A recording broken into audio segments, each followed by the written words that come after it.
Sirius Black ran for his life. His canine legs burned from the exertion, his ears filled with the sounds of his nails clicking against the cobbled Hogsmeade streets and his own heavy panting. Sirius had plenty of experience running away, and in his time had outpaced many a Death Eater, Dementor, and spurned lover, but 12 years in Azkaban did no favors for his muscles, and he wasn't getting any younger. Maybe this is penance, he thought, thinking of one such woman he had spurned. For what it's worth, Vanessa, I really did love you. He picked up the pace and narrowly avoided a collision with a street vendor, too focused on escaping to register the verbal, and thankfully not magical, curses hurled at his back. He ducked into another alleyway before making a sharp turn down a side street, sure that this maneuver would shake his pursuer. Hearing nothing behind him, he allowed himself to slow to a trot and turned one more corner, chest heaving and heart pounding. He froze. Up ahead, as if they knew where he would be before even he did, was the very figure he was running away from to begin with. You didn't think you could get away that easily, did you? Several minutes earlier, Astoria Greengrass was many things. She was friendly, cheerful, and had a good sense of humor.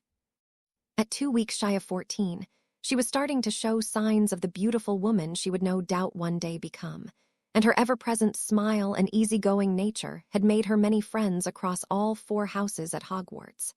While Astoria was all of those things and more, one thing she wasn't was immune to distraction. In fact, this aspect of her personality was such a fundamental part of her that her friends weren't even surprised to realize that, from one moment to the next, she had disappeared from their little group walking around Hogsmeade on the first trip of the year. This wasn't the first time something like this had happened, and it certainly wouldn't be the last, and for many of the third years this was their first time in Hogsmeade. So instead of getting lost searching for their friend, they assumed from experience she would turn up soon, gushing rapid fire about some rare animal or secret passage she had found, completely ignoring their concerns for her safety. Ultimately, her friends were quite right. Astoria had been taking in the sights of the village around her when she saw a dog skulking behind a building, looking around as if to find someone or something. At that moment, their eyes made contact, and they both froze. Astoria's reason was simple.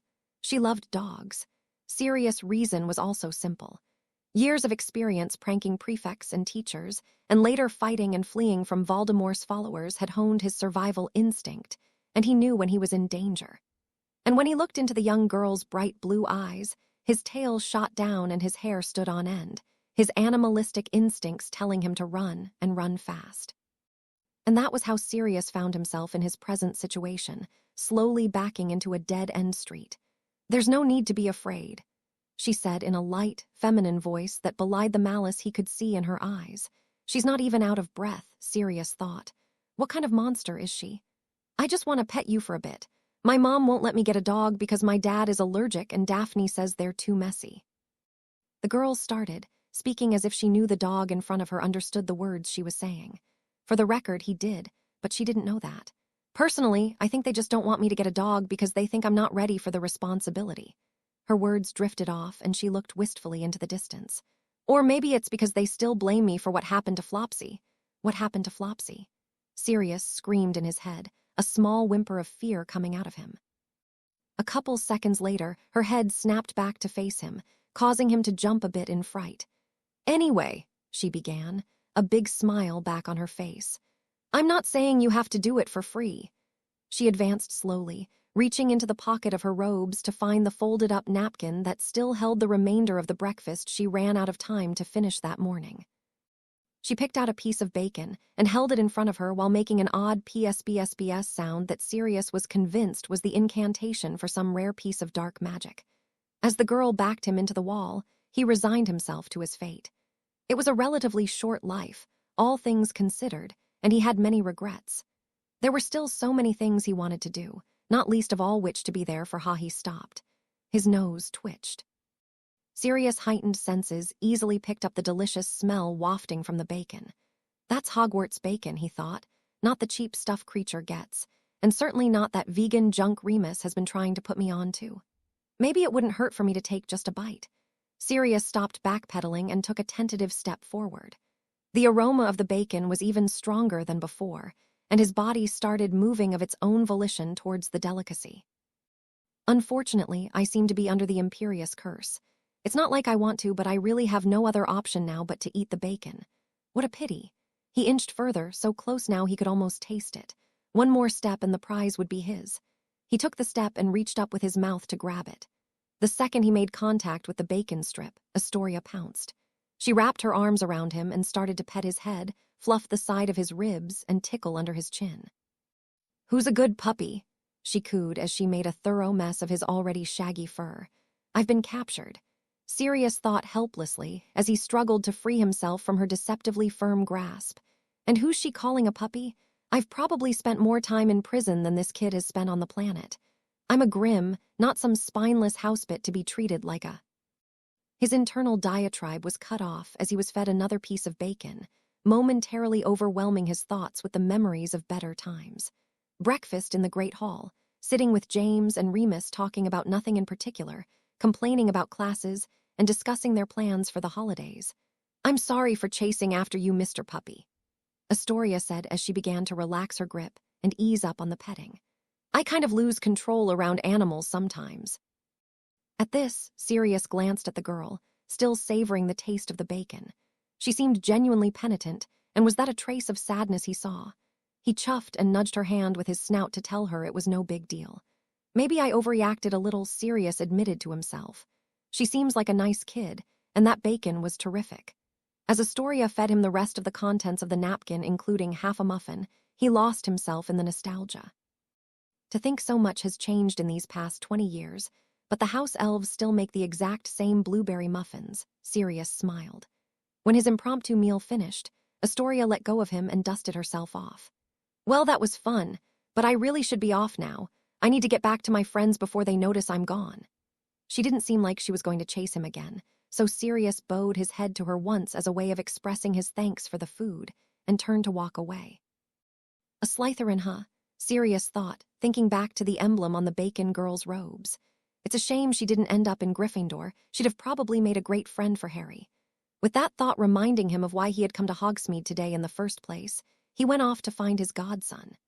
Harry walked around Hogsmeade reflecting on the events of the past year. Pettigrew escaped, Remus lost his job, and Sirius was still a wanted man, framed for a crime he didn't commit. On the other hand, he and Hermione had saved both Buckbeak and Sirius that night last spring, and he had cast an incredibly powerful Patronus charm to do it. The confidence boost he had gotten when the adrenaline died down, and he realized what he had done was a welcome one, especially given the trouble he had a tendency to get into. "What are the chances I get to have a quiet year this year?" Harry thought to himself as he strolled through the village. He had planned to meet up with Ron and Hermione at the Three Broomsticks around noon, which left him a little over an hour to appreciate the early autumn weather alone with his thoughts.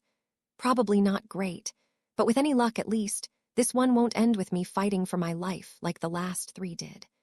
He was kicking a stone along a path on the outskirts of the village when he heard a dog bark. The sound made his thoughts drift back to his godfather, and the unfortunate turn of events at the end of last year that prevented him from going to live with the man. He hadn't lost hope entirely, but Harry had a feeling he'd be spending at least a few more summers with the Dursleys yet. The dog barked again, and this time Harry turned his head to look at the source of the noise. "Sirius? What is he doing here?" The dog started to trot away, heading down a path that clearly led to the Shrieking Shack. After looking around quickly to make sure no one was watching, Harry followed after him. When he entered the decrepit house, Sirius was already waiting for him in human form. Sirius pulled Harry into a strong hug, and it hit Harry just how much he had missed the man who he had met for only a few hours. Unbeknownst to him, Sirius was feeling the exact same way. "Sirius!" Harry beamed at the man, regretfully pulling away from the embrace. His smile was quickly replaced with a puzzled frown, however, as he thought about the situation he found himself in. "Why are you here?" "Isn't it dangerous for you to be around so many witches and wizards?" Sirius sighed and sat down on a rickety chair he pulled from the corner of the room, gesturing for Harry to do the same. "I won't lie and tell you it's risk-free, and to be honest, Remus thinks it's a bad idea. But I've failed you once, Harry, and I won't do it again." Sirius paused for a moment before continuing. "I know we can't live together like a family yet, and I'm working on that, but I'd like us to be able to at least act like one." While Harry wasn't thrilled at the prospect of Sirius putting himself into danger for him, he couldn't deny he liked the idea of having him around more often. Besides, after 12 years alone in Azkaban, Harry figured the man might need some semblance of family just as much as he did. "I'd like that as well," Harry replied. "Does that mean you'll be living in Hogsmeade?"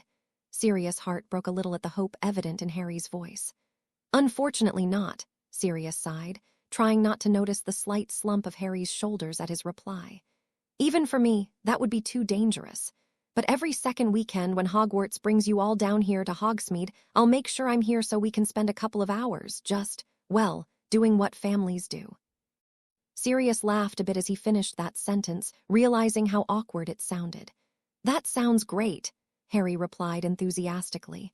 "But what exactly do families do? I've never really had one before." Sirius' heart broke a little once more. "Honestly, I'm not so sure either," he said, scratching the back of his head uncomfortably. "But I'd like to get to know you better, so maybe we can start there." For the next couple of hours, Harry and Sirius talked about anything and everything, from their favorite foods to their dream vacation. While it started off a little stilted, they both quickly relaxed and found themselves genuinely having fun learning more about the other and sharing in turn.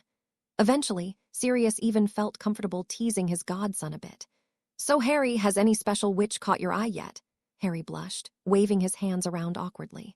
I wouldn't say so." He stammered out, "I mean maybe a couple." Sirius' eyes lit up in excitement. Boy talk with his godson.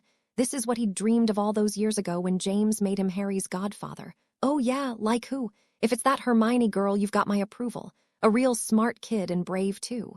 Sirius shot Harry a thumbs up. No," Harry spluttered. "She's more like a sister to me than anything. At best, like, occasionally I'll notice a girl in the hallway and I'm like, oh, she's cute. But there's nothing really going on besides that." Harry's face was now a bright red, clearly uncomfortable with this topic. Sirius was about to let the subject drop when a sneaking suspicion wormed its way into his mind. "Harry, have you ever told any of those girls you thought they were cute before?" No." "Have you ever spoken to them at all?" Not that I can remember." "Have you ever spoken more than a full sentence to a girl other than Hermione?" "Does McGonagall count?" "Absolutely not," Sirius roared. Harry flinched back in surprise at his godfather's reaction. It wasn't that big of a deal that he had problems talking to girls, was it? Before Sirius could interrogate him any further on his lack of experience communicating with the opposite sex, the brave Gryffindor boy did the only thing he could think of and planned a hasty retreat. "Oh well, gosh, look at the time, Sirius. I have to head back now before the last carriage leaves. Same time in 2 weeks." Sirius looked at his godson, eyes narrowing as he caught onto his thinly veiled strategy. "Same time in 2 weeks," he confirmed. As Harry was leaving the shack, Sirius called out to him again. "Harry," the boy turned around. "Yeah," Sirius' eyes softened. "I really enjoyed today, thanks for coming." Harry smiled back at him. "I did too, Sirius." Later that night, Sirius paced up and down his bedroom floor in Grimmauld Place. He had truly had a great time with Harry that day, and he felt like he had finally made ground on a relationship that should have started over a decade ago had he not chased after Peter like a moron. There was, however, one thing he could not get over. My godson can't remember the last time he spoke to a girl other than Hermione. He even asked if McGonagall counts. This is simply unacceptable. The boy is too shy. If I don't intervene, he'll spend his life alone in a hut, caring for blast-ended Scroots or something. Sirius winced as he realized he had just described a man who he had a great deal of respect for. If that's what Harry wants, that's fine. Sirius rationalized in his head. However, if he misses out on opportunities in love because he was too shy to speak to a witch that caught his eye, that is a failure that reflects on me as his godfather. Sirius took another sip of amber liquid from a bottle that was much fuller a few hours ago. And as such, it is my responsibility to see to it that he gets the practice he needs speaking to girls. For the first time since before James died, a glint appeared in Sirius' eyes that would be instantly recognizable to any teacher that had the misfortune of dealing with him during his days as a marauder. If only I knew a witch his age that was kind and compassionate and would be patient with him, I could set them up on a few dates and ensure my godson gets the confidence boost he so dearly needs. Sirius froze, because he did know a girl that fit that description. Bacon Girl. "Harry," Hermione shouted. "Where were you?" Hermione was not pleased with Harry. Together with Ron, they had agreed to meet up at the Three Broomsticks earlier that day, but Harry hadn't shown up. After an hour of running around scared out of her wits looking for him, he showed up nonchalantly apologizing for his tardiness. "I'm sorry, Hermione, I really am," he started, holding up his hands as he attempted to pacify her. "I lost track of time." "You lost track of time." "Harry, with everything that happened this summer, your visions, and the attack at the Quidditch World Cup, you can't disappear on us for an hour because you lost track of time," she continued irately. "Listen, Hermione," Harry replied, lowering his voice and looking around conspicuously. "Padfoot was here in Hogsmeade. He came here to see me and asked me if I wanted to meet him regularly." Hermione's eyes softened at the mention of Harry's godfather as she knew how much the man meant to him.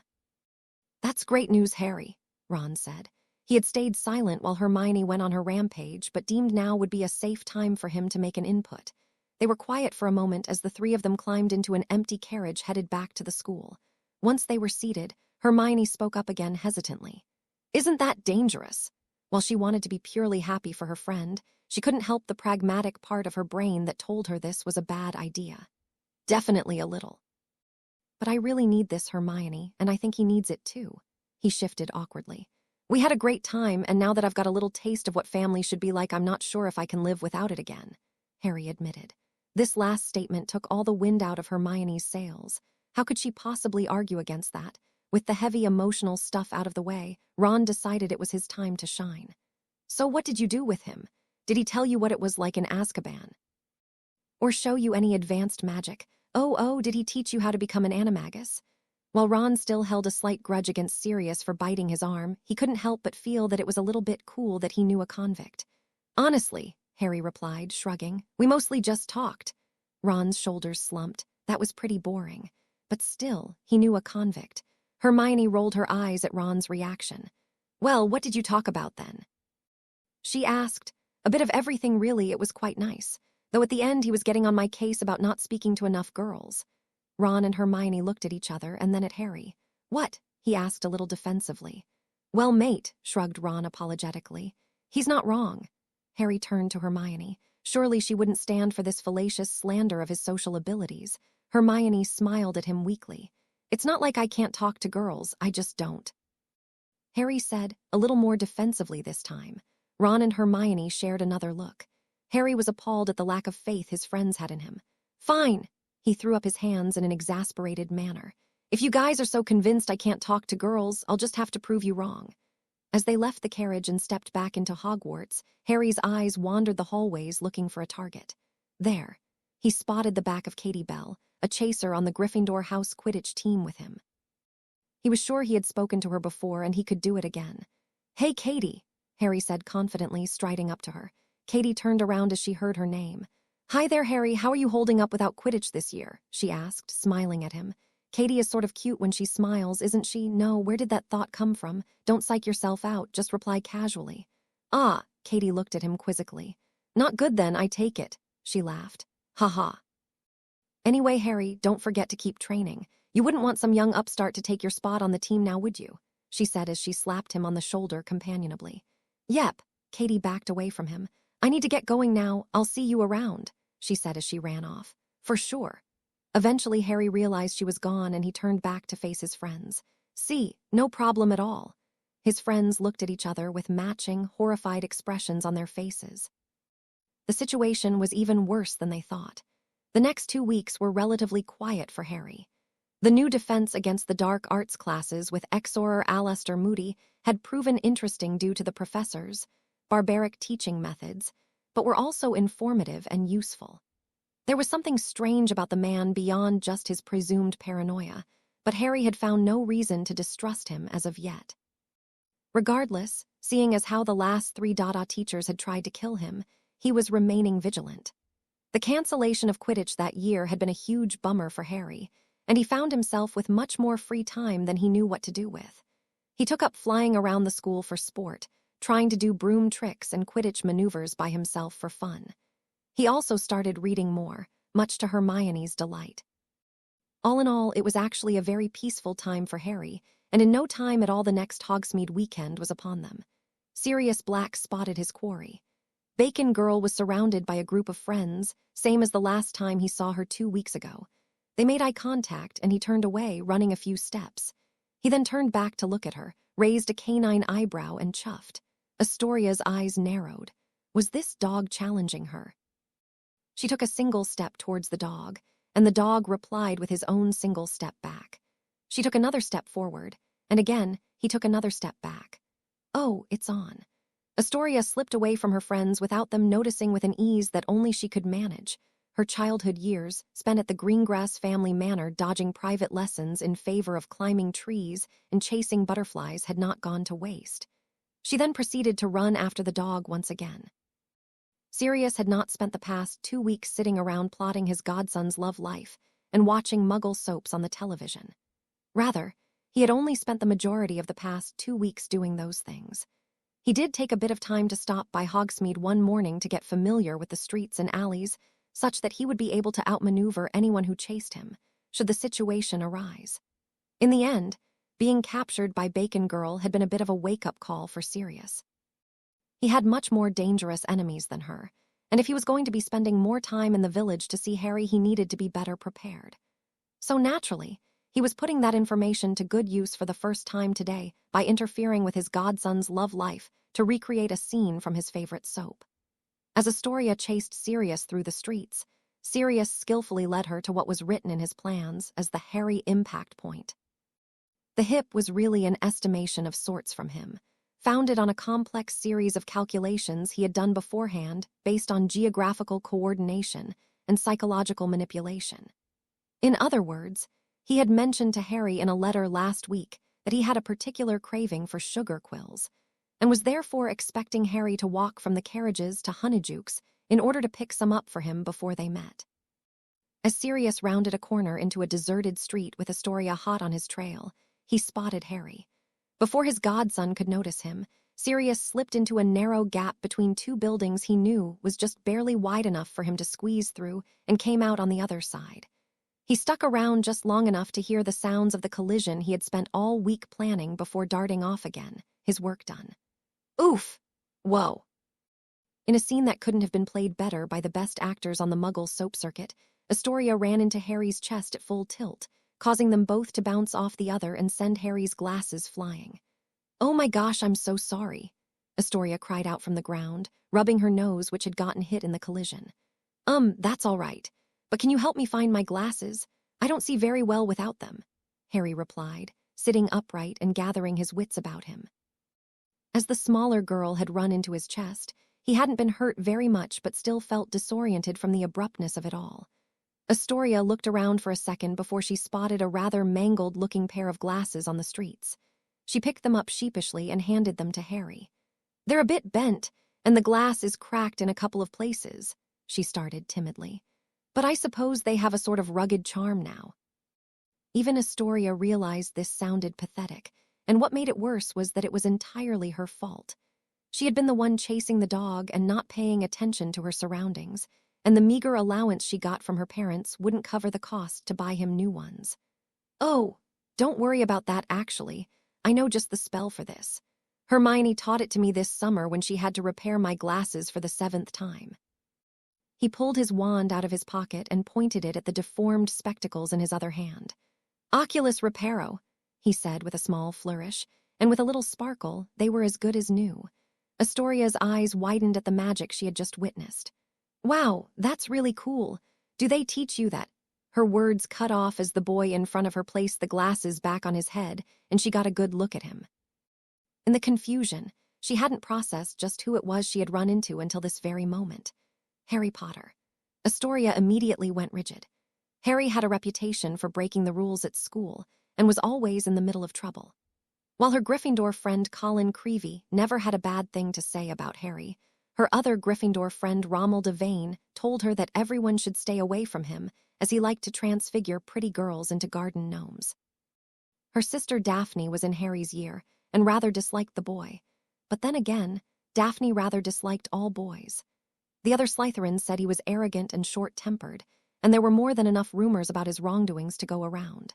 She had heard that he had befriended a homicidal hippogriff in his 3rd year, commanded a snake to attack Justin Finch-Fletchley in his 2nd year, and even killed an innocent teacher in his first year, though she wasn't sure if she believed that last one.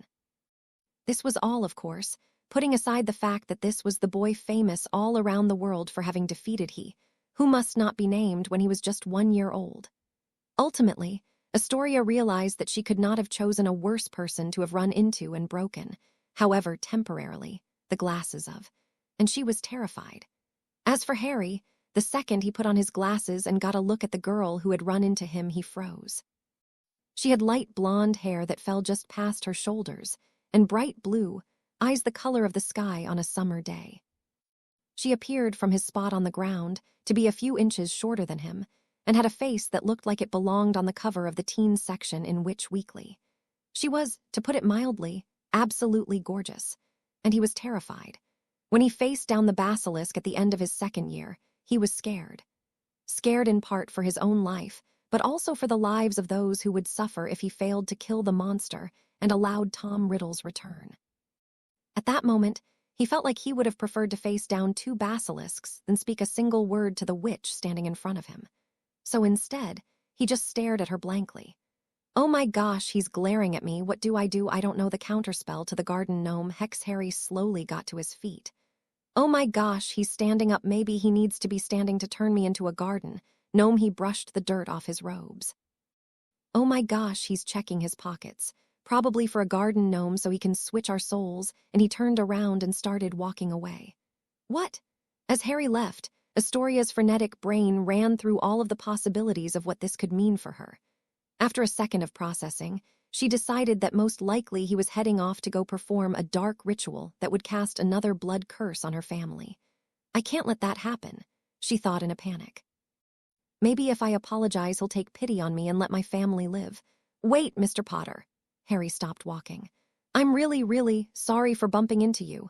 Astoria got out in a rush. I was chasing after this dog, you see, and I wasn't watching where I was going, and please don't curse my family. Harry turned around to face her, eyes wide in surprise. A dog? She can't possibly mean Sirius, could she?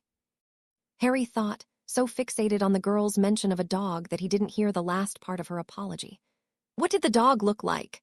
Harry asked seriously. While he was scared of speaking to her, and would readily admit now that he had problems talking to girls, Harry was no coward. And if by some minuscule chance she knew something about Sirius, he needed to know so he could warn his godfather that he was no longer safe in Hogsmeade. Astoria gulped audibly as she felt Harry's cold green eyes on her.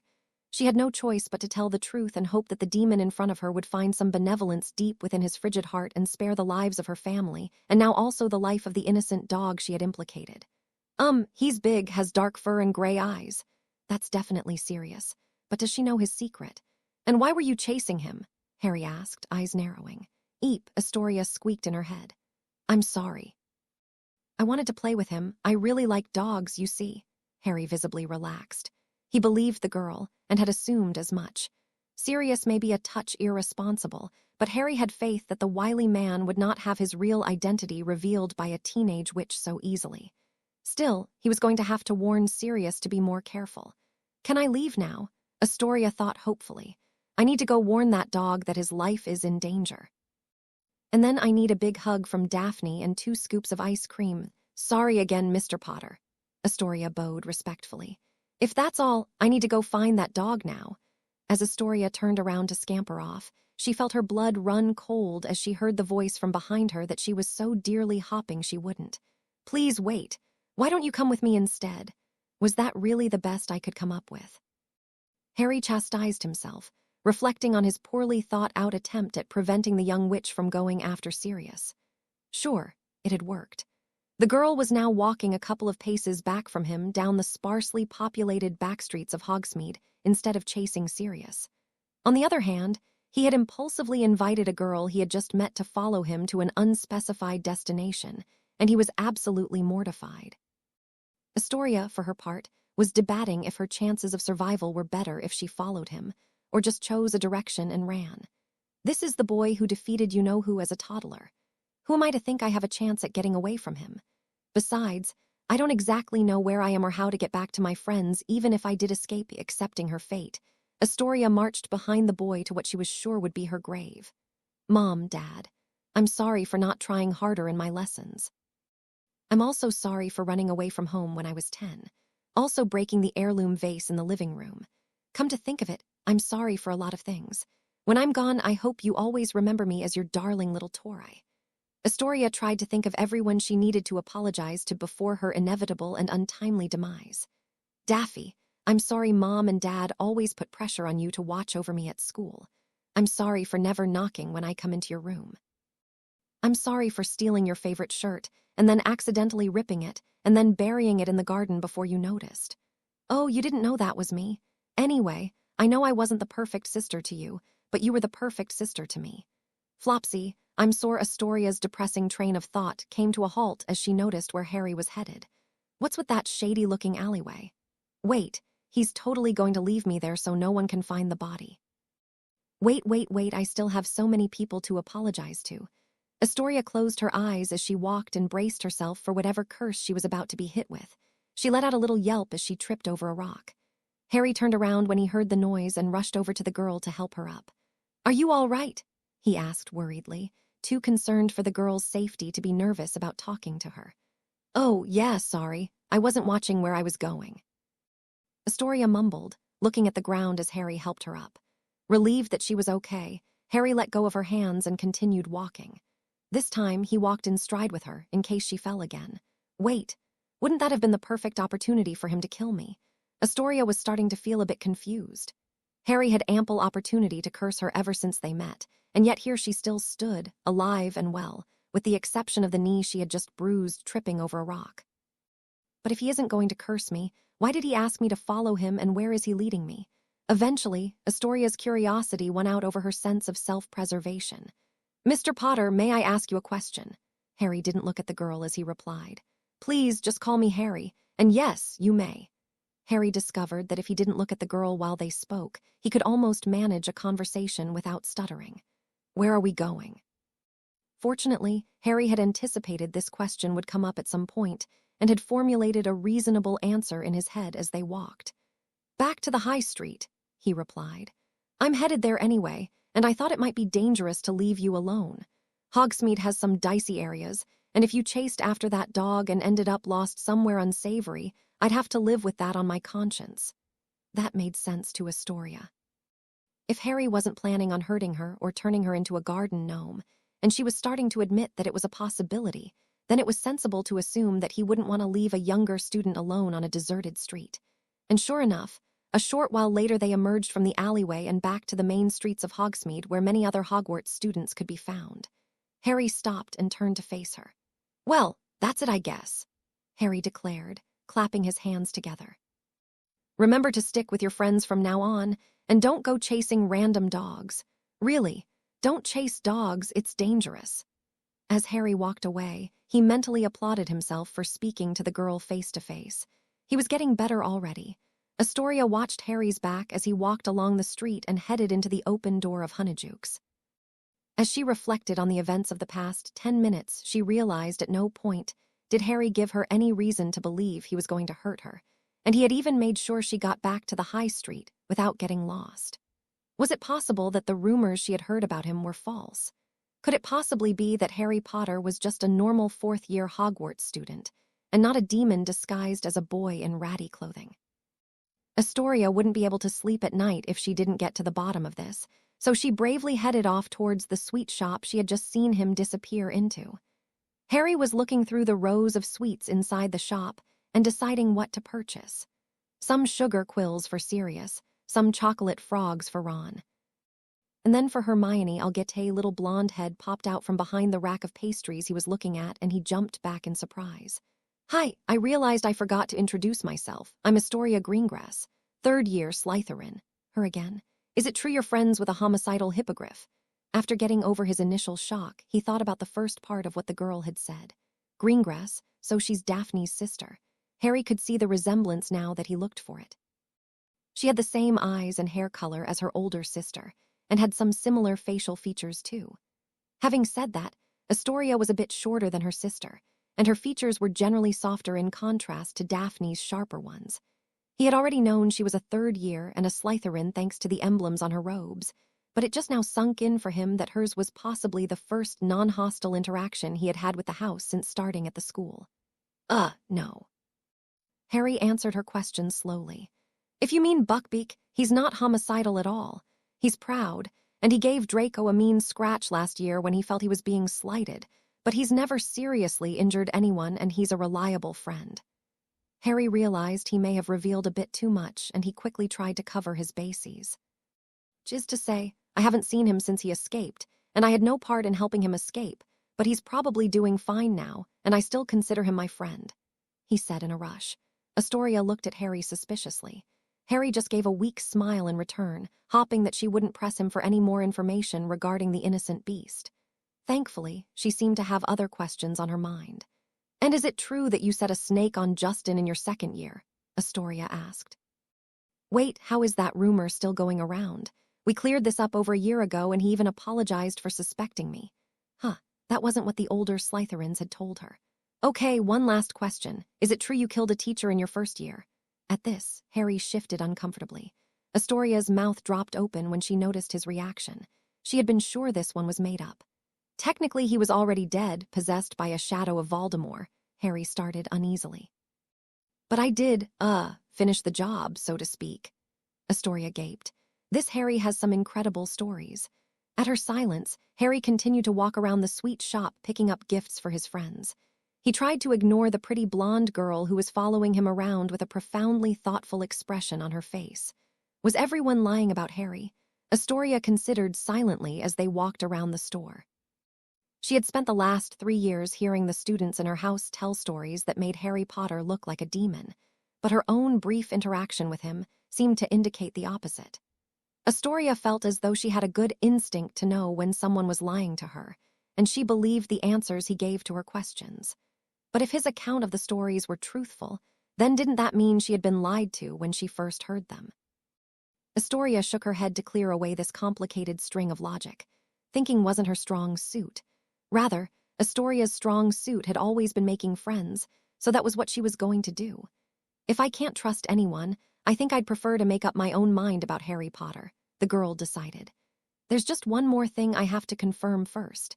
Harry was at the cash paying for his sweets when the young witch finally spoke up again over his shoulder. Is it true that you transfigure pretty girls into garden gnomes? She asked innocently. The older woman working the register at Honeyjuke's failed to suppress a chuckle at this. Harry flushed in embarrassment. No, of course not, Harry said, turning to face the girl. He was getting a little frustrated now. Who's telling you these things anyway? Do you want to be my friend? That caught him off guard. He looked into her eyes, expecting her declaration to have been some sort of joke. The eyes that looked back at him were clear and honest, without a hint of deceit in them. What a strange girl, Harry thought as he considered her question. I guess it wouldn't hurt. Maybe it'll even help get everyone off my case about not talking to girls. Okay, I guess, he replied. At this, Astoria beamed up at him and Harry blushed, averting his gaze. A moment later, a group of students, presumably Astoria's friends, came through the door. Astoria, where have you been? We've been looking everywhere for you. Guys, she replied cheerfully. I was just making a new friend. The group rolled their eyes at this, as it was a line they had heard many variations of before. They did a double take, however, when they noticed Harry Potter standing in front of her and made the connection. A girl at the front of the pack spoke up then. Come on, Astoria, she began, eyeing Harry warily. We made reservations at the 3 Broomsticks for your birthday and we'll be late if we don't head there now. It's Astoria's birthday today. Harry thought, surprised. If she was born in September as a 3rd year, that means she's only 2 months younger than me. The thought made Harry a bit happy, but he had no intention of digging into his psyche to figure out why that may have been. Then, realizing how much time he had taken up of the girl's birthday, he began to feel rather guilty. So as the girl waved goodbye to him and turned to leave, he tried to make amends the only way he could think of with the resources currently in his possession. Astoria, he called out. As she turned around, he handed her a single sugar quill from his recently purchased stash. Happy birthday! Sirius was literally rolling on the floor of the shrieking shack laughing. So you're telling me, he gasped between wheezes, that you gave the prettiest girl you've ever seen a single sugar quill for her birthday. Several minutes earlier, Harry walked into the shrieking shack, finding Sirius laying on a couch he didn't remember from his last visit, flipping through a magazine. When he noticed his godson enter, Sirius threw the magazine aside carelessly and sat up on the couch. I took the opportunity to do a bit of refurnishing, seeing as how we'll be spending a bit more time here and all. Sirius started, gesturing to a large, upholstered armchair set up directly across the couch. After a brief hug with his last remaining family member, Harry sat down on the chair, noting that despite its worn-down appearance, it was rather comfortable. "Now, Harry, how have you been?" Sirius began to ask before he was cut off. "Sirius, before we begin, I have something important to tell you." Sirius tensed. He couldn't possibly have caught on to my plan, right? He thought, thinking back to his involvement in Harry's meeting from earlier. "I ran into a girl earlier today who was chasing a dog that matched your description exactly, and she would have followed you further if I hadn't distracted her," Harry said apprehensively. "You may want to be a little more careful from now on. I'd hate it if we had to stop meeting like this because you got exposed accidentally while walking around Hogsmeade." "Phew," Sirius relaxed. He was just worried about my safety. "Don't worry, Harry," Sirius assured him. "I knew she was following me, and the great Sirius Black would never get caught by someone so young." Sirius shot Harry a confident smile, completely ignoring the fact that the very same witch had caught him just 2 weeks earlier. Harry still looked slightly concerned, so Sirius continued, dropping the joking tone from his voice. "Really, Harry, I'm being careful, I promise you. Running away from children is part of my cover as a dog. It helps me blend in if anyone recognizes me from week to week in Hogsmeade. I keep my ears up for any rumors around town, and I'll be the first to know if my cover is compromised." Harry's worries were mostly assuaged by this, and it was evident as he released the deep breath he was holding and relaxed further into the armchair. "More importantly," Sirius began after a moment, leaning towards Harry with a teasing grin on his face, "tell me more about this girl you ran into, and how exactly you distracted her from following me." And so for the next few minutes, Harry detailed his encounter with Astoria from earlier in the day. While Sirius obviously knew how it started, seeing as how he was the one to set it up in the first place, he listened rapturously to the rest of the tale, laughing when Harry recounted the absurd questions the girl had asked him. Harry finished the story, blushing as he told Sirius how he had impulsively given Astoria a single sugar quill worth, about 1 sickle, when he had discovered that it was her birthday. And such was how Harry found himself looking down upon his godfather as he rolled on the floor, laughing so loud Harry was afraid the privacy wards set up around the shrieking shack wouldn't be able to contain it. When Sirius finally settled down, he got back up and looked at Harry, who was wearing an expression that mixed embarrassment and annoyance in an artful way. "Don't worry about it, kid," Sirius comforted him, putting one hand on the boy's shoulder and using the other to wipe tears from the corners of his own eyes. "Girls find clumsy stuff like that endearing, trust me." Harry wasn't so sure, but he would take whatever solace he could get at this point. Eager to divert the attention away from himself, Harry turned the implied suggestion back around to Sirius. "Oh yeah, I take it you were popular with the girls during your time at Hogwarts?" he asked. Sirius guffawed. "Me? Popular doesn't even begin to cut it. There was this one time on Valentine's Day in my 6th year." Over the next couple hours, Sirius told Harry stories about his own time as a student, including several about James, as he noticed that Harry always paid extra attention when his father was mentioned.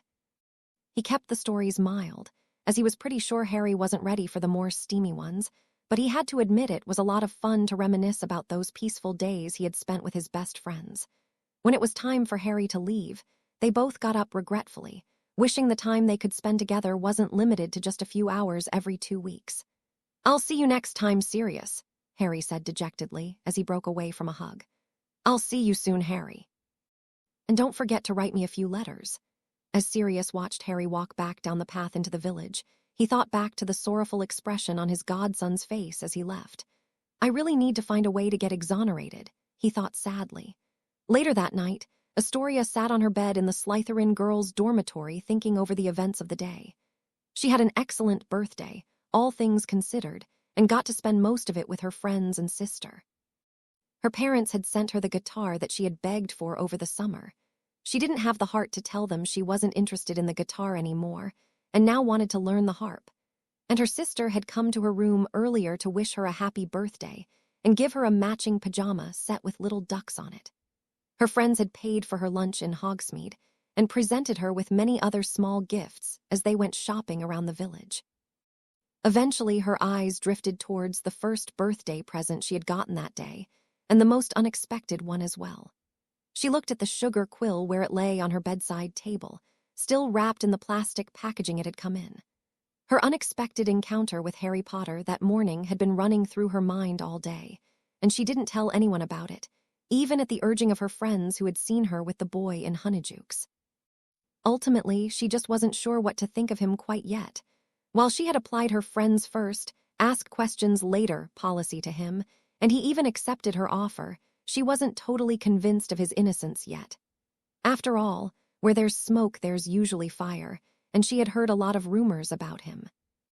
However, she had already decided that she would no longer put absolute faith in those rumors, and it would take some investigation of her own to determine if he truly was someone she could be friends with.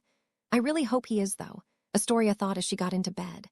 I'd love to hear more of his stories, and as that last thought floated away, the girl drifted off to sleep. I'm a genius, Sirius shouted to himself gleefully as he paced around the living room in 12 Grimmauld Place. The Black family house elf, Creature, silently picked up the empty bottles that Sirius had left on the floor. While Creature never held much love for the blood traitor Sirius, his recent mannerisms had been scaring him. The man would laugh and mutter to himself all day, writing notes in a little book that he carried around everywhere. Not only did they meet each other, but they even talked for a while afterwards. She asked to be his friend. Creature tried to extricate himself from the room without drawing the attention of his clearly deranged master. "Creature!" Sirius yelled. Creature froze, realizing his stealth mission had failed. "She asked to be his friend, Creature." The man looked into the eyes of the old house elf with a big smile on his face. Creature wrung his hands uncomfortably. He had been a house elf for many years, but even he didn't have the experience to know what to do in this situation. "Is there something Creature can do for the master?" Creature eventually inquired nervously. "Yes, here, take this galleon and go buy yourself something nice. Don't spend it all in one place and make sure to be back in time for breakfast tomorrow morning. I'll be making pancakes." That was it. His master had clearly lost his mind. He bowed to Sirius, and with a snap Creature apparated to France to visit his estranged daughter. After all, he wasn't sure how much time he had left on this planet considering he served a madman, and this might be his last chance to make reparations. It's a good start for sure," Sirius monologued, alone in the house once more. "But I need more. Something to get them to start seeing each other in a different light." Suddenly, something on the Muggle television set Sirius had been only partially watching caught his attention. "Yes, that's it. That's exactly it." Sirius jumped excitedly, clapping his hands together as an idea came to him. And just like that, Sirius took out his little book and started writing notes, laughing like a maniac all the while. Monday morning found Harry sitting in the great hall eating breakfast with his two best friends Ron and Hermione, eyes frequently flicking to a certain witch at the Slytherin table.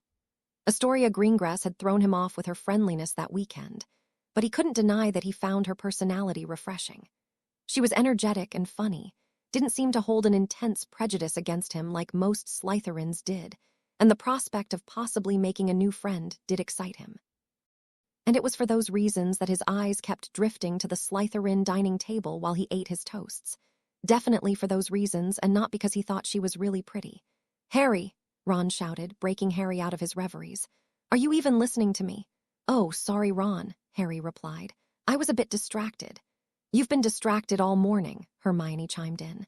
"And why do you keep starring over at the Slytherins? Has Draco been bothering you again?" "I wasn't starring, was I?" "No, it's not Draco. I haven't heard much out of him yet this year, actually." "Then what's up, Harry? I've been trying to tell you about the Chudley Cannon's new lineup for the past 10 minutes and you're not even listening." Ron whined. To be fair, even at the best of times, Harry only pretended to entertain Ron's ravings about his favorite Quidditch team. While Harry liked flying, his interest in professional Quidditch was only in passing. As Harry heard a clear laugh ring out through the noise of breakfast at Hogwarts, his eyes once again landed on a particular third-year witch. She was laughing at something someone said, and started to reply in turn with animated gestures and rapid-fire speech.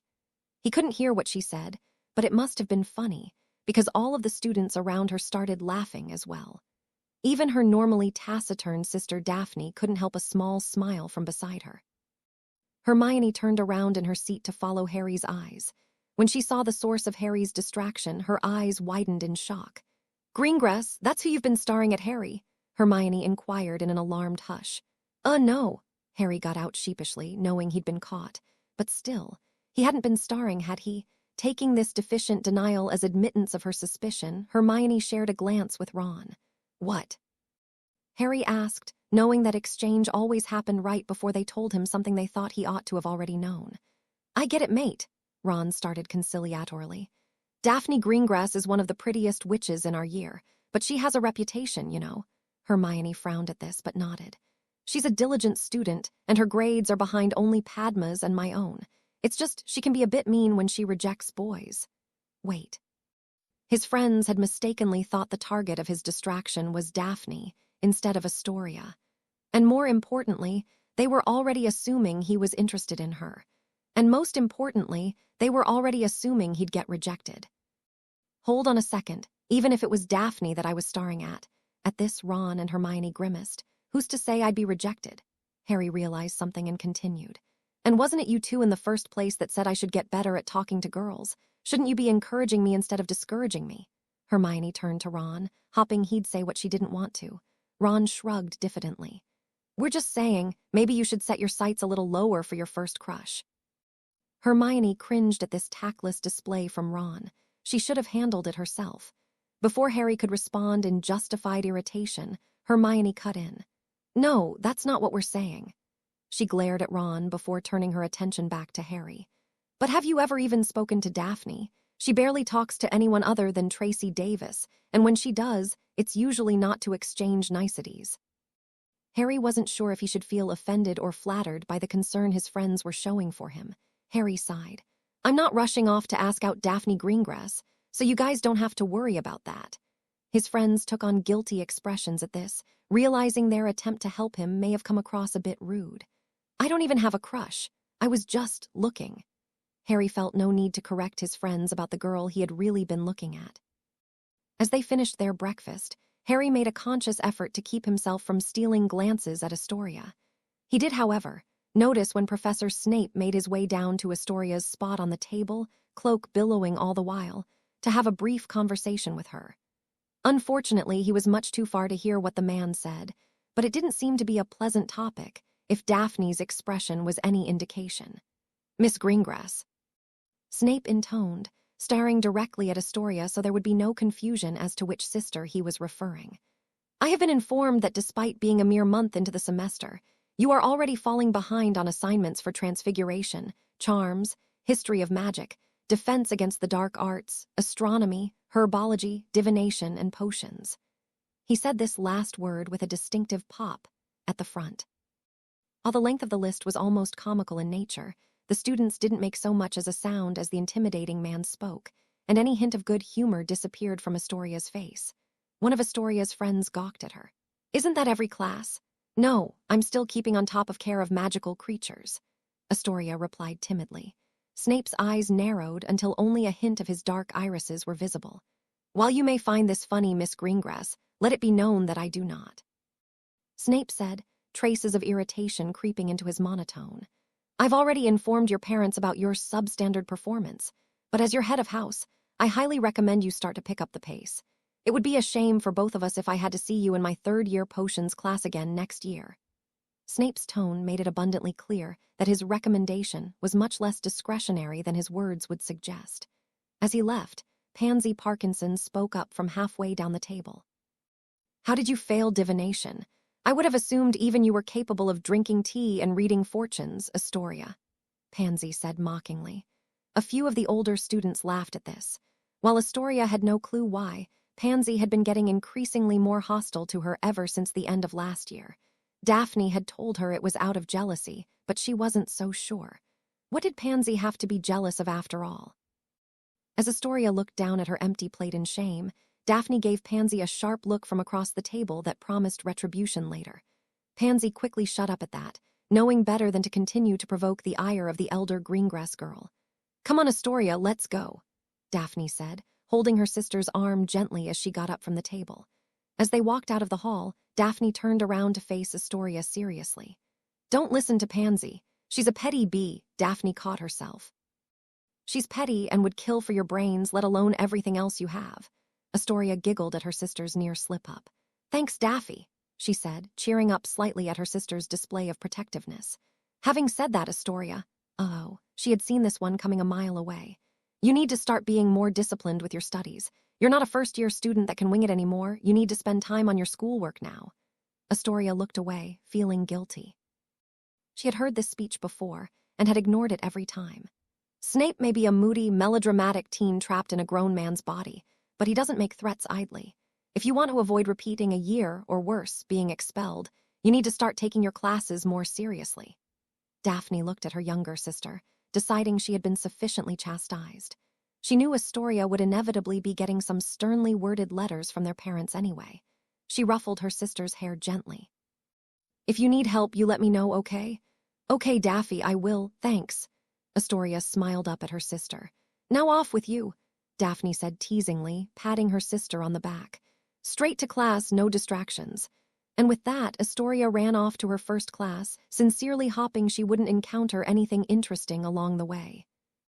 Harry sat in defense against the dark arts, listening to Professor Moody describe the 10 worst dark wizards of all time, including their crimes and how they were defeated, in excruciating detail. When the Grizzled War veteran got to the final wizard on his list, Lord Voldemort, Harry paid extra attention. As he described all of the rituals Voldemort had been speculated to have performed to increase his strength, as well as the spells and methods he had been known to use, Harry realized how utterly outclassed he was. Voldemort was a powerful wizard with decades of experience improving his craft relentlessly, and Harry was a teenage boy who had been learning magic for a little over 3 years. While he had so far been able to prevent Voldemort's attempts at returning, how long until he made a mistake?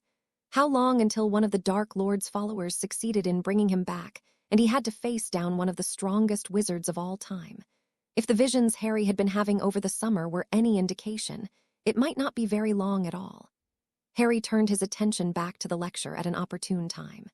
That's it for today. This week's essay will be 12 inches of parchment on how you would go about defeating Lord Voldemort if he returned.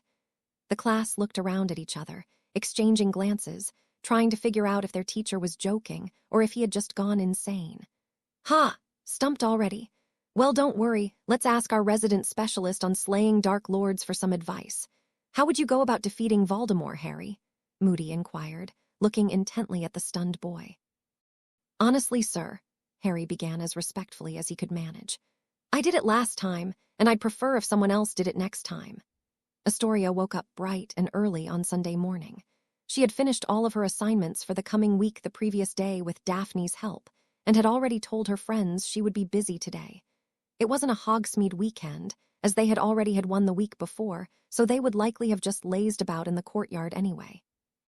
There's no time for lazing about today, Astoria thought. I have some investigation to do.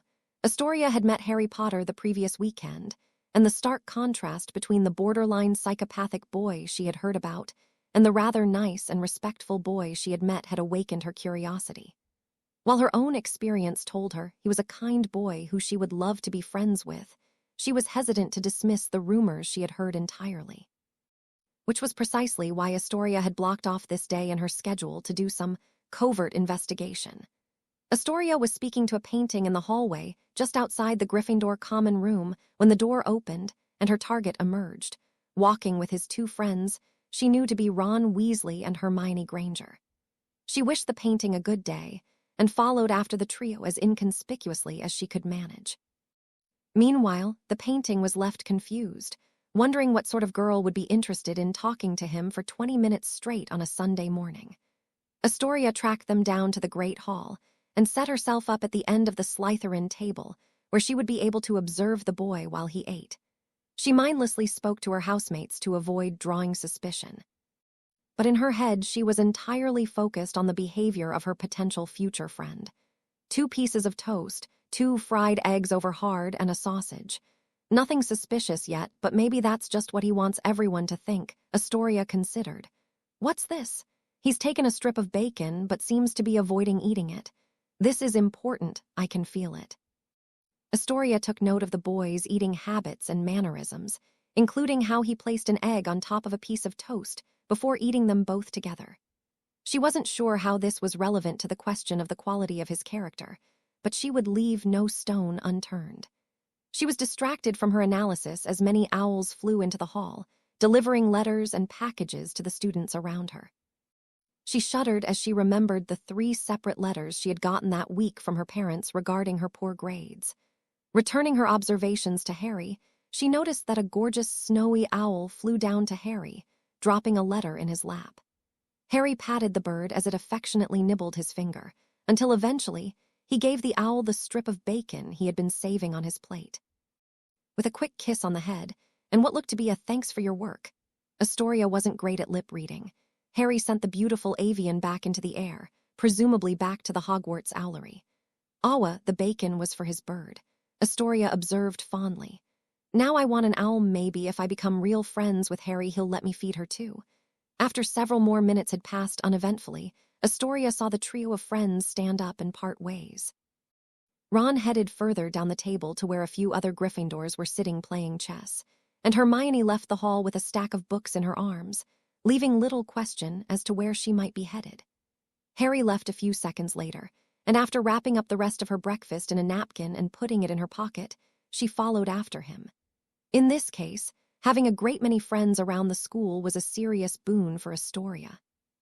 She navigated from group to group, greeting and speaking to people in a way that made her movements tailing Harry seem natural. She eventually settled down with a group of people sitting on the grounds outside of the school, which conveniently gave her a view into the groundskeeper's hut she had just seen Harry walk into. Harry came out of the hut a couple minutes later, and she watched as he helped Hagrid with various tasks, including weeding the flower beds, feeding the mooncalves, and watering the nifflers. Well, that's just adorable. When I become real friends with Harry, I'll help him feed the mooncalves and water the nifflers too.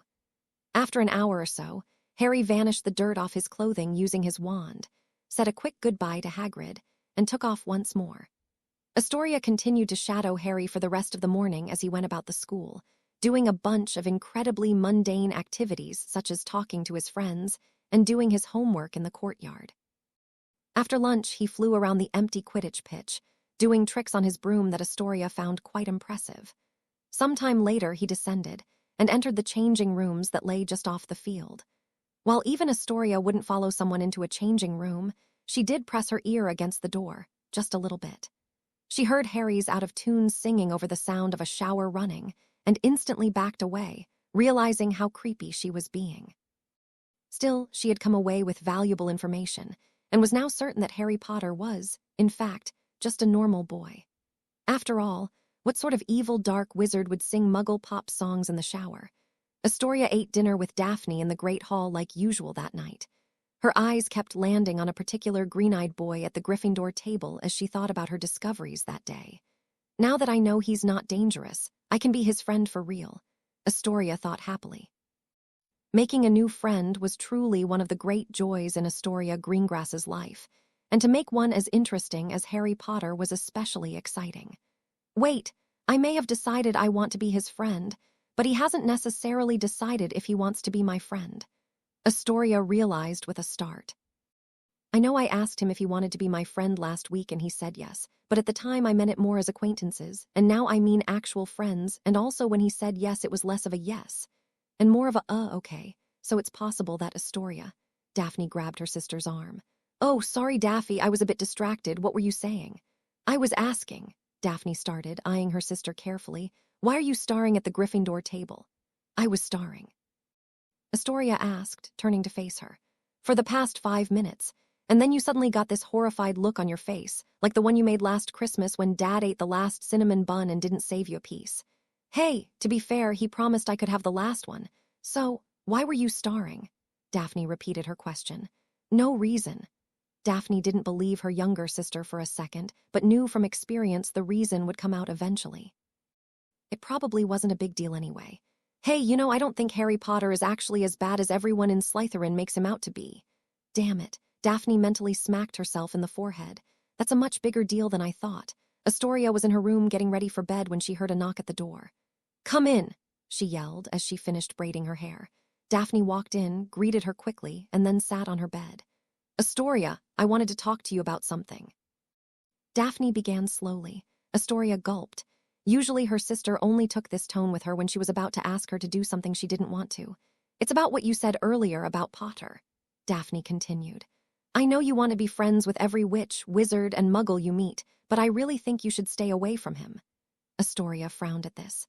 But why? He's a nice guy, and all those stories the Slytherins tell about him are made up. Of course those stories are made up, Daphne replied with a scoff. They make him sound like some sort of evil deity when he's really just a dorky teenage boy. That's not what this is about, though. What's it about, then? Daphne sighed. Politics. At Astoria's confused look, she elaborated. Relations between Slytherins and Gryffindors are rocky at the best of times. While you might be able to maintain your friendships with Romelda and that little boy with the camera, you can forget about Potter. If the other Slytherins see you hanging around him, you'll never hear the end of it. They won't even let you sit at our table anymore. But that's not fair, Astoria pouted. Sometimes life isn't fair, Tori, Daphne said, putting her arm around her sister. Besides, what makes you want to be friends with Potter so badly anyway? Well, Astoria started, listing off reasons on her fingers. First of all, he has lots of interesting stories. He's also really good with animals. I saw him feed his pretty owl this morning. I know he's kind because I saw him helping Hagrid with some chores, and he also knows a bunch of neat broom tricks. I saw him practicing them after lunch. Daphne paled. Just how closely had her sister been watching Harry Potter? Oh, and I know we share an interest in Muggle music because I heard him singing in the shower. Much later that night, Daphne sat on her bed back in her own room with her head in her hands. Where did I go wrong? Was there something I could have done? Daphne's hands shook as she thought back to what Astoria had told her she had been doing that day. My little sister is a stalker. The following weekend, Harry was changing in his room after breakfast when he heard a voice call out from behind Ron's curtain. Hey, Harry, Ron's voice said. I was thinking it would be fun if we had a picnic this afternoon in Hogsmeade. You know, before you meet with Padfoot. A picnic? This surprised Harry a bit, as he didn't take Ron for a picnic kind of guy, but it didn't sound bad to him, so he had no reason to disagree. Sure, why not? What do we need? Don't worry about that. Just go down to the kitchens and ask the elves for a basket. I'll meet you around 11. You can set us up in that little clearing behind the Black Lake we found last year. Okay, sounds fun, Harry replied, a little confused as to why Ron had this planned out so well. By the way, is there a reason your curtains are closed? Ron laughed. Oh, you know, a boy needs his privacy. Harry wasn't exactly sure what had gotten into Ron this morning, but deciding to ignore the strange behavioral patterns of his best friend, he headed off to the Hogwarts kitchens to prepare their picnic. A few seconds after Harry left, the curtains around Ron's bed were pulled aside to reveal his older brothers, the twins Fred and George. Nice work, George. Your Ron impression is spot on. Harry is surprisingly gullible, isn't he? Fred said to his brother. He most certainly is, Fred, the other brother replied. Let's hope target number 2 is just as easy a mark. While the twins weren't absolutely sure why they were requisitioned for this particular prank, they had put the pieces together and figured they had a pretty good idea of what was going on. Besides, who were they to reject a personal request from one of their idols, Padfoot of the Marauders? And perhaps most importantly, who were they to reject the notebook full of the Marauders' designs he had given them as payment? Hello, Harry called as he entered the kitchens in the Hogwarts basement. Is anyone there? Harry Potter, sir, a familiar voice shouted as Dobby came running out into Harry's field of view. Does Harry Potter need something from us elves? Harry watched as other house elves started to appear from behind corners and through hallways to congregate at the door where he stood. Yes, in fact. Harry began awkwardly, suddenly feeling nervous from all the eyes staring up at him. I was hoping I might be able to get a basket with some food for a picnic. Of course, sir. Dobby would be honored to prepare a picnic basket for Harry Potter. The little house elf was bouncing on the balls of his feet in excitement at the prospect of being able to help the young wizard who had freed him from his previous master. Dobby will bring a blanket and a pitcher of cold tea for Harry Potter as well. Thank you, Dobby. That would be a tremendous help. Harry thanked his small friend earnestly. At these simple words of appreciation, Dobby, overcome by emotion, sniffled and blew his nose into the rags he wore around his body and ran away to prepare the basket. As he waited, Harry looked around the kitchens and noticed that many of the other elves were still staring up at him, unmoving and unblinking. Hi. A dozen sets of big eyes stared back up at him, silently. It's, a nice day today, isn't it? They continued to stare. Harry tried to think of something to say to fill the space that he was starting to feel quite uncomfortable in. "Oh, before I forget, now would be a good time to tell you, thank you so much for preparing our meals every day. They're always delicious." It was at this moment that all of the assembled house elves burst into tears. As Harry floundered, wondering what he possibly could have said that would cause this reaction, Dobby came back with a basket in hand. Seeing Harry's troubled expression, Dobby hurried to reassure his human friend. "Don't worry, Harry Potter, sir.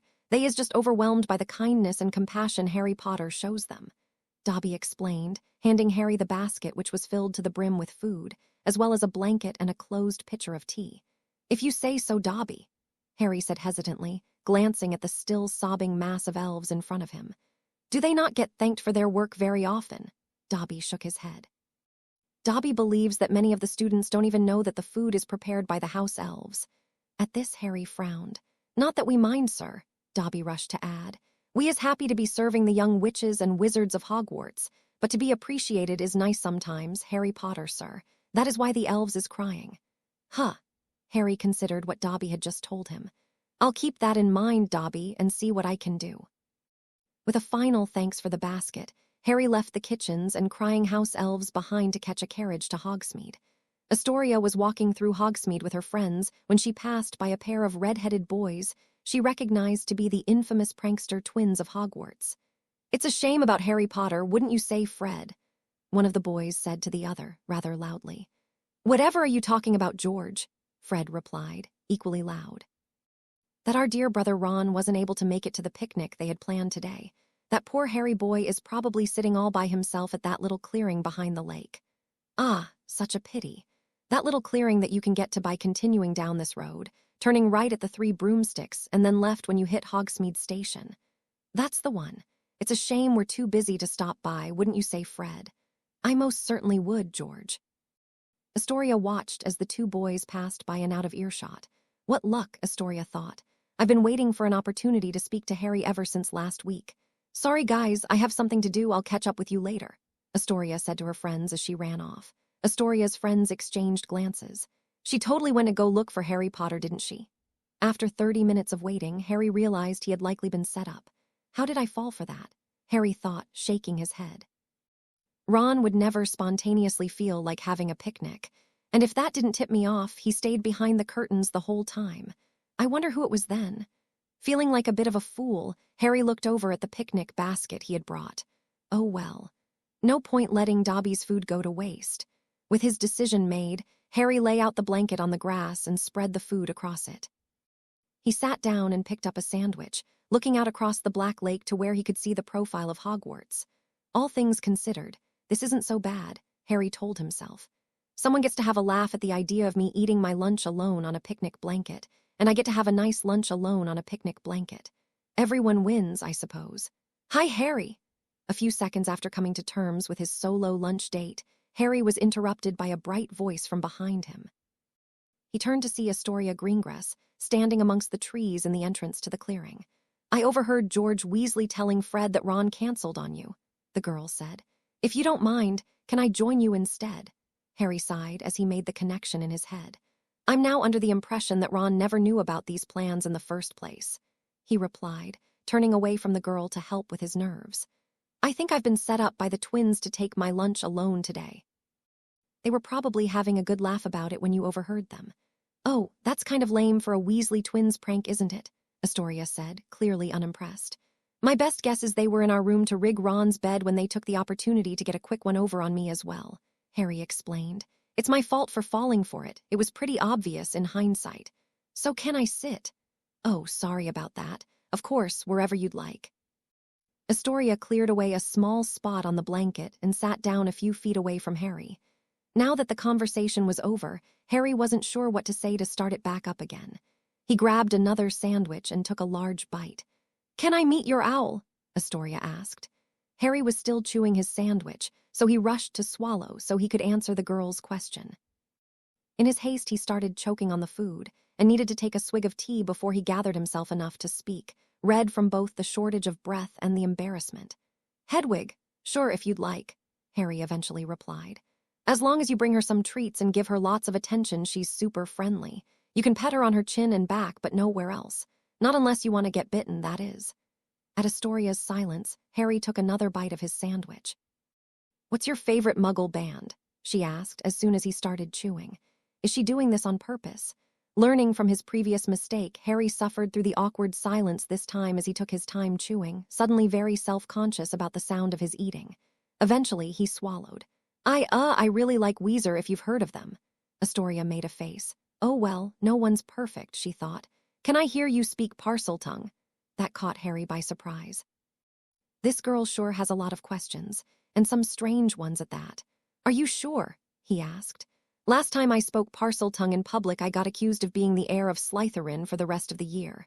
Not by me. I actually spent that whole year terrified that the heir was actually me and I just didn't know it. Harry tried to imagine the inquisitive little blonde girl as the heir of Slytherin. Nope, definitely not. Harry stared off into the distance, pretending he was speaking to a snake. He figured if he could visualize it, his instinctive Parseltongue would come out instead of the English he heard it as. Hello, I am Harry Potter, to Astoria's ears. Harry had just hissed menacingly for a couple of seconds, and she found it super cool. Wow, thaw, Astoria's words were cut off as a small green viper slithered into view from the long grass and onto the blanket. Well met, Harry Potter. I was not expecting to be seen by a speaker as young as yourself. You have a very discerning eye. Harry tried to hide his surprise, as he honestly had no clue there was a snake nearby. Oh my gosh, it's a snake. Hello, Mr. Snake, your scales are so pretty and your eyes are such a beautiful shade of red. What does this one speak of, Harry Potter? The snake asked Harry while Astoria babbled away about the snake's appearance. She finds your aesthetic pleasing, Harry replied. Can I pet you? Do you have a name? You look like a Corey. If you don't have a name and would like a name, you should consider Corey. She also wants to know if she can touch you and if you have a name. Harry translated. She says you look like a Corey. The snake hissed in a rhythmic way that Harry guessed was the Parseltongue equivalent of a laugh. This one seems to be filled with energy. Reminds me of my own mate, back when I was still a snakelet. Harry blushed at the snake's insinuation. Actually, we're just friends, Harry replied. Though come to think of it, I'm not even sure if we're friends yet. The snake raised an eyebrow at him, which was a surreal experience for Harry as he hadn't actually known a snake could raise an eyebrow, and then slithered over to Astoria to be petted. Astoria squealed in delight as the snake wrapped itself around her arm, graciously allowing her to run her fingers over his scales and tap the top of his head in a vaguely affectionate manner. Even for a speaker such as yourself, the snake spoke to Harry, my true name would be near impossible to pronounce. Astoria watched in fascination as the small reptile hissed at Harry.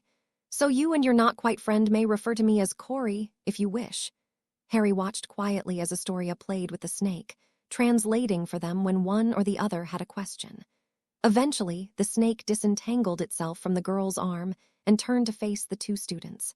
It was a pleasure to meet you, Harry Potter and not-quite-friend of Harry Potter. I now have things to which I must attend, but should you need to find me in the future, return here and call for me. I will hear you. With that parting remark, which Harry translated for Astoria, the snake disappeared back into the grass from whence it came. That was incredible, Astoria shouted. I wish I could talk to snakes too. Do you think you could teach me? Harry was relieved Astoria had reacted so well to both his speaking Parseltongue and the unexpected presence of the snake. Definitely not. Harry said, loath as he was to let her down. I don't even know how I learned it myself. I figured as much, Astoria sighed. I just wish I was as good with animals as you are. Most of the time they run away from me on sight, and when they don't, they bite me when I try to pet them. Harry thought about this. With what he knew of the girl, he had a sneaking suspicion the source of her problems was that she came on too strong. When he told her as such, she nodded in confirmation. I figured it was that. She admitted, but I just can't help myself. They're all so cute, each and every one of them. I can't resist hugging them and loving them and petting them and feeding them and brushing their hair. Harry cringed as the girl rattled through a ridiculously long list of all the things she wanted to do with animals, many of which were things no animal would ever want to do. Deciding that they could reopen this discussion later when he figured out a way to help her, Harry tried to change the subject. Animals are great and all, but personally I wish I was as good with humans as you are, Harry said as Astoria got to the end of her list. I always see you surrounded by friends, and the ease you have talking to strangers is equal parts impressive and troubling. Astoria frowned. We're not strangers, we're friends. Really, Harry replied. Astoria's frown deepened. I mean, unless you don't want to be. No, I mean yes, which is to say I would love to be friends with you, Astoria. Let's be friends. Harry stumbled over his words in a rush as he tried to ensure he didn't offend the girl.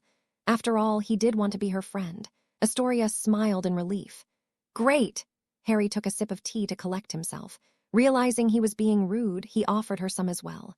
Would you like some tea? Help yourself to the food and snacks as well. Dobby packed enough for two. Dobby? Astoria asked in confusion. As Harry explained his connection with the unique house elf, he also told Astoria about the Hogwarts kitchens and the house elves that worked there. How come we've never been told that the food was made by house elves? Astoria queried. And how do I get into the kitchens to thank them? I'm thinking it's because house elves are taken for granted in wizard society, and the older generation doesn't even think twice about their involvement with everyday tasks like food preparation. Harry answered. I don't think they mind working, but it would definitely be nice if we found some way to thank them for their effort. Astoria looked thoughtful. We need to take things slow, though, Harry added. Receiving appreciation is so foreign to them that they started to cry when I thanked them earlier. So, maybe you can leave this one to me. I have a feeling anything you came up with would involve a lot of tears, for better or for worse. Astoria pretended to look offended at this, but she knew Harry was probably right. Discretion was not her strong suit. After a couple minutes of eating together in silence, Astoria spoke up. Harry, yeah, how come you haven't looked at me once since I got here? Harry blushed. Oh, actually I'm shy. What do you mean? Well, it's just the two of us here, and I don't know you that well, and so I'm kind of nervous, and if I look at you it'll be worse. He got out apologetically. Astoria sat up on her knees and tried to move into Harry's field of view. Harry turned his head away so he wouldn't be looking at her. Astoria shuffled around again, circling him.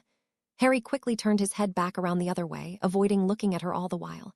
Astoria's eyes narrowed. It's on.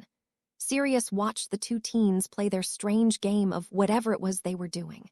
He wasn't too sure, to be honest, but it looked like they were getting closer, and that's what mattered. He was set up at another small clearing by the lake, with an angle from where he could observe his godson covertly. He was staying in his dog form just in case someone stumbled upon him, but he had brought some jerky to eat while he watched.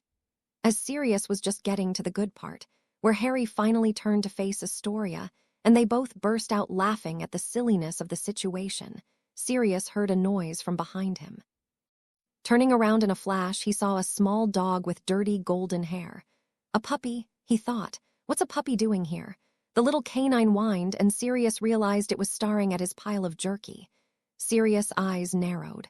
Oh, no, you don't. That's my jerky. The puppy continued to stare pitifully at the jerky, but Sirius refused to budge. After 12 years in Azkaban eating gruel, Sirius appreciated every good meal he could get, and under no circumstances would he be willing to share with some young upstart.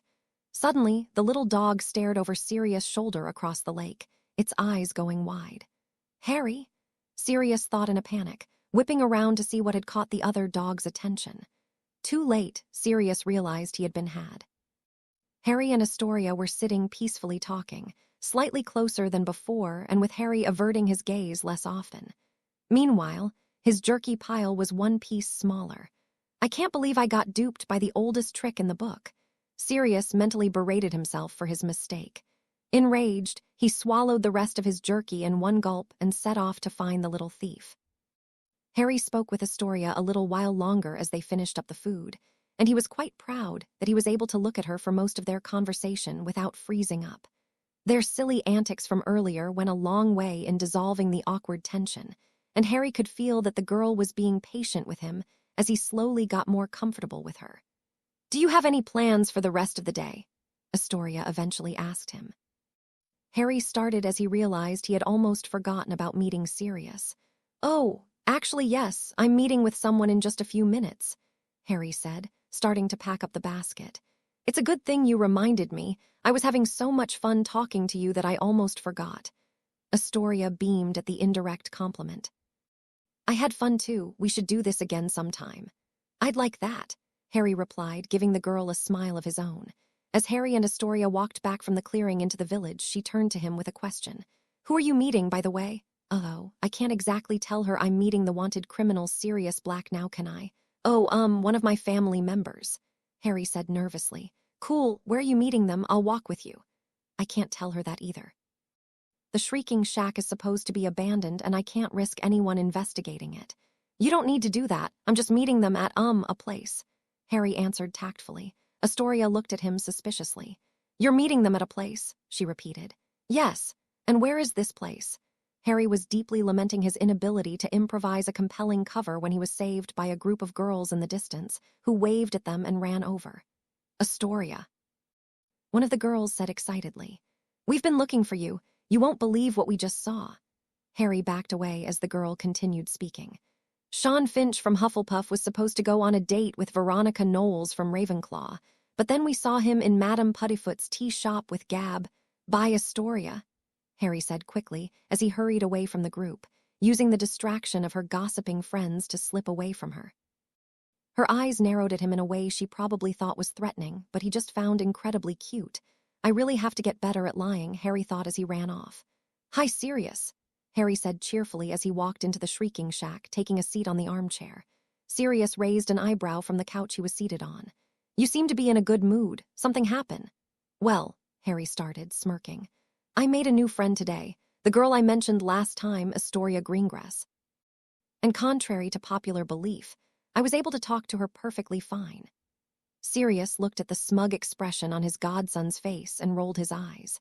He knew for a fact that it was not perfectly fine, as he had watched Harry avoid making eye contact with the girl for the first 15 minutes of their meeting. He also knew that Harry would likely not have spoken to the girl again after their previous run-in had he not gone to the trouble of recruiting the Weasley twins to set up this one. Not to mention the fact that they wouldn't have met the first time had Sirius not orchestrated that encounter as well. But Harry couldn't know any of that, so Sirius kept his mouth shut. What about you, Sirius? Harry asked. You seem rather cross. Is something troubling you?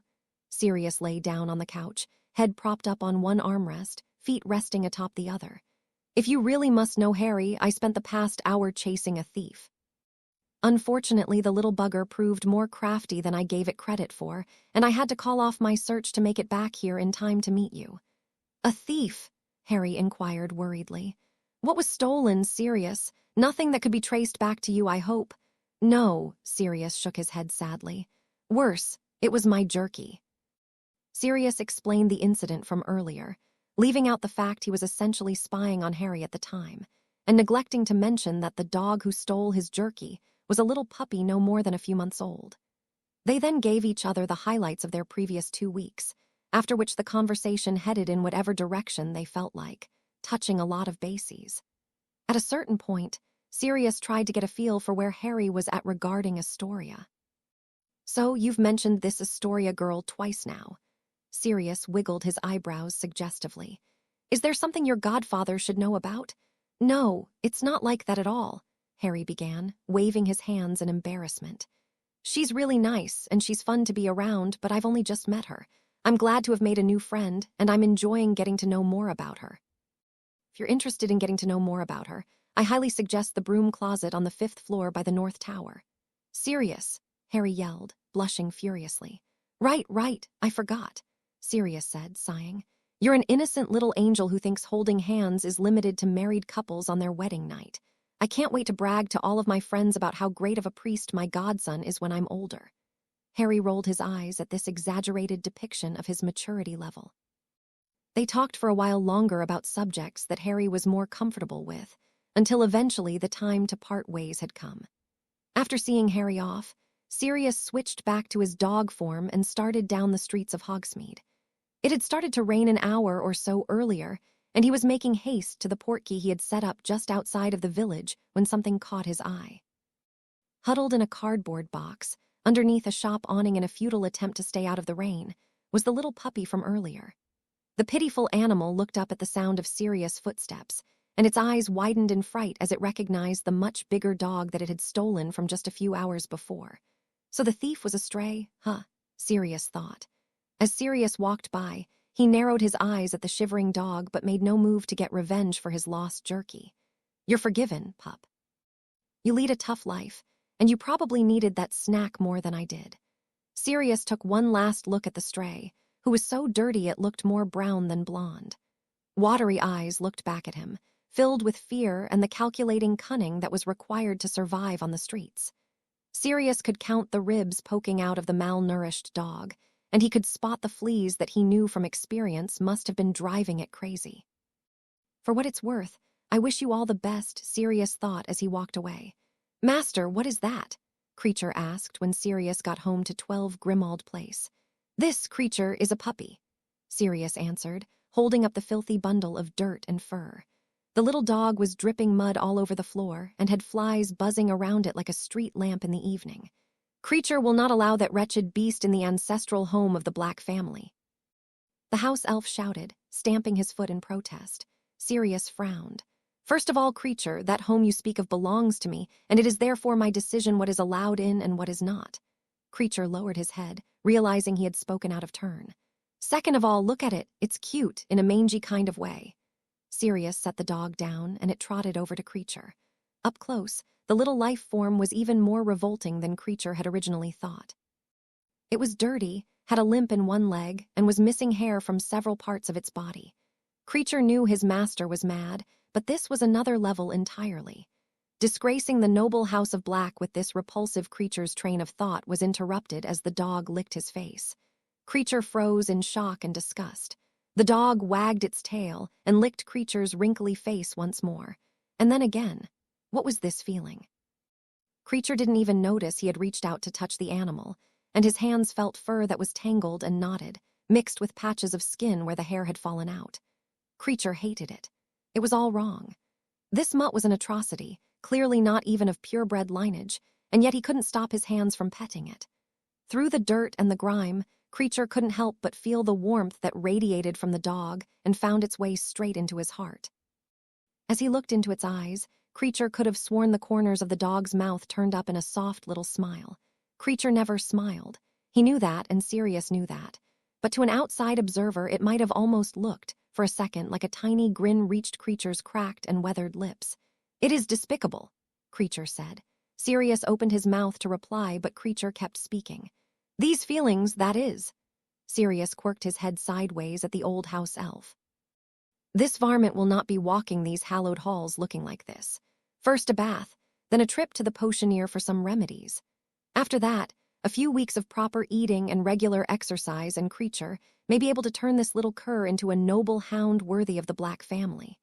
Sirius watched in shock as Creature hobbled away with the puppy in his arms, a pep in his step that he had never seen as long as he knew the elf. "Well, I'll be," Sirius thought. "I think Creature just made a new friend." Albus Dumbledore looked on in shock as a small slip of paper floated down into his hand from the goblet of fire. Harry felt a sinking feeling in his gut, years of practice giving him a sixth sense for anticipating when he was about to find himself in the middle of unwanted trouble. Dumbledore unfolded the note, and his eyes widened in consternation. The entirety of the Great Hall was silent as he quietly read the name printed on it. Harry Potter. A few days before Harry's name came out of the goblet, he was sitting on a desk in an unused classroom on the 4th floor, with Astoria on a desk of her own across from him. He was listening earnestly to a story the blonde girl was telling about her life before she came to Hogwarts, intrigued by the novelty of learning what a happy home environment looked like. And then Daphne said to me, "Don't you dare tell anyone about this," all menacingly, and then she put the ice cream back in the freezer while I stood there frozen in fear at 2 in the morning and walked past me back to her room. Astoria recounted animatedly. "Years later, I started teasing her about it, and I even called her Ice Queen for a while." Harry laughed at this anecdote, which was totally at odds with the mature and collected Daphne Greengrass he knew from class, and idly wondered if Astoria noticed she had done the exact thing her sister told her not to do by sharing this story with him. "Your sister can definitely be intimidating at times," Harry supplied. "At times, maybe," Astoria agreed.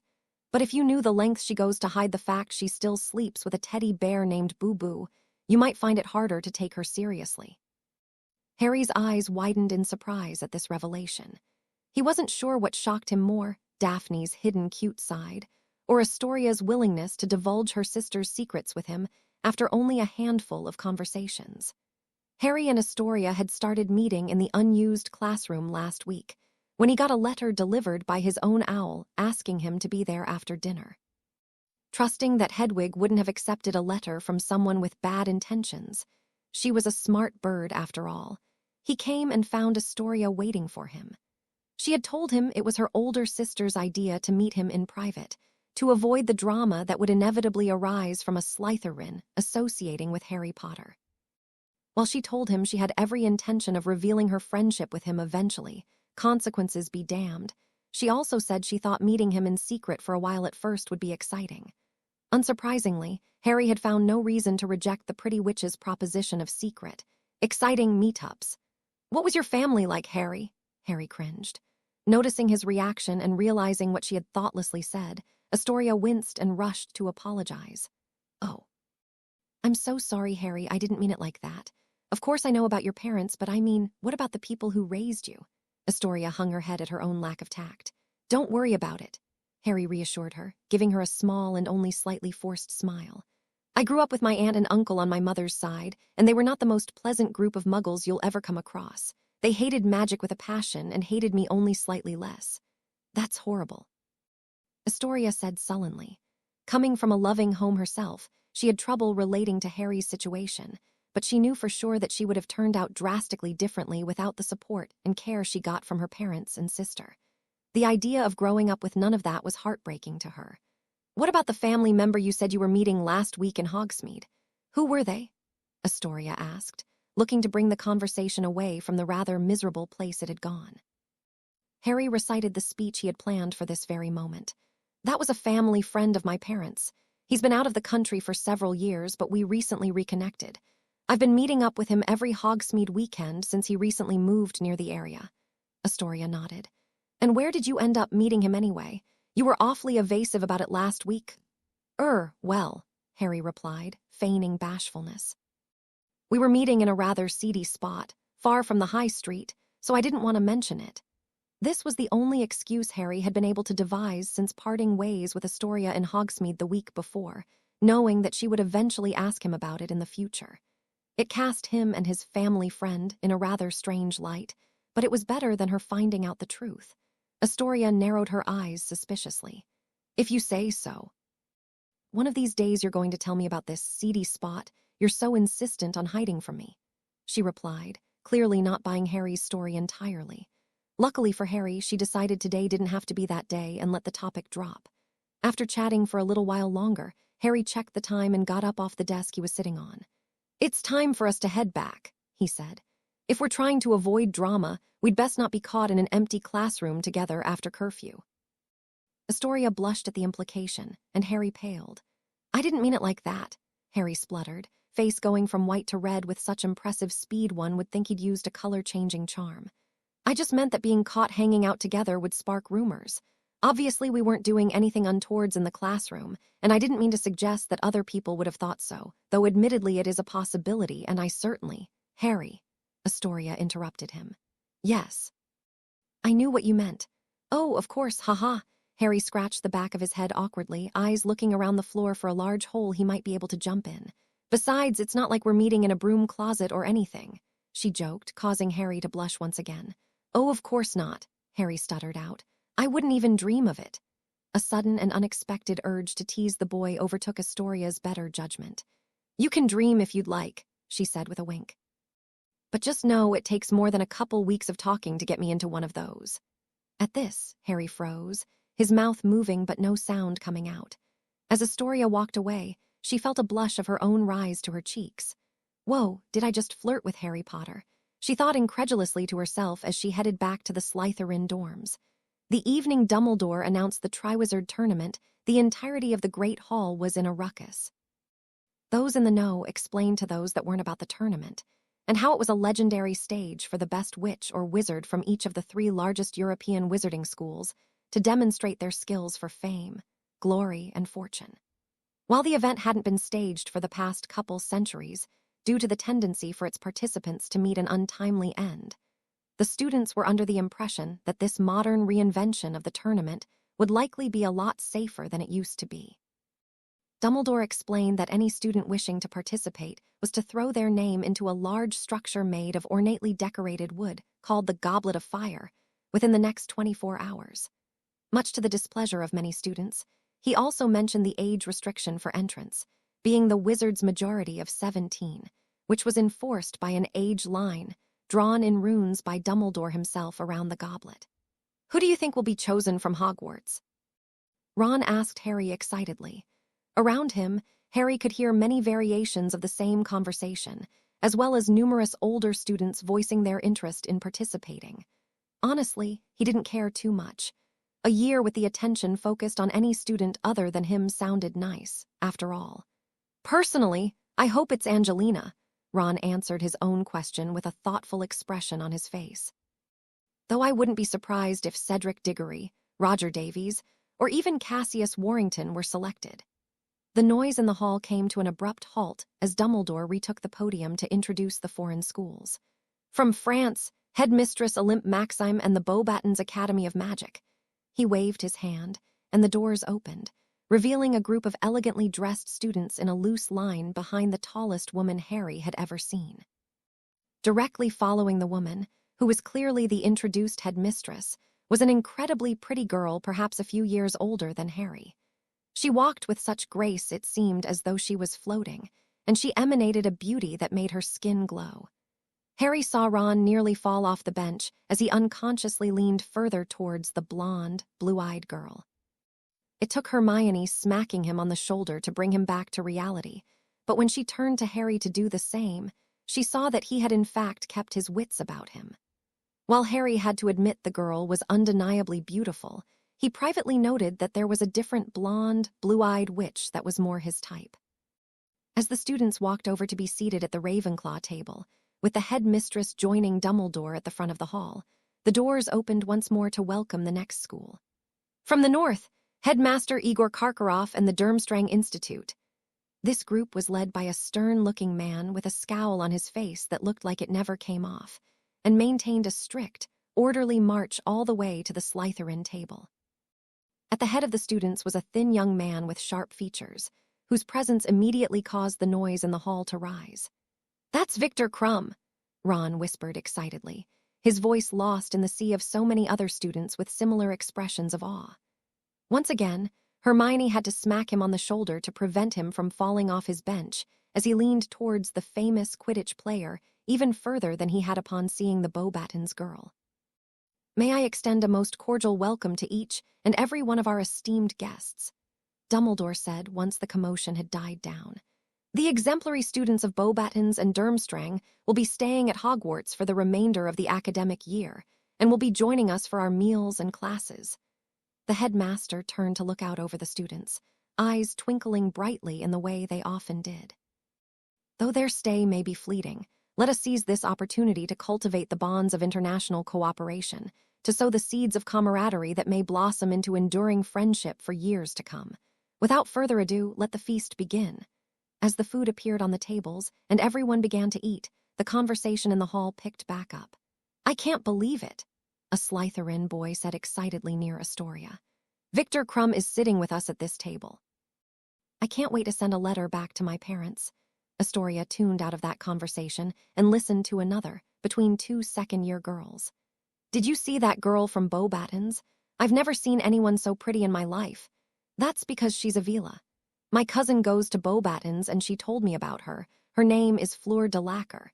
She's supposed to be a prodigy, but she probably just uses her twisted bird magic to seduce the teachers. She shouldn't even be allowed in Hogwarts, if you ask me." "Avila, huh?" Astoria considered as she ate her dinner. She had heard about Vila growing up, and while she, unlike many of her classmates, had nothing against humans with mixed blood, something about their ability to charm a man against his own wishes had given her a bad feeling. Even the open-mouthed, adoring expressions on the boys' faces when the girl had walked by felt non-consensual to her. I wonder if Harry stared at her like that too. She shook her head, not that it matters or anything. Still, something about the thought of Harry looking at Fleur affectionately made her feel bad in a way she didn't quite understand. "Are you feeling all right, Tori?" Daphne asked from beside her, noticing the complicated expression on Astoria's face. "Oh yeah, I'm fine, just thinking about stuff," she replied. Daphne raised an eyebrow but didn't question her sister any further. Astoria turned to look at the Gryffindor table, a habit she had picked up recently since becoming friends with Harry, and noticed the boy sitting with his friends. He wasn't talking much, mostly choosing to listen to the conversations of those around him. Every once in a while, he would smile at something someone said, and his deep green eyes would light up a bit, which would make Astoria smile in turn. "You're starring again," Daphne said. "No, I'm not," Astoria answered, turning her head away quickly. When Astoria returned her gaze back to Harry, she was much more subtle about it, turning her eyes but not her head. As a movement caught her attention, she saw Fleur de Lacre stand up from the Ravenclaw table and head towards the Gryffindors, right in line with Harry. She couldn't be heading towards Harry to use her Vila powers to seduce him, could she? Astoria looked on in a fret as Fleur's path held true towards Harry. Not that she would even have to use her powers, I guess. She's older, beautiful, and apparently a prodigy too. Fleur was only a few steps away from Harry's spot at the table now, and Astoria began to panic. Harry is allowed to fall in love with whoever he wants. It's none of my business. I just think he should make the decision without the influence of evil Vila powers.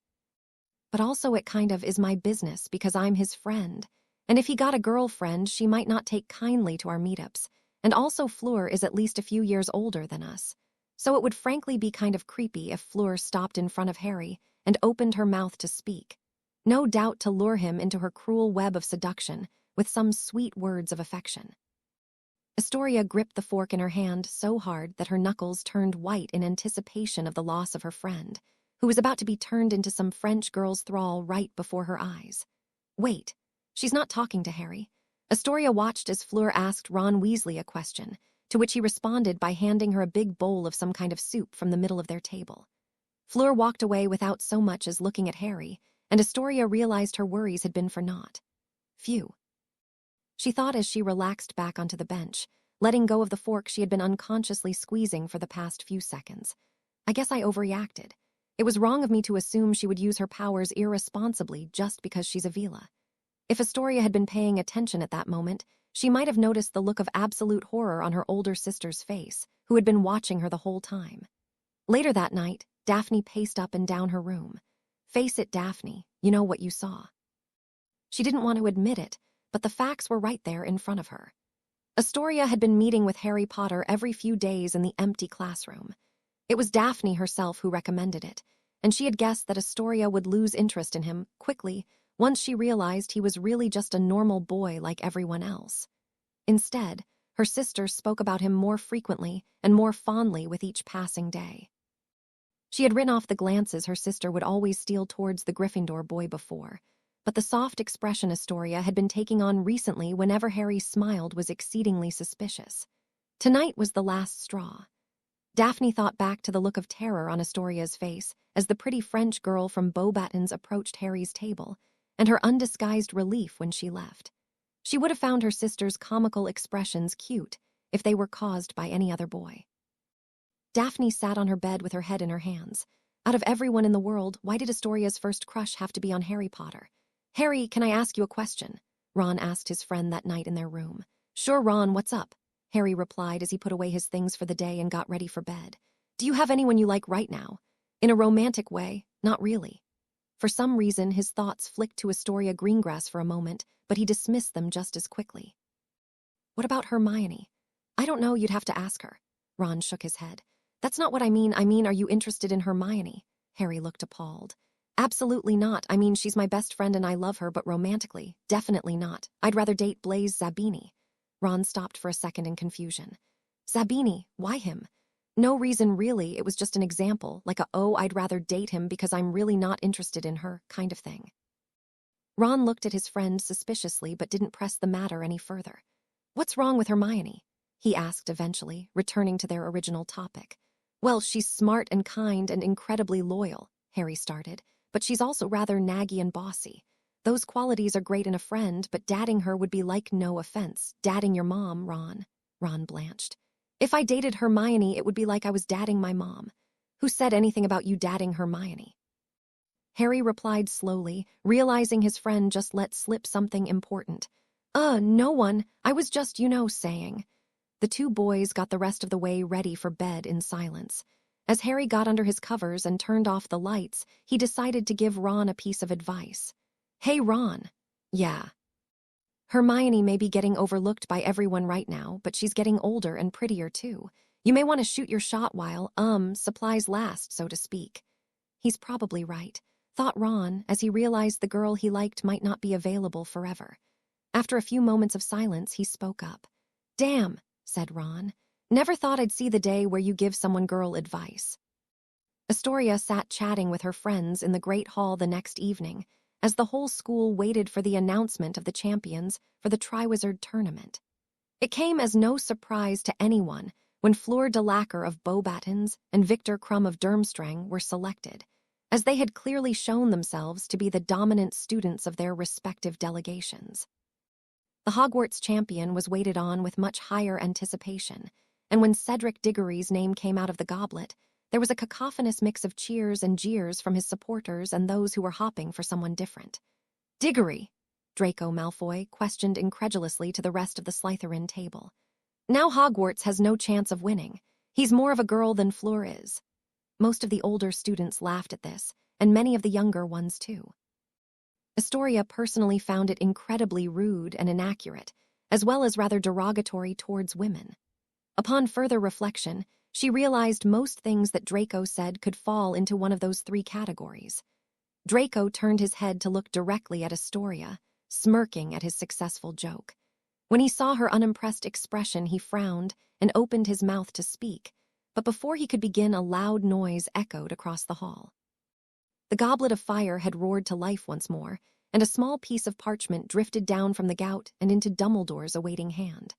The Hogwarts headmaster opened the note, and a mixture of surprise and profound sadness was etched into his features as he read it aloud. Harry Potter! The entire hall went silent, and all eyes turned to Harry. Astoria saw him in a state of total shock, and could see that his friends sitting around him weren't looking much better. Eventually, Hermione gently grabbed his arm, and a quiet "Go on, Harry" was heard from across the soundless hall. Harry reluctantly walked up to the front of the hall, and was led away through the door the other champions had gone through just minutes earlier. The second the door closed behind him, the gathered students erupted into a tumultuous fervor. He's a cheat, someone yelled. I thought wizards under the age of 17 weren't allowed to enter, another said. If he's allowed to enter, I want to enter too. Astoria heard the Durmstrang students talking amongst themselves at the end of the table, accusing Dumbledore of tampering with the goblet to get a second Hogwarts champion to increase their chances of winning. She saw the Beauxbatons students talking across the hall, and assumed the conversation was much the same. Just what we needed, Draco said sarcastically. Hogwarts gets a second champion, and of course it has to be that miserable little egotist Potter. But how did he manage to get his name in? Pansy asked from the seat next to him, looking at Draco like he held the secrets to the universe. Draco scoffed. Potter doesn't have the talent to sneak his name into the goblet. He barely has more magic than that squib Longbottom. Astoria was about to speak up in defense of Harry when she felt Daphne's hand take hers. She looked up at her sister, who mouthed a no together with a slight shake of her head. While Astoria wasn't thrilled about letting the little Ponce run his mouth about her friend, she respected Daphne enough to not make a scene over it. Yet, so who did it then? Draco looked derisively at Pansy before answering. He probably begged McGonagall to do it for him. Everyone knows he's her favorite, and she probably couldn't say no when he asked for help. But how will he compete? He's years behind all of the other competitors. Surely they won't let him participate in the tasks. When Draco spoke, he took the tone one would take with an ill-behaved dog. Do you ever stop asking questions? Pansy shrunk back at the venom in his voice, and despite her recent troubles with her, Astoria couldn't help but feel sorry for the girl. Satisfied that she had been put in her place, Draco replied nonetheless. They won't let him participate, but personally I hope they do. That surprised Astoria, and most of the other students around him as well. Draco smirked, seeing they had taken his bait. He'd be dead 5 seconds into the first task. Most of the table laughed, but Astoria couldn't fathom why. Even if they didn't like him, to want to see Harry dead felt entirely uncalled for. 5, an older boy at the end of the table called out. I bet he'd die of fright before he even set foot in the arena. That quip was met with more laughter around the table. The slowly sinking realization that Harry might end up being put in genuine mortal danger from this tournament made Astoria feel sick. After saying a brief goodbye to her friends, she ran to the owlery to pen a letter. Congratulations, Harry! A group of rowdy Gryffindors roared as he entered the common room. After being chewed out by most of the staff for the past hour, They had finally let him go, believing that he in fact did not put his name in the goblet. From the group of a couple dozen or so students, the Weasley twins emerged and put their arms around Harry's shoulders. "We're not sure how you did it," George said, "and we don't like not being sure," Fred continued. "So how'd you do it?" they said together. "I didn't," Harry replied honestly. "Ah, Fred, the classic denial tactic. We've definitely used that one before, haven't we?" "Sure have, George. I guess we know how they feel now, don't we?" "I mean it," Harry said insistently. "I just wanted to have a quiet year." "Well done, Harry," called Lee Jordan as he came over to slap Harry on the back. "Personally, I'll have my money on you. Oh, and tread lightly around Angelina for the time being. She's not in the best of moods since she wasn't chosen, and she's extra cross that you were able to sneak in over her." "Great," thought Harry sarcastically. "Even my own housemates are mad at me." Harry pushed his way through the crowd and over to the chairs by the fireplace where he saw Ron and Hermione. "Before you ask, no, I did not put my name in," Harry said to his friends impatiently, getting tired of answering the same questions over and over again. Hermione looked up at Harry sympathetically. "We know that, Harry. We knew that the second your name came out of the goblet." Ron shrugged. "I'm not going to lie, mate. At first I was mad because I had really wanted to compete, and here you were getting selected without even trying." Harry opened his mouth as if to speak, but Ron continued. "But I know you wouldn't enter the tournament intentionally, and I spoke with Hermione, and she sort of convinced me that maybe participating wouldn't have been all that great after all." Harry breathed a sigh of relief. He had been slightly worried that his friends might not believe him. "Speaking of which, Harry," started Hermione, "please tell me they withdrew you from the competition." "I wish," sighed Harry, knowing his bad luck would never have allowed such an easy out. "Apparently the contract was magically binding the instant my name came out of the goblet. If I refuse to enter, I'll lose my magic." His friends both paled. "That's ridiculous," said Ron, getting mad for Harry. "Students used to die during these tournaments, and even if they scale back the level of danger from previous ones, they'll still be based on what a 6th or 7th year could handle, not a 4th year." Harry looked at Ron, shocked at the rational and well-worded argument his normally brusque friend had just made. Hermione just raised an eyebrow at him. Noticing the look Hermione gave him, Ron turned away sheepishly. "Or at least, that's what Hermione said before you got here." Sirius was plotting the next development in Harry's love life when an unexpected letter arrived courtesy of Creature. "Master Sirius," the house elf began, "Master Dumbledore wished for me to deliver this letter to you." "Dumbledore? How strange," Sirius said. "Did he tell you what it was about?" "No, Master. He simply appeared in front of Creature and Max on their evening walk and told me it was imperative that Sirius Black receives this letter." Scared poor Max half to death when he burst into flames and disappeared. Sirius looked down at the puppy Creature had named Max. He was looking considerably better than he had when Sirius picked him up 2 weeks before, and was now starting to resemble whatever overbred Labrador Retriever mix he was meant to be. With a quick pause to give Max a pat on the head and some ear scritches, Sirius collected the letter from Creature and headed off to his bedroom to see what the old Hogwarts headmaster could possibly want from him. Poor Max was once again scared half to death a few minutes later as a booming "What?" echoed across the house, followed shortly by the sound of a glass bottle shattering into countless pieces against the floor. The next morning was just as bad as Harry had been expecting. The older Gryffindor students who had put their names into the goblet wouldn't even look at him when he entered the common room. His arrival in the Great Hall for breakfast was met with taunts and insults from the Slytherins, and he even got heckled by more than his fair share of Hufflepuffs, who were clearly upset that Harry had stolen some limelight away from their champion Cedric. The Ravenclaws were a mixed bag, with some looking at him scornfully and others pityingly. Simply put, Harry Potter was once again the pariah of Hogwarts. As he sat down with Ron and Hermione to eat his toasts, he noticed that most of his housemates were keeping their distance from him.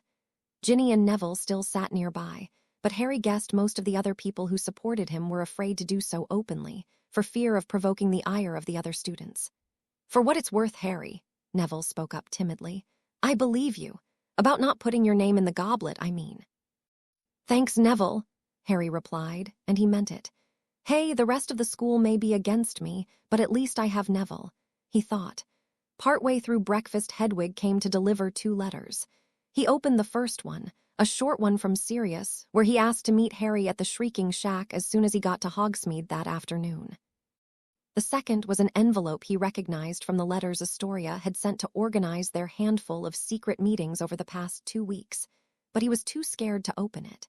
Harry wasn't sure what sort of reaction his new friend might have to his name coming out of the goblet, and he wasn't quite ready to find out.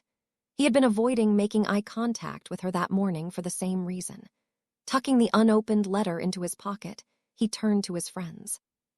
"I'm meeting Padfoot early today. I have a pretty good feeling I know what he wants to talk about, but I'm surprised he got news of it so fast." Ron and Hermione grimaced. "I take it you haven't seen this morning's Daily Prophet yet," Ron said. "Oh," replied Harry. He actually hadn't, but he could guess what was on the front page. "Did he say anything else?" Hermione asked hopefully. "Maybe he knows of a way to get you out of the tournament without losing your magic." He kept it short. "Just told me to bring a notebook and an empty bag." "Huh, that's odd," commented Ron. "Odd indeed, but I'm sure it's for a good reason," said Hermione. "For my part, I'm headed to the library today to do some research on both the history of the Triwizard tournament and magically binding contracts." "Oh," exclaimed Ron, realizing he too could be of assistance to his friend. "I know, I'll send a letter to Percy. He's working with the Department of International Magical Cooperation right now, so he might know a thing or two that could help you." Harry looked fondly at his 2 oldest and most loyal friends. "Thanks, guys. It means a lot." "Of course," they replied. "Harry!" Sirius wrapped his godson up in a big hug the moment he entered the room. As they broke apart, Sirius sat down on the couch and patted the spot next to him, indicating for Harry to sit with him as opposed to his usual armchair. "Dumbledore sent me a letter explaining what happened last night," he began once they had settled. "I'm absolutely furious that this was allowed to happen, and I'm still trying to think of a way out of it. I'm not sure if I'll be able to, though, and either way, you'll need to be ready." "Ready for what?" Harry asked. "First of all, Harry, this tournament is no cakewalk.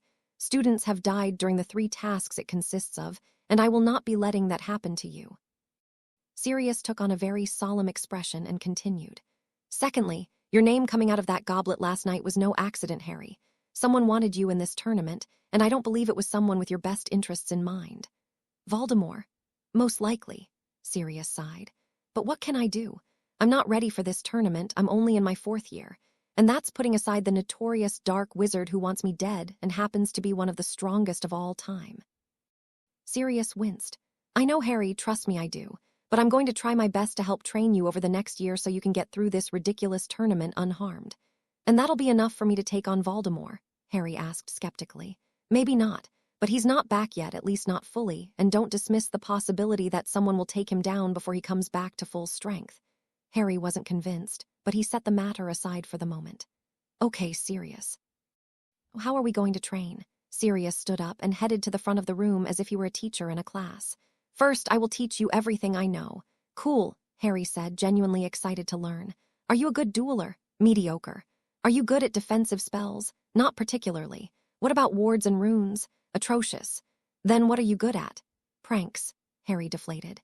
"Now wait just a moment, Harry." Sirius raised a hand, seeing his godson's disappointed expression. "There's a lot more to magic than just fancy spells and powerful incantations.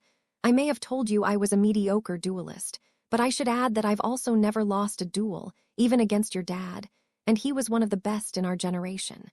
"Do you know why?" Harry's interest was piqued once more. "Why?" "Because I win all of my duels before they even start." Sirius proceeded to give Harry an exceptionally well-organized lecture on the importance of what he called the 3 pillars of pranking: preparation, patience, and opportunity. He explained how these concepts transferred over from his days as a school prankster and helped him become a powerful wizard, despite his relatively low power and knowledge when it came to magic. Harry even took notes in the notebook he was asked to bring as Sirius described tactics from several battles he had helped lead to victory in the first Wizarding War against the Death Eaters. "To summarize," Sirius said as his lecture came to a close, "preparation, win your battles before they begin. Patience, don't let haste ruin your well-thought-out plans. And finally, opportunity. When the chance comes, act decisively and strike to claim victory." Harry had to admit, Sirius' advice was actually sound and informative, and he had learned a lot. Still, He couldn't help but feel like a bit of practical magic might have been nice. And now I have some gifts for you. You brought a bag I trust. Sirius lifted a satchel from the end of the couch and opened it up. Here's a book full of spells we came up with during our time at school. They're mostly from Remus, with several from James and even 1 or 2 from me. Most of them are useless, but I went through and highlighted the ones I think you should learn. Sirius took out another book from the bag. Here's one full of designs. It explains the theory behind the Marauders map, as well as some 2-way mirrors we made in our 5th year so we could talk over the summer. I don't understand a word in there, and you probably won't either, but your friend Hermione might get some use out of it. And finally, here's our notes on the process of becoming Animagi. Just keep in mind that the ritual is extremely dangerous, so you're not to go trying it without me. Harry took the 3 books and put them in his bag. Thanks, Sirius, he said. I feel a lot better about this whole mess now. Of course, Harry. Sirius smiled compassionately at his godson. We're family, and we're in this together. Feeling a bit more confident after his meeting with Sirius, Harry mustered up the courage to open the letter he had gotten earlier from Astoria. Dear Harry, please meet me in the clearing from last time at noon today before you see your relative, if you have the chance. I'll be waiting. Astoria. Harry checked the time. Uh-oh, he thought. Surely she hasn't been waiting there for the past hour. Harry arrived a short while later in the clearing, out of breath from running. Astoria, he gasped. I'm so sorry I didn't read your letter. Is someone talking to us, Mr. Ladybug? Astoria said to a small insect on her finger. I thought I heard something, but I might have been mistaken. After all, who could possibly be here at the clearing with me? Astoria, surely it wouldn't be someone who ignores my letters and then doesn't look at me even once throughout breakfast. Are you mad at me? Surely it wouldn't be someone who I've been incredibly worried about but didn't even deign to let me know if they were okay. Astoria soliloquized to the bug. In response, it flew away. I'm really sorry, Astoria. She turned around. Oh, hi, Harry. I was scared. I thought maybe you'd believe that I put my name in the goblet or that you wouldn't want to be my friend anymore. Then I met up with my relative earlier than normal today to discuss the tournament, and I didn't end up reading your letter until just a few minutes ago. I'm sorry, I really am. Astoria sighed. It's fine. I forgive you. I just wish you'd trust me and my friendship a little more than that. If I was the type to ditch someone over a bit of controversy, I'd probably have run away screaming the first time I saw you. Astoria didn't mention that she did, in fact, want to run away screaming the first time she saw him. Harry grimaced. Controversy did seem to follow him around like a lost puppy. It won't happen again, he said. And I do trust you, Astoria, I mean it. It was just my insecurities getting the better of me. Don't worry about it, forgive and forget, Astoria said, waving her hand in a dismissive gesture. But if you ever ignore my letters again, she narrowed her eyes menacingly at him. Let's just say there's a reason no one in my family tries the silent treatment with me anymore. Harry shivered. I love it when she glares at me, he thought, before quickly chasing that unwelcome and unsettling intrusion away. Harry spent the rest of the afternoon filling Astoria in on what had happened the night before and the fallout since. He was relieved to find out that she believed him that he did not put his name in the goblet and did still want to be his friend. So tomorrow night in the empty classroom, Harry asked her as they got up to part ways. Sure. As Harry turned to leave, Astoria spoke up again with a devious smile on her face. Harry, one more thing. Yeah, don't make me wait on you for an hour ever again, or you'll never get me into that broom closet you've been dreaming about. Harry walked briskly away, bright red, and Astoria giggled. I wonder why I like teasing him so much, she thought to herself as he exited the clearing. When Sirius got home to 12 Grimmauld Place that night, he realized he had forgotten one thing, one very important thing. My plan, he lamented. Harry was supposed to accidentally share the couple's sundae at Madame Puddifoot's with Astoria today. Sirius slapped himself on the forehead. He had forgotten all about his plan in the turmoil of the past 24 hours since he received news of Harry's name coming out of the goblet. Without my help, they probably haven't made any progress since the picnic. With that, Sirius redoubled his efforts to concoct a new ploy for the next Hogsmeade weekend. After all, with all the stress and the training Harry was about to undergo for the tournament, he would need some time to relax as well. That's what Sirius told himself anyway. This is amazing, Hermione exclaimed in glee as she looked through one of the notebooks Sirius had given Harry. I've always wondered how they made the Marauders map, and this explains it in detail. It's based on a complex series of runes they set up around the school and then mapped to the parchment. They discovered the intrinsic magic of the school was powerful enough to perceive the given name of everyone within its walls, and using a frankly mind-boggling amount of self-sustaining charms, they were able to have that information transferred to the map. It updates As Hermione gushed about the magical complexity of the map, Harry and Ron looked through the book of spells. "Look at this, Harry," Ron said, pointing to one of the spells circled important in the book. "You can cast this on someone to check if they're under the effects of a love potion." "Huh," Harry replied. "I'm sure that was very useful for Padfoot back in the day, but I'm not sure how pertinent it is to us." "What about this?" Ron suggested. "They call this one fictus impetus. It creates a huge explosion that looks like a devastating attack, but in reality is just an illusion." Harry read over the notes in the margin as Ron recited them. "That one actually does sound quite useful," Harry admitted, folding down the corner of the page so he could practice it later. "Cool. It looks like fictus impetus was credited to my dad," Harry thought as he noticed the small stylized signature of tilde prongs, tilde next to the description of the spell. All of the text in the book was written in Remus' neat handwriting, but each marauder was credited for their own spells with their own signature. Harry made a note every time he saw a spell created by his dad. "I wonder when he came up with this one." He mused. He liked to guess about the circumstances surrounding his dad's spells as he found them in the book, in an attempt to glean some information about what he was like as a person through the spells he made. Harry was broken out of his reveries when Ron glanced at the other book sitting on the couch in the Gryffindor common room. "Harry," he asked, "are you going to try to become an animagus too, like your dad and Padfoot?" Interested, Hermione stopped talking to herself about the map and listened to Harry seriously as he answered. "I'm not sure yet, to be honest." He shrugged at his friends. "I'm not sure how useful it is for me at the moment, and Sirius said the ritual is pretty dangerous. But it would be so cool," Ron encouraged Harry. Hermione rolled her eyes at the boy's juvenile exclamation.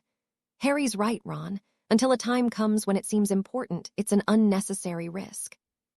Besides," she continued in the lecturing tone she often took when explaining anything to anyone, "the first page says that the only animal you'll ever be able to transform into is your spirit animal. If Harry goes through all the trouble to identify his spirit animal, only to discover it's something useless, all that time will have been wasted." "But what if his spirit animal is a dragon? Or a lion?" Ron cried. "What if it's a lemming?" Hermione retorted. As Ron and Hermione debated the merit of the animagus ritual, Harry checked the time and realized it was time for him to go meet Astoria. "Sorry, guys, I have to go," he said, packing the books back into his bag and getting up off the couch. "I'll be back in a couple hours." Ron and Hermione ceased their dispute as they watched Harry exit through the common room door. It had been a trend they noticed over the past couple of weeks. Every few days, he would disappear for a few hours after dinner and be back right before curfew. "Where do you reckon he's always going?" Ron asked Hermione. "I'm not sure," she answered. "Maybe he has a girlfriend," Ron scoffed. "Harry, he's so clueless, it'll be years before he gets a girl." Hermione raised an eyebrow at the equally clueless boy in front of her. She had noticed him being nicer to her these days and knew what it was likely about, but he had yet to say anything to confirm her suspicions. Besides, she wasn't totally sure how she felt about him in any case, so she was content to just wait and see. "What?" Ron asked, noticing the look Hermione was giving him. "Oh, nothing," she replied. "Astoria?" Harry asked later into the evening, sitting across from the girl on desks as per their routine. "Why do you think you were sorted into Slytherin?" Astoria gave him a questioning look. "What do you mean? I had to go somewhere, didn't I?" "Of course, I just mean, and I don't intend any offense when I say this, but you're not exactly the most Slytherin person I've ever met." "Oh, I've heard that before," she replied, understanding. "The hat actually gave me a choice, you see." "A choice?" Harry leaned in attentively as she continued. "During my sorting ceremony, the only thought in my head was, I want to be placed into the house that will allow me to make 100 friends. Because that was my goal before I came to Hogwarts. Then the hat said to me, 100 friends, you say, the attitude of a Hufflepuff, but with the ambition of a Slytherin. And then I said, oh, my sister is in Slytherin, so why don't you just put me in there?" And then the hat was all like, "You might struggle in Slytherin." And then I was all like, "Honestly, Mr. Hat, I'm not good at studying, so I'll struggle anywhere. You may as well just put me in Slytherin," and so here I am. You know what? Harry thought. That actually makes a lot of sense. The hat actually offered me a choice too, Harry said. It said I would do great in both Slytherin and Gryffindor, but I had met Draco Malfoy prior and knew for sure I didn't want to be with him. So I told the hat and ended up in Gryffindor. Astoria's jaw dropped. You're telling me you could have been in my house if it weren't for Draco? Probably. He's so annoying, Astoria whined. We could have met years ago and been friends years ago, and we wouldn't have to meet in an abandoned classroom years ago. That last one doesn't make sense. Yes, it does. They talked into the evening until curfew came sneaking up on them and they had to depart. Same time on Thursday? Harry asked as they made ready to leave. I guess so, she replied, a bit hesitant. Is something the matter, Astoria? She isn't tired of meeting with me, is she? He thought worriedly. It's just, I'm tired of having to pretend I don't know you in the hallways and stuff, she replied with a dramatic sigh. Can't we just talk in public like normal, instead of hiding away in an abandoned classroom every few days like forbidden lovers? Harry blushed at Astoria's metaphor. It is bothersome, Harry admitted once he collected himself. But Daphne is right. I may already be a pariah, but it would hardly do for you to become one too. Let's just keep things secret a little while longer, until things with the tournament die down. I guess, Astoria conceded irresolutely. I'm sorry, Astoria, but don't blame me. Blame Malfoy, it's his fault we're not in the same house. Oh, trust me, I do. A few days later, Astoria woke up and headed down to the Slytherin common room like usual. She was greeted by the unwelcome sight of Draco Malfoy, grinning smugly and handing out badges of some kind to their housemates. Oh, Astoria. He called to her as he saw her descend the stairs. I have something for you. She took the proffered badge and looked at it more closely. It said, Support Cedric Diggory, the real Hogwarts champion, in bright green letters, and after a few seconds switched to Potter Stinks in a bright red.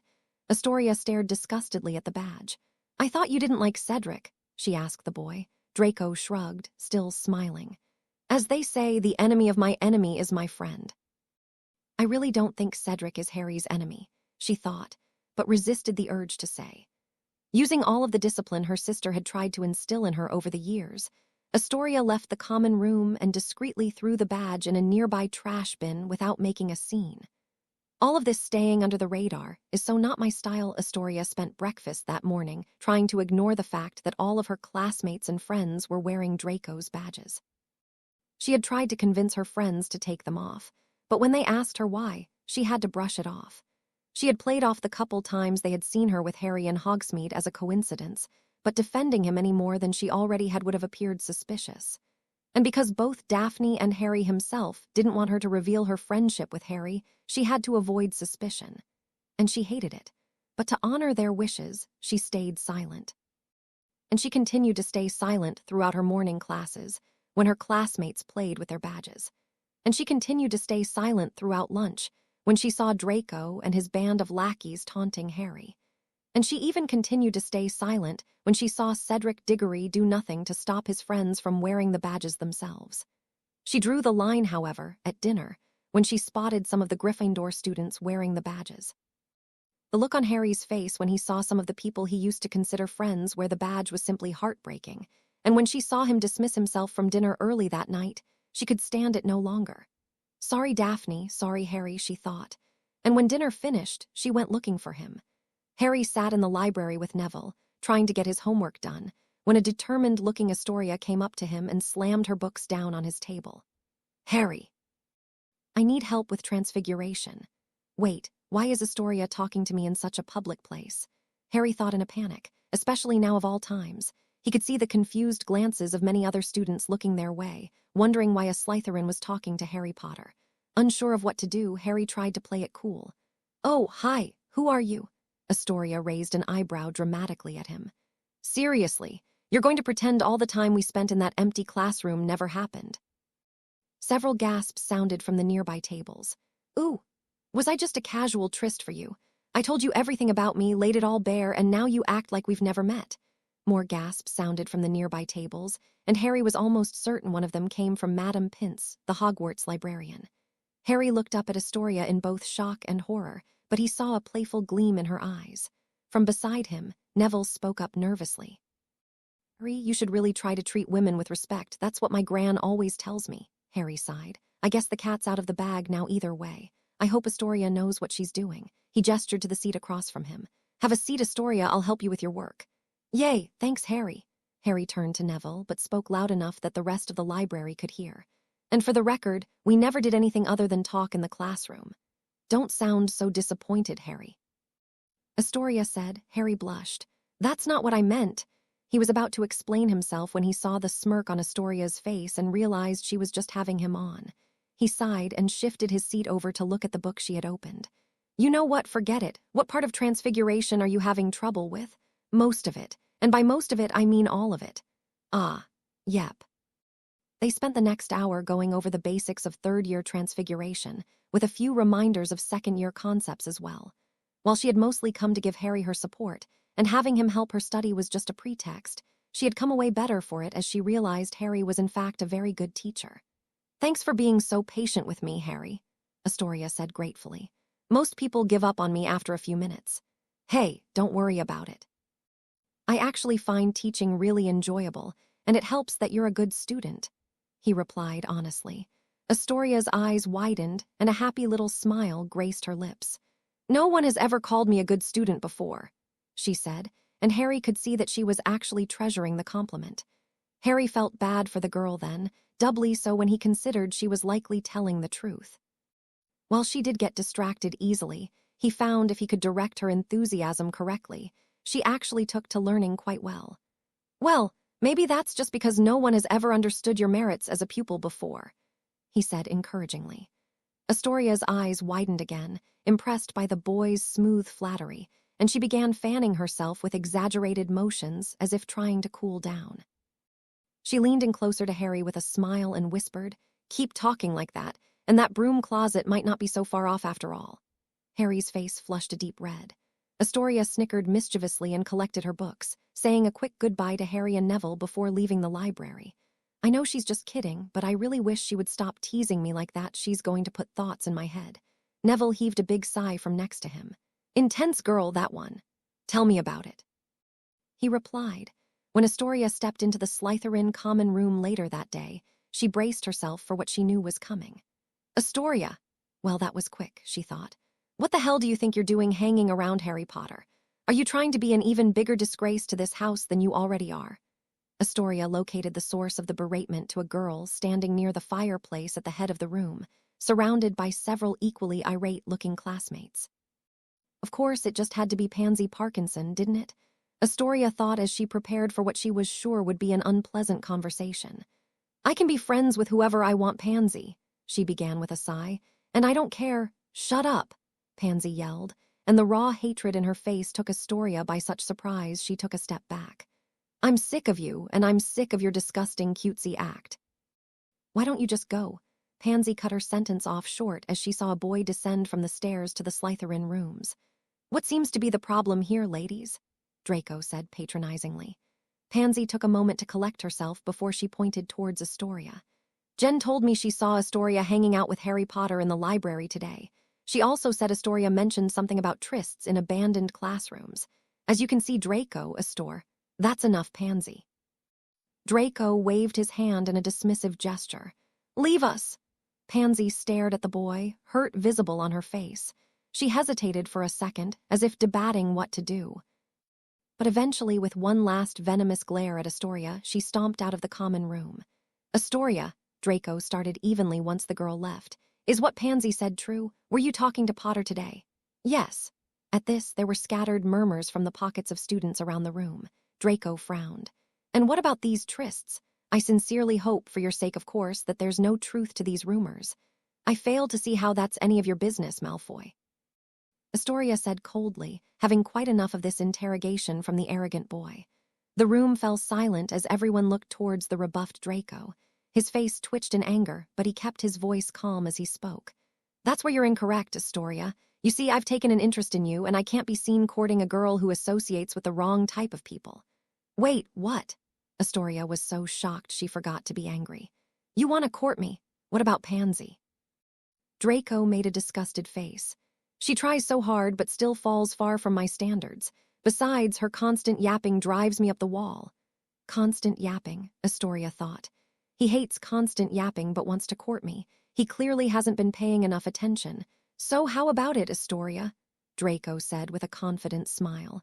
Next Hogsmeade weekend, I'll meet you by the gates at 11. Of course, you'll have to cease this silly pity project with Potter, but it's a small price to pay. You know. The entire room froze, no one moving a muscle. What? Draco said, affronted. I must have misheard you. For a moment there, I thought you said, then I'll say it again. Astoria interjected before he could finish, putting her hands on her hips. No, you're mean, petty, and disrespectful. I have absolutely no interest in being courted by you, and I never will. At this harsh rejection, several students gasped, and Draco's face contorted into one of rage. And for the record, Astoria continued, I won't stop associating with Harry because he's nice and he's my friend. He also doesn't mind my constant yapping, which already makes him a whole lot better than you. You insolent little. Draco drew his wand in a fit of fury, but was cut off as a spell hit him square in the chest, freezing him where he stood. Daphne. Astoria exclaimed, turning to see her sister standing in the doorway with her wand raised, out of breath. Astoria, Daphne said as she caught her breath. I came as soon as I heard what was going on. He didn't hurt you, did he? No, I might have lost a few brain cells listening to him speak, though. Astoria smiled. Daphne laughed, relieved that her little sister was okay. And heaven knows you had precious little to lose in the first place. Hey. Astoria retorted, as Daphne came over to ruffle her hair. Now, Astoria, you're coming with me to my room. We have things to discuss. Eep. Daphne spared one last glance around the room at the other Slytherins, none of whom were meeting her gaze, and dragged her sister away. I'm sorry, Daphne, Astoria said as soon as her sister closed the door to her room. I know you told me to keep things with Harry a secret, but you saw the badges today. They were bullying him. Daphne sighed. I'm not mad at you, Tori. No. If anything, I'm a little proud that you stood up for your friend like that. I heard you reject Draco as well, and take it from me, that was cold. Daphne smiled conspiratorially at her sister. Astoria smiled back before her expression switched to confusion. Speaking of which, what was that about anyway? Since when has Draco Malfoy been interested in me? We've never even spoken before. Daphne shrugged. I don't think he was interested in you for what you have to say. Then why? You might not have noticed, Astoria, but you're starting to get pretty. And while you may not have noticed, based on the looks I've seen you getting lately, other people have. Awa, you think I'm pretty? Astoria asked. Naturally, you take after me after all. Astoria giggled at her sister's mock vanity. After a moment, Daphne turned to her sister and her expression became more serious. You know what this means, though, right? Astoria looked down at the floor sullenly. I know. I'll be the outcast of Slytherin House for a while. Not quite. Daphne gave her sister a soft smile. We'll be the outcasts of Slytherin House for a while. At that, Astoria hugged her sister at full strength. Speaking of your friendship with Harry, Daphne said cautiously as they broke away from the embrace. I heard a rumor about you laying bare with him in the classroom on my way here. You're, being careful, aren't you? Oh my gosh, Astoria blushed furiously. That's not what I said at all. Daphne quirked her head at her sister. I was just teasing Harry in the library, and I took it a little too far. The second I said it, I regretted it. Just for some reason, I can't seem to help myself around him. For some reason, Daphne repeated, raising an eyebrow. Yeah, I'm not sure why, but when I see him, I get the urge to tease him, and I like it when he blushes. Daphne swallowed hard. It was time to do her duty as an older sister. Do you think it's possible the reason is that you like Harry? No, Astoria denied. We're just friends. I mean, yes, I like him, but I don't like him. But you like it when he blushes, and when he smiles, Astoria added. When you speak to him, does your heart race? And sometimes I feel butterflies in my stomach, too, Astoria admitted. When you think about him with another girl, do you get sad? I've never thought about him with Anoth. Astoria's sentence cut off as she imagined Harry holding hands with Fleur de Lacquer, walking along a beach at sunset. She felt a twisting in her gut, and tears started to form at the back of her eyes. Okay, Astoria, that's enough of that, Daphne said, taking pity on the miserable-looking girl and shaking her out of her painful delusion. Astoria stood there staring at the floor for a few seconds until her eyes widened in alarm and comprehension. Daphne! Yes. Astoria turned slowly to look up at her sister, an expression of revelation clear on her face. I think I have a crush on Harry Potter. The next morning at breakfast, Harry sat with Ron, Hermione, Neville, and Ginny like usual. So let me get this straight, Ron said. You've been meeting up with Daphne Greengrass' sister in secret every few days for the past 3 weeks. Yes. And yesterday all the Slytherins found out, and that's why she's sitting alone. Harry looked over to the Slytherin table. where Astoria sat with her sister and her sister's best friend, Tracy Davis. The other members of her house were keeping their distance, even her usual friends, and he could see many whispers and pointed fingers directed towards the girl. He had spared her his fair share of glances that morning already, and every time he saw her his heart ached at the situation she found herself in due to him. "Yes. Wait," exclaimed Hermione, putting the pieces together in her head. "That's where you've been going after dinner, to meet up with Astoria." Ron caught on surprisingly quickly, considering it was Ron. "And that's why you've been sneaking looks at the Slytherins lately," he added, pleased that he had made the association. "You haven't been staring at Daphne, you've been staring at Astoria. She's the one you have a crush on." Ginny frowned at this and turned to look at Harry. Harry, for his part, blushed furiously and waved his hands around in front of him. "I haven't been starring," he denied, "and I don't have a crush on her, we're just friends." Ginny let out a sigh of relief at this, but Ron and Hermione just exchanged glances. Noticing the look that passed between them, Harry growled in frustration. "I hate it when you guys do that." "I'm sorry about your friends, Astoria," Tracy said sympathetically. "I'm sure they'll come around eventually." "I'm sure they will too." Astoria nodded nonchalantly. "And if they don't, well then they weren't very good friends to begin with now, were they?" "That's really mature of you, actually," Daphne said, a bit surprised at how well her sister was handling her soft exile from the house. "And Tracy's right. Most of them don't really care about your friendship with Potter anyway. They're just afraid of angering Draco by hanging out with you." "But you're not?" Astoria asked. Tracy scoffed at this. "Draco wouldn't stand a chance against your sister in a duel, and it's not like he can pressure people into not talking to us. We weren't talking to anyone else in the first place."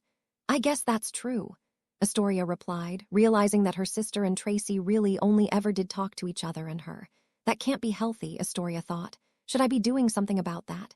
"You know, Astoria," Tracy began, a playful smirk on her face. "Personally, I find it really romantic that you showed your support for him, even knowing what it would do to your friendships in Slytherin. You must have it bad for him." Daphne smacked her friend on the shoulder. "Hey, no teasing my sister. That's a privilege reserved for me. Besides, she doesn't have it bad for him. She just has a little crush." "Right, Astoria." "Right," Astoria answered. "Right," Astoria thought. Astoria glanced around the hall and spotted Harry. He had already been looking her way when they made eye contact, a fact that made her heart skip a beat.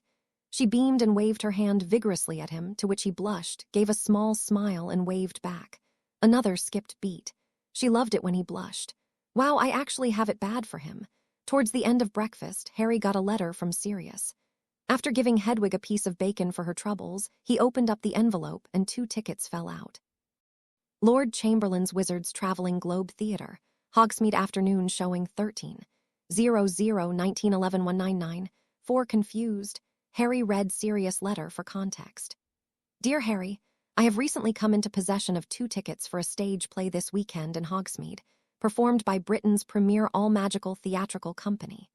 Due to my circumstances, I can't very well show up in such a public venue, but it would be amiss of me to let these tickets go to waste. Why don't you bring one of your friends? We'll meet up early that day. Love, Padfoot." Harry thought about this. He had never been to see a play before, and he couldn't deny the prospect intrigued him. "Hermione," Harry said, turning to his bookworm friend and showing her the tickets. "Would you be interested in going to see a play with me this weekend in Hogsmeade?" Of course, Hermione's words cut off as she read the ticket. "Quidditch and Mayhem Hogs Head In, Hogsmeade a spectacle of brooms and violence. Audience participation." "Actually," Hermione corrected herself quickly. "I forgot. I have an exam I'm really nervous for, and I'll be using this weekend to study." There was no way she was going to that. It sounded horrible. Harry turned to Ron. "Do you want to come? I thought I'd ask Hermione first since she likes books and all, but it would be fun to go with you as well." Ron wasn't too sure an afternoon watching a stage play sounded fun, but he'd go just for Harry. Besides, it would make him seem cultured, and that might impress Hermione. "Sure, Harry, I'd love to go." Ron's words cut off as he read the ticket. Singing Spiders. The musical Hadley's House of Horrors, Hogsmeade the first arachnid musical now with real acromantulas. "But unfortunately, I have already made plans with Seamus and Dean that day." There was no way he was going to that. It sounded horrible. Harry was surprised that both of his best friends had already made plans for that day, but there was nothing for it, he supposed. He turned to his final hope. "Neville, would you like to come?" "It would be fun." Neville's words cut off as he read the ticket. Never-Ending Tragedy's Two Ernest's Coffee Shop, Hogsmeade literally just constant tragedies. Neville blanched. Sorry, Harry, I'm really bad with stuff like that. I read Wuthering Heights last summer and it took me over 3 hours to stop crying. Oh, okay, no worries. Harry wasn't sure what Neville was so scared of, but he guessed that some plays could be pretty sad and that wasn't for everyone. Who's left? Harry thought dejectedly. I don't think there's anyone left who'd go with me. As Harry looked around the Great Hall, he caught sight of a particular Slytherin girl. Oh, I guess it's worth a try, he thought. I'll ask her after classes today. Unbeknownst to him, Ginny followed his gaze and let out a disappointed sigh. This potion will have to be brewed in pairs, Professor Snape intoned to the third-year potions class. As such, find a partner, get your ingredients from the front of the class, and begin. Astoria looked around at her usual friends hopefully, but none of them would so much as meet her gaze. Today had been a shared class with Ravenclaw, and she tried to call out to some of her acquaintances from that house as well, but they had all paired off rather quickly. Oh well, she thought. I guess this will be another failed grade for me. As Astoria walked to the front of the class to fetch her ingredients by herself, she noticed another student, a Ravenclaw she didn't know the name of, doing the same. Hi, she said. Do you also not have a partner? The girl turned to face her. She had straggly, dirty blonde hair that fell most of the way down her back, and big gray eyes that were open just wide enough to give her a look of constant surprise. Hi, Astoria, the girl replied slowly. As of yet, I don't. Well then, would you like to be mine? Also, forgive me, but I don't know your name. Astoria chose not to comment on the fact that despite never speaking before, the girl knew hers. I don't mind. I should think it'll be a nice change of pace to work with someone on a group project. I'm Luna Lovegood, by the way. Something about the dreamy way Luna spoke made Astoria feel calm. It's nice to meet you, Luna, Astoria said, extending her hand. Oh, a handshake. I've always meant to try one of these, Luna said, grasping the other girl's hand with her opposite hand in a strange way that made a couple of their fingers interlock. Unconventional, but interesting. Astoria thought, looking down at their intertwined hands. I guess this is her first handshake. How was it? She asked the girl as their hands came apart. Everything you hoped it would be. It wasn't bad, Luna replied pensively. I'd slot it just behind milkshakes, but considerably above earthshakes. Astoria nodded at this. She could see where Luna was coming from. With introductions out of the way, they collected their ingredients and sat down at a table towards the back of the classroom. Luna, I'm going to be completely honest with you. I'm horrible at potions. Maybe you can take the lead and I'll follow your directions. Luna nodded her head. That sounds reasonable. Personally, I find potions rather easy, as long as you don't care too much what the end result is. Great. They worked together efficiently, with Luna leading and giving Astoria tasks to do. While Astoria was no potions expert, she couldn't help but feel some of Luna's requests seemed odd. Caress the frog leg before you add it into the cauldron, Luna instructed. One last loving touch will help it dissolve better. Astoria was a little bit skeptical, but nonetheless did as she was told. Now add 2 bat wings. But the recipe says to add only 1. Well, sure, but you wouldn't want it to get lonely now, would you? Astoria thought about this. She has a point, I guess. Finally, we'll need to crush the moon moss. Personally, I find it easiest to do it with my teeth. Like you chew it. Yes, it has a nice flavor, actually. Would you like to try it? Astoria looked at the clump of moss in her hand. She was pretty sure it wasn't poisonous. Here goes nothing. She put it in her mouth and chewed it, nodding that it actually did have a pleasant kick to it that reminded her somewhat of a strong green tea. Now, whoa, she asked Luna, her mouth full of moss. Oh, just spit it directly into the cauldron. With a quick glance around to make sure no one was watching, Astoria tucked her hair behind her ears and spit the chewed-up moss into her cauldron as quietly as possible. Are you sure that was necessary, Luna? Astoria asked, wiping her mouth on her sleeve and feeling a bit weird about what she had just done. Actually, it was a joke, but then you took it seriously and I thought, why not? When the class was almost finished, Snape walked around to inspect everyone's potions. When he got to Astoria's table, he looked into their cauldron with a sneer. Last time I checked, Snape began in an irritated monotone, Serenity Serum was not supposed to glow purple. Astoria shrank back from the professor's glower, but Luna kept a smile on her face as she answered. Perhaps not, but this is not Serenity Serum. My best guess is that this potion would function wonderfully as a shampoo. After classes had finished that day, Astoria and Luna sat in the potions classroom, scrubbing cauldrons in detention. Even though we have to scrub cauldrons for the rest of the week, seeing the dumbstruck look on Snape's face when Luna spoke to him made it all worth it. Astoria thought. She's an interesting girl, that's for sure. Luna, she spoke to the girl next to her once the potions professor left the room. Yes, Astoria. Do you want to be my friend? Luna's eyes widened even more than they already were by default. You really mean it? Of course, I had a lot of fun with you in class today. Besides, my goal of making 100 friends recently took a major setback, and I'm looking to restock. 100. Luna looked contemplative as she stared off into space. I wonder how long that would take. I just made my first today. A journey of 1,000 miles begins with a single step. Astoria recited smugly, proud that she had remembered one of her dad's favorite sayings. That would be an awfully long fall. Huh, don't worry about it. With that, the girls went back to scrubbing cauldrons.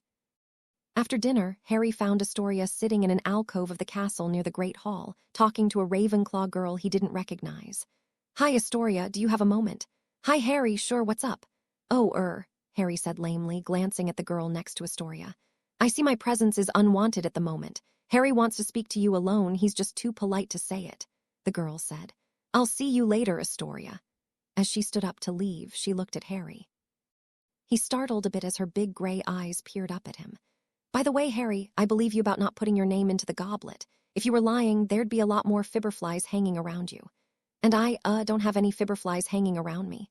No, you're remarkably clear, Luna replied. But you do have an infestation of heartglow sprites, which is usually a sign of someone who's in love. Thanks for confirming that I don't have fibberflies, that is. Sure. She replied cheerfully before leaning in to whisper in Harry's ear. I'm sure she'll say yes. As she skipped away, Harry watched her retreating figure in a mixture of awe and horror. How did she know what I was going to ask Astoria, he thought. Astoria laughed at Harry's expression. Isn't she fun? I guess so, he replied. Is she a new friend of yours? Yup, I met her in potions today. We worked on a project together and then spent detention with each other after that. Name's Luna Lovegood. She's really interesting, I think you'd like her. I bet. Hey, listen, are you doing okay? Harry asked, changing the subject. I saw the way all the Slytherins were treating you today. I'm sorry you had to go through that for me. Nonsense, Astoria said. If I had known this would be it, I would have spoken to you in public weeks ago. If my friends can't be friends with me because of who I'm friends with, I don't want to be friends with them. Besides, now we can talk in the hallways. Keeping it secret in the classroom was fun for a while, but now being open about it feels nice. Yeah, I think it does feel nice, Harry agreed. Anyway, the thing that really surprised me was when Draco Malfoy asked me out on a date to Hogsmeade. What? Harry exclaimed in shock.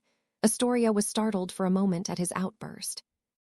Yeah, I got back from speaking with you in the library yesterday, and Draco was all like, don't hang out with Harry, also date me, or something equally eloquent as that. Harry gulped. And you said... Astoria raised an eyebrow at him. No, of course. Harry heaved a huge sigh of relief, which he realized too late was more obvious than he was intending. A small smile began to form on Astoria's face. And why does my rejecting Draco make you so happy? Because I wanted to ask you to go with me to Hogsmeade instead. I can't exactly say that now, can I? Because he's rude and wouldn't treat you right, and you're my friend. Astoria's smile disappeared, and a small frown appeared in its stead at the word friend. Was there anything else you wanted to speak about? Astoria asked, a bit coldly. Did I say something to make her mad? Harry thought, confused at the tone she had taken. There was one more thing. I'm waiting. Astoria replied, tapping a foot on the floor. How do I ask her to go with me to this play without it sounding like a date? Harry, if you're just going to stare at the floor, do you want to go see a play with me in Hogsmeade this weekend? Astoria froze. Did he just ask me on a date? She thought. Harry showed her the tickets Sirius had given him, and she read them. Lord Chamberlain's Wizards Traveling Globe Theatre, Hogsmeade afternoon showing 13/00/1911-199 for the Lord Chamberlain's Wizards. Astoria thought in shock. Even I've heard of them. They're the most famous company of actors in magical Britain, maybe all of Europe. Daphne is going to be so jealous when I tell her, if you don't want to go, it's okay, Harry said, shuffling his feet awkwardly at the girl's silence. No, I mean yes. I would love to go, thanks for inviting me, she said, and she leapt up to hug him. Harry stood there with his arms glued to his sides as Astoria hugged him. Apart from Hermione and Sirius, he wasn't used to being hugged, and certainly not by a girl he found so pretty. When Astoria pulled away, she gave him a judgmental look. Harry, you're an awful hugger. Sorry, he replied shamefully. That's fine, it just means we'll have to keep practicing. she said with a wink. Astoria giggled as Harry reacted exactly as she had been expecting.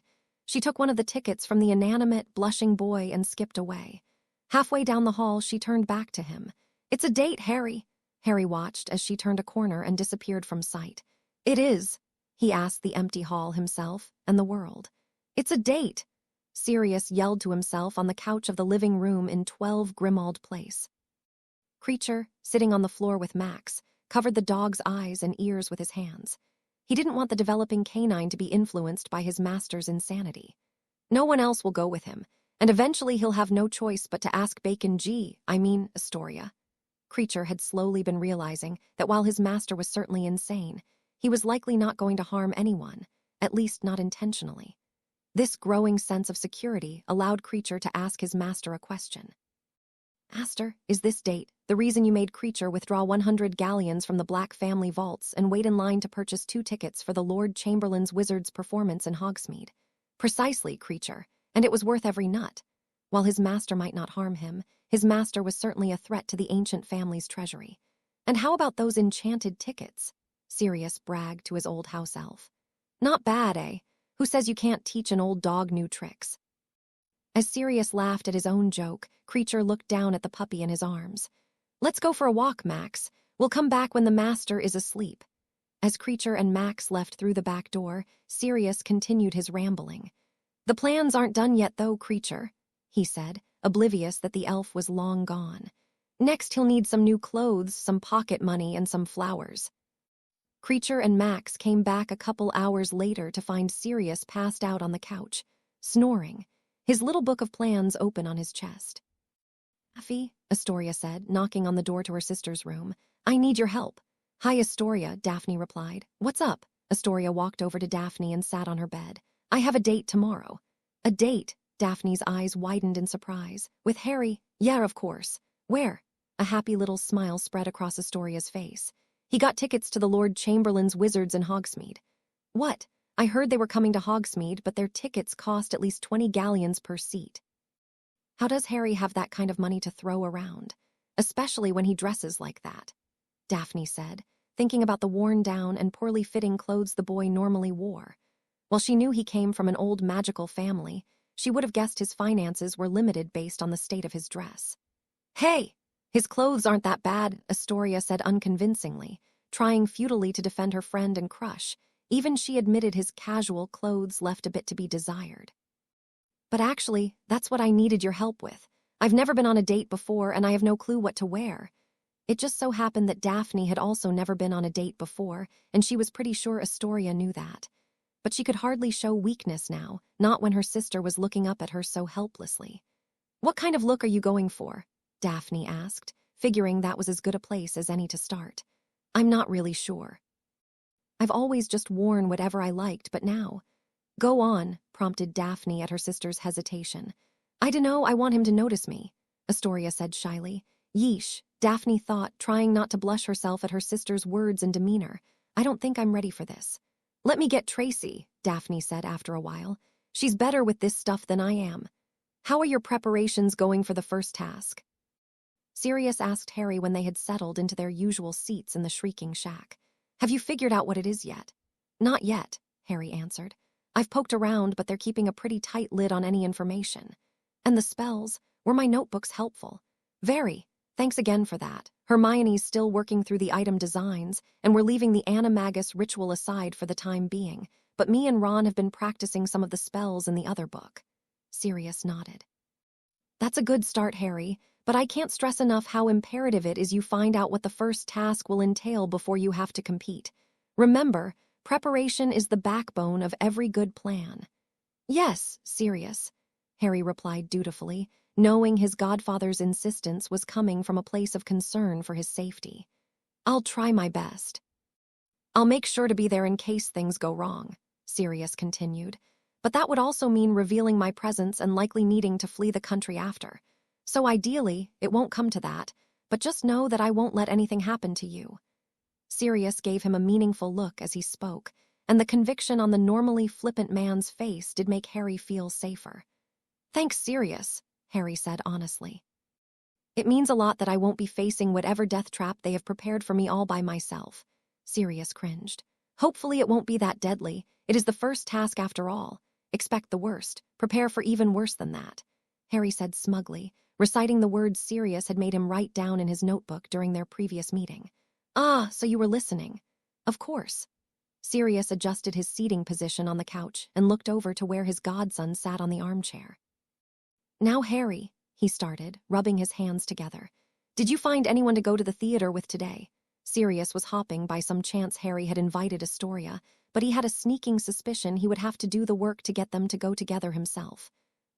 Actually, yeah, Harry said, rubbing the back of his head awkwardly.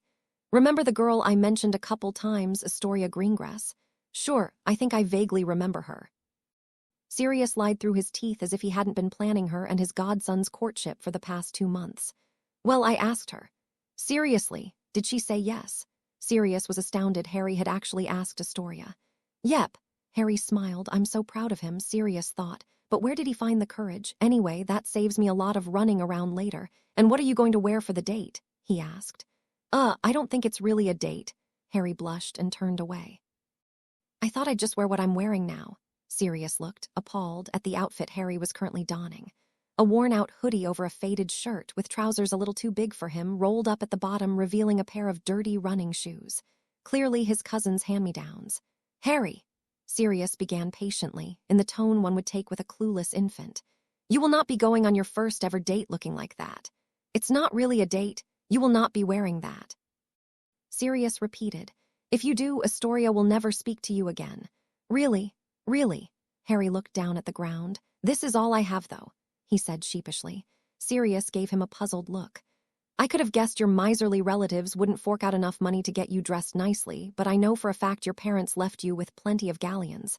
Have you never gone shopping before? Harry shrugged. I suppose I could have, but I've never seen the point in it. Clothes are clothes. Why waste money on more of what I already have? Sirius sighed and shook his head. You still have much to learn, Harry. What you're currently wearing aren't clothes, they're equipment. They keep you warm and decent, but nothing more. So what should I wear? Harry asked. I suppose I could run out and buy something right now, but I didn't bring much money with me either. First of all, Harry, when you're going on a date, you should always bring some money just in case. But it's not really a D. Second of all, Sirius said, cutting off Harry's interjection. Don't worry, I happen to have a wardrobe of newly purchased clothes that would fit someone your size right here.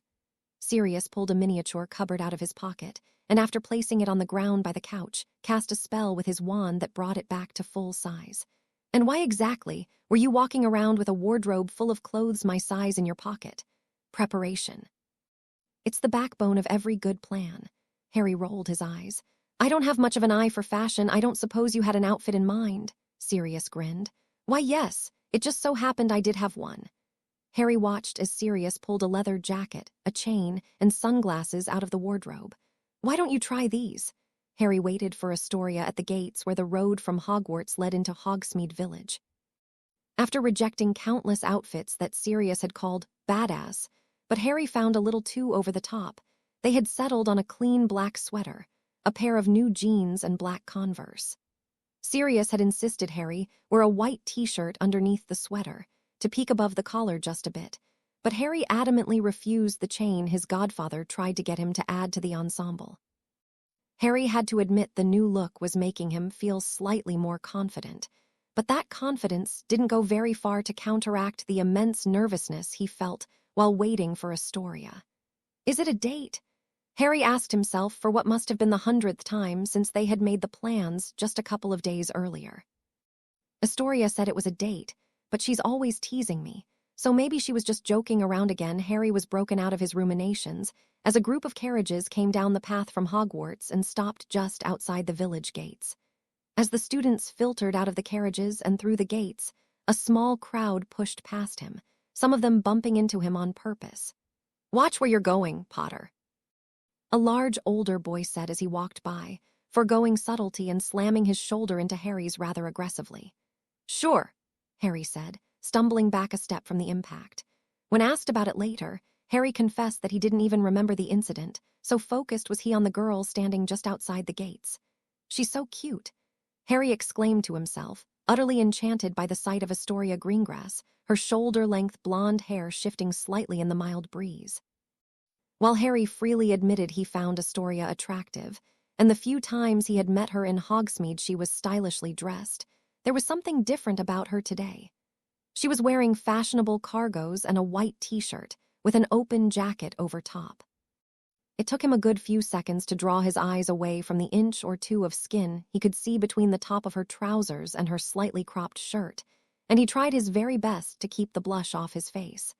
He could tell her pretty features were accented with just a bit of makeup, but Harry didn't have the first clue what specifically it might have been. As he looked at her, Harry wasn't sure what to say. Or more accurately, Harry had many things he could have thought to say, but at the moment his words were failing him, so he just stood there. Astoria, for her part, wasn't doing too much better. "He's so handsome," she screamed in her head, trying to burn the image of him standing there by the gates into her mind. While she had never found him hard on the eyes, Astoria had never quite noticed Harry like this before. Most of what she liked about him was his kindness, his quiet strength, and the sensitivity she could see in him that most other boys his age lacked, and that had been enough to inform her crush on him. But as she looked at him now, dressed way nicer than she'd ever seen him before, and knowing that he had dressed that way for her, something different awakened inside of her. Harry startled as a girl started laughing from beside Astoria, who in his distraction he hadn't even noticed was there. "I told you he'd like it," Tracy said to Daphne with a smug expression on her face. "Oh, I knew he'd like it," Daphne replied. "I just think it's too much for someone her age." Daphne hadn't been a fan of the outfit Tracy had chosen for Astoria, on account of it being too exciting. Tracy laughed and called her a prude, but Astoria clearly wanted Daphne's approval before wearing it to Hogsmeade on her first date. Eventually, Daphne came to terms with the fact that the outfit really wasn't so bad, and she was just having a hard time letting go of the little kid Tori from her childhood and embracing the young woman she was becoming. "Potter doesn't clean up so bad himself, eh?" Tracy asked. "I suppose not," Daphne admitted with a scowl. "I just don't like the way he's looking at my sister. It's lascivious," Tracy chuckled. "Don't look now, but your sister's wearing a pretty similar expression herself." "I know," Daphne sighed. "Come, Tracy, let's leave. I'll need more than a few butterbeers to cope with my little sister's loss of innocence." As the two girls walked by Harry, Tracy put a hand on his shoulder. "Bring her back by 5, you hear?" she said in her best impression of a stern father's voice. "Oh, of course," Harry replied, who was still too focused on Astoria to have paid much attention to the other girl's words. Tracy cackled and put her arm around Daphne's shoulder, the two of them walking off into Hogsmeade. Left alone, the two teenagers continued to stare at each other for a few more seconds, until Harry finally mustered up the courage to speak. Remembering Sirius' advice to always compliment a girl's appearance at the start of a date, though he still wasn't sure this was a date, he decided to open with that. "Hi, you look nice today," he said. "Thanks, you look nice too." "Thanks." Simultaneously, they both burst out laughing. "It's like when we first met all over again," Astoria said when she recovered. "It is, isn't it?" Harry smiled. "Sorry about that, I was just a little stunned. I've never seen you INER makeup before." "I stunned him," Astoria thought happily. "It's not much, but Tracy helped me put it on. Do you like it?" she asked, batting her slightly mascaraed eyelashes at him. "I do," he replied, trying to keep his cool at her cute action. "You look a bit older." Astoria had to admit she liked the way Harry was looking at her. "Maybe I'll have to get Tracy to help me with my makeup more often." "I was a little stunned too," Astoria confessed. "I've never seen you in anything so fashionable before, no offense. Is this new?" she asked, gesturing to his attire. "Yeah," Harry said, as casually as possible. "I figured it was time to change things up a bit, start to pay more attention to my appearance, you know." Harry felt bad lying, but Sirius had told him that under no circumstances was he to tell her that his godfather dressed him today. "Well, I like it. You look older," she corrected herself. "Holder," he repeated, confusedly. "Don't worry about it." As they walked through Hogsmeade together on their way to the theater, Astoria noticed a lot of students glancing their way. "I guess we're still a bit of a fuss." Astoria thought, thinking back to all the rumors she had heard over the past few days about both Harry and her supposed connection to him. "When do you think they'll stop starring?" she asked. "You'd think they'd get tired of gossiping about us by now, wouldn't you? In my experience, they never get tired of gossiping." Harry glanced at her. "But also, I don't think that's the only reason they're starring." "What do you mean?" Well, like I said earlier, you're kind of gorgeous, he said with a light blush. Astoria felt her heart flutter at Harry's candid compliment. You didn't say I was gorgeous earlier, you said I looked nice. Oh, said Harry awkwardly. Is there a difference? Astoria frowned. Yes, a rather big one in fact, so which one is it? Am I nice or gorgeous? Both, Harry replied honestly. And a lot of other things as well, he added shyly. Astoria glanced around, a bit embarrassed, and noticed that she was drawing a lot of stares, particularly from the boys. Maybe Daphne was right, she thought to herself. Am I getting pretty? It was at that moment when she noticed she wasn't only drawing stares from boys, but girls too. Only the stares weren't directed at her, they were focused instead on the boy walking next to her. Something about their gazes seemed hungry, and she found it didn't make her feel very good. Astoria latched on to Harry's arm possessively. So which play are we going to see today? She asked, smiling prettily up at him. Harry glanced away timorously from the girl, but made no move to shake her off his arm. I'm not actually sure, to be honest, he replied. I got the tickets from the family friend I was telling you about. You mean, the family friend that I wasn't telling you about? Harry avoided the temptation to look at the girl then, because he could hear the menace in her voice and was pretty sure if he saw her glare at him looking the way she was today, he would melt on the spot. Yeah, that one. HMPH. Astoria pouted. She looked around again and saw that most of the other girls' gazes were now directed enviously at her instead of hungrily at Harry. Perfect, she thought, and then narrowed her eyes threateningly at a woman who was a little too old to be ogling her date. Astoria, Harry started. Is there a reason you're clinging onto my arm? Because I want to, does it bother you? Oh, not at all, Harry got out in a rush. I was just, curious. Good. Together they approached a large tent set up in an open lot in a wealthy district in Hogsmeade, where the Traveling Globe Theatre was stationed. It was designed to look like a compact version of the exterior of the original Globe Theatre, as it would have looked in Southwark centuries ago. They showed their tickets to a professionally dressed middle-aged usher, who, with a flick of his wand, drew back the curtains on the tent and waved them through. As modestly sized edifices tended to be in the wizarding world, the tent was much bigger on the inside than the outside suggested. The interior was reminiscent of a modern theatre in London, with a seating capacity that Harry guessed would be close to 1,000. While the seats and stage looked newly renovated, the exquisitely carved panelings along the walls and ceiling appeared original, giving a glimpse of what the theatre must have looked like centuries earlier. This is incredible, Astoria remarked, looking around in wonder as they walked to their seats. It looks so authentic. Apparently, Harry said, reading from the back of the playbill they were given on entry. The Traveling Globe Theatre was built at the same time as the original, only it was made magically and was designed to fit inside a shrinkable pop-up so it could be used on a tour, hence the traveling in the name. They followed the markings on their tickets past the balcony, through the upper and dress circles, and into the center of the stalls. Are you sure this is right? Astoria asked, looking at the seats that held the same number as on their tickets. I think so, Harry answered. Is there a problem? Not at all. They're really good actually. I'm just surprised. Astoria had been to a few stage plays with her family in the past, and knew that the center of the stalls tended to be the most sought after and expensive seats. That family friend must either be a die-hard thespian or have a lot of dispensable wealth. Astoria thought, feeling her curiosity surrounding Harry's mysterious friend grow ever further. Not that I'm complaining or anything. Heaven knows I'm thrilled to be here with you, Harry, she said, hoping her genuineness came across. But shouldn't you have come with your family friend instead of me? Harry rubbed the back of his neck and avoided looking at her, two habits she was coming to associate with any mention of this family friend. Well, he started. Something came up and he wasn't able to make it, so he told me to invite a friend. A friend, huh? Astoria thought a bit crossly. Ever since she had realized her feelings for Harry, any mention of the word friend from him had left a distinctly unpleasant taste in her mouth. While she loved being Harry's friend and wouldn't trade it for anything, she also didn't want to feel stuck there.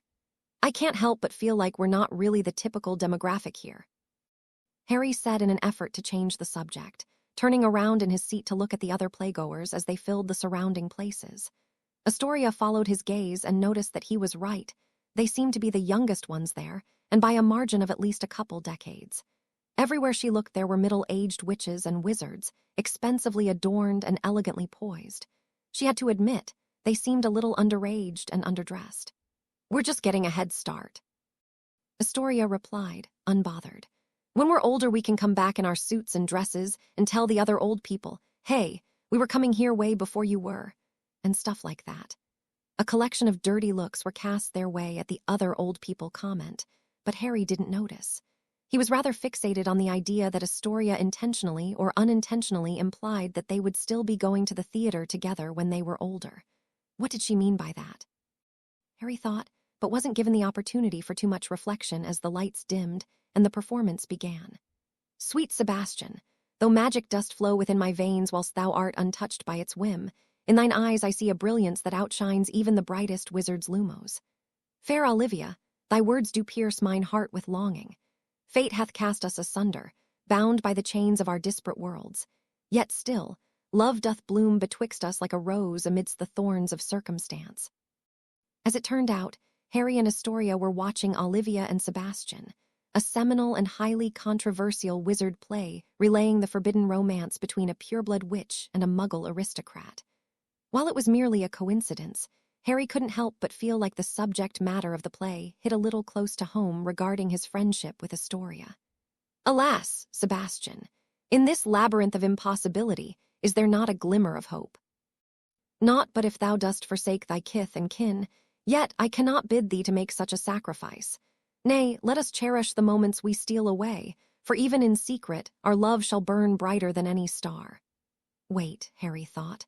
The two lovers are meeting in secret so that Olivia's friends don't turn on her. Isn't this almost exactly what me and Astoria did? Harry glanced over discreetly to see if Astoria was noticing the same connection he was, but the girl was entirely engrossed in the stage, eyes sparkling as she watched the actors perform. Wow, she seems really into this. Putting aside all other thoughts, Harry returned his attention back to the stage. In the final scene of the play, Sebastian was obliviated by Olivia's father, and upon seeing her lover with no memories of her, Olivia took her own life. That's pretty intense. Harry thought, thankful in hindsight that he didn't take Neville, who definitely would have cried. At that moment, Harry heard a sniffle from beside him, and he turned to look at Astoria just as she wiped a single tear from her eye. I guess even Astoria wasn't totally unaffected. As he watched the pretty girl struggle to hold back tears, with eyes that were a little bit red and watery, he realized there were indeed also other reasons he was thankful he had gone with Astoria instead. "That was amazing," Astoria exclaimed as they left the theater. "So sad, but so amazing." Harry was relieved that Astoria had enjoyed herself. He had appreciated the play as well, but was honestly surprised the normally energetic girl was able to sit still for so long, captivated by the performance. Astoria ran up to a lamppost elevated along the street and grasped it dramatically. With a hand out towards Harry, she started speaking in a pronounced fashion that drew the attention of the people around them, many of whom had also just watched the play. "Oh, Harry," Astoria cried. "Whyfor art thou a Gryffindor?" Harry cringed in embarrassment as they became the subject of many curious glances. He didn't respond to the girl, and had to suppress the urge to tell her that wherefore in Old English meant why, and whyfor wasn't a word. "Whyfor dost thou ignore me?" She looked at him expectantly, and Harry decided he had no other option but to play along, both for the sake of his friendship with Astoria, and for the girl's own sake to not look like a total crackpot in public. "Alack, words fail me," he replied in an equally dramatic manner. "Thy beauty is boundless as the sea, thy laugh richer than any noble's purse, yet I express nothing but a drop in the ocean of my love for you, sweet Astoria." Whoa, Astoria thought, he's good. Also, did he just say he loves me? Much to Harry's dismay, his pronouncement brought even more gazes to their impromptu performance. "Mine father wishes us apart," Astoria continued. "Go, Harry, find thou another woman, for I can never be beholden to you." Her dialogue needs work, but the passion is there, the critic in Harry voiced. "And yet," he replied, "I would not wish any companion in the world but you. Should fate deny our union, then solitude shall be my sole partner." The gathered spectators gave a scattered applause at this, and an embarrassed Harry and Astoria gave short bows and returned to the road. "That was sort of fun," Astoria said with a smile. "For a second there I was afraid you were going to leave me hanging. For a second there I was considering it, but you're right, it was fun. We should do that more often."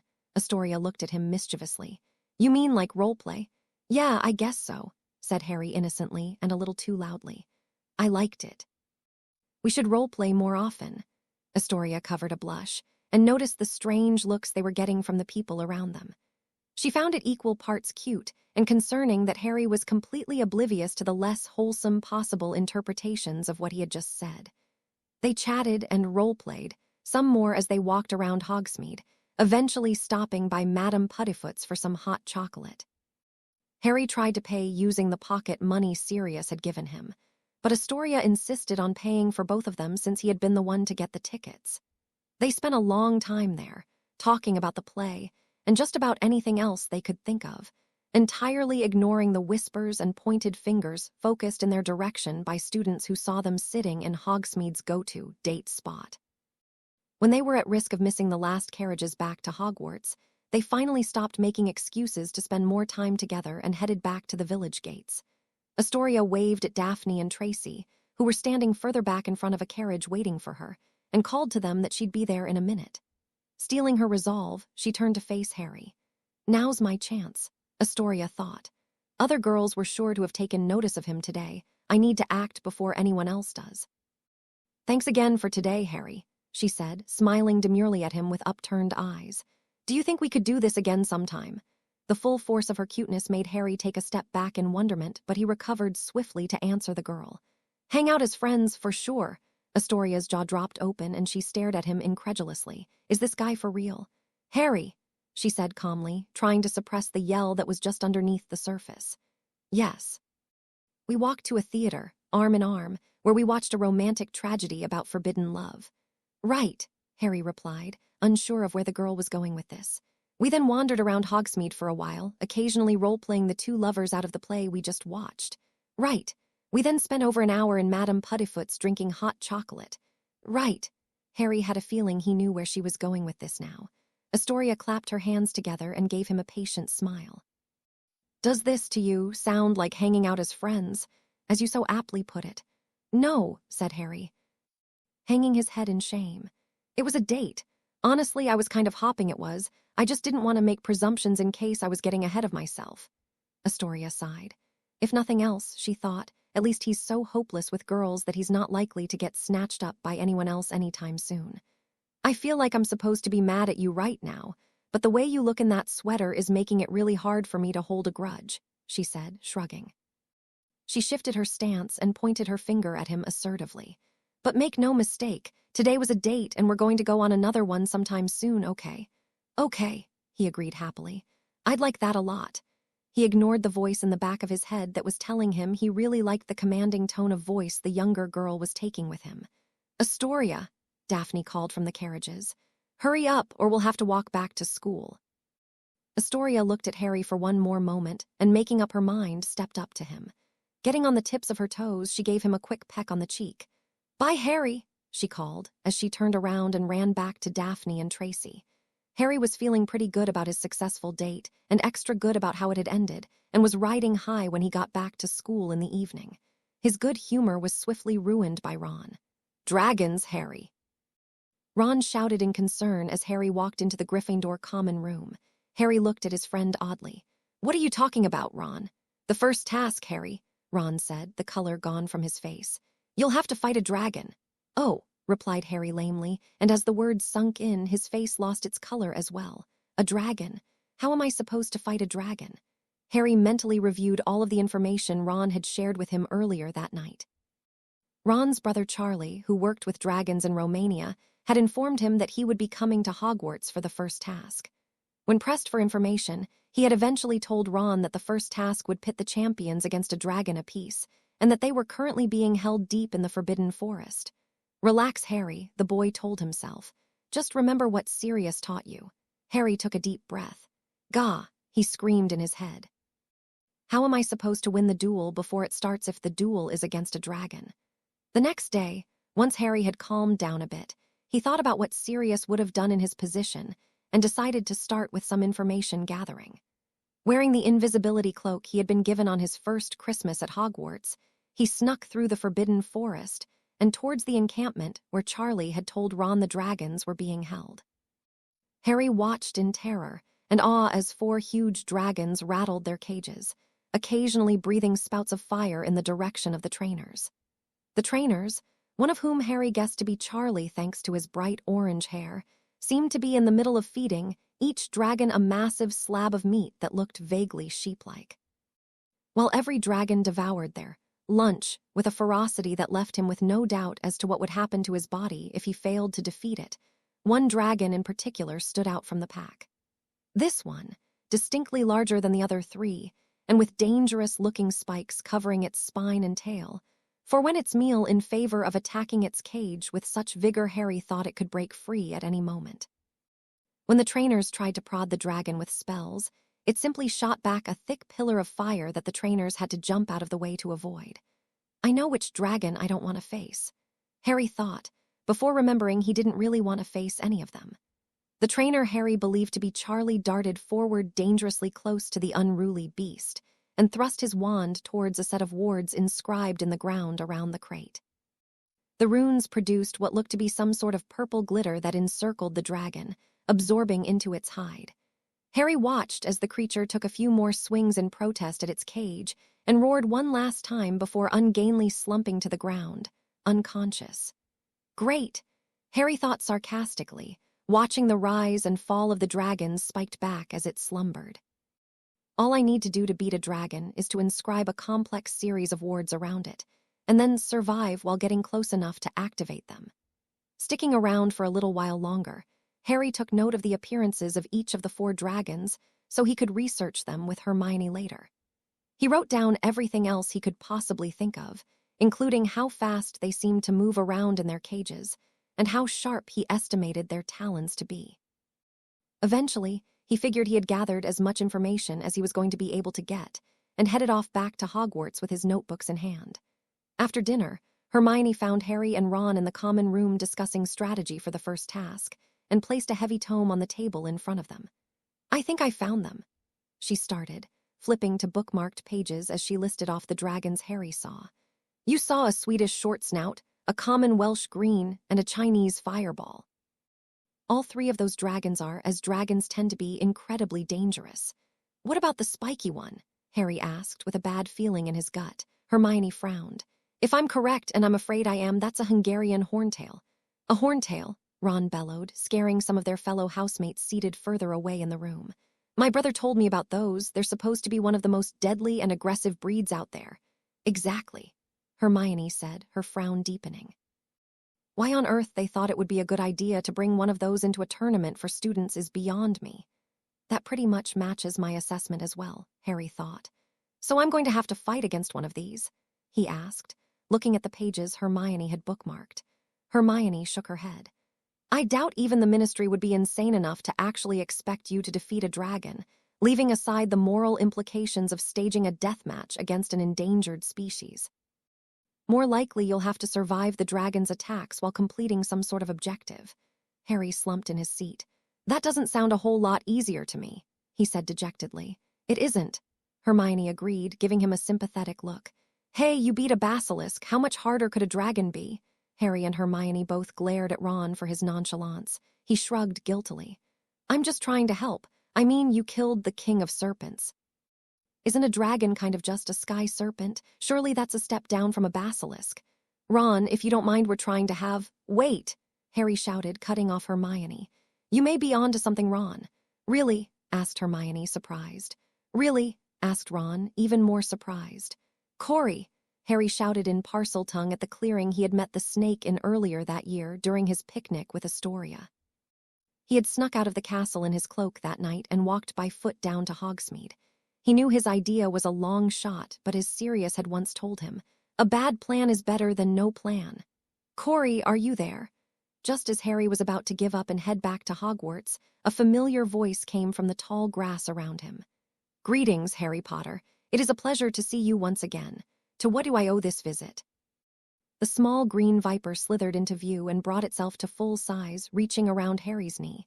Out of respect, Harry crouched down so he would be eye level with the little snake. I needed to ask you a question, Harry hissed, hoping his wild guess was correct.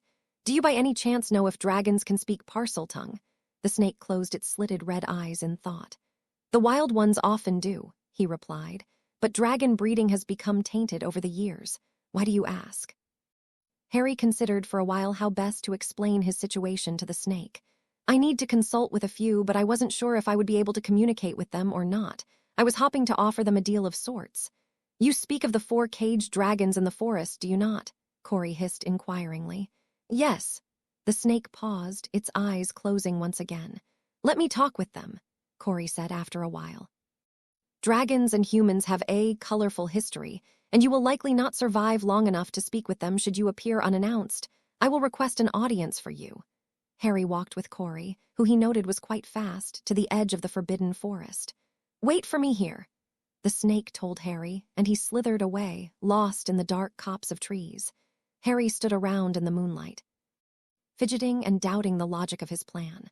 While bribing the dragons to spare his life didn't seem like the smartest solution, it was the best he had come up with.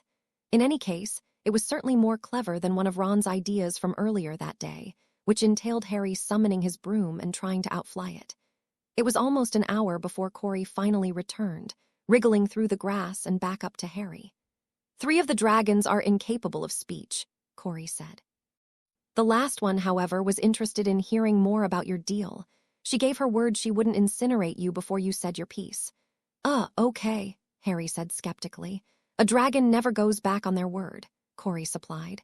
Is that supposed to make me feel better? Not really. Harry steeled his nerves and made his decision. Ultimately, it hadn't been a hard choice.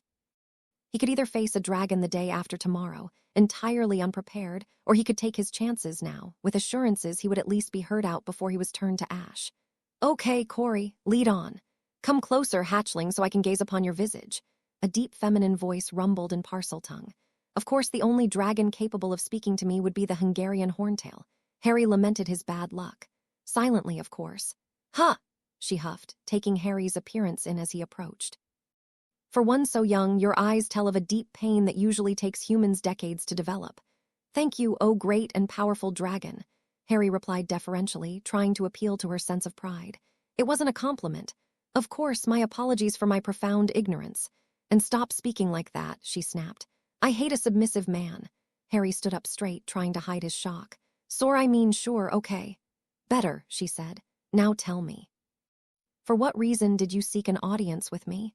He took a deep breath to collect himself and recited the speech he had been preparing for the past hour. I am being forced to participate in a wizard tournament, he explained. I recently found out that I'll be forced to face one of you 4 dragons as my first challenge, and knowing I had no chance in a fair fight, I was hopping to make a deal in advance. The huge dragon let out a breath, and the uncomfortable warmth of the exhaled air made Harry start to sweat. I was wondering why we were brought here. So I'm to face a human hatchling in a match. You were smart to come to me first, I'll give you that. I would have torn you apart in half a second on the field. Was that one a compliment? Harry asked. The dragon let out a rumbling laugh. Yes, little human. Harry breathed a sigh of relief. She didn't seem to want to kill him just yet, so it was time to make his offer. I have gold, lots of it. The dragon stared at him silently for a few seconds, and Harry got ready to run. What use do you suppose I have for gold? She asked eventually. Well, you're a dragon, he began. I thought that maybe you'd have a pile of. I highly recommend you don't finish that thought. The dragon hissed menacingly. Some dragons find those stereotypes rather offensive. I won't apologize, because I'm not submissive, Harry said, trying to prevent his voice from shaking as he attempted to maneuver the conversation back to safer territory without angering the dragon. But rest assured it's not a mistake I'll make again. The horntail remained silent for another moment, staring at him oddly, and spoke again just as Harry was about to hightail it out of the forest. There is only one thing you can do for me, human. Succeed, and I'll give you my word that I will spare your life in this tournament. For the first time since he found out about the first task, Harry felt a glimmer of hope surge through him. And what would that be? Harry moved silently under his invisibility cloak as he searched through the encampment looking for the Hungarian horntail's eggs. It didn't prove very difficult as the trainer's campsite, set up some distance away from the dragon cages, was not very large. After only a few minutes, Harry came across a locked enclosure which contained several piles of eggs of varying shapes, colors, and sizes. How do I know which ones are the horntails? Harry asked himself, casting a tiny Lumos spell with his wand in an attempt to see better. With the aid of the light, Harry noted the differences between the eggs, and came to the conclusion that the green and red eggs probably belonged to the Welsh green and the fireball, respectively. I can't believe I figured that one out all by myself, he thought sarcastically. The final 2 sets of eggs were a closer call, but Harry could just feel that the slate-gray, textured eggs were the horntails, as opposed to the smoother white ones. That's great and all, but how do I get into the enclosure to steal the eggs? Harry skulked back through the camp and towards a large tent he had noticed earlier, where he was guessing the trainers slept. Still hidden by his cloak, he slowly unzipped the front flap and snuck in. The interior of the tent was a sparsely but neatly decorated affair, with shelves of books and equipment lining the far walls, and a half-dozen beds and trunks for the staff towards the front. As Harry had been hopping, each bed was filled with a sleeping body, and he tiptoed around them to the back of the tent, where various tools hung from a steel pegboard. While he saw a plethora of magically enchanted lassos and collars, as well as some accoutrements that Harry could only imagine being used as weapons, there were no keys in sight. Harry sighed mentally, as he didn't dare make a sound within the confines of the tent. Nothing can ever be easy for me, can it? Harry crept to one of the beds, where a young man with a shock of orange hair lay snoring. He figured that if his plan failed and Charlie woke up, he'd be the only one Harry might have a chance of convincing to remain silent, due to his connection with the Weasley family. Carefully lifting up the corner of Charlie's bedsheets, and noticing that the man's pants did in fact have pockets, he went searching. Harry sleekly pried the pocket open with his fingers and slipped his hand in to feel around for a key. "GHH," Charlie muttered in his sleep. Harry froze. Charlie shuffled and turned over, crushing Harry's hand between the mattress and his thigh. Harry's fingers felt the key, and he grabbed hold of it. "Ooh," Charlie murmured. Harry just barely suppressed the urge to scream in horror. He quickly let go of the key. After trying again and this time finding what he hoped was the correct key, Harry slowly extricated his hand from his best friend's older brother's pocket. "MMM," Charlie moaned, still sound asleep. Doing his best to repress the memories of the past minute to a strongbox within a dark cupboard of a minuscule corner in his mind palace, Harry left the tent quickly and invisibly, key in hand. "I went through hell for these," Harry whispered in parcel tongue to the horntail, lifting 2 gray eggs, one in each hand. "Please tell me they're yours. My bobbies," the dragon cried as she saw them, confirming Harry's suspicions. "Bring them to me." Harry set both of the eggs gently down on the floor of the cage, only a little nervous to be sticking his hand into the horntail's bite range. As he withdrew his hand, the dragon's huge mouth came down upon the eggs and swallowed them whole. "Holy sh!" Harry cut off his alarmed shout before he could accidentally wake the trainers. Noticing his reaction, the dragon chuckled. "Fear not, little mortal," she said. "My eggs will remain intact and safe in my stomach until I am back home in Hungary, where I will regurgitate them." Harry didn't answer, as he was too busy reeling from this unexpected and unneeded up-close lesson on dragon biology. "You made sure they will not notice the eggs are missing?" she asked tentatively into the silence. "I guess even dragon mommies care about their bobbies," Harry remarked, picking up on the hesitation in the horntail's voice. "They will not," he affirmed with more confidence than he felt.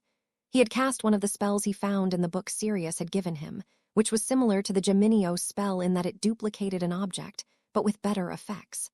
The duplicates would stand up to all but the most intense magical scrutinies, but only lasted a few days before disappearing.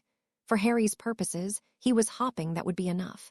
"Then I will uphold my end of the bargain," the dragon replied. "Should you be matched against me in this tournament, I will do you no harm before I escape. Furthermore, while even my ability to communicate with the other dragons is limited, I will try to inform them that you are no threat." "Do they not wish to escape as well?" Harry asked curiously. "They wish for nothing. Their lineage no longer thinks, as you and I do." She sighed wistfully.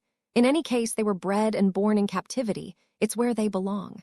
For my part, I'd prefer to be free to tend to my brood without the constant surveillance of softskins." The derogatory way the dragon said "softskin" made Harry feel like it was probably something he should be taking offense over. Needless to say, he didn't express his hurt feelings at that moment. "Thank you once again," Harry said instead. "Don't thank me, hatchling." It was a mutually beneficial arrangement. "In that case, pleasure doing business with you."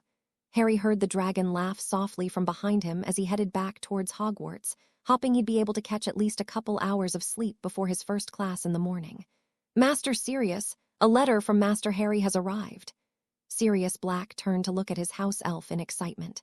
"Good, good. Bring it here, creature. I've been waiting for this one." "He promised to tell me how his date went." Creature handed the letter to Sirius, who tore into it with enthusiasm. "Dear Padfoot," he read, "the date with Astoria went very well, thanks once again for the tickets. We both enjoyed the play immensely. When the performance was finished, we were inspired to engage in role play, which was very fun." "Creature, wait!" Sirius called to the elf, who was trying to tiptoe out of the room. "Yes, master," Creature replied nervously. "Do you ever get that feeling, where you really wanted something to happen, but now that it's really happening, you start to wonder if it's all happening too soon?" "No, master, I can't say I do." "Oh," Sirius continued reading the letter. "We then went to Madame Puddifoot's to drink hot chocolate and chat. It was a wonderful day, and one I'll never forget. By the way, I know what you mean now about the importance of clothes. She said she liked my outfit, so thank you for helping me look cool." "Creature, wait. I haven't moved, master." "I take back what I said before," Sirius said, wiping tears out of his eyes. "This is everything I've ever wanted." Creature was unsure what his duty as a house elf demanded he do in this instance, so he just shuffled his feet awkwardly. Sirius threw the letter aside and took out his little book to start planning a wedding. Due to the blurring of his vision caused by excessive crying, Sirius failed to notice the postscript underneath Harry's signature. "P.S. For the first task, I will be made to face a dragon. But don't panic, I have a plan." "Astoria," Daphne said seriously. "Yes. Are we going to talk about the kiss today?" "No." "Okay." Daphne had been asking Astoria if she wanted to talk about the kiss for the past 2 days, but her answer was still in the negative. While Tracy found it incredibly amusing, Daphne was quite shaken up to have witnessed her little sister kiss a boy, even if just on the cheek, and wanted to know what it meant for Astoria's relationship with Harry. At this point, Daphne would even just like to know how Astoria's first date went, but Astoria refused to speak on the subject even once since getting into the carriage with her and Tracy a couple days prior. In fact, Astoria wasn't speaking much at all since the date, and that troubled Daphne more than anything else.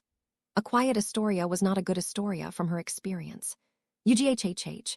Astoria screamed into her pillow once Daphne had left her room. "Why did I kiss him? He probably hates me now. I didn't even ask for his permission, and I always tease him, but I don't know if he actually likes me, because I've been dropping hints and he's not picking them up, and he said he was glad it was a date and that he'd like to go on more in the future. But that isn't an excuse to just walk up and kiss someone that you're not even officially dating." The primary reason Astoria had been so quiet for the past 2 days was because her head was filled with a constant stream of regret and self-doubt. She didn't regret kissing him per se, as she had found it incredibly fun, even if it was just on the cheek. The issue was that the second she got into the carriage, she realized that she wasn't sure if Harry had liked it. At the time, she was pretty sure he would, but then she got reflecting and realized that while she had been rather obvious about her romantic interest in the boy over the past few weeks, he had been rather mild and reciprocating. Sure, he had been the one to ask her out on the date, but she was the one that had to tell him that it was a date. And while he may have said he'd like to go on more dates in the future, Harry was so dense and oblivious that for all she knew, he could have meant playdates. "How am I ever going to face him now?" she thought, burying her head under her covers and wishing she could turn back time and get a redo of the end of the date. "And even if he forgives me, what will I do if he doesn't want me to kiss him again?" "I really want her to kiss me again," Harry thought on his way through the courtyard. When he wasn't thinking about the dragon he was set to fight, which admittedly was most of the time, he was thinking about Astoria. Is it possible that she actually likes me? He questioned, trying to put all of the hints together in his head. She said she wanted to go on more dates with me, and she even kissed me before she left. Maybe all that teasing was because she liked me. Harry shook himself out of his musings as he saw his target sitting amongst a group of his friends. "Cedric," he called, "do you have a moment?" A few of Cedric Diggory's friends laughed and flashed their Potter Stinks badges at him, which he readily ignored, but Cedric said a few quick words to the group and ran up to Harry anyway. "Hi, Harry, what's up?" Cedric said, before glancing back at his friends and giving Harry a sheepish look. "I'm sorry about the badges, by the way. I tried to get them to stop wearing them, but they won't listen." "Don't worry about it," Harry said, having gotten used to it and rather stopped caring. "Listen, the first task is going to involve dragons, and I thought you should know." Seriously? Cedric asked, his face going pale. Seriously, Harry confirmed with a grave expression. They're being kept in the Forbidden Forest until the day of the task in case you wanted to sneak around and do your own research. I will, Cedric nodded. And thanks, Harry, I know you didn't have to do this. Especially with everything going around the school at the moment, what with the badges and all. Like I said, don't worry about it, Harry assuaged. Besides, I'm sure Fleur and Victor already know as well, if the way their headmasters have been stressing over them is any indication. You're probably right, Cedric agreed. I have a feeling Hogwarts is the only school that's going to be playing fair in this competition. We can't be that fair if we have two champions, Harry shrugged. The other headmasters will probably use that as an excuse to help their representatives in any way they can short of completing the tasks for them. All the more reason for us to look out for each other, I guess, right? Right, Harry replied, looking over to where Cedric's friends were still laughing and playing with their badges. Cedric followed his gaze and grimaced. I'll tell them off again and make sure they stop wearing them this time, I promise. Luna. Astoria said to the girl sitting next to her in potions class. Yes, Astoria, she replied, in the middle of dissecting a mothwing butterfly. I have this friend, you see, she began, that kissed this boy on the cheek, mind you. But now my friend isn't sure if the boy liked the kiss, and now she's afraid to speak to him again in case he says he didn't. That's fascinating, Luna replied, as she plucked an antenna from the deceased insect. I know, but what should I do? Don't you mean, what should your friend do? Astoria floundered around with her hands making vague gestures, crushing the butterfly wing she was trying to preserve in the process. Yes, exactly, what should my friend do? Well, the way I see it, you have 3 alternatives. My friend has 3 alternatives. Yes, right, your friend, Luna nodded sagely. First, you can get someone to go ask Harry if he liked it, so you can know if you need to stay away from him or not. I don't know, that's still a bit scary. What are my other options? Second alternative, you can never speak to Harry ever again, Luna suggested helpfully. That way, he'll be kept in a constant state of both liking and not liking the kiss. I call that idea Schrödinger's Harry. Astoria didn't like the sound of Schrödinger's Harry. And the last one, Luna hummed. Well, we're in potions class, after all. You can always slip some Amortentia into his morning orange juice. Then you'll know for sure that even if he didn't like the last kiss, he'll like the next one and be begging on his knees for more. I can't do that, she shouted, scandalized, and floundered some more, causing the remainder of the butterfly corpse she had been mangling to fall off her desk. She would obviously never use a love potion on Harry, but she had to admit she did like the mental image Luna had conjured up. Miss Greengrass, a menacing voice from behind her intoned. I believe this belongs to you. Astoria turned around slowly and sheepishly accepted the pulped butterfly carcass from Professor Snape. The assignment was to dissect the butterfly, not destroy it. He said disparagingly, Detention in my office tonight for wasting valuable school resources. Snape looked over to Luna's desk, and his scowl vanished for a moment, overtaken by genuine surprise. He quickly plastered the scowl back on his face, however, and Astoria almost believed she had imagined it. And you will be joining her in detention tonight as well, Miss Lovegood. Snape sneered at the 2 girls one last time before spinning away and walking back down the row of tables. Astoria turned to look at her friend's desk, where she saw Luna had foregone dissection in favor of pulling the insect into a bunch of tiny pieces and rearranging them into a startlingly accurate self-portrait. Wow, that's really good, Astoria praised. Thanks, she replied. Harry woke up on the morning of the first task, feeling rather worse for wear. While he had previously made arrangements with the Hungarian Horntail, he had no way to guarantee that she would be chosen to face him that day. He also wasn't totally discounting the possibility that the dragon's word was less dependable than Corey had claimed, and he'd be eaten in short order after entering the arena either way. Unsurprisingly, Harry didn't find he had much of an appetite, so he forced down a light breakfast and headed off early to the arena where the first task would be staged. Harry, a voice called out to him on his way out of the school. Come here for a second, boy. Harry turned to see Professor Moody waving at him in a follow-me gesture. Puzzled and only slightly suspicious, Harry followed the man into an unpopulated alcove off a hallway. Have you figured out your plan for the task today? Moody asked once they were alone. Harry thought about how much he should be revealing to the teacher and decided that the correct answer in any case was as little as possible. Yes. Good, good. The man replied, his eyes darting around everywhere as if expecting an enemy to jump out of the shadows at any moment. You know what you'll be facing. Yes, Harry said. He considered lying, but figured it was expected that the champions would find out what the task consisted of before the actual day anyway. After all, the organizers of the tournament didn't seriously expect them to face a dragon without at least having time to prepare, did they? And how will you approach it? I'm just going to fight it. Harry didn't like how many questions the man had and was certainly not going to reveal his scheme. Moody froze. Is this kid stupid? He thought. He's going to try to fight the dragon in a one-on-one duel. I have a better idea, the Exorer suggested. I hear you're a good flyer. Why don't you try summoning your broom and outflying the dragon? Is this man stupid? Harry thought. He wants me to fly against a creature whose primary method of movement for its whole life has been flying. Anyway, I'm sure Ron will be happy to know he thinks in line with Mad-Eye Moody. Thanks, but I think I'll stick with my plan, Professor. Have a nice day. Alistair Moody looked at the boy incredulously as he walked away. I hope they don't ask me to pick up all the pieces after the dragon's done with him, he thought. The 4 champions were assembled in a tent just outside the arena that had been constructed for the first task. They had been asked to appear in front of the tournament judges, the 3 headmasters of the represented schools, as well as Bartemius Crouch SR, who was representing the ministry. There was also a rotund man who Harry gathered was an ex-athlete of some kind, but he honestly wasn't sure what purpose he served other than to run around and act important. For the first task, Crouch began, each of you will be asked to retrieve a golden egg guarded by a dragon. Harry looked around, and as he had expected, none of the other champions looked surprised. The egg will be hidden amongst the dragon's real eggs, and you'd best believe they will be defending it with their lives. You will be evaluated based on the speed and elegance with which you finish the task, and causing unnecessary damage to the other eggs will result in a point deduction. With his explanation out of the way, Crouch gestured for the rotund man to step forward with a velvet bag.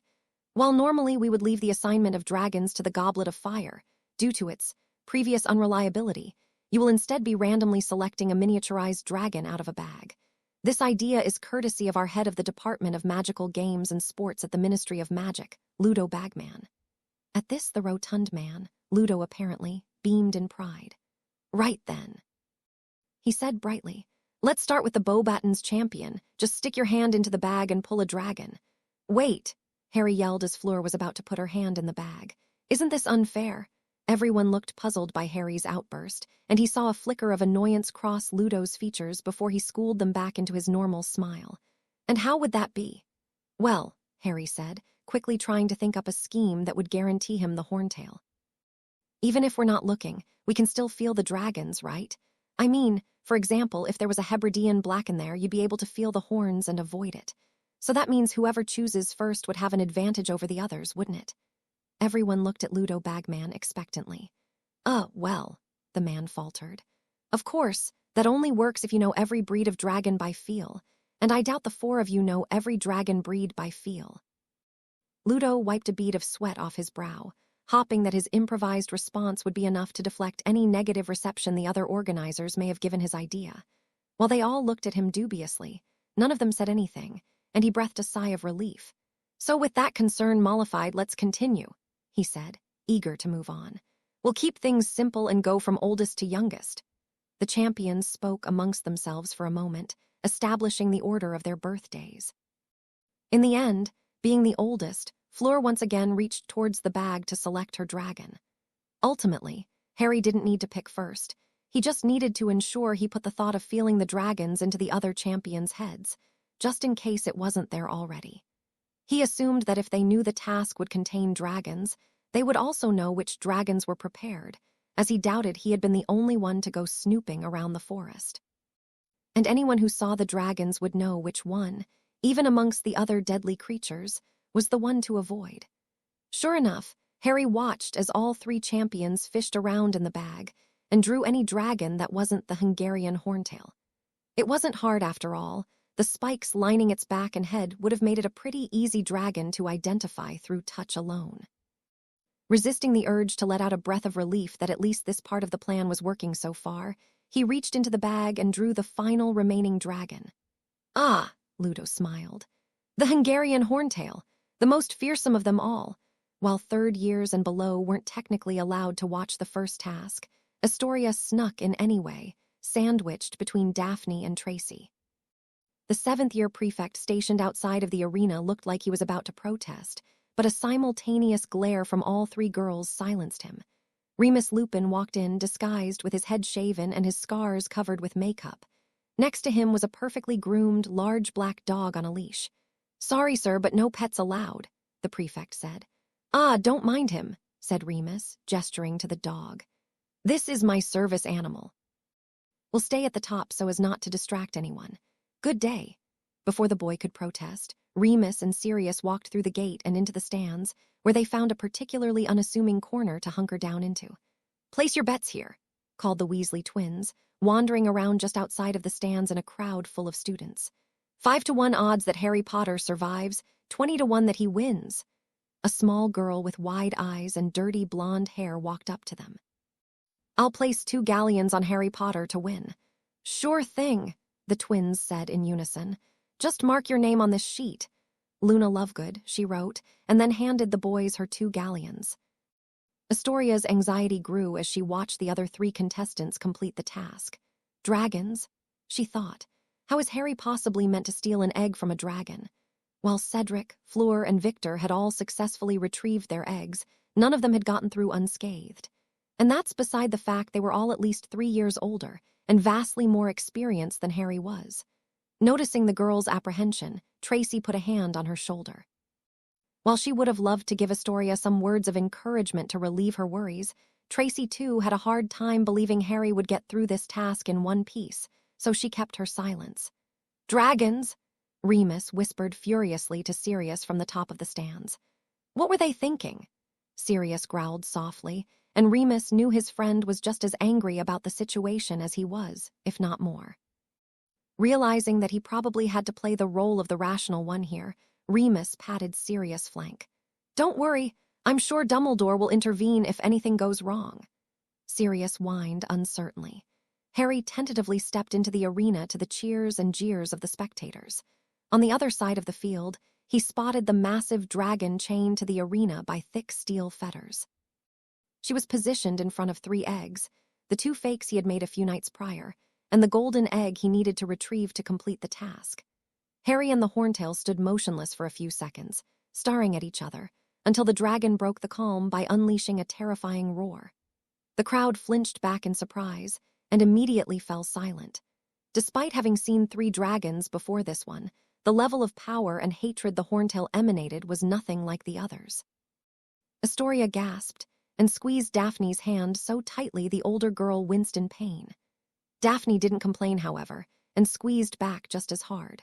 While she had never spoken to Harry, and didn't care much for the boy either way, she hardly wanted to witness his grisly demise at the jaws of a dragon. Besides, Astoria was rather fond of him, and Daphne was loath to see what would happen to the girl's mental state if her crush died right in front of her. Sirius was just about ready to jump into the arena and fight the dragon himself, but Remus put a hand on his head. "Look at his eyes, Padfoot. He's not afraid, trust that he has a plan." Sirius growled in response. While he did trust his godson, it took all of his willpower to not reveal himself right then and place himself in front of Harry, just in case. Harry breathed a sigh of relief. While everyone else present in the arena that day heard the fearsome roar of an enormous dragon, Harry heard it for the message that it was. "Come, hatchling," the dragon roared in Parseltongue. "You're to defeat me and steal my eggs, play the part convincingly." Thanking his lucky stars that the dragon had decided to keep her end of the bargain, Harry advanced on her with his wand raised. "Move to the left," the Horntail shouted, her speech masked in a bellow of rage. Caught by surprise, Harry dove to the left just in time to avoid a blistering pillar of fire expelled from the dragon's mouth. Whoa! Harry reassessed how much effort he was going to have to put into this game of pretend. The Horntail really doesn't do things halfway, does she? As he got to his feet and gathered his wits about him, he heard another warning and dashed to the right this time, waiting out the stream of fire behind a rock.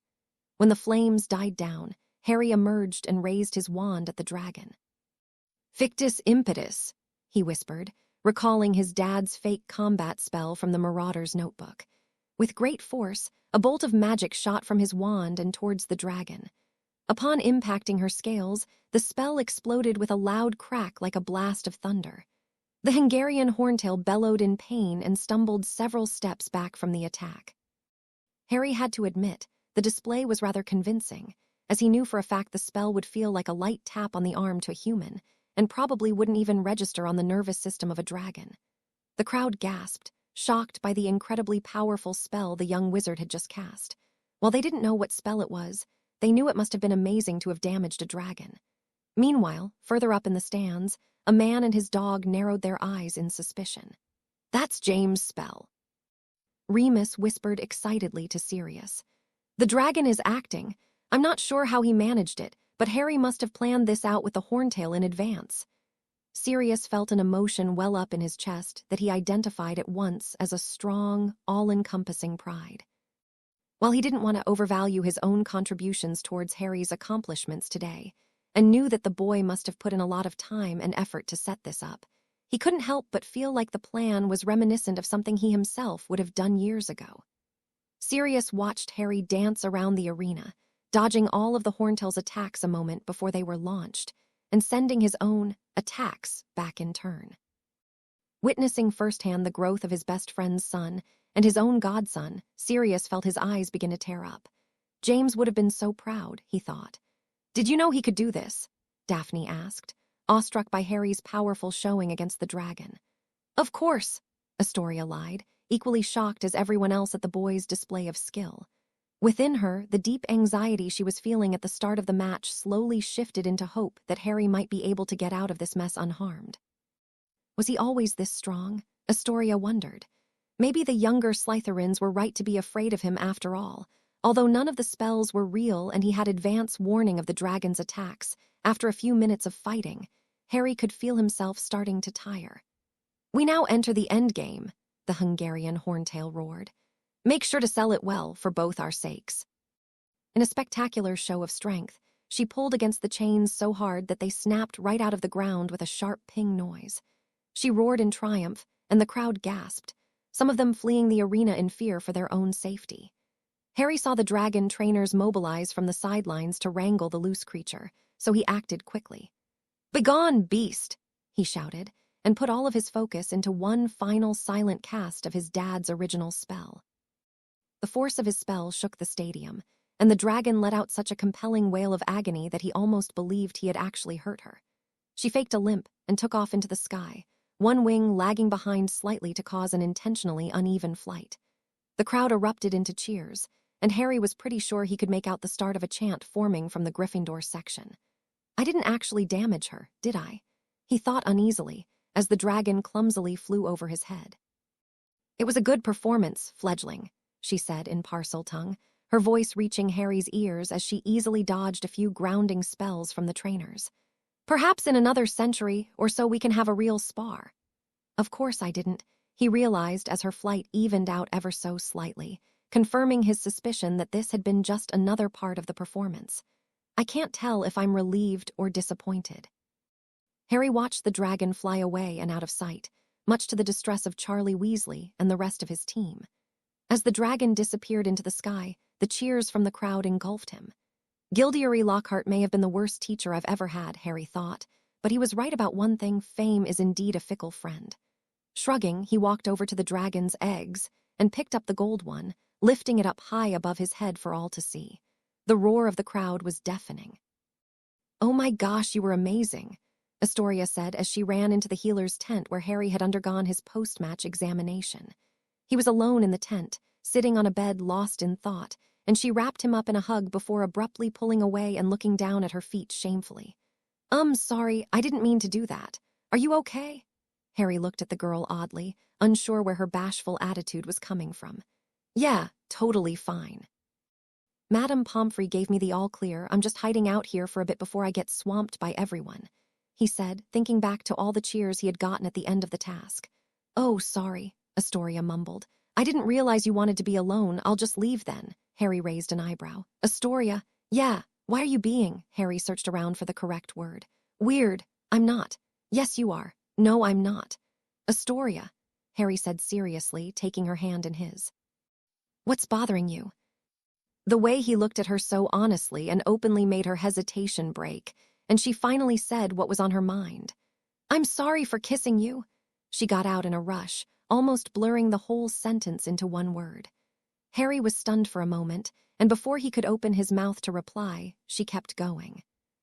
At first I wasn't sure if I could still be friends with you like before without kissing you again. But then today when I saw the dragon, and I knew you could have died, and I thought, wow, that's really selfish of you, Astoria.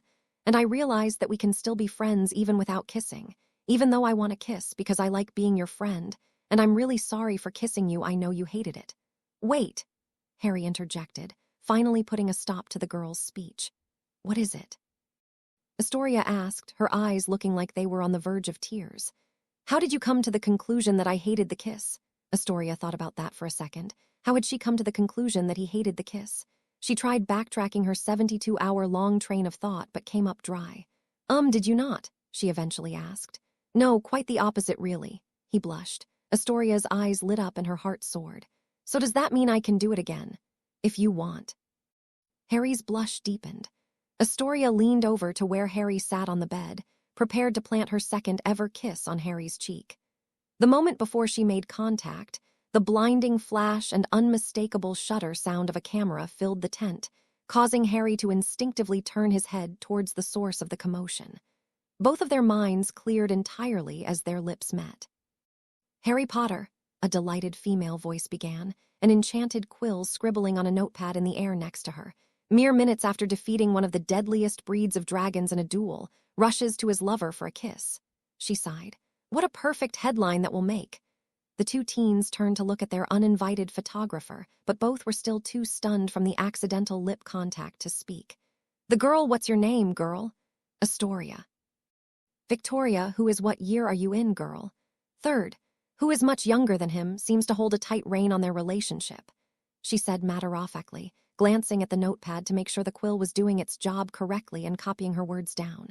While Harry Potter may have no problem dealing with dragons, he seems to be weak to a pretty face, take note, witches. People keep telling me I'm pretty lately, Astoria said to Harry, still too shocked to be rational. Do you think I'm pretty too? Of course I think you're pretty, Harry replied, still too shocked to be shy. I already told you that on our date the other day.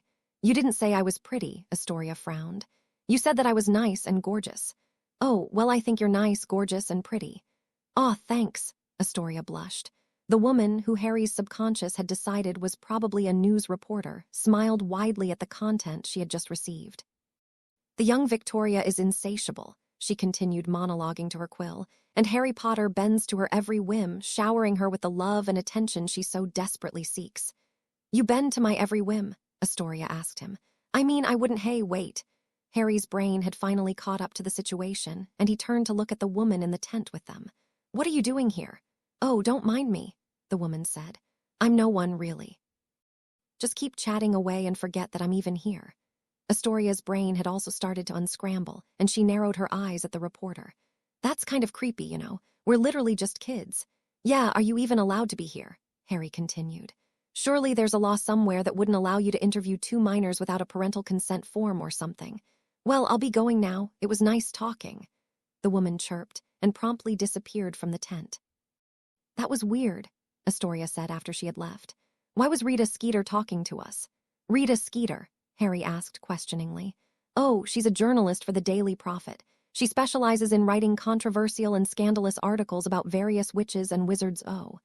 Astoria stopped speaking as she realized exactly why Rita Skeeter was talking to them. You don't suppose she got a picture of our kiss, do you? She asked nervously. I have a pretty good feeling she did. Harry replied, feeling a bit sick to his stomach. You don't suppose she'll actually use it in the paper, do you? I have a pretty good feeling she will. Harry left the tent and headed back to school, bracing himself for the storm of questions, comments, and accusations he was surely about to receive after his fight with the dragon.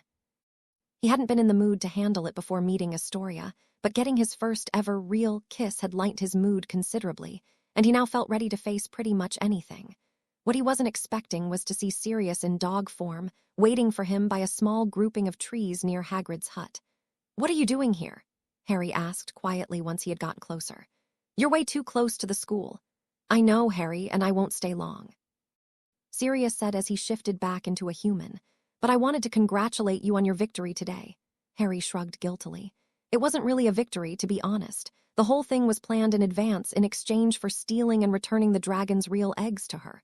Of course it was planned in advance, Sirius rolled his eyes. That's what I'm congratulating you for. But I lied to everyone, Harry confessed.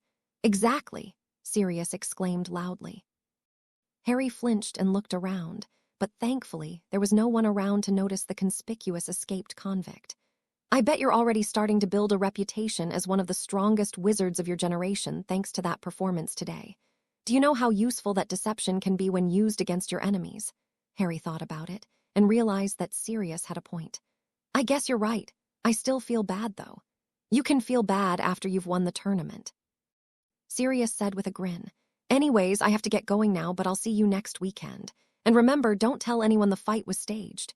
Harry agreed, but was already making a mental list of exceptions to the word anyone, starting with a certain blonde-haired Slytherin girl. Oh, and Harry. Yes, Sirius. Your dad would have been proud of you today. Harry didn't trust his voice at that moment, so he just nodded in response.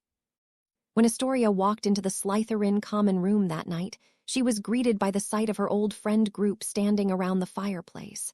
Before she could climb up the stairs to her room, one of the girls called out to stop her. Astoria, wait!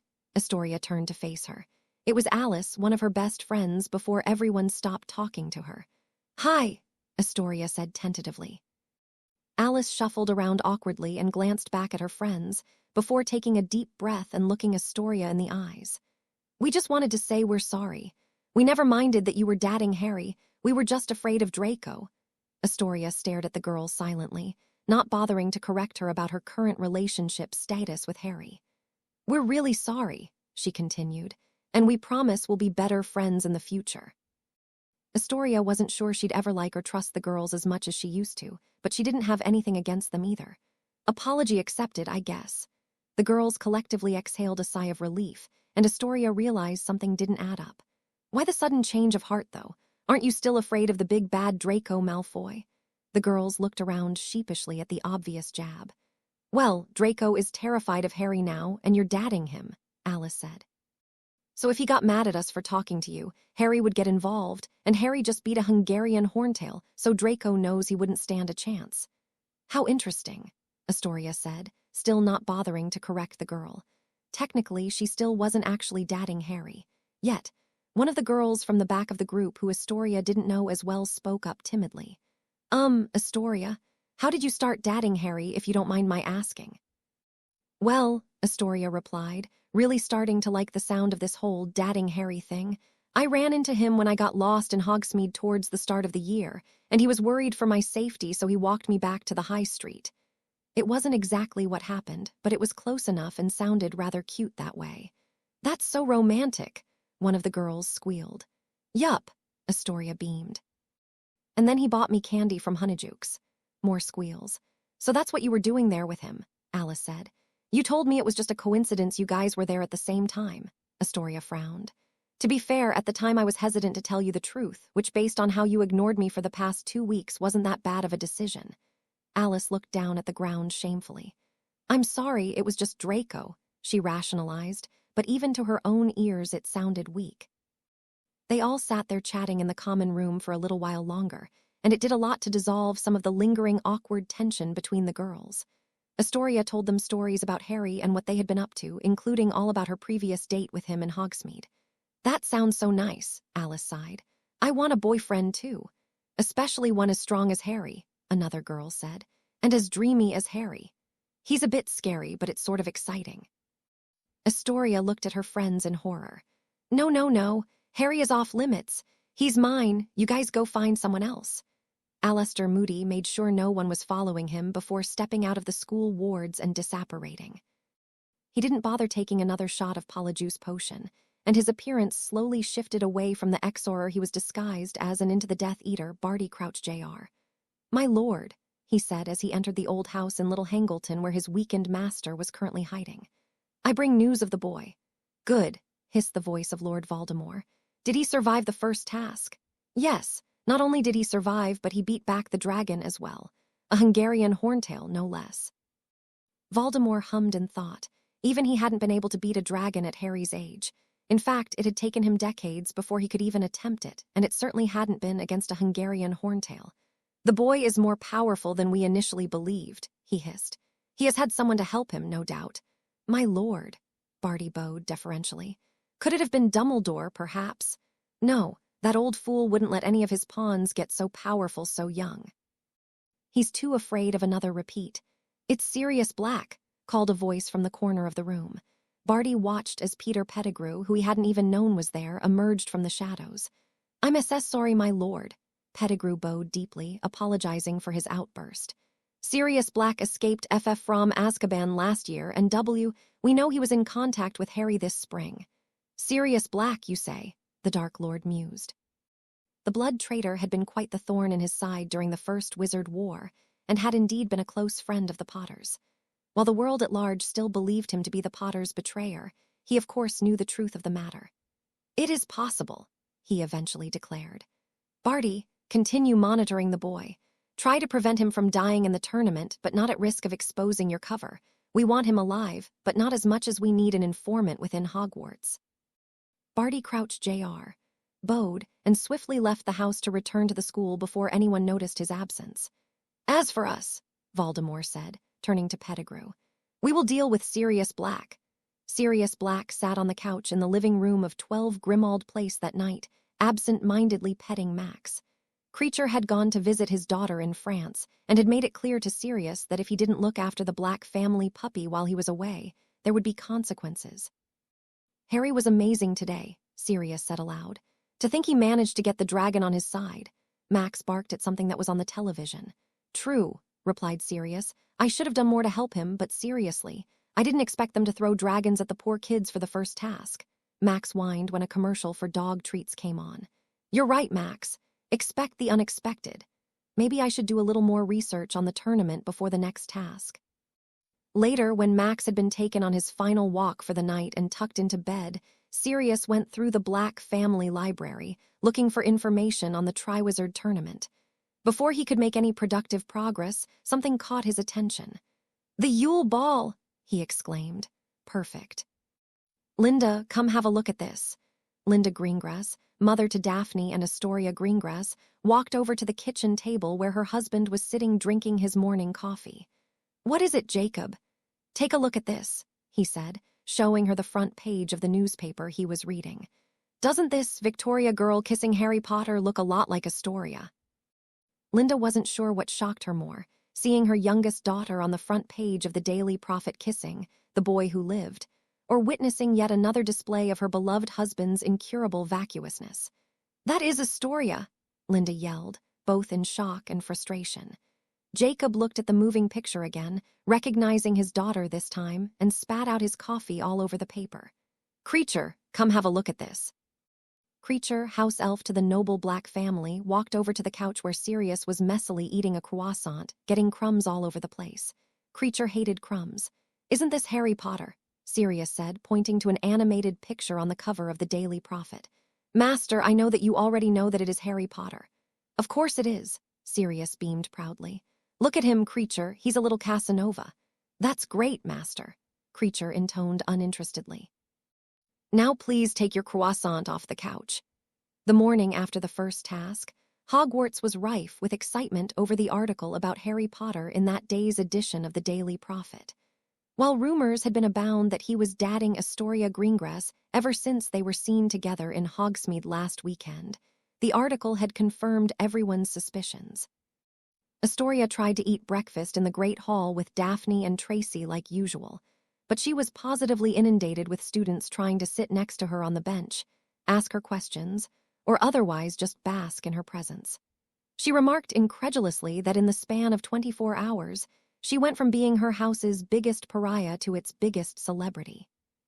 While most of the older Slytherins still gave her dirty looks when she wasn't looking, even Pansy kept her overt displays of dislike to a minimum. Whether it was because her boyfriend had defeated a dragon the previous day, or simply because they noticed the tides were turning out of their favor, she wasn't sure, but she wasn't complaining either way. Astoria noticed Daphne's discomfort at the mass of bodies around them, and she gave her sister an apologetic look. Astoria, what's it like being on the front page of the newspaper? A voice called out from the crowd. It's okay, I guess. Astoria, is it true Harry Potter bends to your every whim? another asked. Astoria blushed. Maybe. Daphne gave her sister a sharp look at that. Actually, I take that back. He doesn't. A tiny girl that Astoria assumed must have just barely squeaked by the age cutoff to enter Hogwarts this year walked up to her, little brown curls bouncing, and pulled at her sleeve. Can you get Harry Potter to defeat Professor Snape? She asked innocently, her eyes full of genuine hope. Astoria tried not to laugh as she glanced over to where Professor Snape sat at the teacher's table, glaring at the raucous group irritatedly. You know what? She said. I'll ask him for you. Harry wasn't a big fan of attention at the best of times, and in the wake of the incredibly embarrassing article Rita Skeeter had written about him that morning, times were certainly not at their best. Almost the entirety of Gryffindor House was bunched up at the end of the table where he sat, bombarding him with questions related to the dragon fight, the golden egg which was supposed to hold a clue for the next task, and the Daily Prophet article. Harry, what spell was that yesterday? I've never seen anything so powerful. It's a family secret, Ron answered from beside him. Have you figured out the clue in the egg yet? We're working on it. Hermione responded from his other side. Is it true Astoria Greengrass makes you call her mistress? What?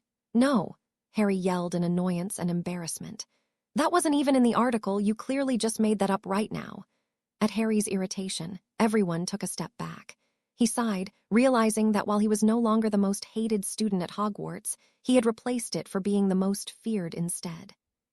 As Sirius had predicted, no one had figured out his performance the previous day was faked, and there were already articles apart from Rita's which evaluated him as the strongest student of his generation. The omnipresent Potter Stinks badges disappeared overnight, and his foremost antagonizers had been awfully quiet since the first task. In some ways, it was nice to no longer be mocked and degraded everywhere he went, but on the other hand, he had just exchanged one type of notoriety for another. It didn't help that there was now a picture of him kissing Astoria Greengrass on the front page of the premier British wizarding newspaper, preceding a lengthy article that both exaggerated his trouncing of a loose Hungarian horntail and vastly misinterpreted his relationship with Victoria. Then again, what is my relationship with Astoria? He wondered, ignoring the swathes of people around him. We went on a date, promised more in the future, and even kissed. Harry thought along those lines for the rest of breakfast, until eventually he had finished his food. He took a small scrap of paper out of his notebook, wrote a short message on it, and placed it on his empty plate. What did you do that for? Some younger Hufflepuff boy he didn't recognize in the crowd surrounding him called out. Oh, it's for the elves, Harry explained. All of the food here is prepared by house elves, but they never really get any recognition for their work. So I've been leaving them little comments, telling them what I liked and stuff. The surrounding students looked at him strangely. And do they like that? The Hufflepuff asked. Harry shrugged. I'm not really sure, but most people who do a service for someone else, even if they enjoy doing it, like to be thanked every now and again, don't you think? I guess so, he replied. The boy wasn't so sure. He had come from a long line of pureblood witches and wizards, and he had never heard of anyone writing notes to a house elf before. That didn't, however, stop the boy from taking out a scrap of parchment and writing a comment to put on his own plate. After all, he was just a first-year Hufflepuff boy. Who was he to question the logic behind the actions of Harry Potter, vanquisher of dragons? When were you going to tell me that you and Harry were dating? Daphne asked her sister crossly once they had finally managed to shake the group following them and found an empty alcove off the hallway. Well, technically we're not. Astoria avoided eye contact as she answered. Daphne raised an eyebrow. I may not believe a word Rita Skeeter writes, but I know that picture was real, and I overheard a few third years telling stories of how you gushed about your boyfriend last night. Astoria shrugged guiltily. The kiss was real, and I may have implied I was dating Harry to a few people yesterday. Astoria. Yes, just ask the boy out already. But what if he says no? Astoria whined. Daphne just stared at her sister coldly, subjecting her to the full force of her famous glare. Astoria shrunk away from Daphne's glower. They both knew very well Harry wouldn't say no. Isn't the boy supposed to ask out the girl anyway? Daphne sighed. From what you've told me about Harry, I'm afraid you'll be beyond marriageable age by the time he asks you. You might have to help him along a bit. You're right, Astoria decided eventually, realizing her sister might have a point. I'll go find him later. Or you could forget about Harry Potter and boys entirely and just be my cute little sister forever, Daphne suggested, only partially joking. You mean you don't want to become Auntie Daphne someday? Astoria asked sweetly. Daphne felt her stomach lurch. You're way too young to even be joking about that, she yelled. She wasn't even close to ready to think about her precious little sister having children with some man. Astoria giggled evilly and gave her sister a big hug before running away. Harry, Ron, and Hermione spent the afternoon hiding out by the lake, talking and avoiding Harry's fans. You may have gotten lucky that things worked out so well with the dragon yesterday, Hermione lectured Harry, but don't expect things to go so smoothly next time. What do you mean? Ron asked, appalled. It was bloody brilliant. It really did look like he beat the dragon, Hermione frowned. There were at least 3 possible points of failure in the plan, and any one of them could have gotten him killed. Just because it worked out in the end doesn't mean it was a good plan. Harry watched his 2 friends go at it, enjoying the moment of normalcy in his otherwise hectic life. If you were so against the plan, how come you didn't say anything back when he told us about it? Ron asked. Hermione shuffled around awkwardly, looking down at her feet. Well, I couldn't come up with anything better at the time, she admitted. Harry could tell Ron was about to tactlessly shout in triumph over his verbal defeat of Hermione, so Harry kicked him in the shin before he could speak. Ow. Ron exclaimed. What was that for? I just felt like it. Ron looked at Harry strangely, and Harry reminded himself to give Ron an important lesson on how to talk to a girl you have a crush on later. That's beside the point anyway, Hermione continued, brushing off the boy's strange behavior. All I'm saying is we have to puzzle out the egg's clue sooner rather than later, so we have more time to prepare a better plan for the second task than we did for the first. I'll start working on it soon, Harry said, deciding it was time to get involved in the conversation. I just have some stuff to figure out first. What stuff? Ron asked curiously. Hermione studied him for a moment. You mean with Astoria? Yeah. His friends had blissfully kept their questions about Astoria to a minimum since that morning, but he knew they were just as curious as everyone else was. Knowing he would have to tell them eventually, and deciding he could use their help sorting out his thoughts, he explained. I like her and I'm pretty sure she likes me. We talked about going on more dates in the future, and then yesterday, as you and apparently everyone else in the country knows, we kissed. So you are dating, Ron declared confidently. Well, not really, Harry replied uncertainly. We've never actually made anything official, Hermione gasped. Harry.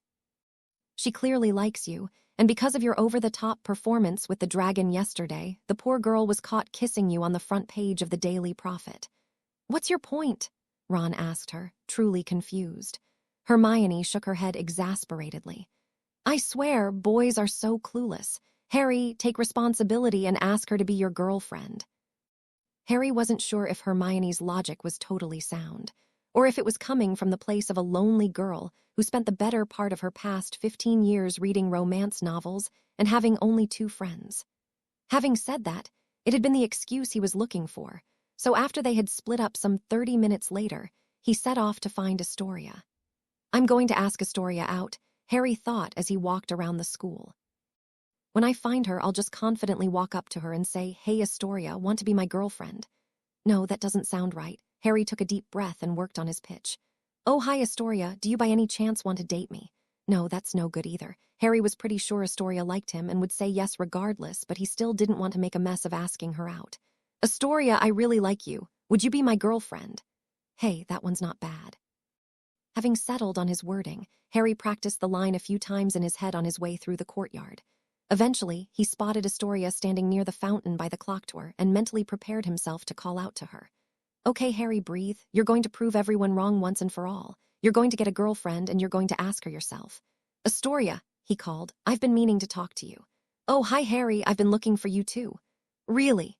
Harry asked nervously. Maybe she isn't interested in me anymore, he thought.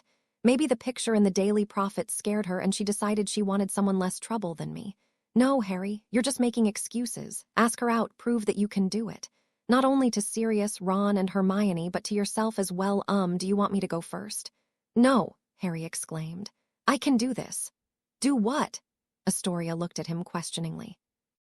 Ask you to be my girlfriend, he responded casually, still lost in his own thoughts. Oh, wait, what?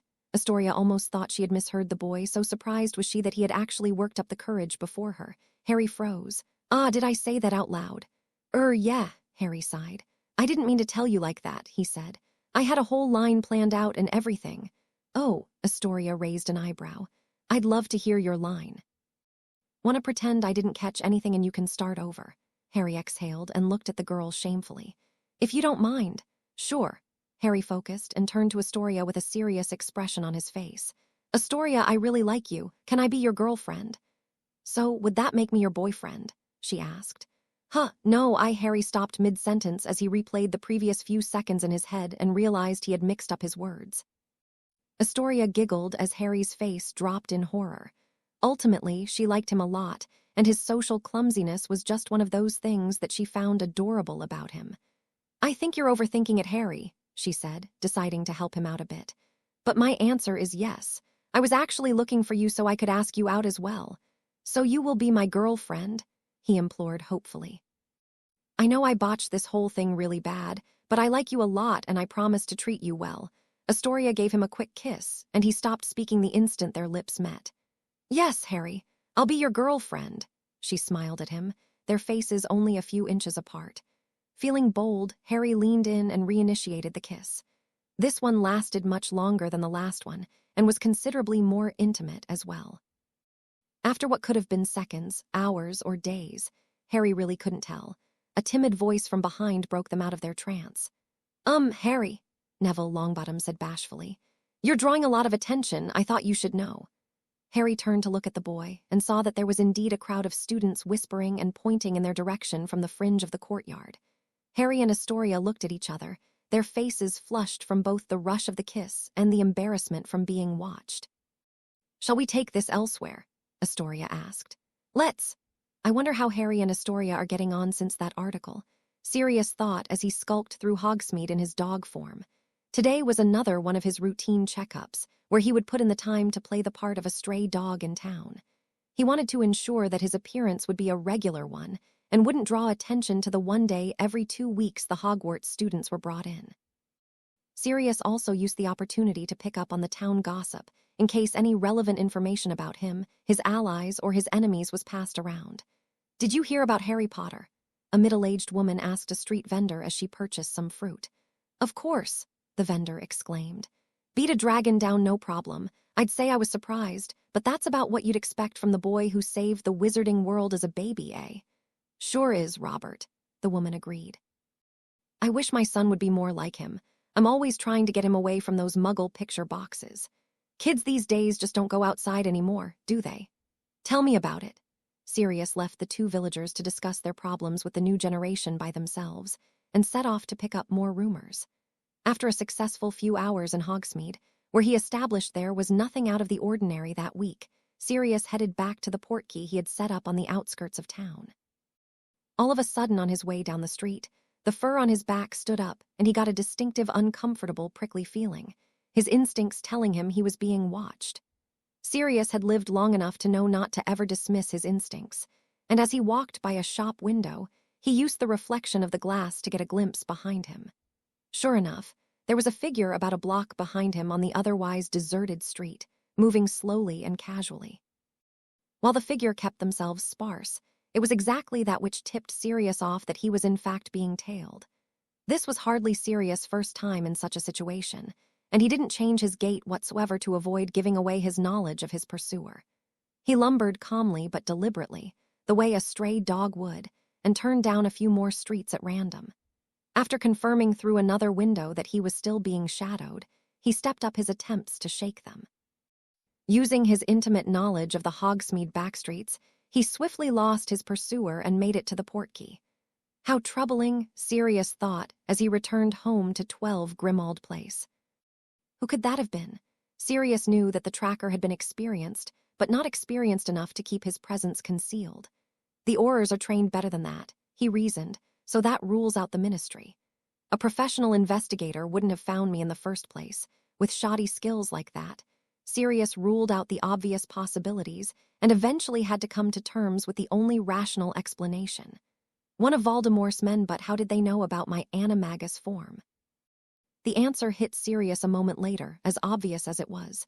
He grit his teeth and narrowed his eyes in anger and pure hatred. Pettigrew, he seethed. On Saturday morning, Harry walked down to Hagrid's hut to spend some time with his big friend and see if he needed any help with chores. Harry, the man said as he opened his door. "Wha, a pleasant surprise. I haven't seen ya around much these days." Harry looked around guiltily. "Yeah, sorry about that, Hagrid. I've recently got, a girlfriend, and that's been taking up a lot of my time this past week." "Don't worry aboo that one bit," Hagrid assured him. "And congratulations on the girlfriend. Youth is meant to be spent having fun, not spending time with your old groundskeeper. But I do have fun spending time with you, Hagrid."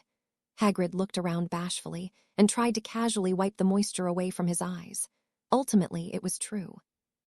Harry found it a great deal of fun to help the man with jobs around the hut, especially the ones where he got to help the magical creatures. Talking to Hagrid was fun and refreshingly void of any Daily Prophet rumors.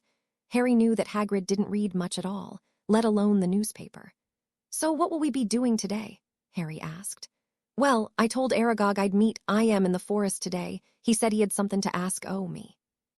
"On second thought, Hagrid, I need to go spend my youth having fun now. I'll see you later." Harry tried to make a swift escape. He had no interest in going back to visit the giant acromantula that had tried to eat him and Ron in his second year at Hogwarts. "Nonsense," Hagrid laughed and put a massive hand on Harry's shoulder, preventing his escape. "It'll be quick, I tell ya. We won't be going into the nest either. We'll be juice outside." "Hagrid." "Aragog tried to kill me last time I saw him," Harry protested. Hagrid scratched his beard uncomfortably. He did feel guilty about that. "He's sorry about that, no," the half-giant said. Harry raised an eyebrow. "Did Aragog ever tell you he was sorry about it?" "Well, no," Hagrid admitted, "but I could juice tell." "If you say so." Eventually, Harry agreed to go with Hagrid. He was relatively certain that Aragog wouldn't harm him with Hagrid around, and he had learned a few more spider-repellent charms since his last encounter with the beast. Having said that, he was still ready to run at a moment's notice. Harry, ya really took me by surprise the other day against Thaw Horntail," Hagrid said as they walked together through the forbidden forest. "I knew ya were a great wizard, but I didn't know how much power ya put behind those spells." Harry winced. As much as he liked Hagrid, he also acknowledged the man was probably the absolute worst person to tell anything meant to be kept a secret. "I guess so," Harry shrugged. "I've been practicing a bit." "A bit," Hagrid laughed. "Something special ye are, Thaw, I know." Harry felt pretty bad lying to Hagrid, but there was nothing for it, he supposed. "Though," Hagrid spoke after a while, almost hesitantly, "I think ye could have been a bit more gentle with her. She was Juice, trying to protect her eggs after all." Harry looked at him incredulously. "She was trying to kill me, you know." Technically, she hadn't been, but Hagrid didn't know that.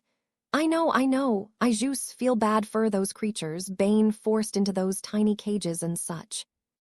Harry shook his head at his friend's ability to feel bad for even the most vicious of creatures.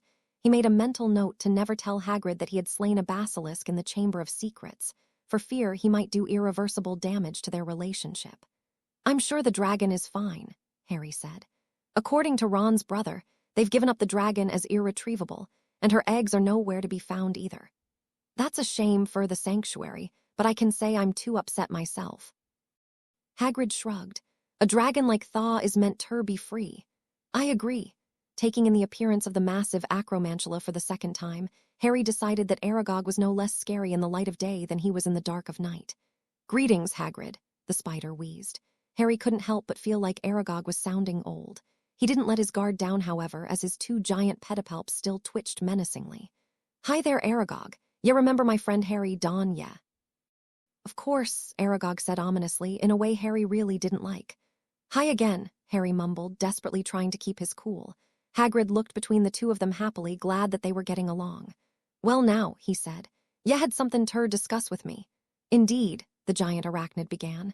"It's one of my daughters, you see," Harry cringed. He remembered Aragog's offspring quite keenly, as they often appeared in his nightmares. "She is not like the others," he continued. "She has a sharp mind, perhaps the most intelligent arachnid I've ever seen, but she is also small and weak.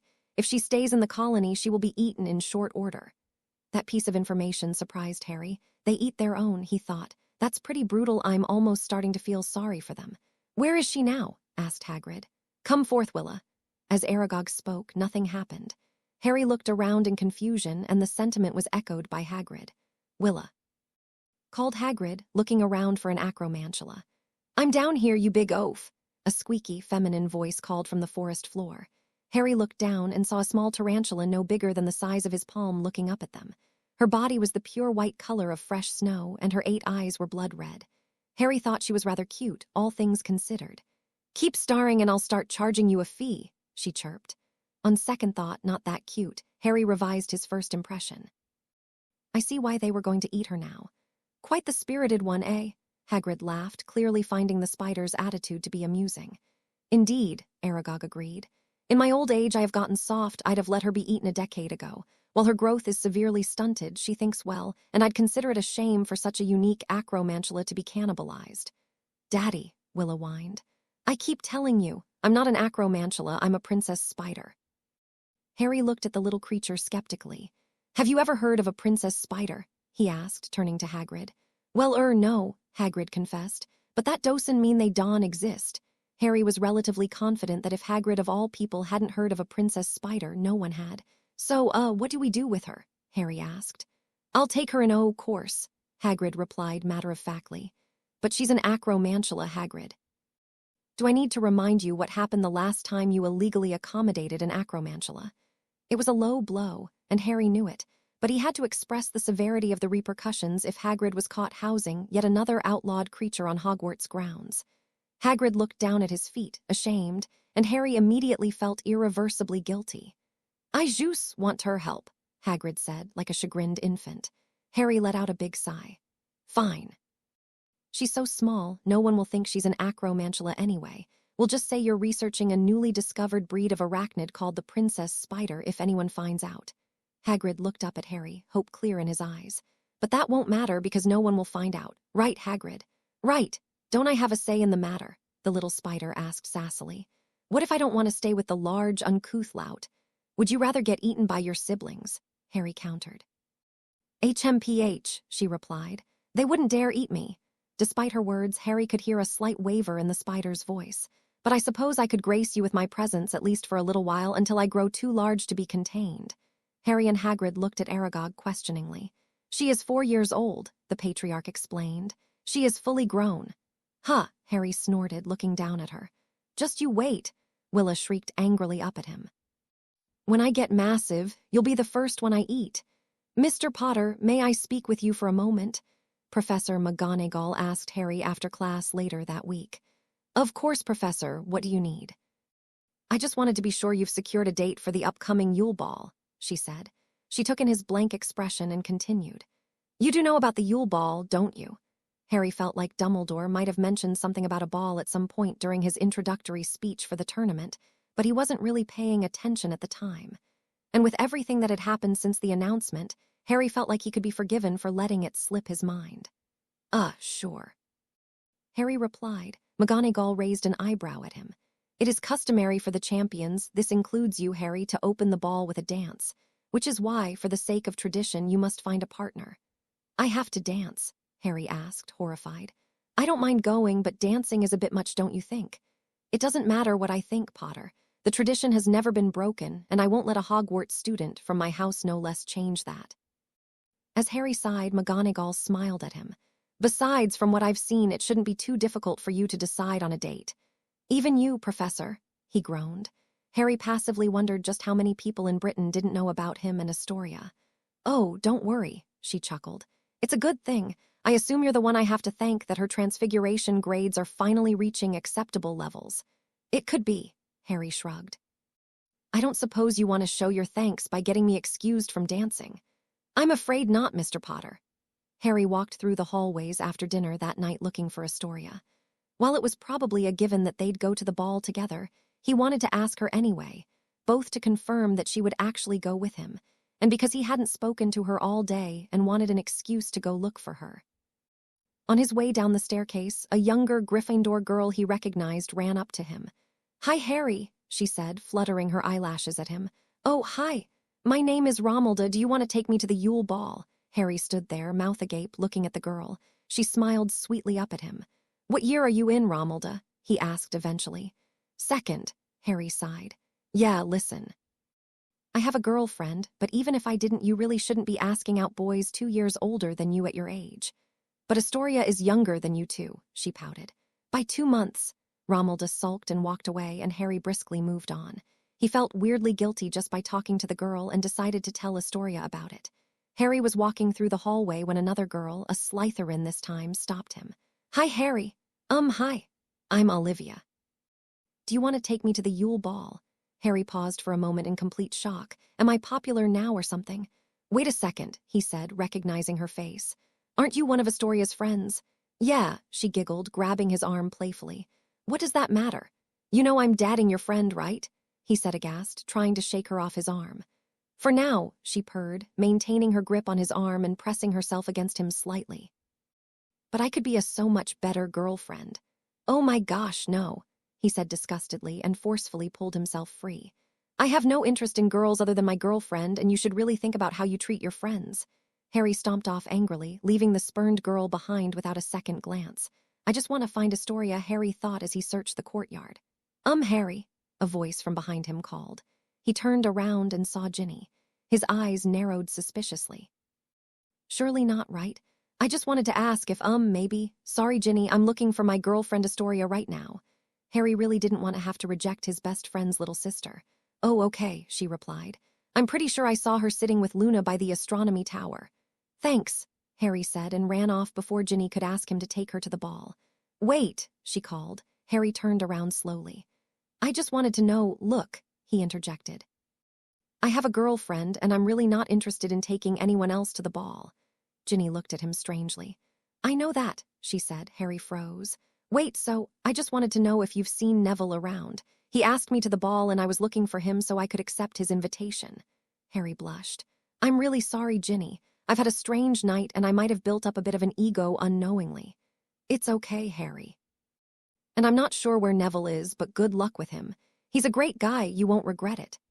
As Harry ran off to go find his girlfriend, Ginny watched his figure disappear into the shadows cast by the setting evening sun.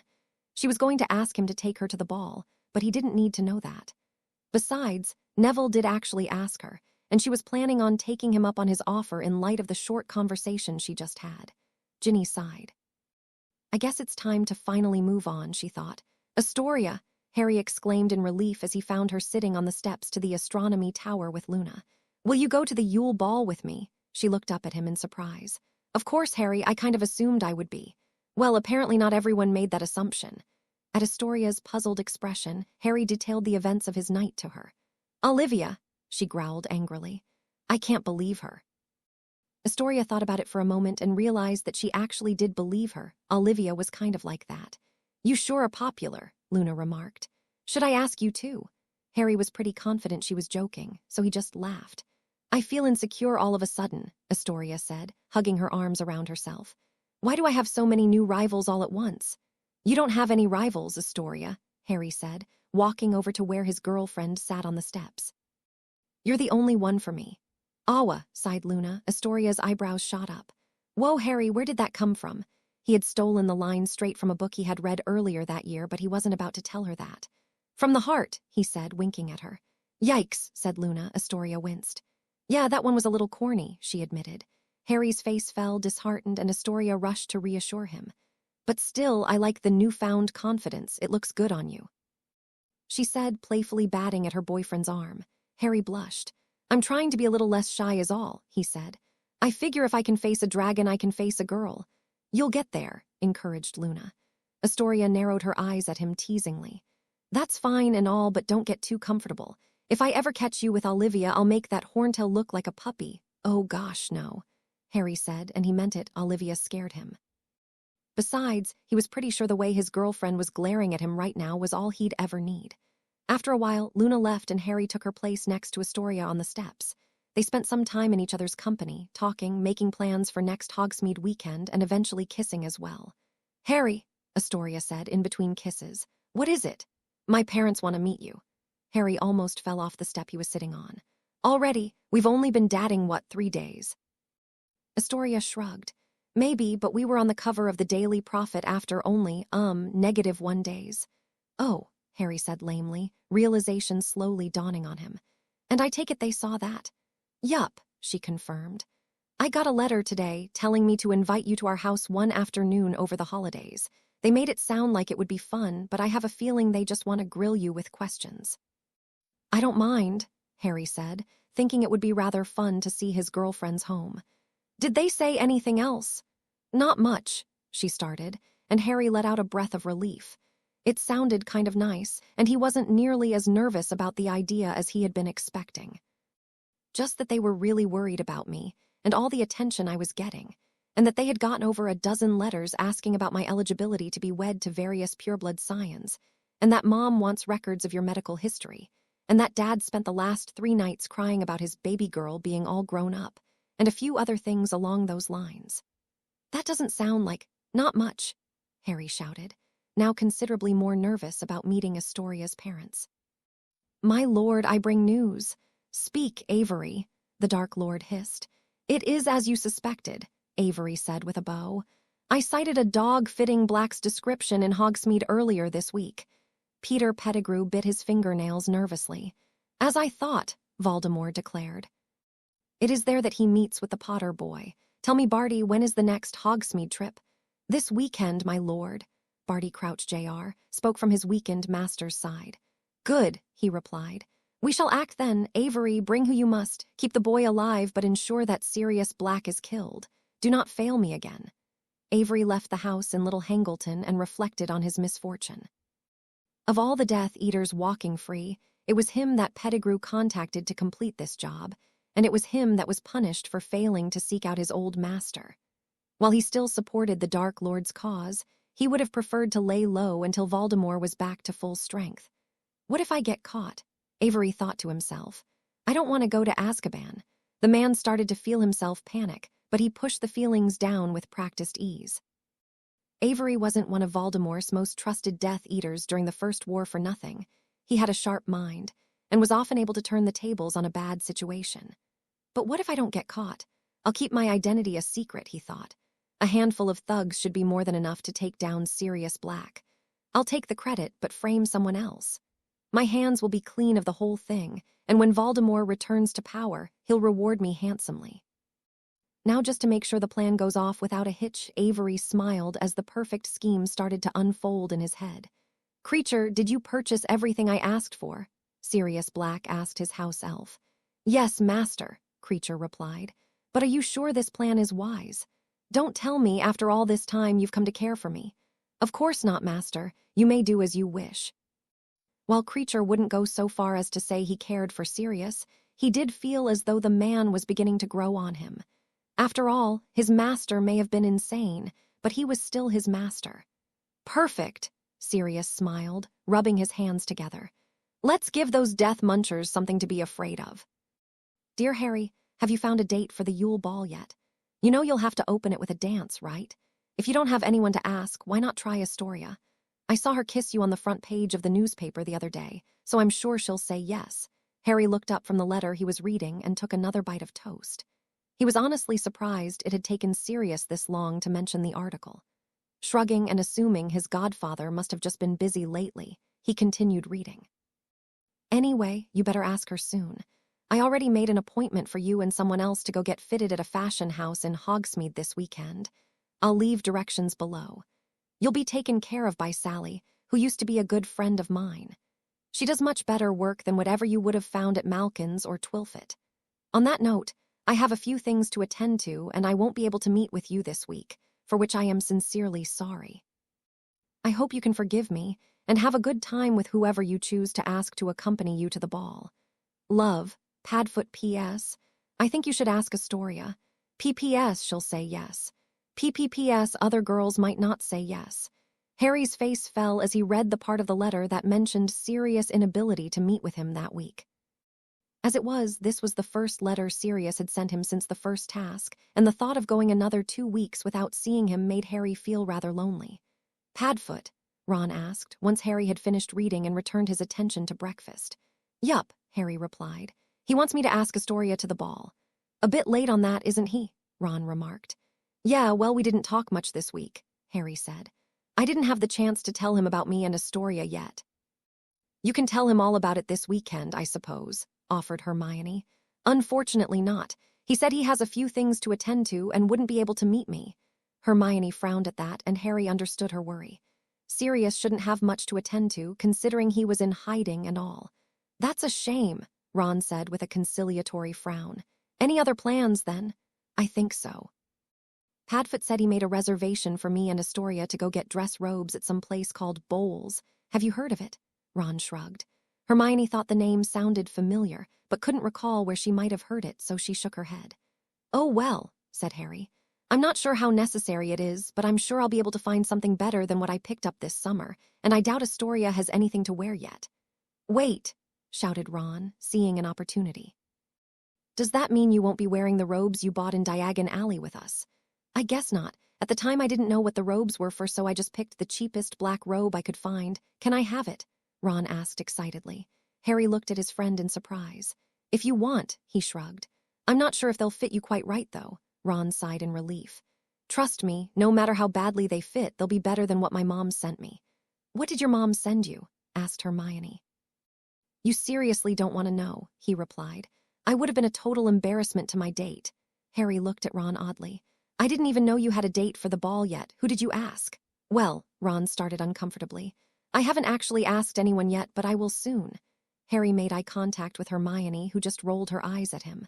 Why don't you just ask someone cool who you already speak to? Harry suggested. You know, like as a friend. Hermione raised an eyebrow at Harry.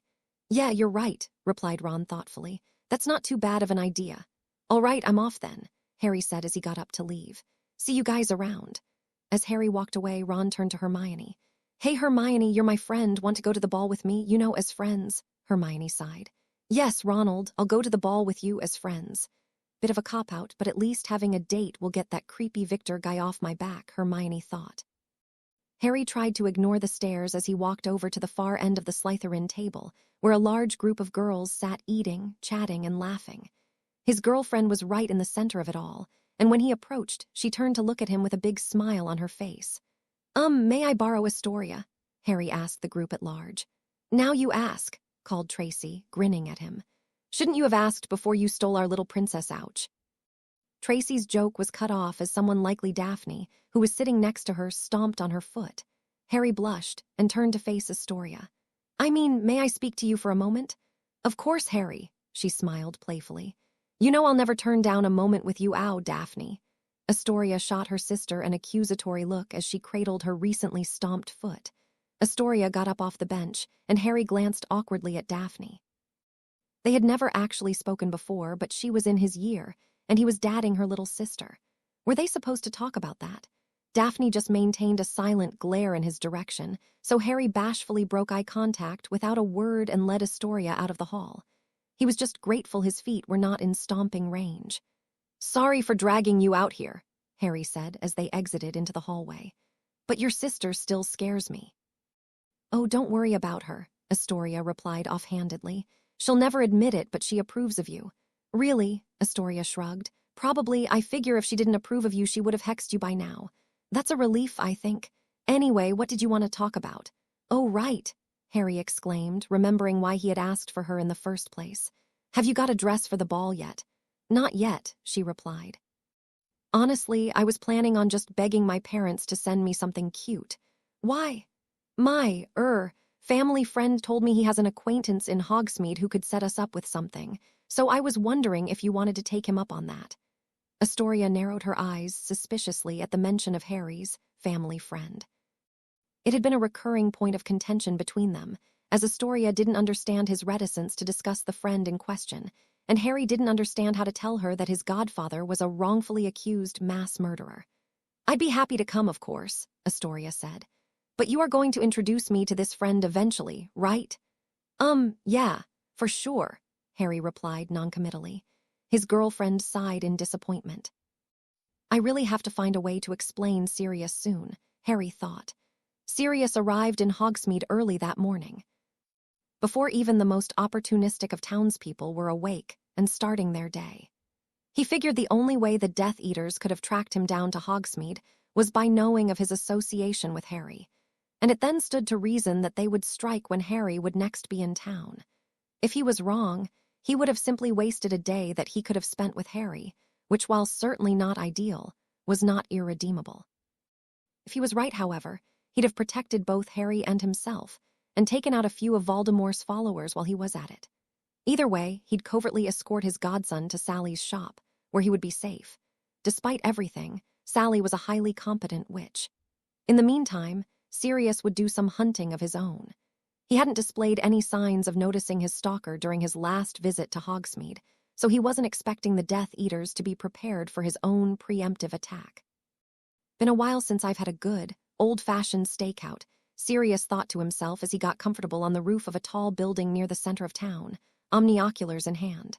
Just like old times, eh? And then he waited. Harry followed the directions from Sirius' letter, leading Astoria to a rather sleek-looking store in an upscale part of the village. As they entered, they noticed a young girl and what appeared to be her mother already there, getting ready to leave. But Mammon. I wanted the red one, not the silver one. Come now, Gabby, the woman said to her daughter. The red one was far too distracting. This is not your time in the spotlight. It will never be my time, Gabby whined. Do not be so sure, her mother said with a patient smile. It may come sooner than you think. Harry and Astoria watched as the pair left the shop and turned their attention back to the interior of the store. Are we waiting for someone? Asked Astoria. I think so. Someone named Sally, apparently. Hello, darlings. A gaudily dressed woman with a neckline that plunged a little too low for Harry to be comfortable looking at swept towards them and clapped her hands together. The woman had a thin, handsome face, glossy dark hair, and carried herself regally. Her exact age was hard to pin down, but Harry would have guessed she was somewhere in her mid-30s. You must be Harry Potter, she said, grabbing his chin with her long fingers and twisting it around to get a better look at his face. Despite what they say, I don't find you look much like your father. You knew my dad? Harry asked, astonished. Of course I knew James, she replied, letting go of his face. Never was my type, though. Too committed. Harry was still reeling from that revelation when she turned to inspect Astoria. Ah, and you must be Victoria, she said with glee. I've read all about you in The Prophet. I'm a big fan of yours. You're a fan of mine, Astoria asked, bewildered. What have I ever done to earn fans? Oh, don't be so modest, the woman laughed. Your work is inspiring. To have a famous wizard like Harry Potter wrapped around your finger at such a young age is no small feat. Astoria gave Harry an awkward smile and shrugged. Harry sighed. He had long since given up trying to correct the misunderstandings that were born from Rita Skeeter's article. Now on to business, she said, smiling widely. I'm Sally, and I'll be helping you find your dress robes. Come with me. Harry and Astoria followed Sally through the shop, which let them have a good look at the clothes displayed on the countless racks and mannequins around them. Everything they saw exuded extravagance and meticulous attention to detail. The gowns were made of exquisite silks and satin, and the craftsmanship on display from the handcrafted suits was incredible. This place is amazing, Astoria whispered to him as she looked around in awe. I've never seen clothes so beautiful. It is impressive, Harry answered. He didn't know the first thing about fashion, but even he could tell this was no run-of-the-mill dress shop. Astoria eventually remembered she was here to buy a dress and turned to Harry sheepishly. I think these dresses may be a little out of my budget, though. She had gotten a bit of extra money from Daphne today, but she knew in a store like this that paltry sum wouldn't even buy a butt. Nonsense, Sally said, whipping around to look at the two teens. They startled as she spoke, as they hadn't even known she was listening to their conversation. Our mutual friend, she said, winking at Harry, has paid in advance. Don't worry about anything other than finding the perfect robes today. Harry's eyes widened in surprise. Sally knows about Sirius. Is that even safe? Noticing Harry's shock, Sally laughed. Oh, he tried to put it under a fake name, but he can't fool me. Don't worry, though, my lips are sealed, she said, closing an imaginary zipper on her lips. She found him out that easily, Harry thought. I guess I have to remind Sirius to be more careful again. Astoria looked over at him suspiciously. I take it your mutual friend is that mysterious family friend of yours? Yeah, Astoria frowned. I appreciate their generosity, but I really would like to meet them, especially if they're going to spend that much money on me. I know, Harry said guiltily. Just give me a bit more time, please. Okay, Harry, Astoria sighed in resignation. You'll tell them I say thank you, though. Of course.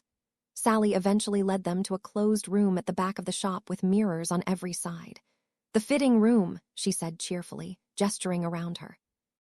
She took out her wand and with a short flick, a measuring tape snapped to attention beside her. She turned her eyes to Harry and gave him a smirk. Now, Harry, undress. Harry looked at her, frightened. What? She rolled her eyes. Come on now, don't be shy, off with your shirt. How else do you expect me to take your measurements? Harry turned to look at Astoria, who also seemed to be at a loss for words. He turned back to Sally. In front of her. Tusk. I know what you kids get up to these days. It's nothing she hasn't seen before. Harry was quite sure that you kids were not, in fact, getting up to anything like this, at least not amongst the people he knew. He was definitely sure that neither he nor Astoria were, in any case. After a moment to collect himself, he decided that being seen shirtless probably wasn't actually that big of a deal. He had changed in front of the Quidditch team in the locker rooms before, and it never bothered him then. With a deep breath, he removed his shirt, only a little bit awkwardly, and hoped Astoria didn't stare. Astoria stared. She had obviously never seen Harry without a shirt on, but thanks to this wonderful Sally woman, her boyfriend's bare torso was now on full display. Astoria's face flushed red, and she licked her lips unconsciously. She had never seen so much of Harry before. This is kind of embarrassing, Harry said into the silence. It shouldn't be, replied Sally. Sure, you're a bit on the slim side, and your skin is so pale it's almost translucent, but the way your girlfriend is staring at you means she doesn't mind. Astoria squeaked and turned away, flustered over being caught. Harry blushed and tried to cover himself with his arms. He hoped Astoria was starring because she liked what she saw, and not because she was disgusted. Sally looked at the awkward, blushing couple in surprise. I guess you two are taking it slow then. You know, by the time I was your age, the measurement, Harry asked. Right. Over the next few minutes, Harry's measurements were taken, and Astoria managed to resist the urge to turn around until it was finished. It helped that since the room was made of mirrors, she was still able to peek occasionally. Now then, Sally said with a smile, putting the measuring tape away. Let's dress you up, shall we? I wonder how things are going with Sally, Sirius wondered. While neither of them had been aware of it, Harry and Astoria had been tailed by Sirius throughout their entire walk to the shop. He had done it just to be safe, but the lack of attackers had proven his suspicions likely correct. The Death Eaters were after him today, not Harry. With his godson's safety assured, Sirius returned to his perch in the center of town and continued looking for any irregular activity that would indicate Death Eater presence. It was regrettable, as he was originally planning on being much more involved with Harry's selection of robes for the Yule Ball, but he also trusted Sally's aesthetic judgment. After all, there was a reason she was one of the wizarding world's top fashion designers. She wouldn't settle for anything less than perfect. Pretty good, Sally said, as Harry tried on what felt like the 100th robe. But we can do better. I agree, Astoria nodded sagely. In the past 30 minutes of trying on every robe that caught either of the girls' eye, Harry had noticed a bond of camaraderie form between the two of them. What about this blue one? Sally suggested. No, definitely not that one, Astoria replied. He needs something darker. How about that maroon robe over there? Sally hummed. You might be onto something, Harry. You know what to do. Harry sighed and trudged back to the changing room, maroon robes in hand. Nope, the two women said immediately and simultaneously as Harry came back out. This is going to be a long day, he thought. Sirius was almost starting to suspect he had been wrong about the timing of the Death Eater's attack when he spotted a group of 7 men apparate into Hogsmeade by the gates through his omnioculars. While the men were dressed casually with their faces unconcealed, Sirius had been keeping an eye out for anything suspicious, and a group like this most certainly was. Sure enough, the man at the head of the group gave a few short orders while pointing in various directions, and the men set off in 3 groups of 2. The leader stayed where he was, leaning against a wall and pulling out a cigarette, presumably waiting for his scouts to return. I doubt they're searching for a tea shop, Sirius thought to himself. I wonder if they're looking for little old me. Sirius clambered down the side of the building using his recently purchased wizard's climbing shoes and set off to find the first group of men.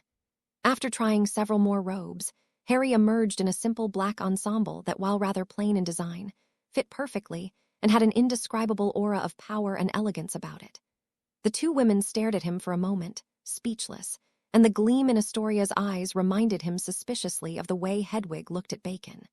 It's perfect, Sally declared enthusiastically. You'll be the talk of the ball, darling. Astoria looked at her incredibly handsome boyfriend, completely lost for words. Was he always this yummy, she thought. Astoria, dear, you're drooling, Sally said. Astoria wiped her mouth and turned to the woman. Maybe we should pick something a little less nice. I have enough competition as it is, Sally laughed. Oh, don't worry, sweetheart. You won't have any competition once we found your dress. So it's Astoria's turn now. Harry asked, relieved that he wouldn't have to try on any more clothes. Yup, follow me, Astoria. It's time to take your measurements. Harry blushed as he followed them into the fitting room. Was Astoria going to have to take her shirt off like he did? Am I ready for this? Harry took a deep breath and tried to calm his racing heart. I mean, I'd like to see more of her, but I also want to take things slow actually. That's not what this is about at all. She's just getting measured, and it's not like I'm going to make things weird by looking at her or anything, Harry, Sally said as she noticed Harry following them into the fitting room. What exactly do you think you're doing? What I thought, Sally raised an eyebrow at him. You thought what? Well, Astoria was there when I got measured, so I just kind of thought, well. Don't be a creep, Sally said. You can wait in the store. A creep, Harry shouted indignantly. I mean, I don't really mind if Harry watches, Astoria said, blushing and looking at the ground. Sally shook her head furiously. Absolutely not. Your dress will be a surprise and he'll see it on the night of the ball and no sooner. Astoria felt a bit guilty, but was also a little relieved. She was trying to be fair, but ultimately knew she would have been pretty embarrassed to get measured in front of Harry. Sorry, she said, smiling up at him. I guess you'll have to try a little harder if you want to see me out of my robes. Harry blushed furiously. Oh my gosh, I never said I wanted to. I just assumed that you know what, forget it. I'll go wait outside. Astoria giggled as he walked away. Sally turned to look at the girl, respect clear in her gaze. Not bad, she praised. But I'll teach you a thing or two later that'll really knock his socks off. Hello, friends. Sirius said cheerfully as he stepped out of a shadow in an alleyway that he had created using some of his supply of shadow powder. Were you looking for me? The two goons looked at each other in shock. It's him, one of them yelled. Kill! The man was cut off as Sirius tased him unconscious with a Zonko's prank party popper that he had modified to pack a little more punch than it was supposed to. Sirius pointed another party popper at the remaining goon. Who sent you? He asked. I'll never tell you. The man shouted, raising his wand. It was the last thing the man said before he fell to the ground, unconscious. After Harry had changed out of his new dress robes and had them sent back to his room at Hogwarts, he snuck out of the back door and into the streets of Hogsmeade.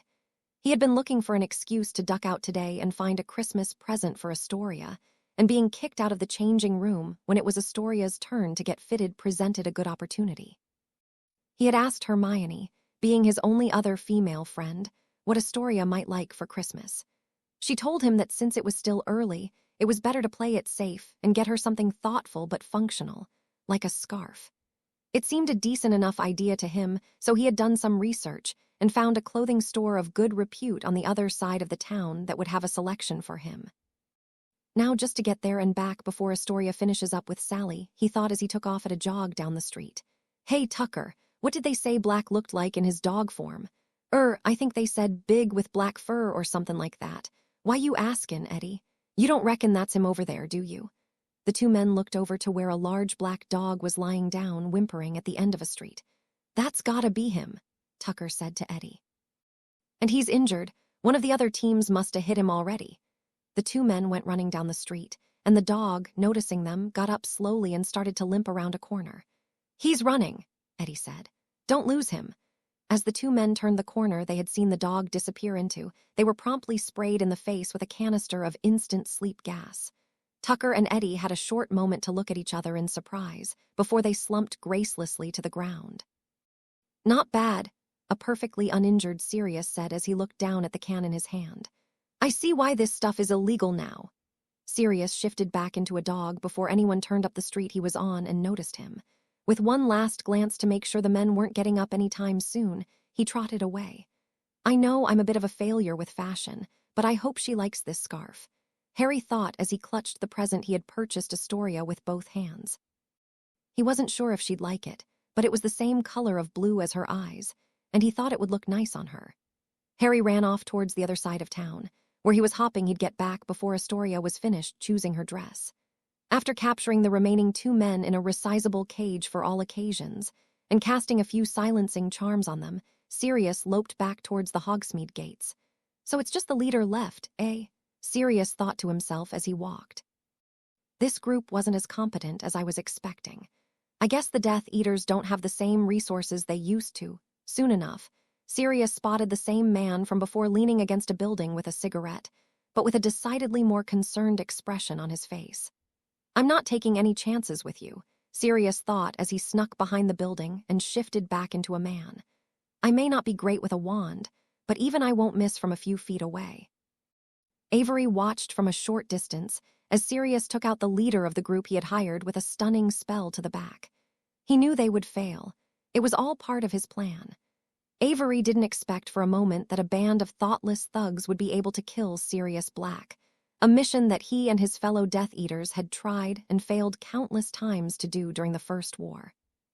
Granted, Black was rusty now, and considerably older than he had once been, but Avery had lived long enough to know never to trust anyone else with a job that needed to get done.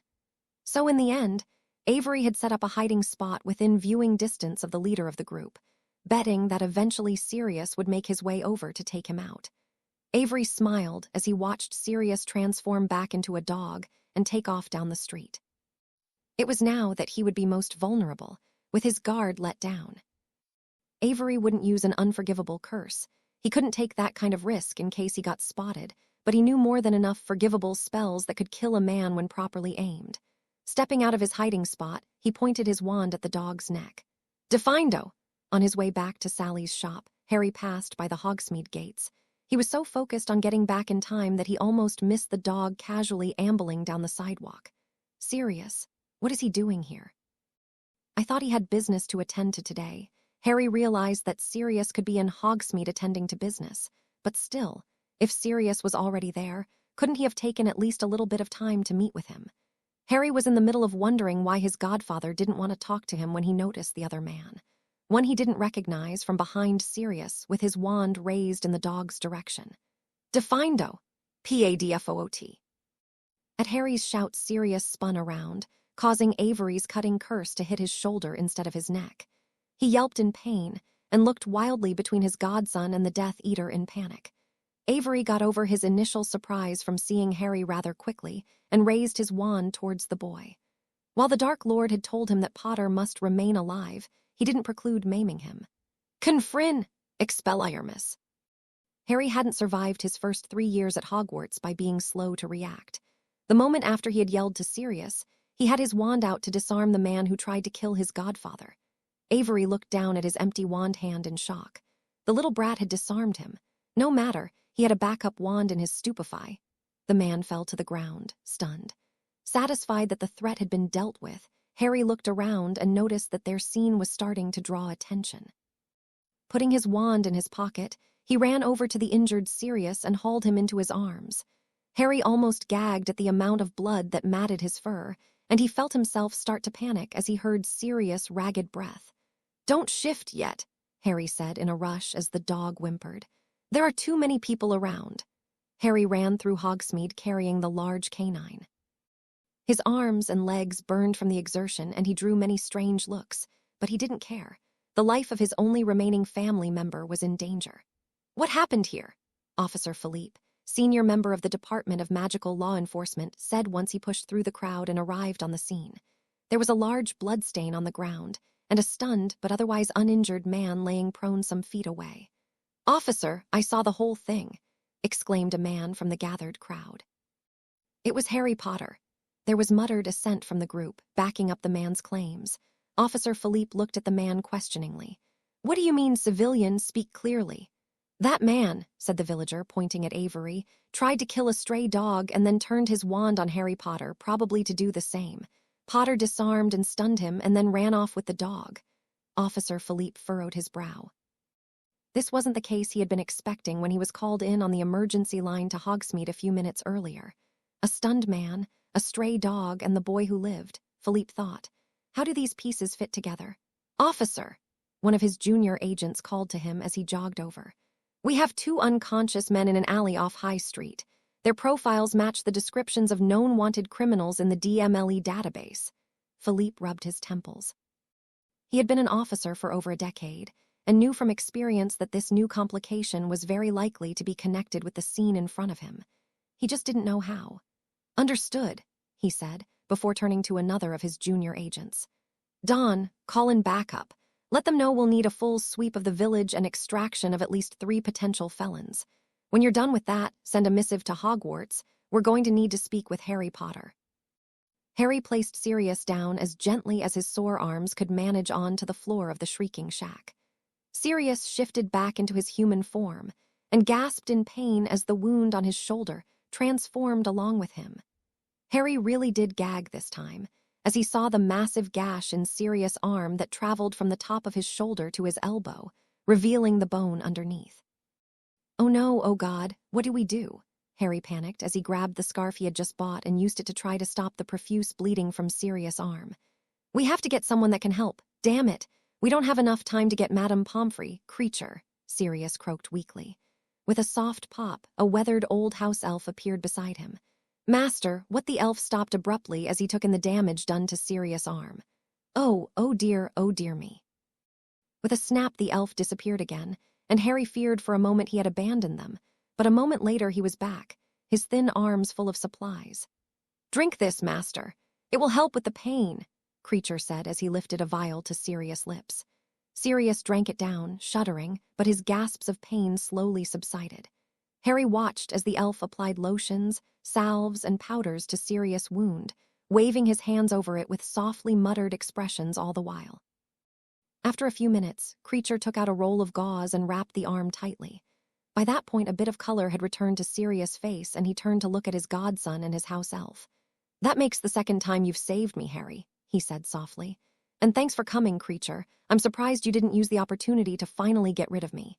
"You insult, Creature. A house elf's duty is always to his master." Will Sirius be okay?" Harry asked nervously. "Yes," the elf replied sharply. "The reckless, careless, thoughtless master who doesn't listen to Creature's warnings will be okay."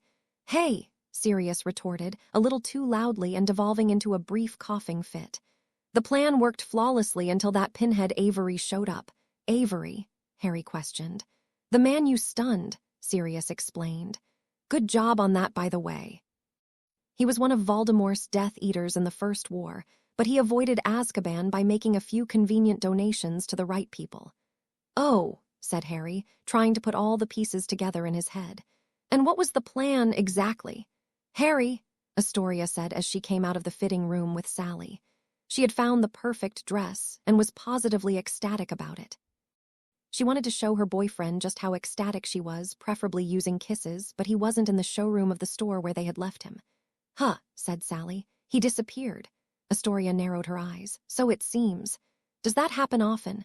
"Occasionally." Sally raised an eyebrow. "The dress will be sent directly to your room at Hogwarts. Do you need anything else?" "No, that will be all," Astoria replied. "Thanks, Sally, for everything. I need to go hunt for my boyfriend now."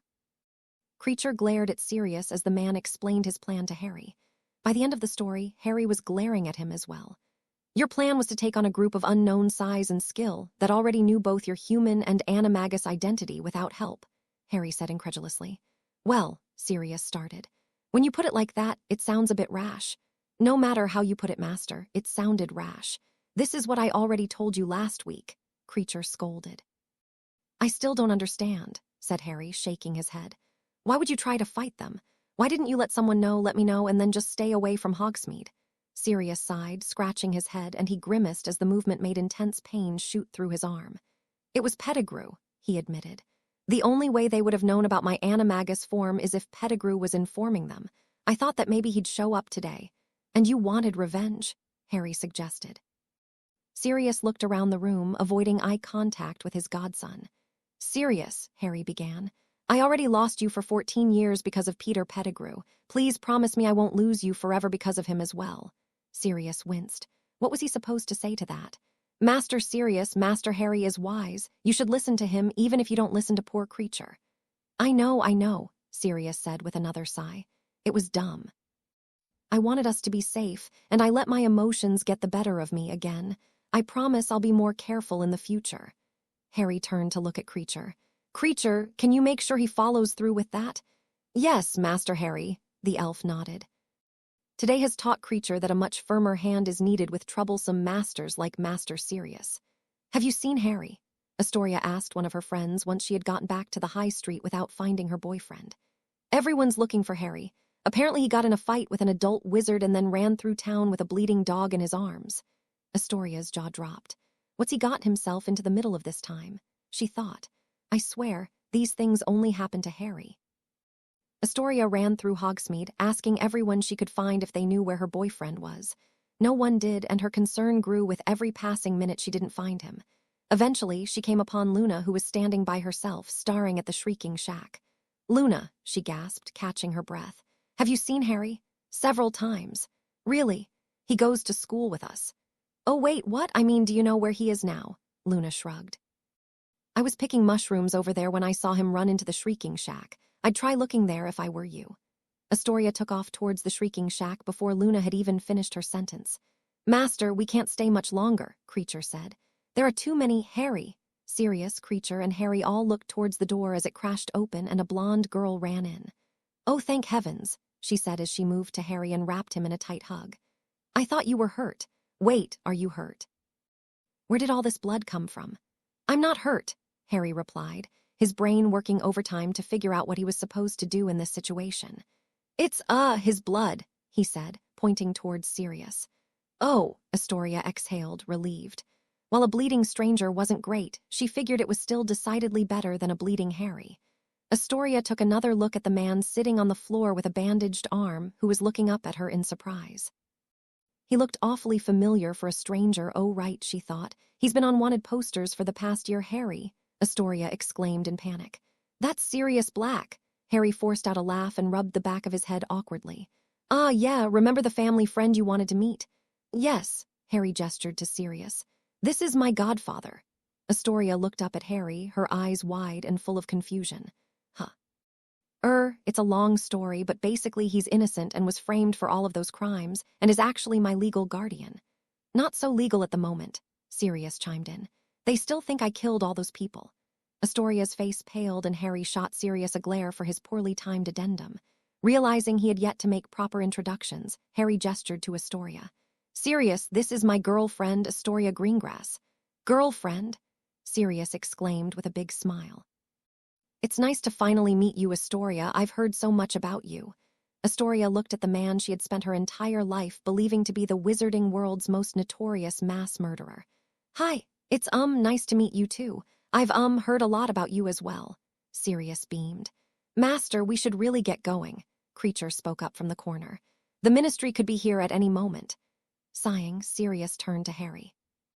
"I'm sorry we didn't get much of a chance to speak today, but Creature is right. We caused too much of a stir to remain here for long. I'll send you a letter as soon as I can." Harry nodded. "Okay, Sirius, you'll stay safe." "I promise." Creature grabbed onto Sirius' uninjured arm, and with a soft pop they disappeared. They stood there in silence for a bit, Astoria recovering from the chaos that was her past half hour, and Harry wondering how he was going to deal with the inevitable ensuing fallout. Eventually, Astoria composed herself and turned to look at Harry with her arms crossed. While normally he found her glares incredibly attractive, at the moment, he was just terrified. "You have a lot of explaining to do," she said. Sirius and Creature returned to 12 Grimmauld Place, their sudden entrance by apparition causing Max to bark in surprise.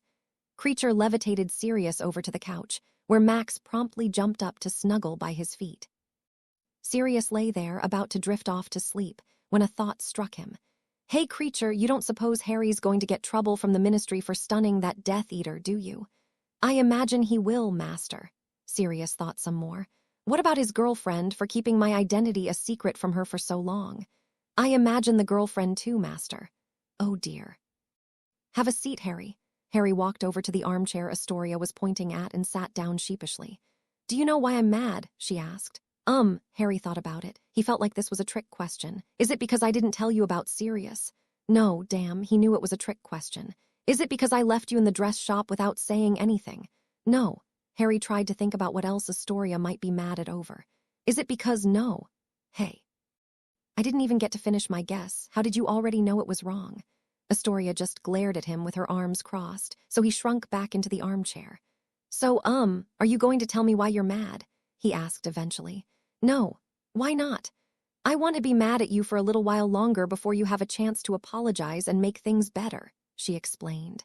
Harry tried not to let his confusion show on his face. He may have a girlfriend now, but girls clearly still presented many mysteries he didn't yet have the experience to unravel. After a brief pause, she sighed. "It's because you didn't trust me enough to tell me about your godfather." Harry gave her a puzzled look. Wait, wasn't that the first thing I guess? I understand why you were hesitant to tell me, she spoke over him. But I hope you know that I would have believed you about him, and I could have kept it a secret too. We're dating now, and you can let me share some of your burdens. Harry looked away from her guiltily. I know, I was going to tell you about him eventually. Astoria raised an eyebrow at him. Probably, he added. Astoria sighed and sat down next to him on the armchair. It was a rather tight squeeze, but Harry wasn't complaining. I'm sorry, he said. And I knew you would have understood, I just didn't really know how to say it. It's fine. Astoria swatted his arm playfully. I'm still a little mad, but it's not like my godfather is a notorious mass murderer, so it's not that easy for me to put myself in your shoes. Harry let out the breath he was holding in. That wasn't so bad, he thought. I guess I really could have told her sooner. Now are you ready for your punishment? Astoria asked facetiously, narrowing her eyes at him. Harry laughed and gave her a quick kiss on the forehead. You're so cute when you glare, Astoria frowned. My glares aren't cute, they're intimidating. Of course they are, he said, giving her another kiss. Super intimidating. She pulled away from him. Hey, wait, are you being sarcastic? No. He tried to put his arm around her, but she pushed him away. I'm not cuddling until you tell me I'm scary, she pouted. You're scary, he said. Say it like you mean it. You're really scary. She glared at him one last time, gave up being angry, and sunk into his arms. Ron and Hermione sat in the Gryffindor common room late that night, waiting for Harry to return. Harry just can't seem to keep himself out of trouble, Ron remarked from the couch where he sat nervously twiddling his thumbs. Hermione looked up from the book she was reading, sighed, and put it away.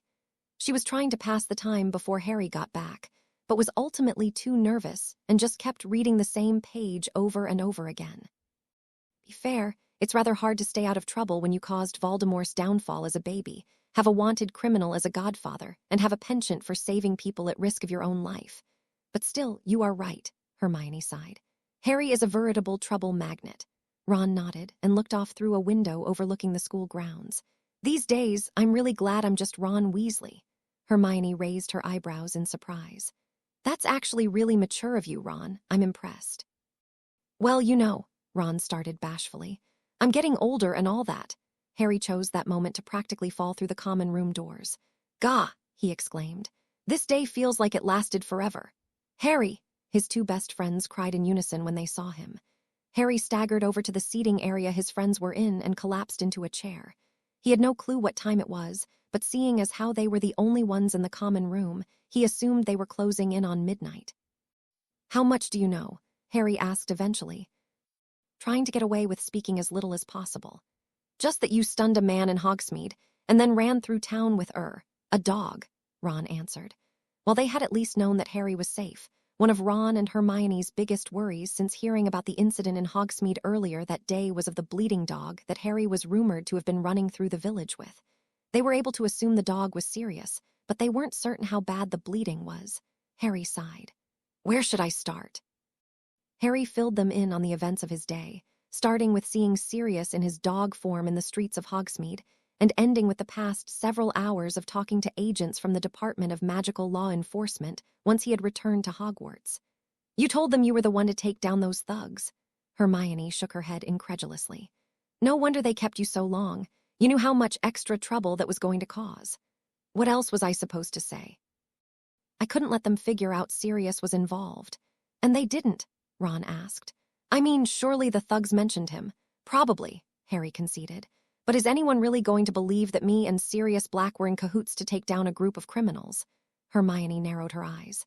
Harry was probably right, but she still didn't like it. If anyone from the DMLE found out that Harry was associating with Sirius Black, he would be in major trouble. After a few moments of silence, Ron turned to look at Harry. So what now? I'm not sure, Harry replied uncertainly. They seemed satisfied with my answers by the end of it all, and the evidence backed my claims pretty compellingly. With any luck, this all gets swept under the rug by the Ministry and forgotten by tomorrow. Ron and Hermione exchanged a glance. What? Harry asked, noticing the matching expressions on his friends' faces. Well, mate, Ron began, you're not exactly known for your luck. Master, Creature began. Master Dumbledore has once again refused your request to accommodate Master Harry over the winter holidays. That's not fair, Sirius exclaimed.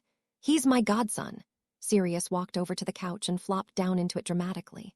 That may be so, Master, but you are not his legal guardian.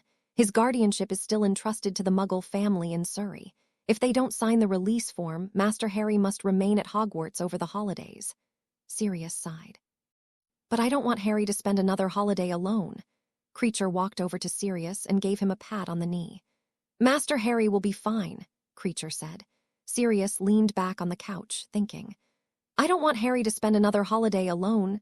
There was a pregnant pause in the living room as Kreacher held his breath, waiting for Sirius' next words. He had a sneaking suspicion he wasn't going to like them.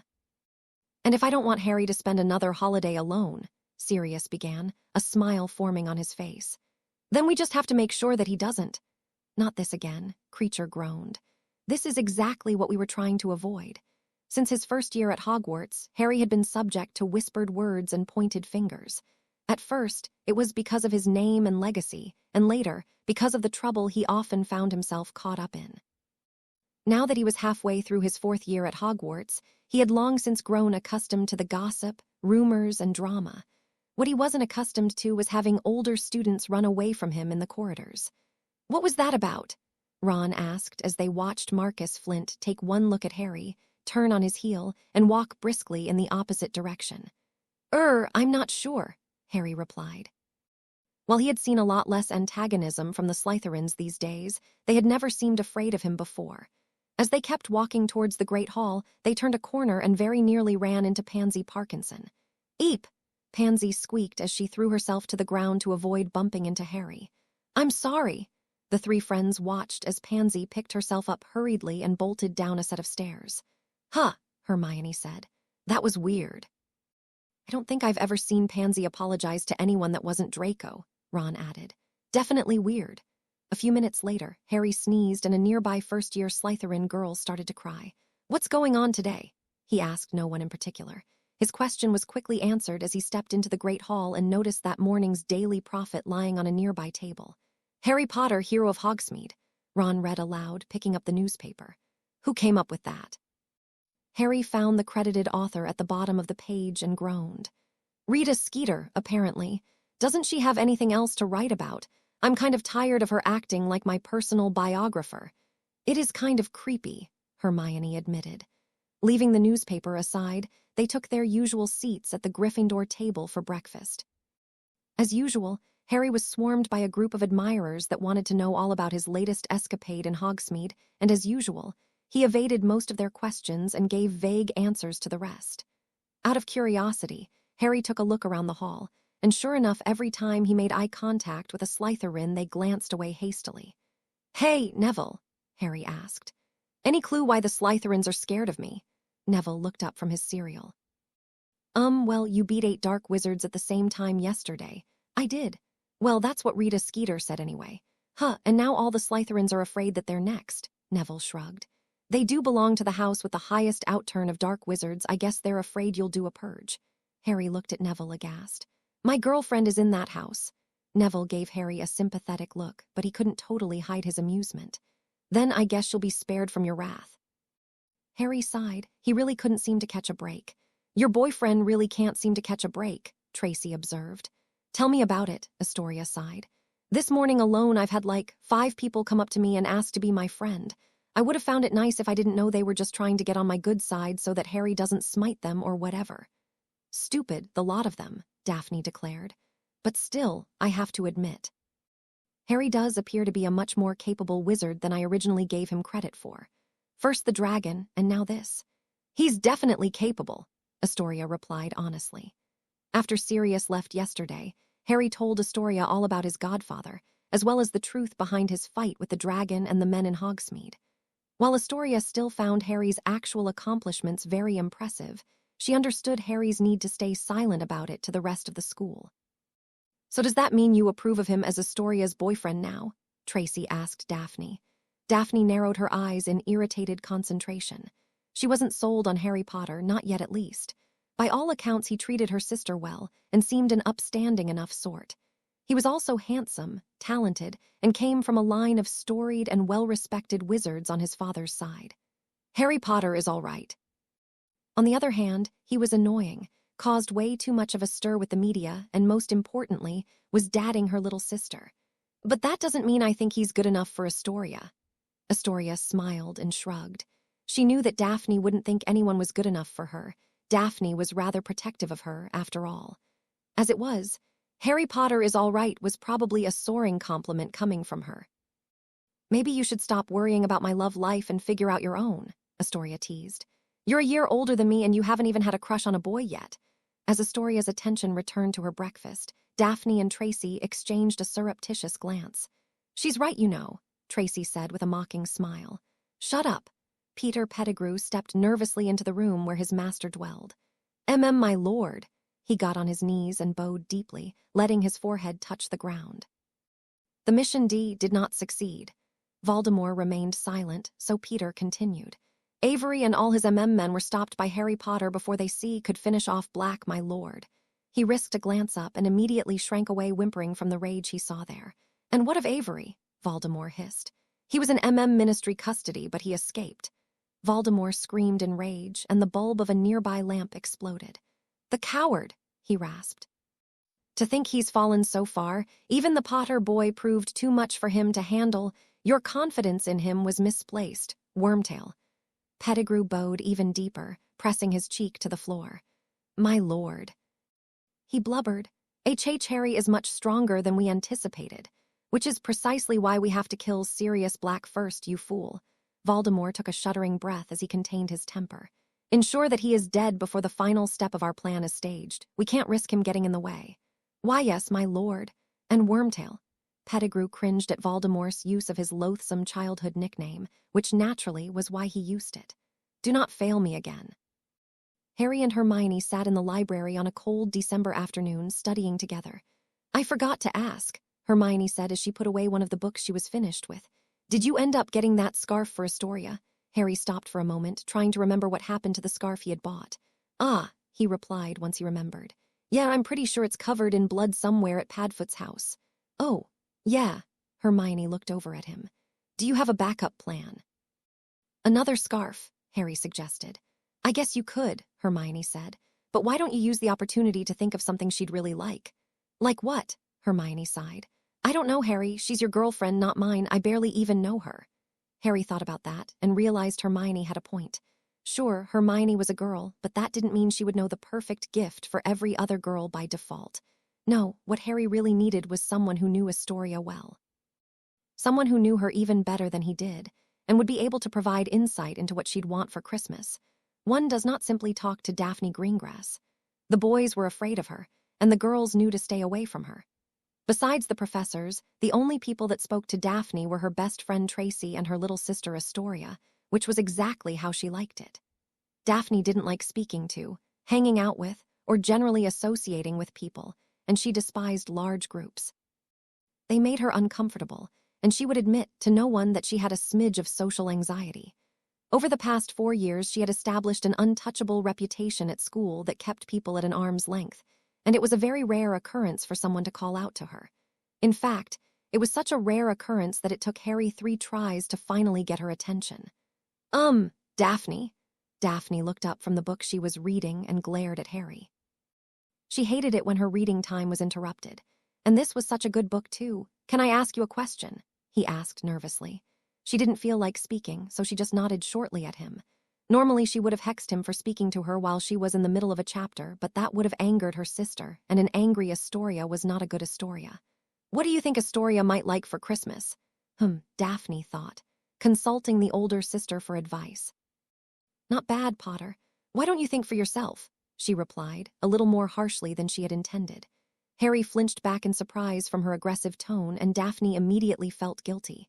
She hadn't been trying to be mean, but her tongue got the better of her sometimes. I tried, Harry said after a while. But I've never had a girlfriend before, and I really like her, and I want to get her something special. He really likes her. Of course he does. Astoria's the best.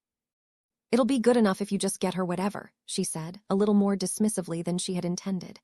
But I don't want it to be just good enough, Harry persisted. I want to get something that'll make her really happy. Daphne looked at the blushing boy appraisingly.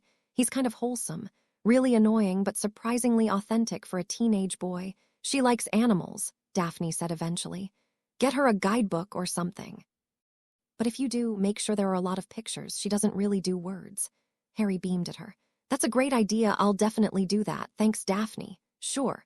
Harry was about to leave when he noticed the book Daphne was holding. Hey, I think I read that book last summer. Isn't that Annie on? That's enough, Harry. Please let me get back to my reading. Oh, okay. Harry nodded understandingly. Sorry for disturbing you and thanks again. Daphne watched as the boy walked away. She felt a bit bad about cutting off the olive branch he had extended to her at the end there, but ultimately she wasn't quite ready to become friends with her little sister's boyfriend yet. So he likes to read, huh? Daphne thought as she turned her attention back to her book, trying to find the spot where she left off. I suppose he's not the worst boy Astoria could have picked. The next day after classes, Harry went down to visit Hagrid.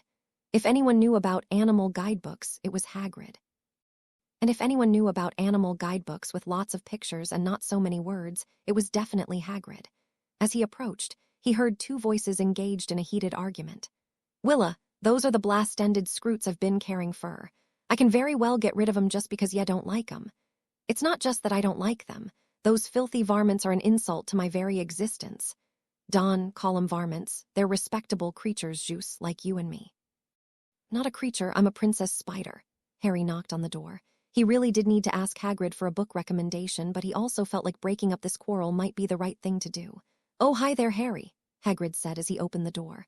I'm happy to see ya, but now might not be the best time for a visit. Why don't ya come back tomorrow? Trouble with the spider? Harry asked. Hagrid scratched his beard awkwardly.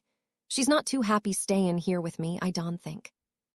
I normally have something of a knack for creatures, but Willa might be too smart for my normal tricks.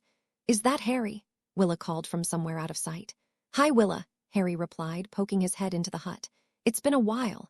The little white spider crawled into view and came to stand beside Hagrid in the doorway. I never thought I'd be so happy to see you.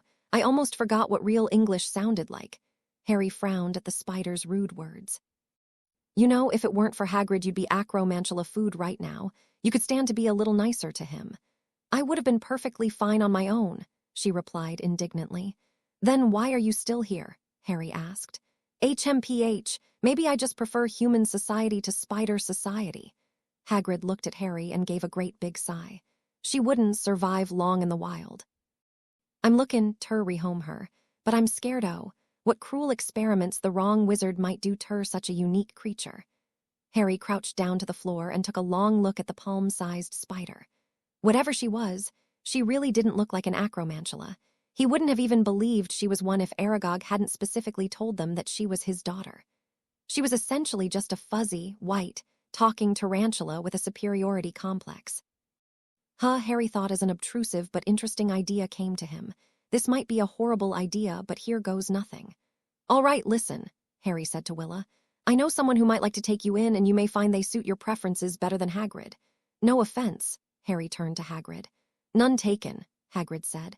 I understand it can be tough to live in the hut with me. Harry tried to ignore the slight sulk in the man's tone and turned back to the spider. But this person is very important to me, and you'll have to promise to behave yourself and tell no one that you came from an acromantula colony. And you promise they're not big and smelly like Hagrid. Harry glared at her.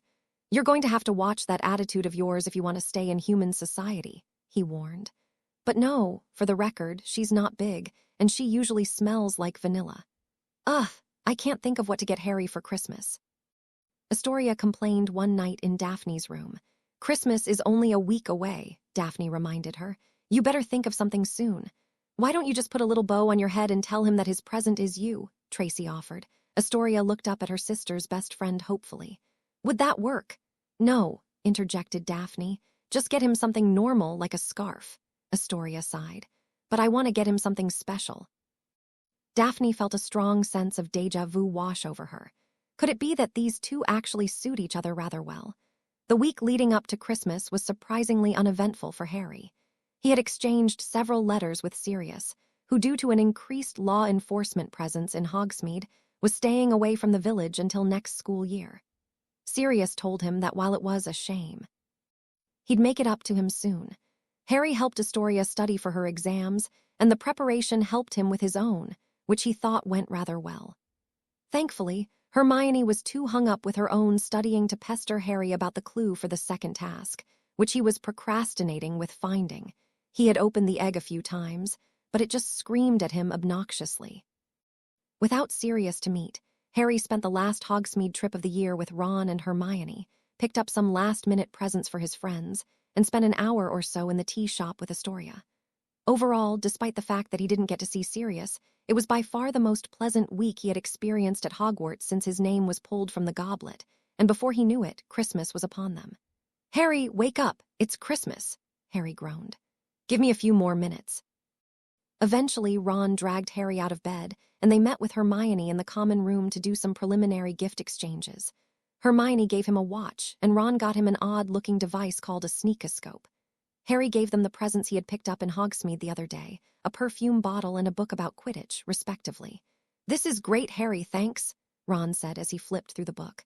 "When are you meeting up with Astoria?" "A little bit later," Harry replied. "I still have, a few things to set up." Hermione frowned at him. "Set up? What exactly did you get her?" Harry sighed. "A guidebook, a small cage, and a year's supply of live crickets." Ron and Hermione stared at Harry, their eyes wide and mouths open. They didn't know it at the time, but the exact same thought went through their heads simultaneously. That's the worst Christmas gift ever. "Where are we going, Harry?" "Not far," Harry replied. "It's just, one part of my gift kind of hinges on another part, so we have to go, find it first." Astoria had given Harry an empty magical book that could store up to 300 paperback novels. Daphne told her Harry would like it, which he had appreciated very much. As she followed him through the school grounds in the snow, she decided it seemed as though his gift for her was a little more involved. How long do you think this will take-ish?" Astoria asked. "Tracy said she'll need at least 4 hours to get me ready for the ball." 4 hours, Harry exclaimed.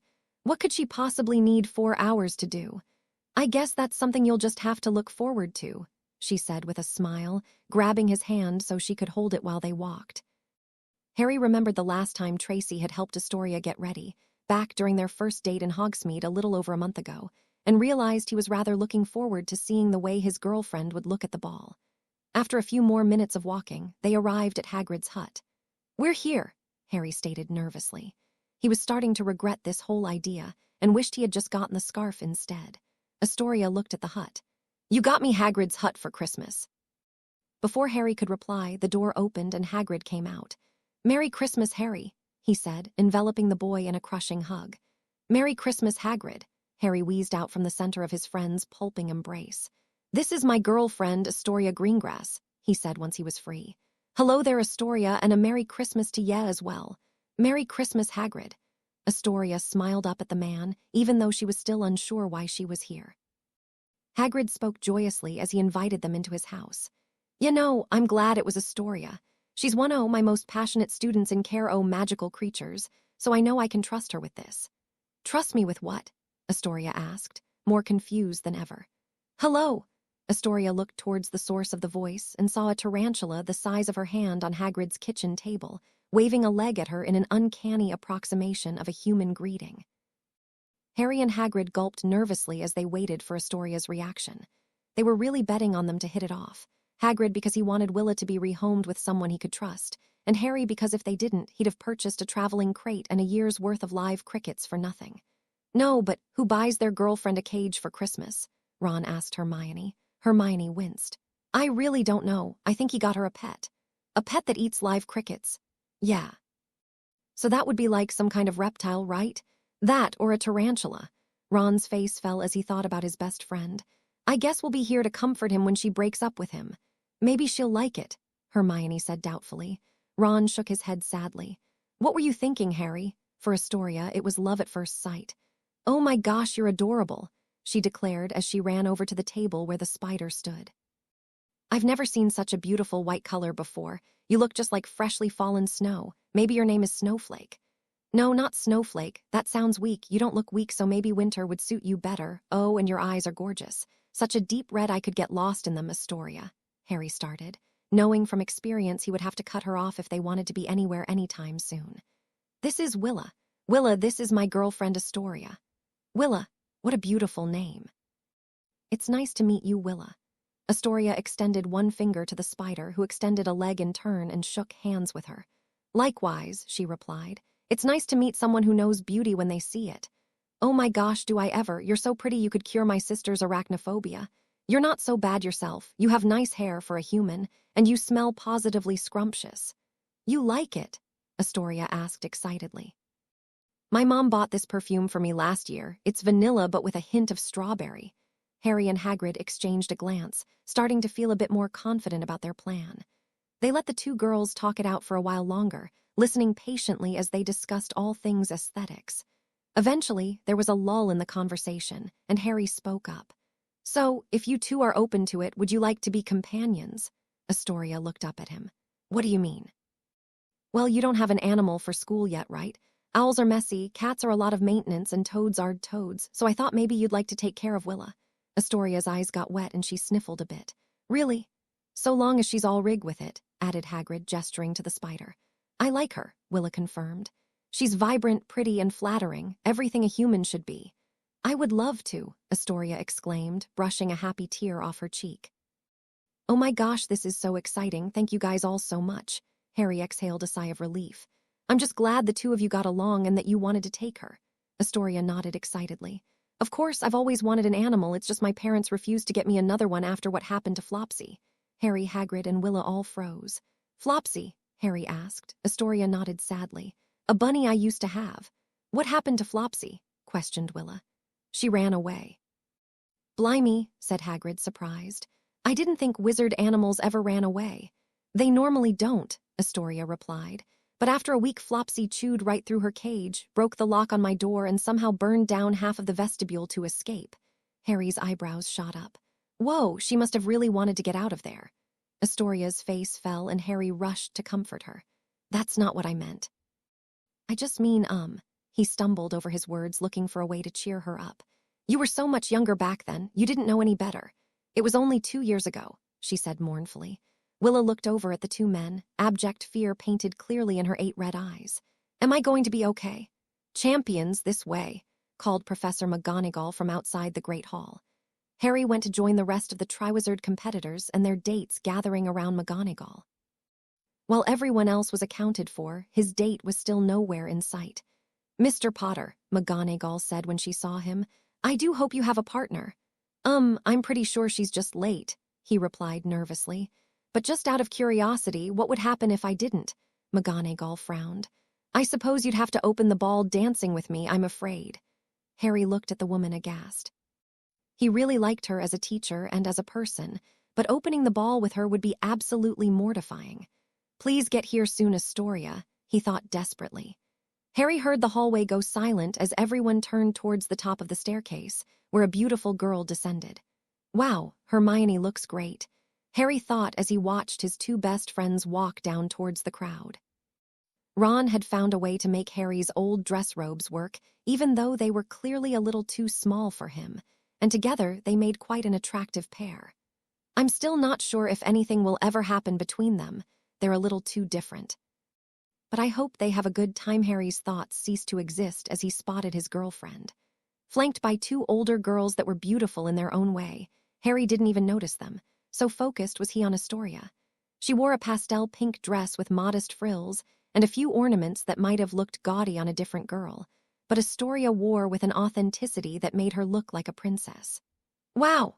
Was all Harry could say as he watched her get closer. Her hair was done up in a style that Harry couldn't name but definitely liked, and a bit of makeup blushed her cheeks and accentuated her eyes. Whatever Tracy had done, it was well worth the 4 hours. Sorry I'm late, she said shyly as she approached. I wanted to brush Willa's fur and I got carried away. It turns out she likes baths and manicures too. Harry tried to imagine his girlfriend giving a tiny manicure to her pet tarantula, but couldn't quite picture it. Ahem, Professor McGonagall cleared her throat from behind the champions. Now that you're all here, prepare yourselves. Very soon the rest of the school will be allowed into the hall, and you'll follow them a few minutes later with the Yule Ball's introductory dance. Harry and Astoria froze at the mention of dance, and McGonagall's expression dropped in horror. Please tell me the 2 of you know how to dance. Harry turned a questioning glance to Astoria, who shrugged. I skipped all of my dancing lessons when I was younger. What about you? I, forgot about the whole dancing part of the ball. Harry's head of house let out a big sigh and buried her face in her hands. Just try to follow along with what the other champions are doing, and please try not to make fools out of yourselves. Ouch, Harry, you're stepping on my toes.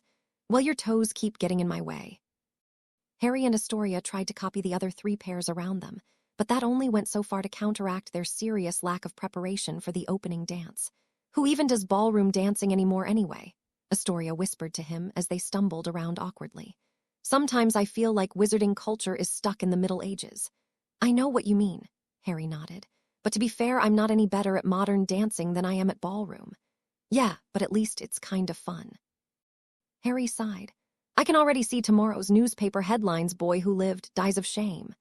Professor McGonagall always tried her best to remain neutral as a teacher, but naturally, she still had her favorites.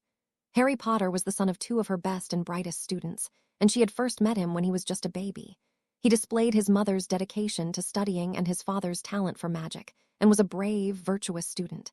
Simply put, he was the perfect Gryffindor. Astoria Greengrass, while not the best student she ever had, was certainly one of the most friendly, and her bright and sunny disposition reminded the Transfiguration professor of what made her love teaching adolescents so much in the first place. All this to say, Minerva McGonagall was quite fond of the 2 students, and she hardly wanted them to make fools out of themselves, for their own sakes.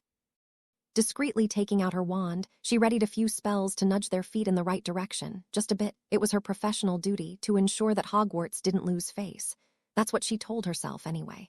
You know, said Harry after a minute of dancing, I feel like I'm starting to get the hang of this. Me too, I know this sounds corny, but it feels like my feet are moving on their own. I feel the same way, Harry agreed. Maybe we're naturals, Astoria gasped in excitement. Maybe we're prodigies. I've always wanted to be a prodigy at something. McGonagall allowed herself a rare smile as she watched the 2 of them dance happily. Eventually, she let up on the spells and was pleased to see that Harry and Astoria were still able to keep up a passable performance. Ah, to be young and in love, she thought. Elfie and I used to dance like that, without a care for anything else in the world. Minerva's expression turned wistful as she thought about her late husband. Minerva. A soft voice spoke from beside her, breaking her out of her musings. She turned to find her longtime friend and colleague, Albus Dumbledore. Care for a dance? He asked. After the first song, the rest of the school started to join in. Harry and Astoria, for their part, decided that ballroom dancing wasn't so bad after all and kept going for another 2 hours. I'll go get us something to drink, Harry said as they finally took a break. Okay. Astoria replied, sitting down on one of the chairs lining the hall. Something fruity for me, please. As Harry walked towards the drink bar, he saw Daphne and Tracy hanging out on a couple of seats at the other end of the hall. I wonder where their dates are, he wondered. Harry was trying to figure out which punch bowl wasn't spiked by the Weasley twins when an overly sweet voice spoke up from behind him. Hi, Harry. He turned around and saw Astoria's friend Olivia, the girl who had tried to ask him to the ball a month or so ago. While the 2 girls had, for the most part, remained friends, Harry still wasn't sure why. Can I steal you for a dance? She asked, fluttering her fake eyelashes at him. No. Awa, she pouted. Not even a teensy one. No. She grabbed his arm and tried to pull him to the dance floor. Oh, come on, Harry. No one likes a prig. Harry's patience was really being tested, and he glared at the girl with genuine irritation. Listen, Olivia, I'm not going to dance with you or do anything else with you for that matter. Honestly, I'd prefer it if you didn't talk to me at all. Olivia looked up at him with an expression so hurt, Harry almost felt guilty. I just wanted to dance, she sniffled. Harry sighed, and the guilt started to set in for real. Look, I'm sorry. But I really only want to dance with Astoria, and your forcefulness is inappropriate. Why don't you just go back to your date? Olivia scowled. Draco Malfoy is supposed to be my date, but he refuses to dance and just keeps sulking and staring at Astoria, Harry winced. He was starting to feel sorry for the girl now. I'll go ask a few of my friends to dance with you, he suggested. And while I know it's none of my business, you really should have picked a better date. I tried. Olivia said softly, but Harry pretended he didn't hear. This is absolutely perfect, Rita Skeeter thought as she buzzed around the Yule Ball in her animagus beetle form. She had seen Harry Potter take leave for a few minutes to speak to another girl and introduce her to a few of his friends, all while his girlfriend sat alone and clueless. Now he was coming back to her, drinks in hand, pretending it never happened. Rita buzzed with absolute joy as she rested her wings on a nearby table and tried to come up with tomorrow's headline. Harry Potter, one date wasn't enough. No, that's no good. A cheat is a cheat. Meth. Harry Cheater Rita's thoughts were cut off as she was grabbed by the leg and pulled under the table. She squirmed and screamed as she was dragged unceremoniously into the darkness. "Hello, little beetle," a menacing feminine voice sounded from above her. Rita looked up into the shiny, blood-red eyes of a terrifying white tarantula. She tried to wriggle free, but she was caught snugly in the creature's mandibles. "You don't fly like a beetle," the spider said, "and you don't wriggle like one either." Rita couldn't communicate in her beetle form, so she just squeaked in fear. "You wouldn't be up to any trouble, would you?" Willa clicked her fangs threateningly. Rita shook her little beetle head back and forth, hoping her intention would come across. She had been known to do anything for a scoop, but she had never come this close to the jaws, literally, in this case, of death before. "Correct answer. You're lucky I'm in a good mood right now. I just got a manicure. But if you decide to cause any problems, especially if those problems are for humans named Hagrid, Harry, or Astoria, just know that you're not safe. Is that understood?" Rita nodded her little beetle head up and down, and the pressure around her let up as the spider disappeared back into the shadows. She immediately flew away and out of the hall, heading home to rethink her career options. Sirius, Max, and Creature sat lazily on the couch in the living room of 12 Grimmauld Place. They were all under a big heated blanket, watching some cheesy Muggle Christmas cartoons. Earlier that day, Sirius had given Creature a mug that said "World's Best House Elf," and Creature had given Max a new squeaky toy. Creature regretted giving Max the squeaky toy a few minutes later, but at least the puppy was enjoying it. "This wasn't a bad Christmas," Sirius declared. "Not a bad Christmas at all. It was peaceful." Creature replied as he scratched Max between the ears. "Are you ready for tomorrow?" Sirius asked, pointing a remote at the television set to flick between the one with the train and the one with the green monster. Creature sighed, thinking about the plan his master had spent the past week going over with him. "Yes, Master, Creature is ready," Sirius smiled. "Perfect." Harry stood on the platform at Hogsmeade Station, waving goodbye to his friends as they took the train home for the winter holidays. He had a wonderful time at the Yule Ball the previous night with Astoria, and was quite pleased, and rather surprised, that he hadn't woken up to see his name once again on the front page of the Daily Prophet. Ron and Hermione had wanted to stay at Hogwarts over the holidays to help him prepare for the second task, but he had convinced them to go home to their families, and promised to try to figure out the egg's clue on his own. Really, Harry had known they only wanted to stay in order to keep him company, even though he insisted time and time again that he was perfectly happy to be alone for a couple of weeks.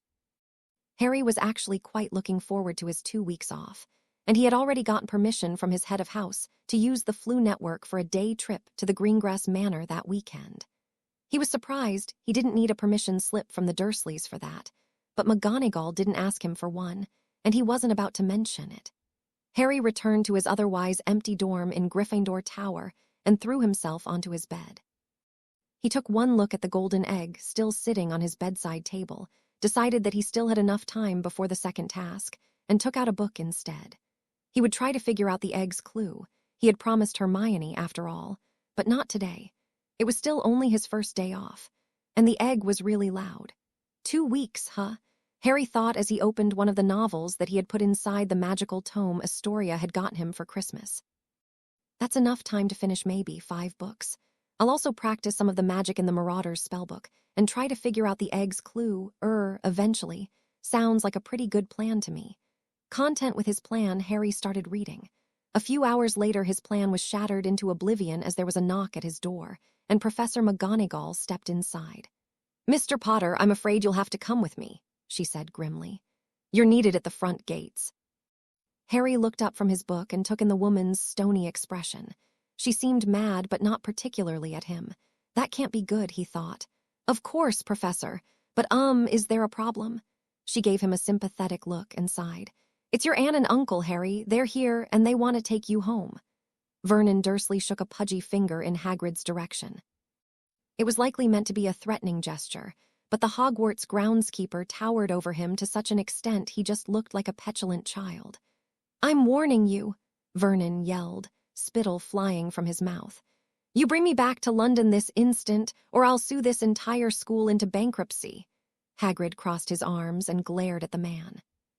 There were very few things that got Hagrid mad, but ever since meeting the family a few years ago and witnessing firsthand how they treated Harry, the Dursleys were one of those things. "I'd be more than happy to take ye back right now," Hagrid said a little hotly. "If ye would juice follow me, I'm not going anywhere until you bring me the boy." Harry and McGonagall descended the stairs and took in the scene before them. Vernon was in a heated argument with Hagrid, while Petunia stood a few steps back with her arms around Dudley, who looked like he wanted to run away. "There he is!" Vernon shouted once he saw Harry. "You're coming with us, boy." Harry wasn't afraid of his uncle, not inside of Hogwarts anyway. Ignoring him, he turned to Hagrid. "Why are they here?" Harry asked, genuinely unnerved. Seeing the Dursleys at Hogwarts was such an abrasive clash of his two worlds that he felt like he might get whiplash. "Well," Hagrid began, "they were at the train station in London, said they were expecting ye. When I told 'em ye were staying at Hogwarts like usual, they demanded ter come." Vernon's face got red with anger, and he shook with rage as he spoke. "We never wanted to come here. I asked you to bring me the boy, and the next thing we knew we were getting whisked off. McGonagall, sensing no more productivity would come from this squabble, decided to cut in. "Excuse me, Mr. Dursley," she said, politely but rather severely. "May I ask why we didn't receive a letter requesting Harry's return to your household for the holidays this year?" Vernon turned to her and scoffed. "Send a letter to you freaks? I think not. I'm here to collect the boy, and now that he's here, I'd like to be on my way." They've never asked me to come back before, Harry thought. What could they possibly want with me? Professor McGonagall frowned, clearly thinking along the same lines as Harry. "And why do you want Harry to return with you this year?" "Does it matter?" Vernon asked impatiently. "I'm his guardian. You thrust the boy on my doorstep every year without a care, and now that I'm here to pick him up something well within my rights, you refuse me." McGonagall's frown deepened. She knew what the Dursleys were like, and had no desire to see Harry spend any more time with them than he had to. On the other hand, she could hardly refuse his legal guardian's request to bring him home over the holidays. Turning to Harry, who still looked quite stunned, she sighed. "I'm sorry, Harry. But this situation is out of our hands. You'll have to return to London with your relatives." Harry nodded his head, too puzzled to be upset. "I understand." She patted him on the shoulder. "I'll send someone to check up on you later," she said softly. Harry and the Dursleys followed an agitated Hagrid through the school and to the emergency portkey located in the headmaster's office. Dumbledore himself wasn't present, but his animal companion, the Phoenix Fox, was. Vernon and Petunia gave the large bird a wary glance, and Dudley looked at it with a hungry expression. It's so surreal to see the Dursleys in Dumbledore's office, Harry thought. And what's wrong with Dudley? Dudley Dursley was staring at Fox, and by the looks of it was straining against Petunia's hold to run to him. Eventually, Vernon grabbed the boy's arm and pulled him over to the portkey. "This is it, I suppose," Hagrid said to Harry as they stood around the enchanted toy train that served as their transportation back to London. "I'll have Hedwig and the rest your stuff sent over later." Vernon scowled. "Don't you dare send that bloody bird to our house. Hedwig can stay at the Hogwarts Owlery for a couple weeks."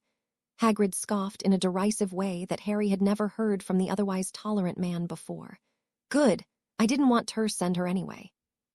Reckon she'll be a whole lot safer here than with you lot." Turning to Harry, Hagrid spoke softer, his voice concerned. "Yes, sure, everything'll be all right with 'em," Harry shrugged. "I guess so. I spend every summer with them after all. What's another 2 weeks? In reality, Harry was a bit more concerned. He wasn't sure why the Dursleys wanted him back for the holidays, but he was sure it wasn't for some extra family bonding time. Realistically, it probably wasn't anything more nefarious than using him as a source of free labor to fix the roof or paint the garage, but he couldn't be sure. "Come, boy," Vernon shouted. "Touch the portkey. We've wasted enough time here already." Vernon grabbed Harry's hand and placed it on the toy train, while Petunia did the same with Dudley. In a swirl of color and magic, they were gone. Hagrid was left alone in Dumbledore's office, feeling confused but not being able to place the source exactly. Something about the Dursleys seemed not quite right. Hagrid shrugged off the feeling. "I'll never be able to understand 'em, I guess. Probably for the better that I don't. I hope they don't give Harry too hard a time, though." Harry sat in the backseat of a car that must have been new, as it wasn't the one he was used to seeing in the Dursleys' driveway. Does Vernon always drive this badly? He thought as the car swerved rather uncomfortably. None of them had spoken since arriving at the platform in King's Cross Station, and Harry was starting to get the feeling that something much weirder was afoot than he first thought. If nothing else, the fact that Harry was sitting next to Dudley without being verbally or physically abused was a pretty good sign that something was wrong. Turning to his cousin, Harry was startled to see the boy staring at him wide-eyed, totally silent, but with his mouth hanging open. Dudley. Dudley continued staring at him and started to drool a bit on the seat. Harry was equal parts disgusted and concerned. "Are you okay?" Harry asked. "Woof. Did Dudley just bark at him?" "Woof, woof." "Yup, Duty definitely just barked at him."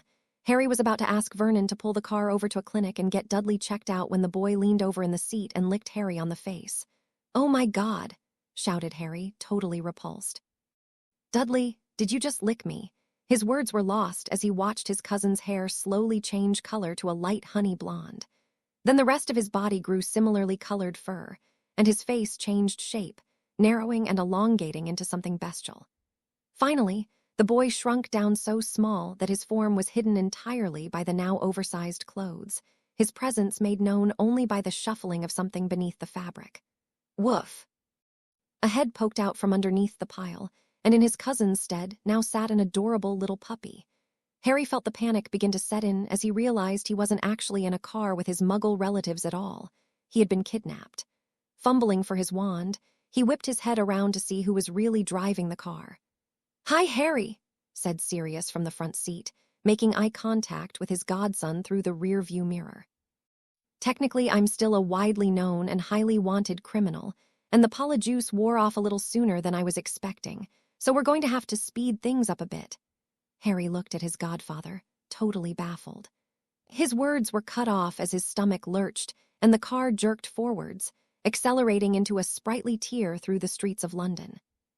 "So let me get this straight," Harry said once they had arrived at 12 Grimmauld Place and were safely under the protection of its numerous wards, runes, and enchantments. "You went to Surrey to steal hair from my relatives and then used polyjuice potion to abduct me from Hogwarts. There were a few other steps, but pretty much." Harry was sitting down on a chair in the living room with a glass of water, trying to recover from the surprise of the day's events and his godfather's awful driving. Sirius smiled at Harry like he hadn't done anything wrong, and Creature looked exasperated, making his own thoughts on his master's plan clear. The puppy just sat there licking himself. Harry sighed. "Not that I'm not happy to be here, but isn't that a massive security flaw for Hogwarts? I mean, they basically forced me to go along with a group of people that weren't even my relatives, just because they looked like them. And this is knowing that a potion exists in the magical world that's within the brewing capabilities of a talented second-year girl, which allows anyone to look like anyone else as long as they're in possession of some of their hair." "Yeah," agreed Sirius. "It's definitely not a good look for the school, but still, I'm sure they would have caught on to us if we weren't playing our parts so well." Harry had to admit, Sirius Vernon impression was pretty good. There must have been some covert observation done over the past week to replicate the man's mannerisms so authentically. "So you just lied to McGonagall and Hagrid?" Harry asked. "Obviously." Hagrid seemed pretty upset. Sirius winced guiltily. "Yeah, I feel a bit bad about that. I might have to send him an apology note later." "But still, I think he was mostly mad at himself. It was him who first brought you to the Dursleys all those years ago, and he probably blames himself for the way they treated you." "I've never really thought about it like that," Harry admitted. "And you shouldn't, but I'm sure it was still in the back of Hagrid's mind when he saw us today." After a few more minutes to regain his bearings, Harry got settled properly into his godfather's home. "You've met once already, but this is Creature," Sirius said, gesturing to his house elf. "He's been working with my family for a long time." Creature gave Harry a short bow, which Harry awkwardly returned. "And this is Max," Sirius pointed at the puppy. "Woof!" Harry bent down and gave Max some ear scritches. The puppy looked like it was smiling as it pushed its little head into Harry's hand, and Harry decided he liked the dog much better when he wasn't polyjuiced to look like his cousin Dudley. Sirius took Harry on a quick tour of the house, showing him the kitchen, bathroom, library, and any other room that might be useful to know about during his time there. While the place definitely had some personality, Harry couldn't help but feel like Sirius and Creature were slacking a bit on the cleaning. "This feels like the flat two bachelors might share," Harry remarked, stepping over an empty bottle of brandy. Well, it basically is, Sirius said. I haven't spoken to a woman in over 14 years and Creature is a widower. Harry turned to Sirius in surprise. House elves get married? Of course, replied Sirius. They have kids too. Creature has a daughter in France. I feel like we really don't get taught enough about house elves. Sirius shrugged. That's the way it's always been. Harry followed Sirius up to a bedroom on the second floor, which in contrast to the rest of the house appeared to be recently cleaned, with a floral scent in the air and fresh sheets on the bed. And here's where you'll be staying for the next couple weeks, Sirius announced. I'll give you some time to get settled in, but feel free to call me or Creature if you need anything. Okay, Harry nodded. I will, and thanks for arranging all of this, Sirius. It means a lot that I'll get the chance to live with you, even if it's just for a short while. Sirius smiled warmly and patted his godson on the shoulder. It's the least I could do. Minerva McGonagall patted down Privet Drive in her animagus cat form. She had once observed the Dursleys many years ago and knew that they were muggles of the worst sort. Harry was more than capable as a wizard and could handle his relatives in a worst-case scenario, but she wanted to be there tonight, just to catch a glimpse of their intentions with the boy. After all, it was awfully strange of them to request Harry's return for the holidays out of the blue like that. McGonagall pounced up to the windowsill and took a peek inside. Vernon and Petunia were sitting on the couch watching some Muggle television program, and Dudley was on a tacky upholstered chair eating directly out of a tub of ice cream. Harry was nowhere in sight, which, while not particularly suspicious, still gave McGonagall a creeping sense of dread. She hopped up to the second-story window, circled the house, checked the backyard and the garage, and still couldn't find Harry Potter. Surely he's not back in the cupboard. McGonagall thought, morbidly hopeful that he was actually just in the cupboard. Finding an unassuming corner of the backyard, she shifted back into her human form. Homnum Revelio, she incanted, pointing her wand directly at the Dursley residence. Sure enough, her spell detected only 3 human presences in the house: Vernon, Petunia, and Dursley. Her worst fears were realized. Harry Potter was missing. Albus Dumbledore was sitting at his desk reading a letter when McGonagall burst through his doors, looking panicked. Albus, she exclaimed. We have a problem that needs your attention immediately. It's an emergency. Dumbledore sighed, looking up from his letter. Let me guess, Harry Potter was taken away earlier today by his relatives, but you visited their residence and he is nowhere to be seen. What? Why, yes, McGonagall replied, taken aback. How did you know? Dumbledore lifted the letter in his hand. I was informed just a few minutes ago myself, by his captor no less. A ransom? McGonagall asked nervously. Not as such, Dumbledore shook his head. I can't disclose his location at the moment, but rest assured that Harry Potter is safe and will likewise return safely to Hogwarts at the start of term. McGonagall tried to order her raucous emotions, sorting out the events of the past day in her head. But how could it be? She asked. Was Potter not picked up by his relatives this afternoon? Not the Dursleys in any case, he replied. They were in Surrey all day, completely oblivious to the entire ruse. Minerva's face paled, and Dumbledore nodded gravely. We got lucky today. Harry is safe, healthy, and probably a great deal happier than he would have otherwise been. But we've learned an important lesson that we do best not to forget. We've grown complacent, McGonagall affirmed. The security systems at Hogwarts are severely lacking. What's this? Harry asked, poking at his dinner with his fork suspiciously. Orange chicken, Sirius replied. Trust me, just try it. It'll change your life.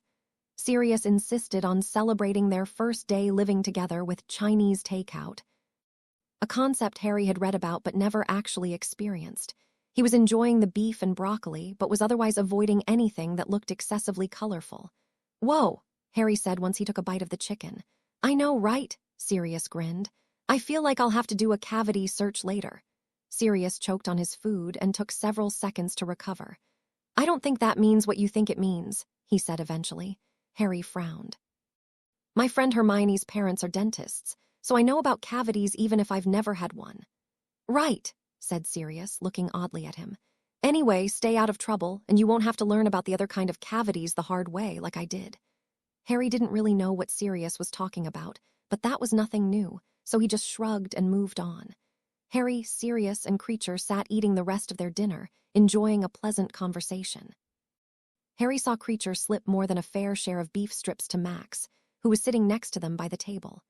Overall, it felt like a real family, and Harry knew that this was exactly what he wanted out of life. "Any progress with the ministry?" Harry asked hopefully once they had cleared away their dinner. Sirius sighed. "Nothing much. Remus and Albus are poking around, but my case was locked up pretty tight, and there's only so much they can ask before they start drawing unwanted attention."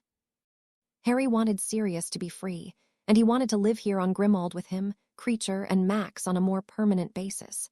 Unfortunately, the possibility of Sirius ever being exonerated seemed less likely with each passing day. "What would we need to do?" Harry spoke up after a while. "To prove you're innocent, I mean.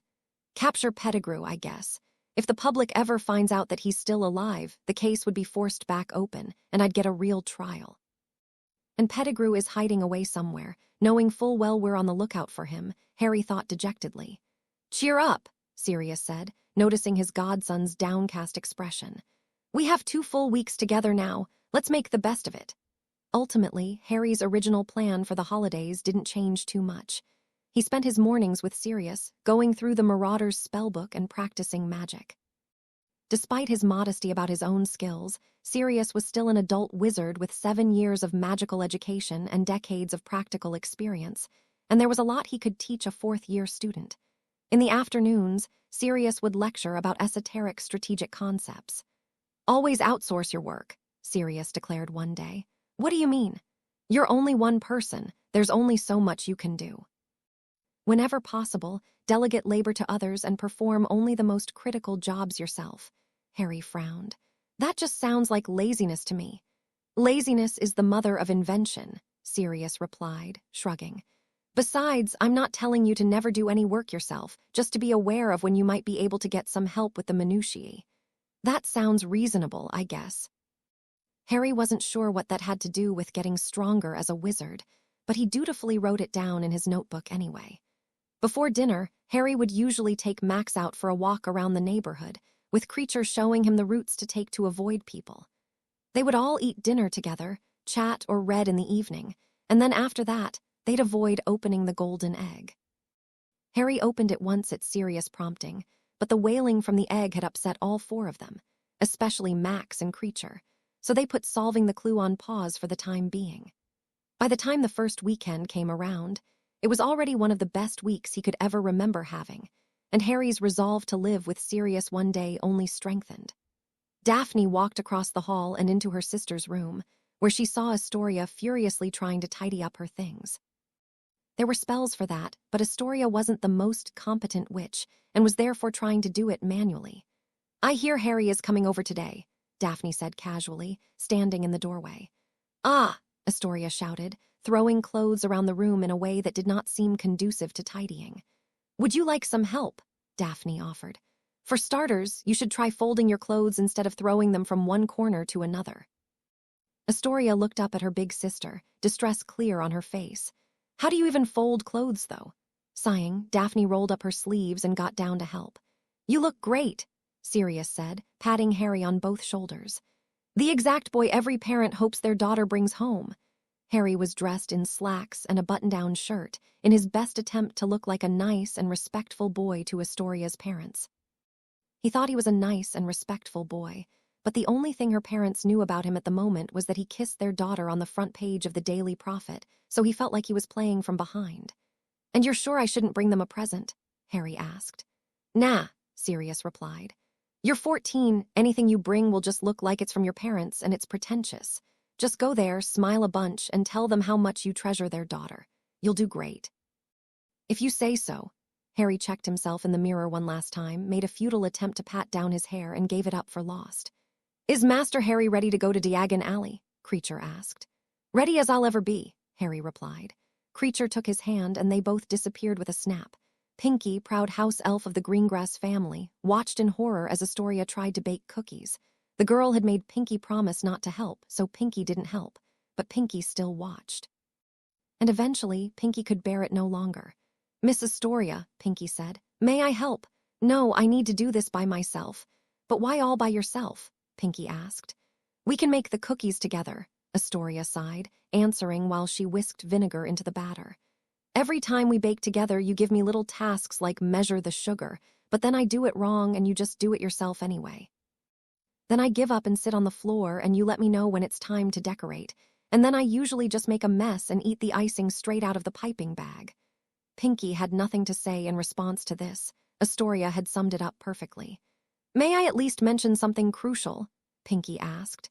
She thought Astoria really ought to know she had mixed up the sugar and the salt. No. I'm going to make the cookies all by myself, and then Harry is going to try them and be all like, "Oh, Astoria, your cookies are so good, I love you, rah, rah, rah." And then I'll pretend it was easy and that I'm a super good baker. Pinky sighed as she watched Astoria's batter begin to bubble. Mr. Harry will be lucky if he's even able to speak after eating one of those cookies. Harry fidgeted nervously as he stood on the corner of the street in Diagon Alley, waiting for Astoria to come take him back to her house. She's running late, Harry thought as he checked the watch Hermione had gotten him. It wasn't the first time he had checked the watch. He checked it every minute that passed since their agreed-upon meeting time, which at the moment was 15 and counting. Are you Harry Potter? He looked up from the watch and towards the figure that had called out to him. Before him stood a handsome, middle-aged man that could only be described as huge. Not as big as his friend Hagrid, but definitely closer to 7 feet tall than 6. Muscles corded his body like a Muggle fitness model, visible even through the tailored suit he was wearing. Yes, Harry replied cautiously. Astoria got caught up baking cookies, so I'm here to pick you up instead. Is he their butler or something? Harry thought as they walked through Diagon Alley together. He knew his girlfriend came from a wealthy family, so it wasn't entirely out of the question, and the man's neutral expression and confident bearing certainly lent him the requisite air. Or maybe a bodyguard, for that matter. Harry also considered the possibility that the man had caught wind of his plans with his girlfriend somehow and was trying to kidnap him, but he knew he was just being paranoid since last week's incident. They were walking through Diagon Alley with their identities unconcealed, and Harry couldn't help but feel like if he really was being kidnapped, his would-be captors would have sent a far less conspicuous envoy. His suspicions were further abated as they continued to walk through the streets, and several people gave nods or curt greetings to the man ahead of him. Whoever he was clearly well-known and well-liked, which was probably a good sign. Harry almost tripped over the sidewalk as a particularly friendly woman called out to the man. "Good morning, Mr. Greengrass." Mr. Greengrass? Harry thought, bewildered. This can't be Astoria and Daphne's dad, can it? He looks nothing like them. He took another hard look at Mr. Greengrass and decided that maybe he could see the familial resemblance now that he was looking for it, but it also might have just been in his head. Excuse me," Harry spoke up after the woman had passed by. "But are you Astoria's dad?" The man turned around to look at him squarely. My apologies. I forgot to introduce myself. I'm Jacob Greengrass, Astoria and Daphne's father," he said, extending his hand towards Harry. Harry shook Jacob's hand and was surprised to find that the massive man was quite gentle and didn't break every bone in his hand as he had been half expecting. "Nice to meet you," Harry replied nervously. "I'm Harry Potter, Astoria's boyfriend." Jacob nodded and they continued walking. "Astoria has told us a lot about you," he said.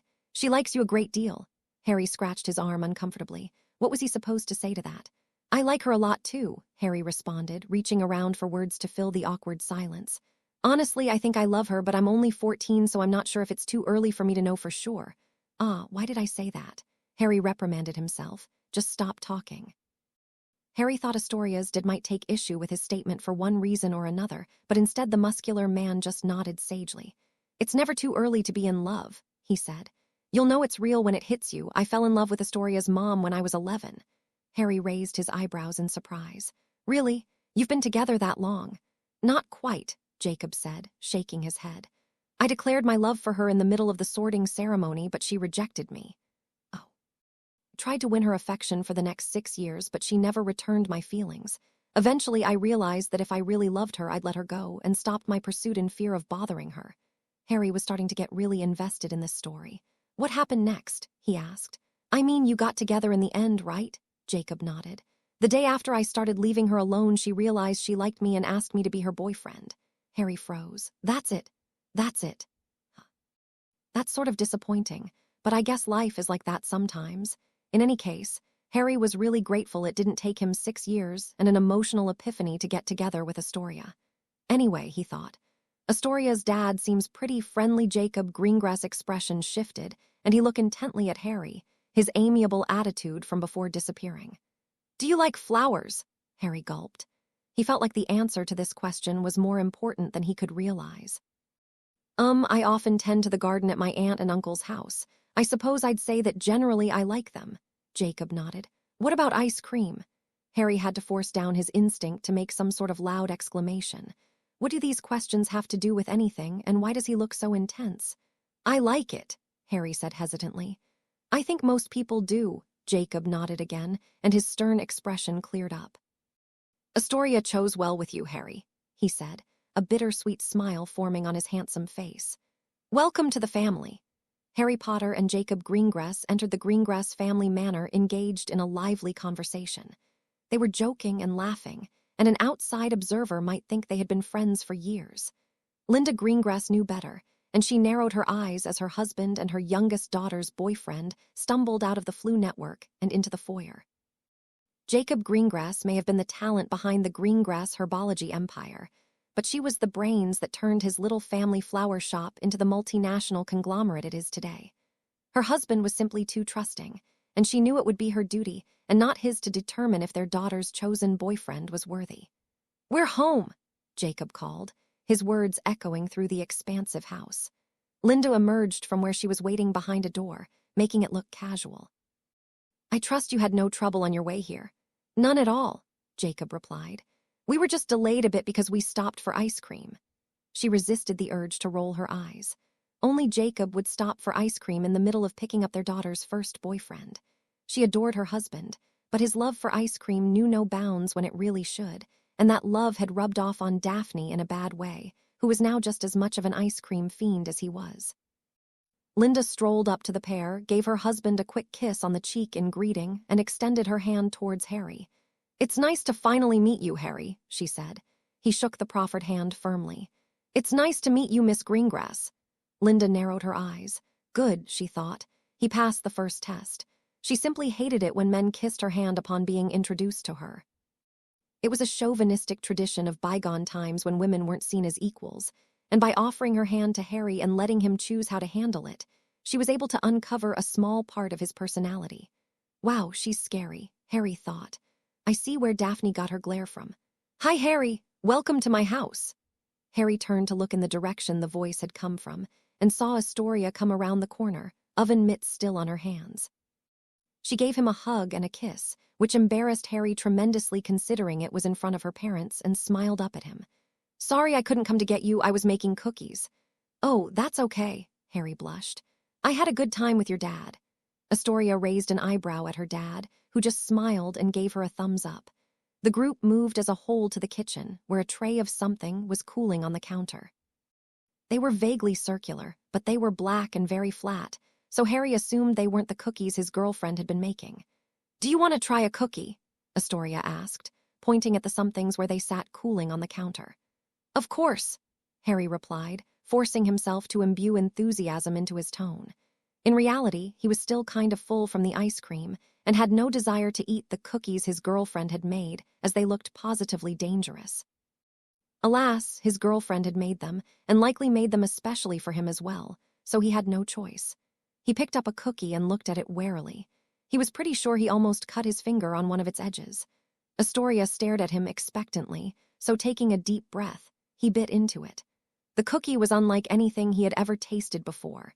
It was so horrifically bad that Harry thought his taste buds might never recover.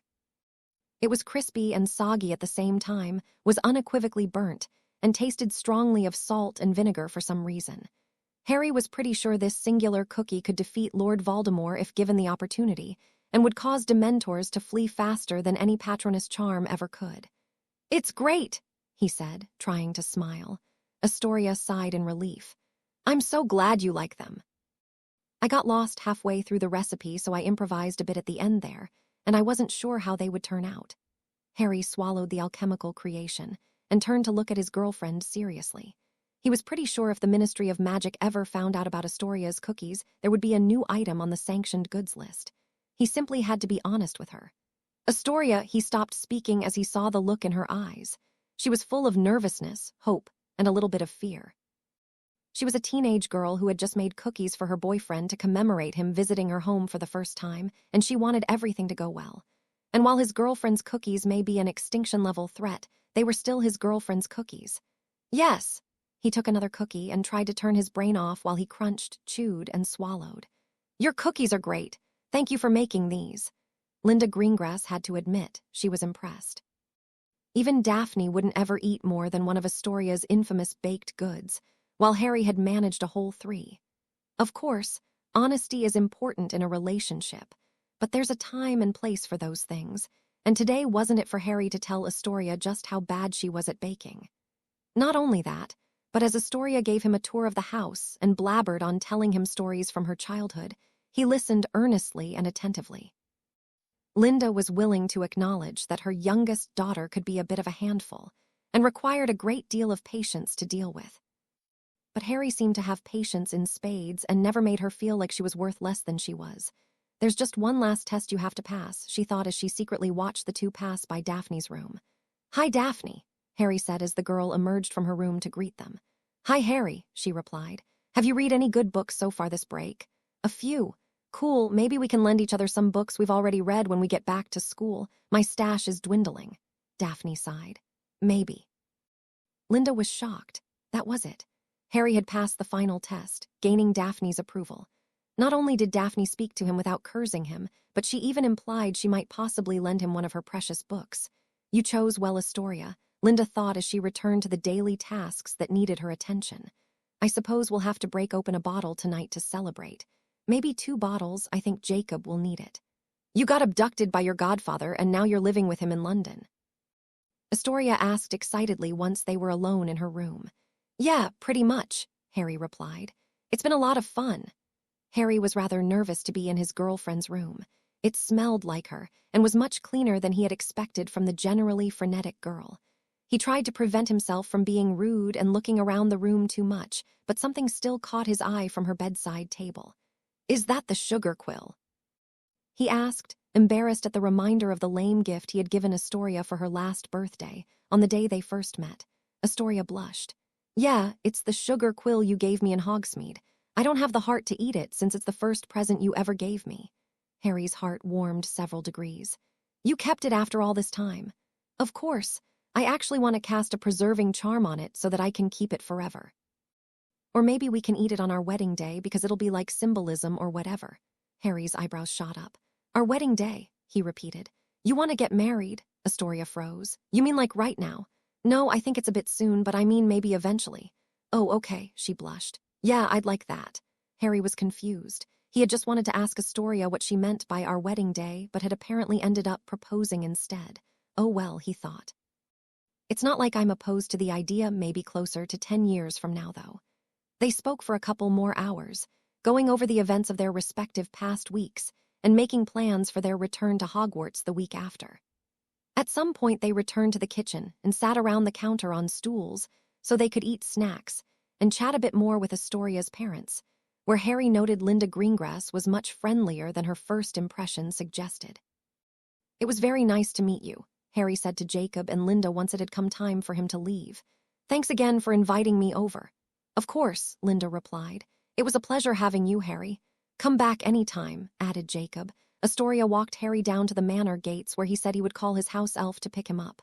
So this is goodbye then, she asked. For another week, I guess, Astoria pouted. Will you miss me?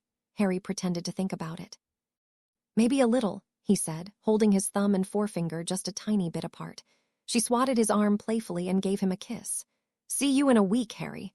See you in a week, Astoria. She turned to walk back down the path to her house, and Harry called Creature. Woof! Creature appeared with a pop, Max on a leash by his side. Clearly, Creature had been in the middle of a walk and decided to bring the little dog along with him to pick up Harry.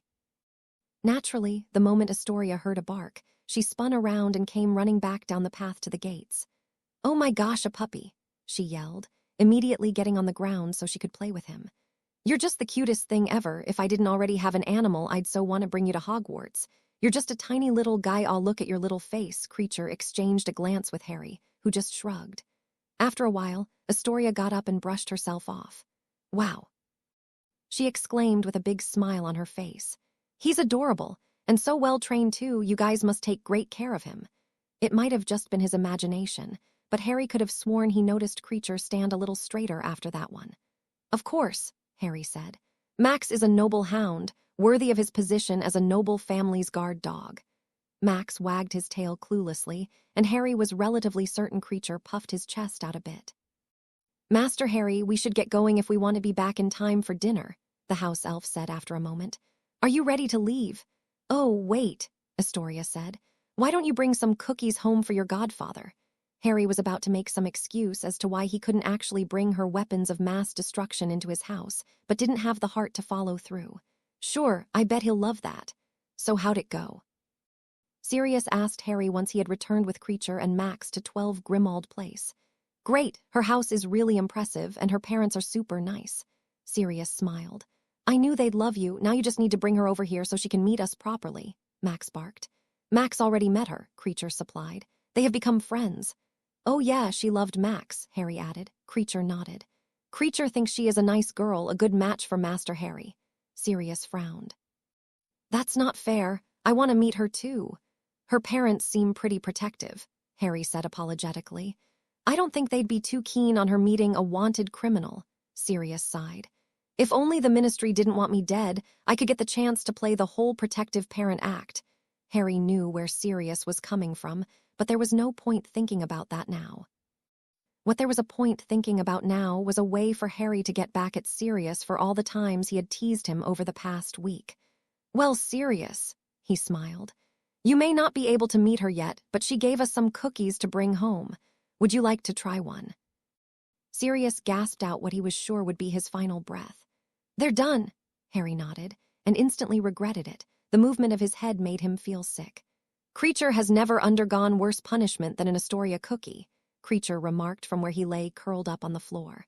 On his last day at 12 Grimmauld Place, Harry finally mustered up the nerve to finish off the rest of his girlfriend's cookies.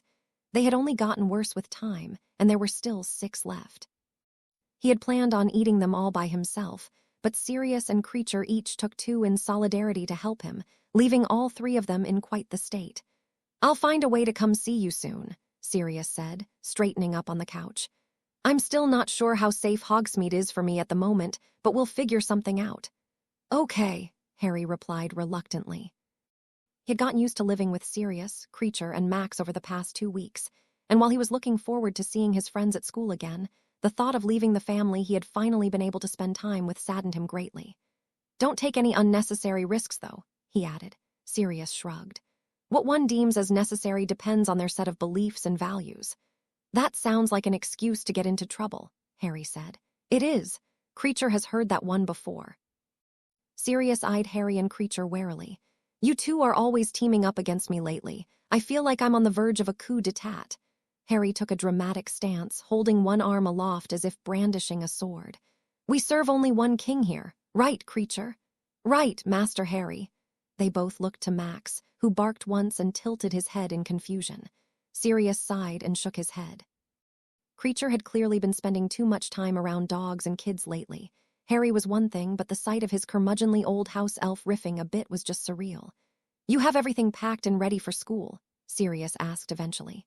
Harry patted down his bag and his pockets. I think so. All right then, Sirius nodded. Creature will bring you to King's Cross Station so you can catch the express. I'll send you a letter soon and we'll... Ah, you've forgotten one thing, Master Harry. Creature popped away and came back holding the golden egg. I remembered seeing this sitting in the library the other day, he said helpfully. Harry and Sirius looked at each other simultaneously, their faces dropping in horror. We totally forgot about the egg.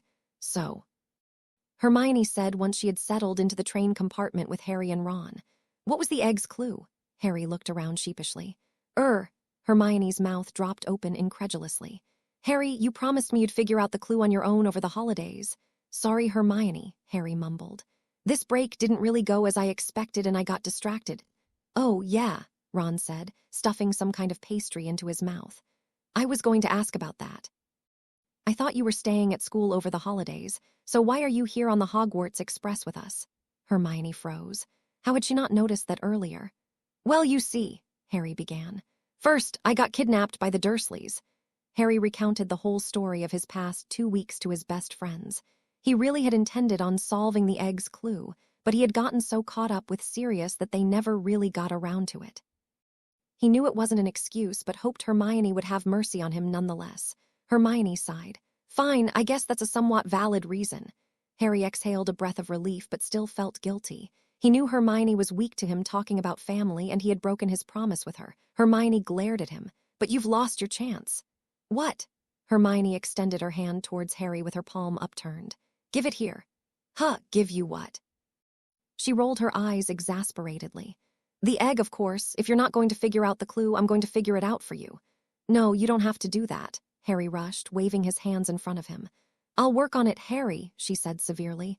Give me the egg, Ron nudged Harry. I think you should just give her the egg, mate. But I feel bad if you do all the work. Harry looked down ashamedly. Hermione sighed. It's not like I'm doing your homework for you. This is about you surviving the task. I know you're not as good with this kind of stuff as I am, so just let me help you. A little voice that sounded suspiciously like Sirius spoke in the back of his mind. Outsource your work, it said. Okay, Harry conceded eventually, handing Hermione the egg. But let me know if you can't solve it and I'll try again. Hermione raised an eyebrow at him. Me, I'm Hermione Granger, I can solve anything. That night in the Great Hall, the school marked the end of the holidays and the start of the next scholastic term with a huge feast. Headmaster Dumbledore gave a short speech to welcome back the students who left Hogwarts over the break, and gave his standard set of esoteric life advice. What wasn't standard was his additional announcement about a new array of security protocols recently implemented within Hogwarts. I didn't understand a word of that, Astoria told Daphne after he had finished. What was he talking about? Essentially, Dumbledore placed a series of wards throughout the school that will block all of the most common identity obfuscation magics. Astoria was still totally confused. What? It'll be harder for outsiders to sneak into Hogwarts now, explained Tracy. Oh, replied Astoria. Was that a problem before? Tracy shrugged. They're probably just trying to be extra careful with the other schools here, and there was that whole incident with Sirius Black last year. Oh, right. Astoria stared at her dinner plate with intense focus. She knew she didn't have a very good poker face, and she really couldn't afford to give away any hints about her knowledge of the real Sirius Black. Anyway, Tracy said, changing the subject. Is it just me, or has the food here been getting better lately?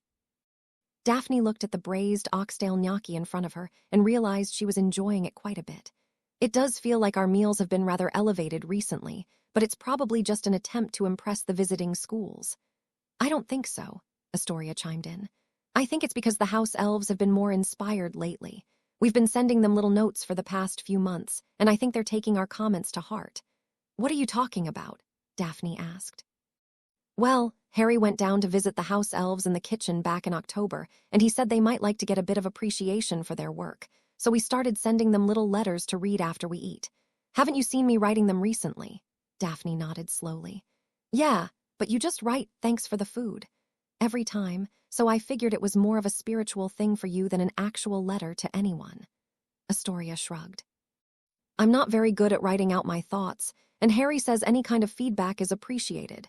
Sounds like fun to me, Tracy said, and after she finished eating, she took out a blank piece of paper and started writing. The house elves sat around after the dinner service, taking turns reading the notes they had received that day. It had become a routine for them to read the comments together ever since they started getting a few of them last year, and their excitement only grew as the number of daily letters increased as well. Look, cried one of the elves. This one says they liked the tarts. The elves cheered, patting each other on the back in a congratulatory fashion and wiping tears from their eyes. This one is a request for pizza.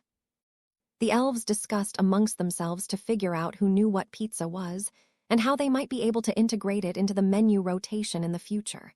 Dobby lifted up a tiny scrap of parchment. This student says our pork cutlet was overcooked.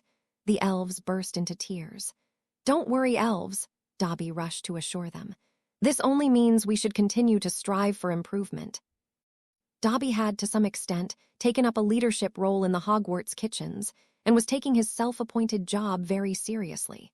Here, he said, after flitting through the stack to look for something more positive.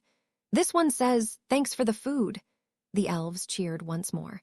Later that night, Albus Dumbledore and Minerva McGonagall scoured the halls looking for the missing Professor Moody. The man hadn't appeared at dinner that night, and after speaking to the other teachers, they realized he hadn't been seen since that morning.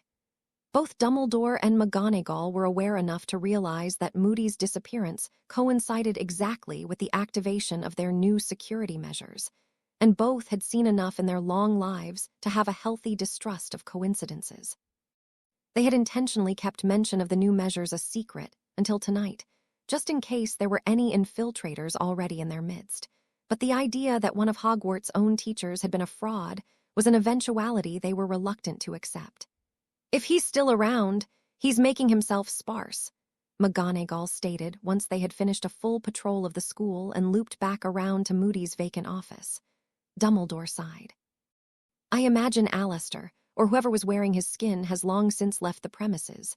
The wards are keyed to alert me of any possible threats to the school, and they're coming up empty." McGonagall paced around the office, concern clear in her face. "But could it really be? We've been working with an imposter for the better part of 5 months, and none of us ever caught on." "I'm afraid our overconfidence has failed us once again," Dumbledore said, opening up a cabinet full of tiny bottles. "We often underestimate our instincts when we should trust them, and overestimate our instincts when we should test them." The headmaster unstoppered a vial from the cabinet and held it up to his nose. With a frown, he turned to McGonagall. "Polyjuice," he said sadly. McGonagall let out a weary sigh. "Then Harry Potter's captor wasn't the first to notice that particular deficiency in our security." "I'm afraid not," Dumbledore replied, shaking his head. "But the silver lining is that if the imposter was making a steady supply of Polyjuice potion, our old friend Alastor may still be alive." But where a large chest in the corner of the room rattled violently, shaking the two professors from their musings.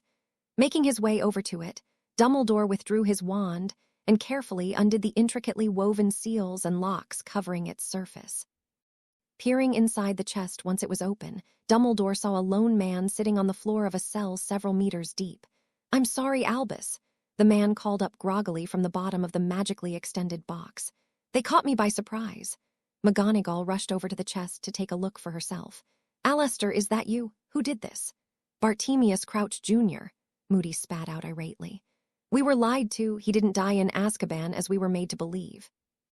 Dumbledore rubbed his temples as McGonagall lifted the man out with her wand. He would need to get the whole story from Alastor once he was ready, and would likely be having a very serious conversation with Barty Crouch SR in the near future. Come to think of it, Dumbledore thought, I'll need to find a new teacher as well. Barty Crouch Jr.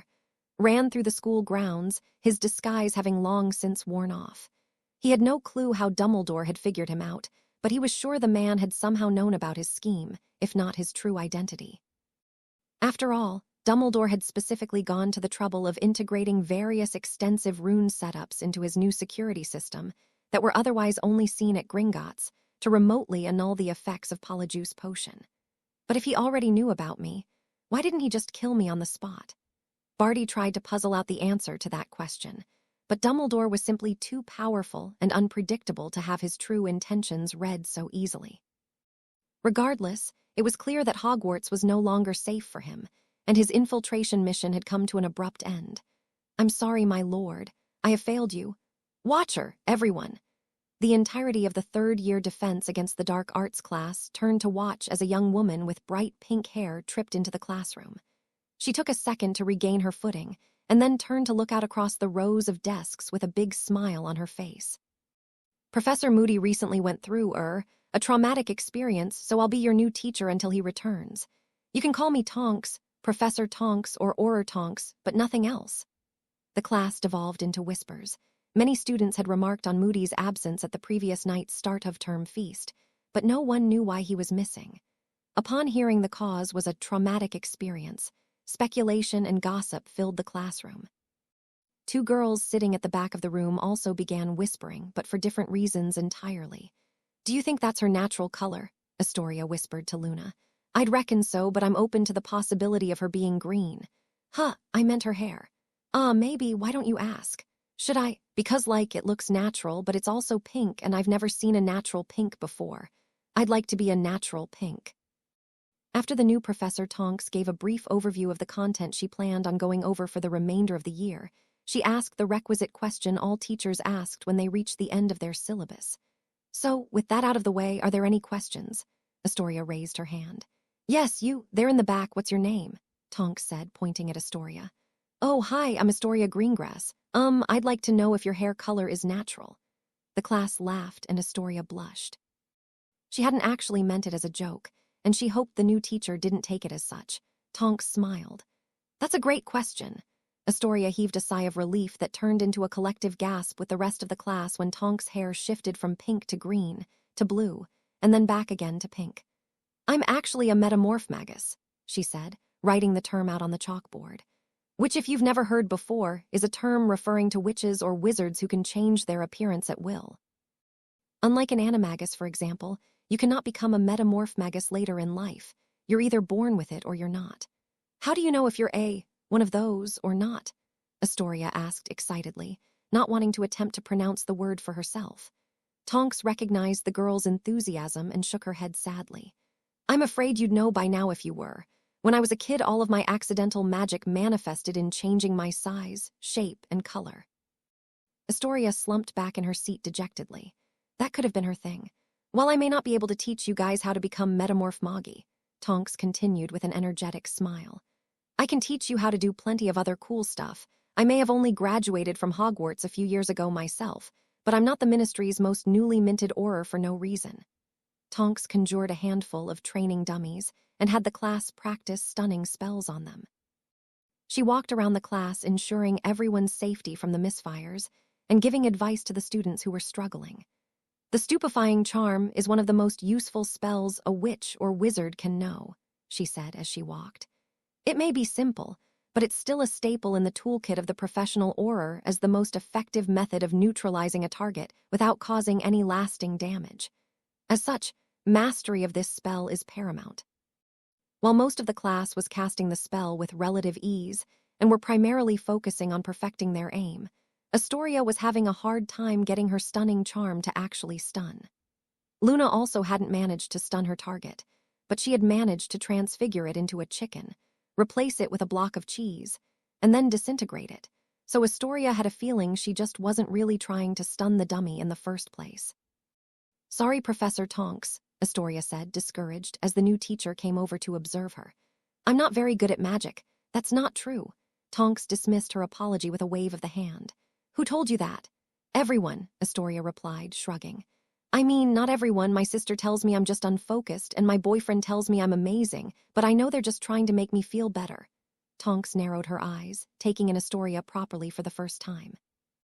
"Aren't you dadding Harry Potter? I think I've seen you in the Daily Prophet." "Yeah, that was probably me." Tonks gave her a beaming smile and a pat on the back. "Well, if Harry Potter says you're amazing, who is anyone else to disagree? Besides, it took me until my 5th year to really master the stunning charm." "Really?" "Yup," Tonks nodded. "I was written off as a failure, and a few of my teachers even wanted to hold me back a year. But when I was around 15, I found something I really wanted to do, become an Auror, obviously, and having that dream really grounded me. From then on, I started to have an easier time learning the magic that evaded me all those years before."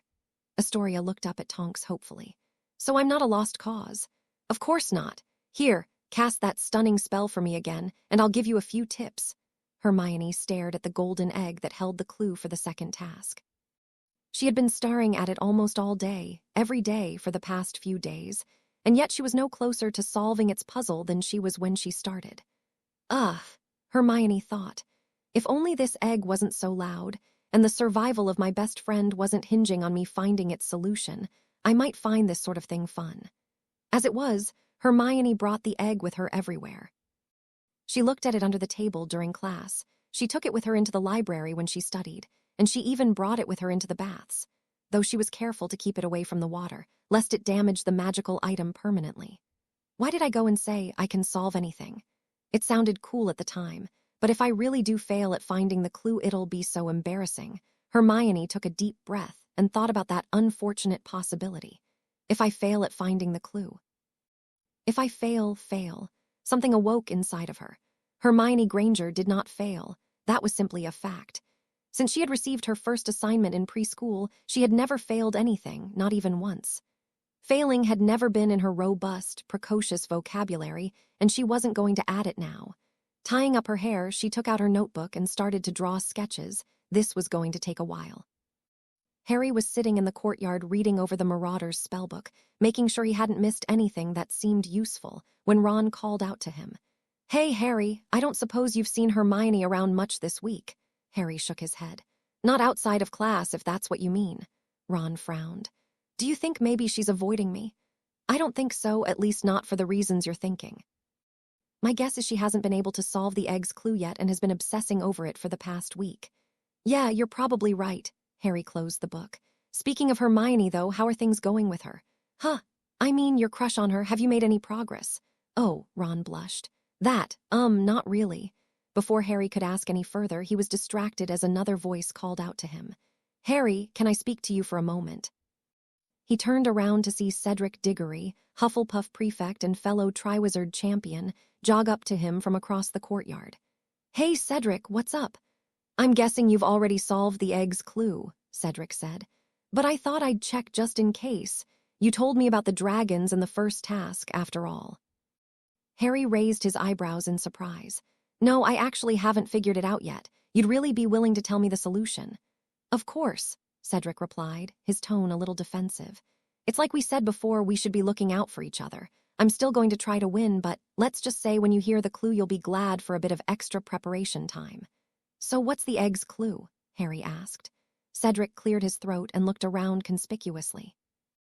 "I recommend you take the egg with you into the bath. Spend some time with it and really let it soak in." Harry looked at Cedric confusedly. Why was he trying to be coy? If he was going so far as to give him such an obvious hint, why not just tell him the whole clue? "So I have to put the egg in the water." Yeah." Harry thought about it for a moment. "And I'm guessing if I open it underwater the screeching will be intelligible." "Well, yeah," Cedric confirmed, scratching the back of his head. "But that's all I'll tell you. I'm still going to try to win." "Right." Harry and Ron watched as the boy left, jogging over to the group of friends he had left waiting just outside of the courtyard. "He's a nice bloke," Ron commented, "and plenty talented too, but I'm not too sure he has the necessary competitiveness to win a tournament like this." Harry shrugged. "Yeah, but I'm not complaining." Harry and Ron didn't see Hermione again until much later that night in the Gryffindor common room. She stumbled through the door from who knows where, looking rather tired and disheveled, but satisfied nonetheless. "I solved the egg's clue," she said triumphantly, heading over to sit down with the boys. Harry had been looking for Hermione ever since Cedric told him the egg's secret that afternoon, but he hadn't been able to find her. "How'd you do it?" he asked, wondering if she'd used the same method as Cedric. "Basically," she explained proudly, "I knew that the screeching just had to be a magical language. After all, the screeching was the only clue. So the issue was finding out how to translate the language into something we could understand." Harry and Ron exchanged a glance as she spoke, but Hermione was too focused on her speech to notice. So then the trick became building a charm framework that could translate the message, assuming it was one, in real time. Now the basis for most magical translation spells can be found in the library, but it was incredibly difficult to copy down every single one and connect them so that they all could activate, but only would activate if they recognized the language, so I didn't get a jumbled mess as an output. Harry stifled a wince. "Did that, take a long time?" he asked guiltily. Hermione laughed slightly manically. "Maybe 60 hours all told." "That's rough," said Ron. "You know Cedric told us. Thanks a lot, Hermione," Harry exclaimed, cutting off Ron and shooting him a look. The last thing Hermione needed right now was to know that all of her hard work could have been avoided by sticking the egg in a bathtub. "That's a huge help. So what was the message in the end?" Hermione grinned smugly. "Actually, it was a riddle in the form of a poem, and after I heard it, I did some research and figured out what it meant as well. I won't bore you with the details, but I'm positively certain that the second task will entail you making your way to the bottom of the Black Lake to collect something precious the tournament organizers will have stolen from you." "They're going to steal something from him?" Ron asked angrily. "Is that even legal?" Hermione cackled so loudly that the boys flinched back in surprise. "I'm so glad you asked. I also did some research related to that. To take a private possession like Harry's firebolt would require the owner's consent, which is highly unlikely for them to ask for, since it would give up the whole game. Besides that, the organizers clearly have a flair for the dramatics. So my guess, and I'm very probably right, is that they're going to take someone instead. Harry was speechless. They're going to steal someone important to me and leave them at the bottom of the lake in the middle of the winter. Most likely, but they'll need the person's permission, of course, and since they haven't signed up for the tournament, they probably won't be placed in any real danger. All right, said Ron, clapping his hands together. Now that we know what Harry will be facing, we can come up with a plan. Hermione shook her head. It's time for you guys to come up with a plan. I've been ignoring my homework for the past week in favor of building the translation array for the egg, and now I'm super behind. Let me know if you need help, but otherwise I'm passing on the torch. Of course, Hermione, Harry said. I'm really grateful for all your help. We'll take it from here. Harry noticed the dark circles under Hermione's eyes and guessed that homework wasn't the only thing she had been sacrificing.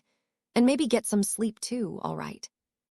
The next day, Harry and Ron sat in the library with a big sheet of parchment in front of them, brainstorming a plan for the second task. For starters, do you even know how to swim? Harry shook his head.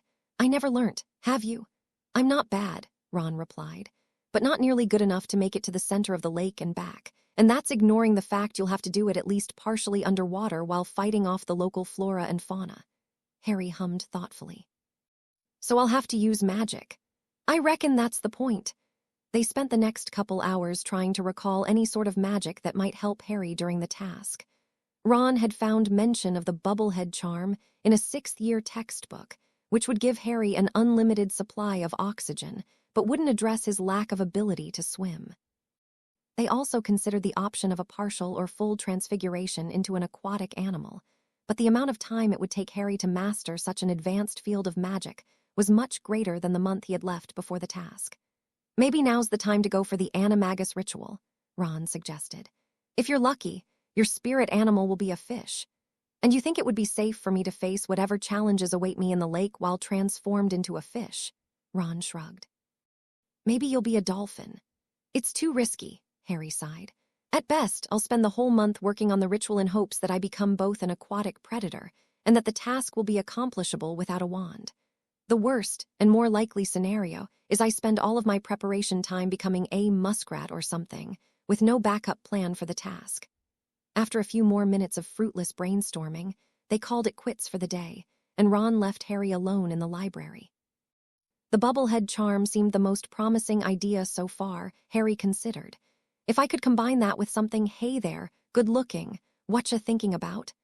Harry was broken out of his thoughts as Astoria sat down next to him with a big smile on her face.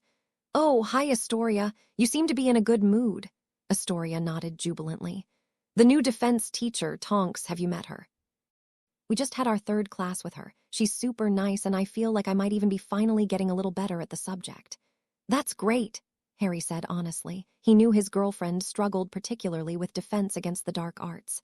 We've had a few classes with her. She's definitely a big change from Professor Moody, but she has an enthusiasm that's hard not to get swept up in. For sure. So what were you working on? Astoria asked. Something for the tournament. Yeah, he sighed. Hermione figured out the clue in the egg, and now we're trying to figure out how to prepare for the task itself. What was the clue? The organizers are going to steal someone important from me and stick them at the bottom of the Black Lake in the middle of February, and I'm going to have to go fetch them. Oh.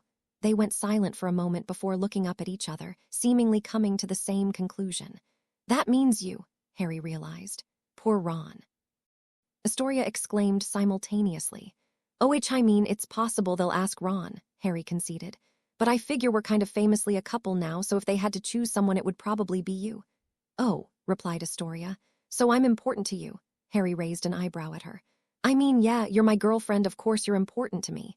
Astoria smiled happily. I know, I just like to hear you say it out loud sometimes. Anyway, Harry said, trying to hide his blush.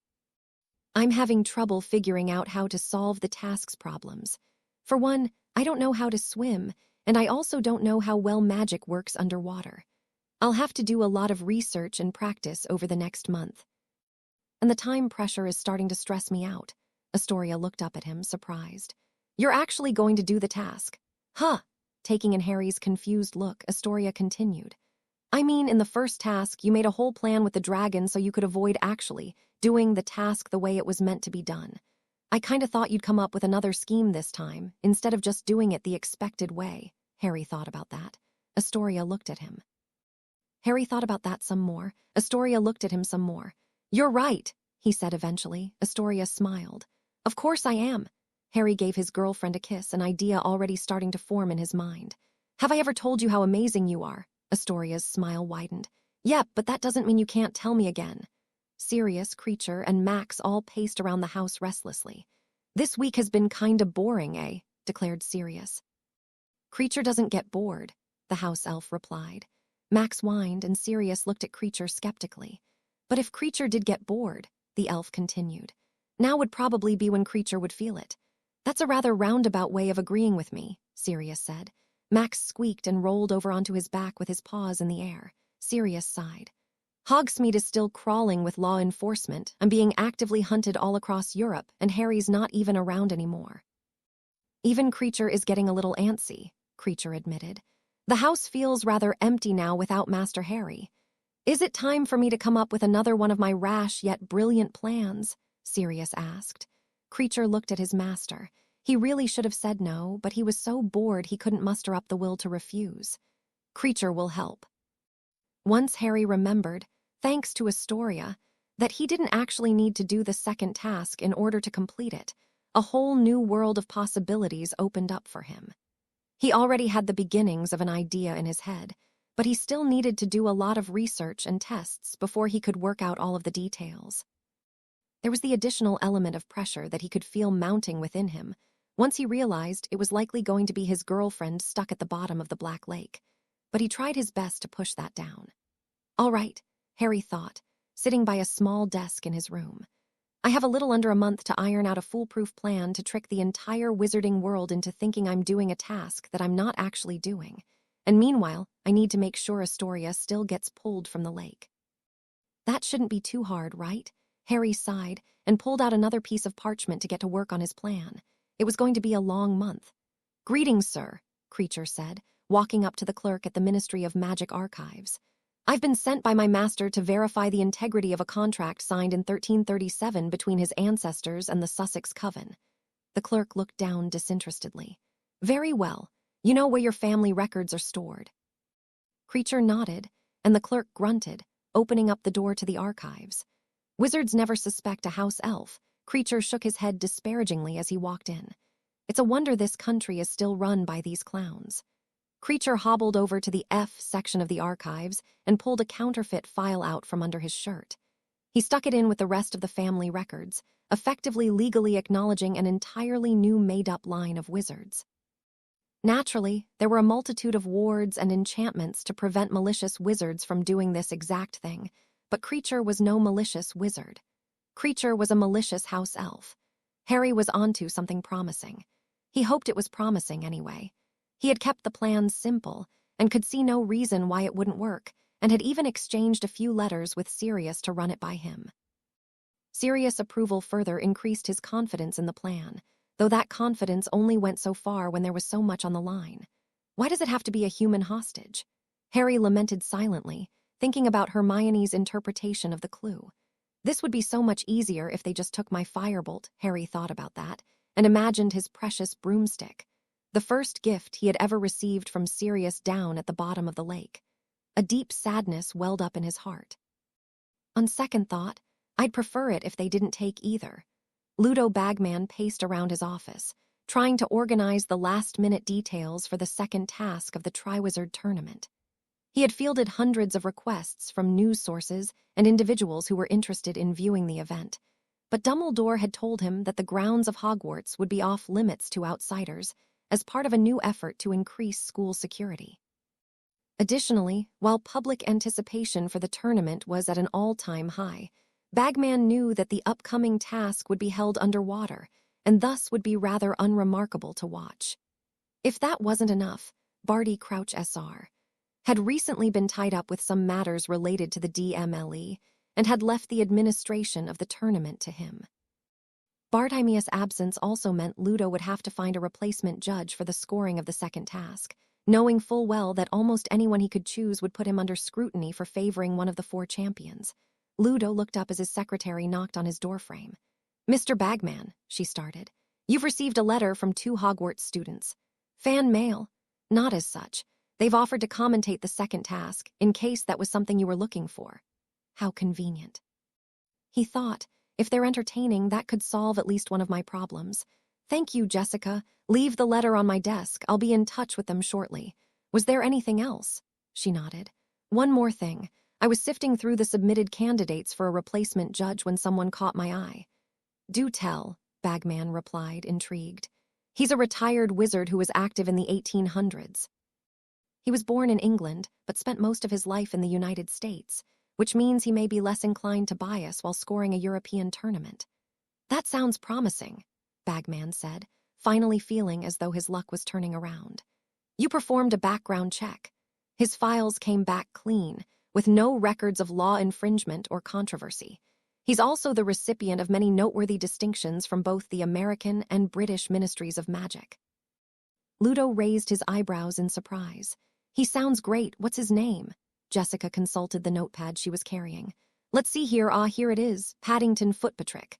Paddington Footpatrick. Now there's an odd name, Ludo remarked. Jessica shrugged. I think it's Gaelic. Harry and Astoria sat together in an alcove off of a hallway, talking quietly and looking out at the lake. Are you ready for tomorrow? Harry asked. What's there to be ready for? Astoria replied. Aren't I just supposed to float around at the bottom of the lake like a little damsel until you come rescue me? Harry scratched the back of his head. Well, I guess so. But I mean, are you mentally ready? Sure. Astoria smiled vacantly, and Harry was equal parts disturbed and enamored by his girlfriend's ability to remain calm in the face of underwater imprisonment. He had explained his plan to her several times more for his own sake than hers, and she seemed perfectly confident it would succeed, but Harry still had doubts. And what did you tell Daphne? He asked. Harry knew Daphne could be pretty protective of her little sister, and he wasn't excited to see how she'd react to seeing Astoria used as a prop for a task in the tournament. I didn't tell her anything yet, she replied guiltily. I'll tell her at the last possible second, because otherwise she'll be on my case nonstop trying to convince me to decline the organizers. Which you could still do if you want, you know. Nah, Astoria shook her head. I want to be the person you have to save. It'll make me feel like I'm special. Harry raised an eyebrow at her mock demure act. You already are special, he said with a smile, taking the bait. Astoria giggled and gave him a kiss, and Harry felt his nerves ease up just a bit. On the morning of the second task, students interested in watching the event were ferried out to 3 large structures floating in the middle of the Black Lake. Each structure was a 4-storied tower that could house over 100 students each, and yet they were still filled far past capacity, with some students sitting on each other's laps to conserve space. The shoreline was likewise dotted with all of the students who were either too young or too late to get a seat in the towers, but still wanted to witness the contest. While the towers weren't open to the general public, there was a large viewing platform set up on the other side of the Black Lake close to Hogsmeade, where hundreds of unaffiliated witches and wizards gathered to get a decent view of the action. Whoa! Tracy said to Daphne from where they were squished into one of the towers. There's a ton more people here than there were for the first task, Daphne sighed. It's Potter syndrome. You think so? Definitely. Everyone in the wizarding world heard about his fight with the dragon, and he got another popularity boost after that incident in Hogsmeade. Tracy thought about that. So now they're here to see what amazing display of prodigious talent he'll perform next. Daphne nodded grimly. And he better perform too. That's my little sister he has to save. Further out in the lake, covered in a reflective blue tarp, a little Ravenclaw girl sat camouflaged in a rowboat. We're way closer here than those plebeians in the stands, Willa said happily to Luna. We could get even closer if you're up for a little swim. No thanks. Luna and Willa sat peeking out of the holes in the tarp, waiting for the event to start. Willa had wanted to come watch the task, especially once she heard her human companion would be participating, so Astoria had asked Luna to bring her. Astoria was expecting Luna to take Willa down to the shoreline, but Luna, of course, had different ideas. Would you like a marshmallow? Luna asked, pulling a party-size bag out of her pocket. How did that bag fit in your pocket? I have deep pockets. Willa tentatively extended a leg towards the marshmallow and pulled it back into her mouth. Wow, I like these. Give me another. Luna passed Willa another marshmallow. Will Astoria be okay? Willa asked as she chewed. I mean, I know she's amazing, of course, and Harry's no slouch, but still. Don't worry, Luna replied, patting the spider on the head with 2 fingers. Harry's been shockingly clear of nargles lately, so I'm sure he's got a plan. What's a nargle? Ah, Luna smiled. Now you're asking the important questions. Ludo Bagman stepped up to a small balcony at the top of the middle tower in the lake. Ahem. He spoke into the magical receiver, his voice sounding clear for all of the spectators in the area. Welcome to the second task of the Triwizard tournament. There was a roar of cheers and applause across the shore and in the stands, and Ludo felt a thrill run through him. The palpable excitement in the air brought him back to his days as a professional Quidditch star, and the showman in him started to emerge once again. Today will be a hard-fought contest, he shouted. As all 4 of our champions seek to rescue their loved ones from the bottom of the lake, the members of the audience that weren't in the know, which was most of them, gasped in surprise. Ludo was loving every second of it. That's right, and if they fail to retrieve them within the hour, the people they love most will be lost to the lake for the rest of time. The crowd gasped again. Ludo was relatively certain he had just told a lie, but the lie still raised the stakes, and if there was one thing he knew, it was that an audience loved a little bit of drama. While most of the task will be performed underwater, and as such will be obscured from view, there will be a running commentary provided by Hogwarts' very own Weasley twins. Fred and George Weasley stepped out onto the balcony, talking into receivers of their own. It's a nice day for a swim, wouldn't you say, Fred? Certainly, George. Especially if you like freezing cold temperatures and the stress of saving the lives of the people you love. The twins were met with raucous cheers from everyone that wasn't a Slytherin, though many of them joined in as well. Ludo Bagman smiled, satisfied. And last but not least, we have a very special guest, who will not only act as an unbiased third-party judge for the contest, but will as well be joining the Weasleys in the booth to contribute his vast experience and knowledge to the commentary. There were scattered mutterings from the crowd, all wondering who the guest might be. Ludo looked down at the notes he had prepared. The recipient of the Most Potent Wizard Award in 1837, this man holds not 1 but 2 Orders of Merlin, first class. May I introduce the one and only Paddington Footpatrick, an old man, even older than Dumbledore, by the looks of him hobbled onto the balcony with a cane. No one knew who he was, but they all cheered nonetheless. Greetings, comrades, the man shouted with a lively voice that belied his age. I may be old, but I could still wipe the floor with any 10 of you young whippersnappers. He's not lying, said George. We've seen it, added Fred. Tracy turned to Daphne with a puzzled look on her face. Have you ever heard of a wizard named Paddington Footpatrick? Daphne pursed her lips, trying to remember the name. I don't think so. But he's clearly very old and might not have been relevant for the past century or so, Tracy shrugged. He seems funny. I like him. Harry felt his nerves start to rise as he and the other champions walked out onto the base of the tower, facing the roar of the crowd and the massive expanse of water in front of them. What if the plan doesn't work? He thought, even though he knew it was way too late to be second-guessing himself. And even if it does, what if the plan gets exposed? He shook his arms and legs, trying to shake the nerves out. He turned over to look at the other champions and noted they weren't doing a whole lot better. Fleur especially seemed stressed. There were amplified voices somewhere speaking to the audience, but Harry was too focused on the task ahead to pay them any attention. After a minute or so, the heads of the 3 schools came to greet the champions, wishing them a customary good luck. Maxime and Karkaroff spoke briefly and quietly to their students, while Dumbledore just gave Harry and Cedric a smile and a nod. Nothing to it but to do it, I guess, Harry thought as the platform was cleared, leaving only the 4 students in their ready position. A few moments later, the cannon sounded, starting the task. The crowd watched in awe as Fleur and Cedric immediately cast the bubblehead charm on themselves and dove into the water without hesitation. Victor Crumb took a few moments longer, transfiguring his head into that of a shark before joining them in the lake. With the other 3 gone, all eyes were on Harry, anxiously awaiting his move. Only his move never came. What's this? Fred shouted. Harry Potter is sitting down. Has he given up? George asked. The crowd went silent as Harry sat down on the platform, crossing his legs and closing his eyes in a meditative position. They stared at him for a few seconds longer before a voice called out from a grouping of Slytherins. He's given up. Harry's forfeited. Some people booed, while others called out to him, begging him to act. "Silence, you fools," shouted Paddington through the receivers.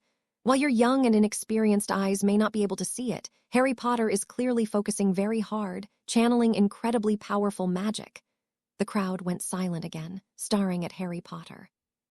Could he really be channeling magic while sitting on the ground, without any runes or even a wand? Harry sat nervously on the platform, channeling not even an ounce of magic. Trust the process, he chanted silently to himself. With nothing to do but wait, he continued to sit there, hoping the task would be over soon. The giant squid drifted along the deepest, darkest parts of the lake, keeping her full form hidden as always. She had been a fixture at Hogwarts since its conception over a millennium ago, occasionally extending one of her tentacles out of the water to rescue a hapless animal or simply wave to the students on the shore. While normally she was content to laze about eating shrimp, something particularly interesting was happening today. Earlier that afternoon, 4 young people were handed off to the merpeople and tied within their village, deep in one of the lake's trenches. The squid overheard a bit of conversation in Mermish and put together that there would soon be 4 more young people descending to recover their stolen friends, for the sake of a traditional wizard competition. The giant squid really didn't understand what the point of that was, but was excited to watch it nonetheless. Sure enough, a few hours later, she saw 3 students jump into the lake, all headed roughly in the correct direction at different speeds. But where is the 4th contestant? The squid thought to herself, has there been a problem? The squid would not interfere in the humans' silly games, but as always, she would watch out for them and ensure no one was harmed too severely. The merfolk occasionally got a little too excited when humans entered their territory, and the Grindylows could be dangerous in large packs. A flicker of movement in the distance caught her attention. Well now, isn't this a surprise? The giant squid didn't have the largest eye in the animal kingdom for nothing. Almost all forms of magic were detectable to their gaze. Despite that, she still had to focus very hard to spot the 2 little figures hidden underneath a cloak of obscurement as they entered the water from the shoreline a few hundred meters away from the other 3 contestants. I assume this is our 4th contestant. Swimming closer to get a better view, she observed covertly from the shadows as the 2 little humanoid creatures tread deceptively fast through the lake and towards the hostages. They were ignored by all of the lake's pests, hidden as they were under the cloak, and once they got close enough to spot the hostages, they shared a look and snapped their fingers. Disappearing, they reappeared next to one of the captured humans, a small blonde girl, and cut the ropes that tied her. Each taking an arm, they shared another look, before once again snapping their fingers in unison. Looks like we have a free thinker on our hands, the giant squid thought amusedly. Astoria popped into existence above Harry, falling a few inches and into his lap. Oof! Whoa! Harry looked down at the girl in his lap and blushed at the situation he found himself in. She was blinking around confusedly, but quickly regained her bearings as she remembered what was happening. Hi, Harry, she said, tilting her head up to look at him. Hi. Your lap is pretty comfortable, you know, Harry blushed. I wish I could say the same, but you're kind of soggy right now. Astoria narrowed her eyes at him. Your girlfriend is sitting on your lap, and all you have to say to her is that she's kind of soggy. Well, I'm just saying, whatever Harry was just saying got completely drowned out by the cheers of nearly 1,000 spectators across the 3 towers and the viewers around the lake. This is incredible, Fred shouted into the receiver, his voice echoing above the riotous crowd. It sure is, George agreed.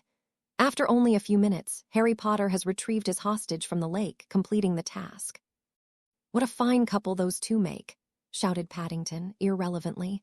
Despite their jovial tones, Fred and George were actually quite curious about what exactly they had just witnessed. Paddington, George inquired for all to hear. What was that? I've never seen magic like it before in my life. Paddington laughed. You youngsters haven't seen much back in my day. This was a technique commonly practiced amongst the trendy American wizards. By meditating, Harry Potter was able to direct his magical will towards his partner and summon her from where she was bound to the bottom of the lake. The crowd gasped. Pockets of spectators broke out into conversation, trying to understand the man's explanation. Most of them had never heard of anything like that before, but then again, they weren't a centuries-old and heavily decorated wizard like Paddington Footpatrick was. Is that legit? Tracy asked. Daphne frowned. I suppose it is possible. Magic is based on will and intent, and our wands and runes simply act as a vehicle to control it. If Harry could focus his intent without any go-betweens, the magic, in theory, could be incredibly strong. But the amount of discipline that would require, and the inherent strength he'd need to blindly apparate someone so far away from him safely. You sound skeptical, Daphne sighed. I just have a hard time believing Harry is capable of something like that, no matter how amazing he may be. At least Astoria got saved pretty quickly, Tracy said. Daphne sighed again. I know. I can't argue with the results, I guess. So, are we just going to wait here for the rest of the champions? Astoria asked from where they sat on the platform. She had gone off Harry's lap, and they were now sitting side by side, huddled under a blanket to keep warm, their clothes already dry from a few quick spells that Harry had picked up over the last year. I guess so. We could probably go to the healer's tent, but I think even Madame Pomfrey would admit that would be overkill in this situation. Astoria nodded. Honestly, I feel like this task was a huge step down from the first, at least in terms of danger levels. Like a few months ago you guys had to fight a dragon, and now you just have to fight. What, like fish? Yeah. They sat around like that for a while, chatting idly and listening to the commentators. Harry was surprised to hear the recognizable voices of the Weasley twins, who were engaged in a discussion with an older man named Paddington about the methods the other champions were using to tackle the task. Paddington was anticipating the next returnee to be Fleur, while Fred and George were betting on Crumb and Diggory, respectively. After another half hour or so, movement in the water signaled the arrival of the other champions. The head of a shark transformed roughly back into the shape of a head as Victor Crumb pulled his hostage, a Durmstrang boy that was presumably his friend, out onto the platform. Though they seemed mostly unharmed, Madame Pomfrey still hurried them off to a small tent in the corner, wrapping them in towels along the way. A much larger round of cheers went up as Cedric Diggory emerged with Cho Chang not long after, giving a smile and wave to everyone in the stands. When a few more minutes passed by without any action, Astoria frowned. Where's the French girl? Astoria knew Fleur's name, but for some reason felt like pretending she didn't. I'm not Suo. Harry watched as Fleur pulled herself up gracelessly onto the dock, her legs and arms scratched and bleeding from whatever trouble she ran into in the lake. Panic was clear on her face, and she spoke some rapid-fire French to the Beauxbatons' headmistress. While Harry didn't speak French, he could clearly hear the name Gabrielle mentioned at least a few times. Miss Delacour, Dumbledore said calmly, approaching the girl. Rest assured your sister will not be harmed. She will be pulled from the lake once the hour is up. Fleur babbled back manically in French, and Harry started to feel rather bad for the girl. He might have been in a disturbingly similar situation if he hadn't solved the task the way he did. Harry, use your magic again and save the girl, someone yelled. Harry cringed internally as he heard the voice call out to him from the stands. He didn't have any magic to save the girl, and he was really trying to keep that a secret. Save the girl. Another voice called, trying to start a chant. Save the girl. Oh God, Harry thought, please don't start. Save the girl, save the girl, save the girl. Much to his distress, the chant picked up all across the crowd, extending even to the gathering at the other side of the lake.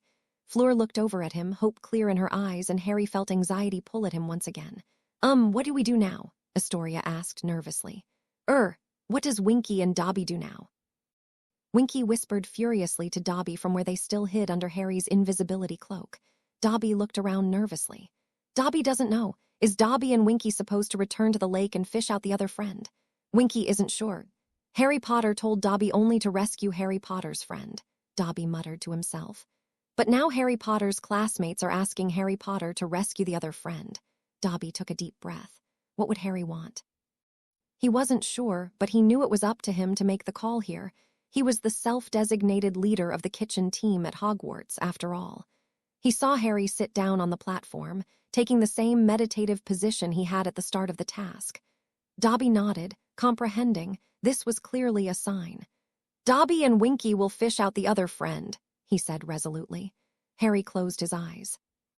If he was really lucky, Dobby and Winky were still around somewhere, and would bring Fleur's sister back to the surface.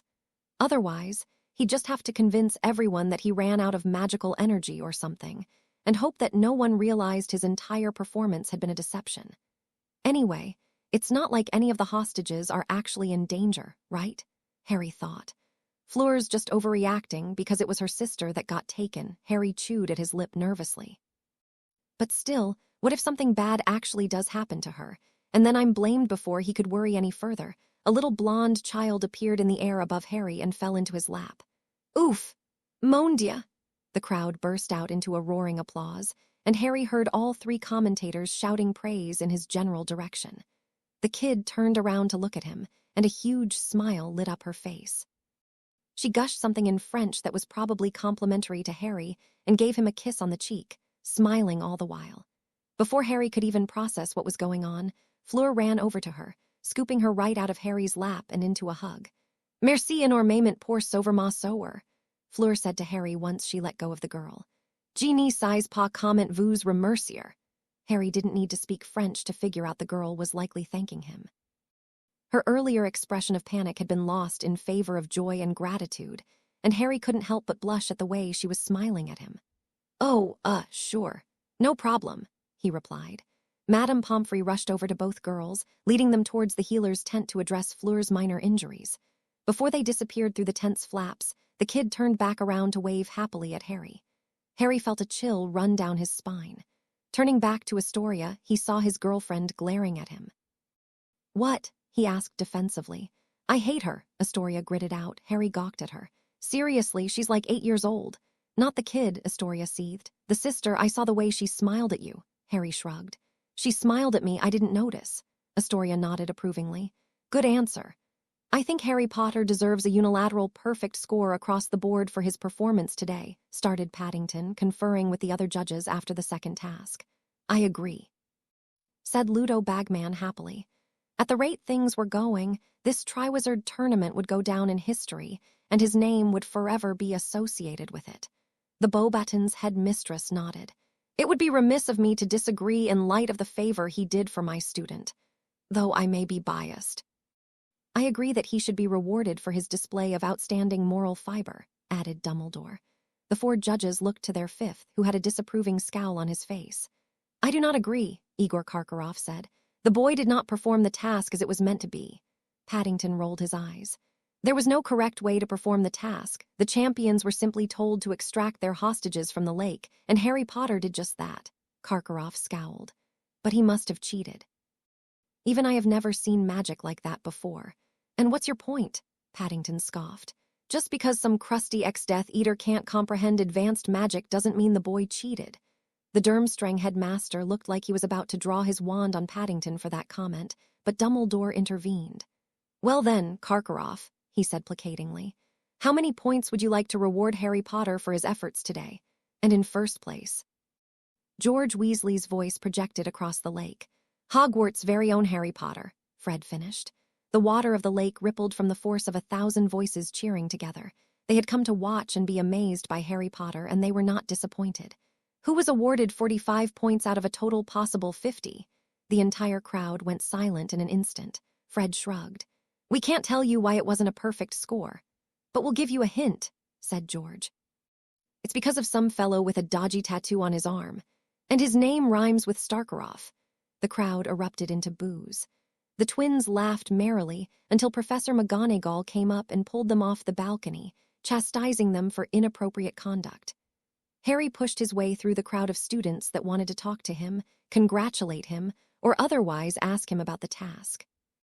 He even had to reject a group of younger students that begged him to take them on as apprentices, which made Harry rather uncomfortable.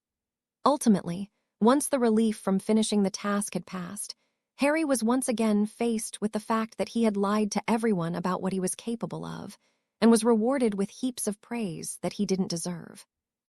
While Sirius would probably tell him that his planning was praiseworthy in and of itself, and would give him some line about how a cheated win is no less of a victory, he couldn't help but feel like a bit of a phony.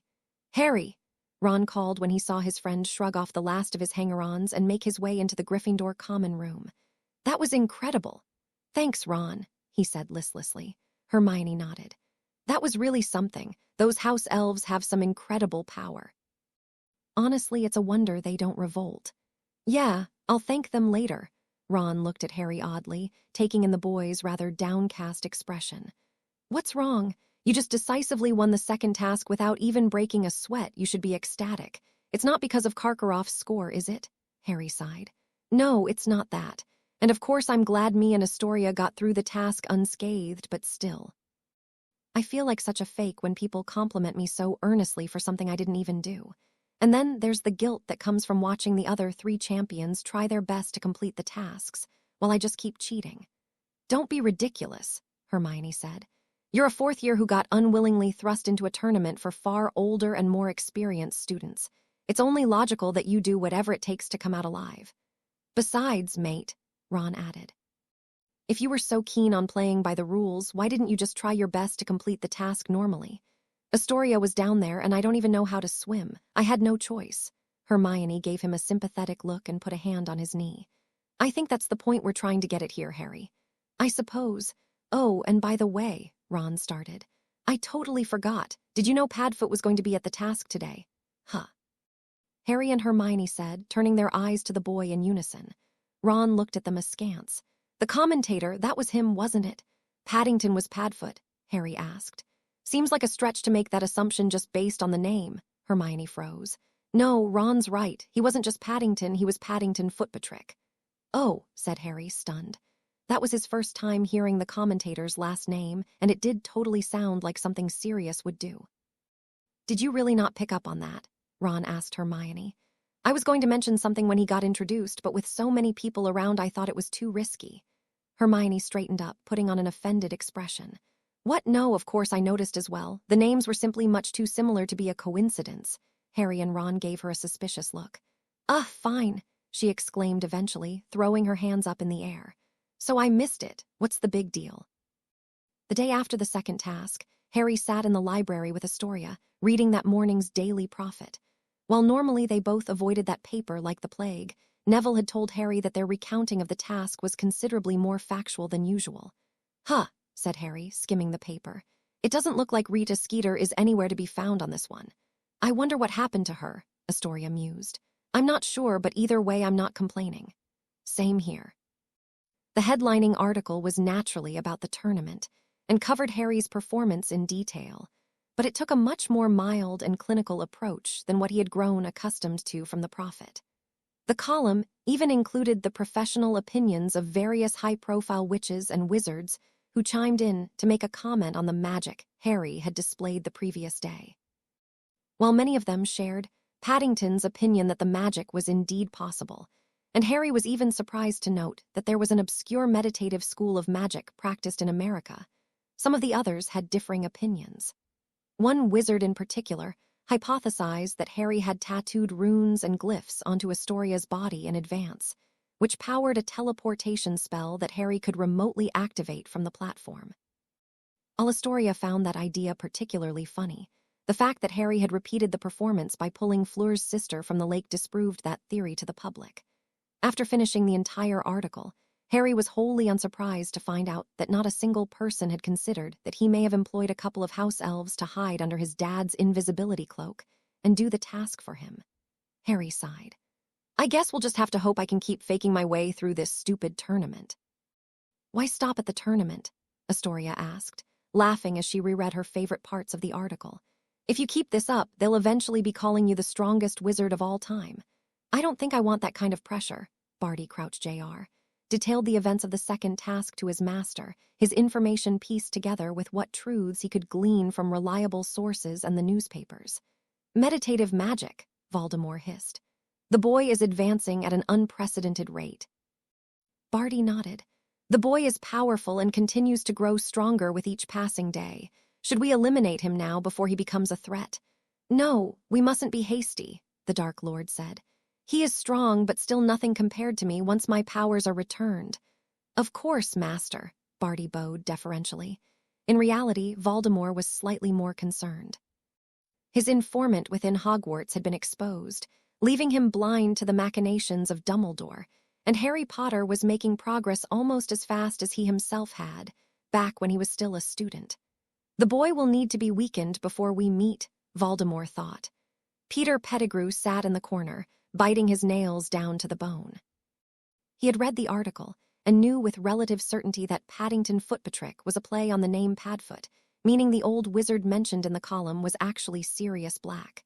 This was surely information that would be relevant to the discussion at hand, but Voldemort had tasked him with eliminating Sirius, so mentioning that would only bring the Dark Lord's wrath down upon him. "Wormtail," Voldemort commanded. Why, yes, my lord. Now is the time. Kill Sirius Black and don't make it clean. I want the boy's spirits to be broken. I understand, my lord, BB, but if I may, Sirius is in hiding, and he will not be easy to find. Voldemort turned to look contemptuously at Pettigrew. You won't be searching for him, fool. Draw him out. Use the boy, it is his weakness. Peter shrunk back to the floor. But the boy is SS strong, my lord. He whimpered. Then use the boy's weakness as well, Voldemort shouted, losing his temper at the pathetic man in front of him. The girl he had to rescue from the lake will surely work. Astoria Greengrass, my lord, Barty interjected quietly from his weakened master's side. Yes, Voldemort said, reining in his emotions.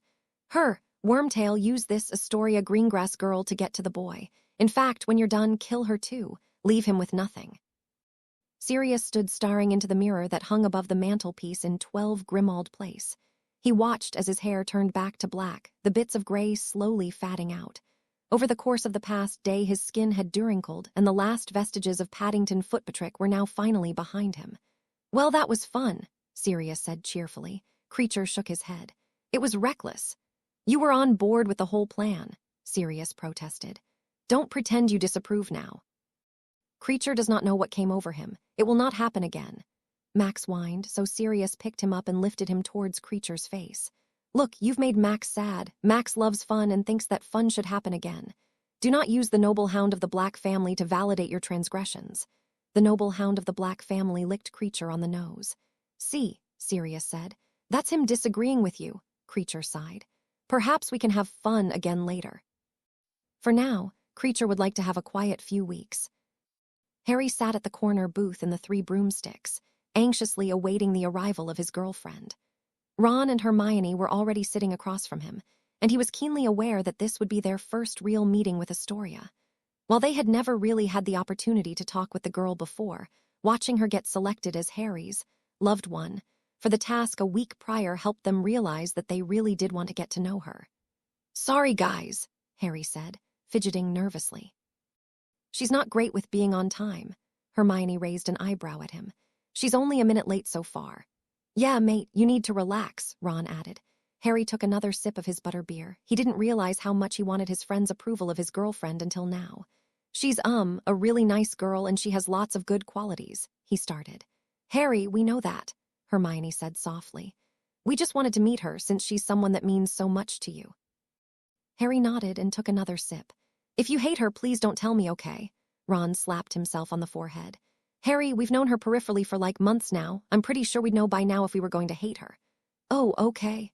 Astoria burst through the doors, drawing glances from all of the patrons. She smiled and waved, making her way briskly over to where Harry and his friends sat in the corner. Hey, guys, she said cheerfully. Sorry I'm late. It was supposed to be a quick trip to Honeyjuke's, but then Willa made me buy almost everything in sight. Apparently, Luna fed her a marshmallow the other day and she has a sweet tooth now. Marshmallows are divine. I've had a taste of heaven and there is no going back for me, said a quiet, feminine voice from Astoria's pocket. SHH? Astoria shushed her pocket. We're not supposed to talk in public. Harry looked over at his friends. Ron and Hermione were staring at Astoria with matching expressions of concerned bemusement on their faces. Well, that's an interesting way to start things off, Harry thought. Harry scooted over on the booth to make room for his girlfriend and cleared his throat to get the group's attention.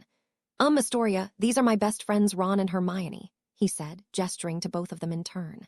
Hi, she said, waving at the two. Harry gestured to Astoria. Ron, Hermione, this is my girlfriend, Astoria. Hello, Astoria, it's a pleasure to meet you, Hermione said cordially. Ron nodded. Hey, Astoria. Astoria smiled, looking between the three of them in excitement. This kind of feels like a marriage interview. Huh, Ron said. Astoria straightened a tie she didn't have and sat up primly with her hands in her lap. Excuse me, Mr. Ron, Mrs. Hermione. I am here to ask permission to court your ward, the young Mr. Potter.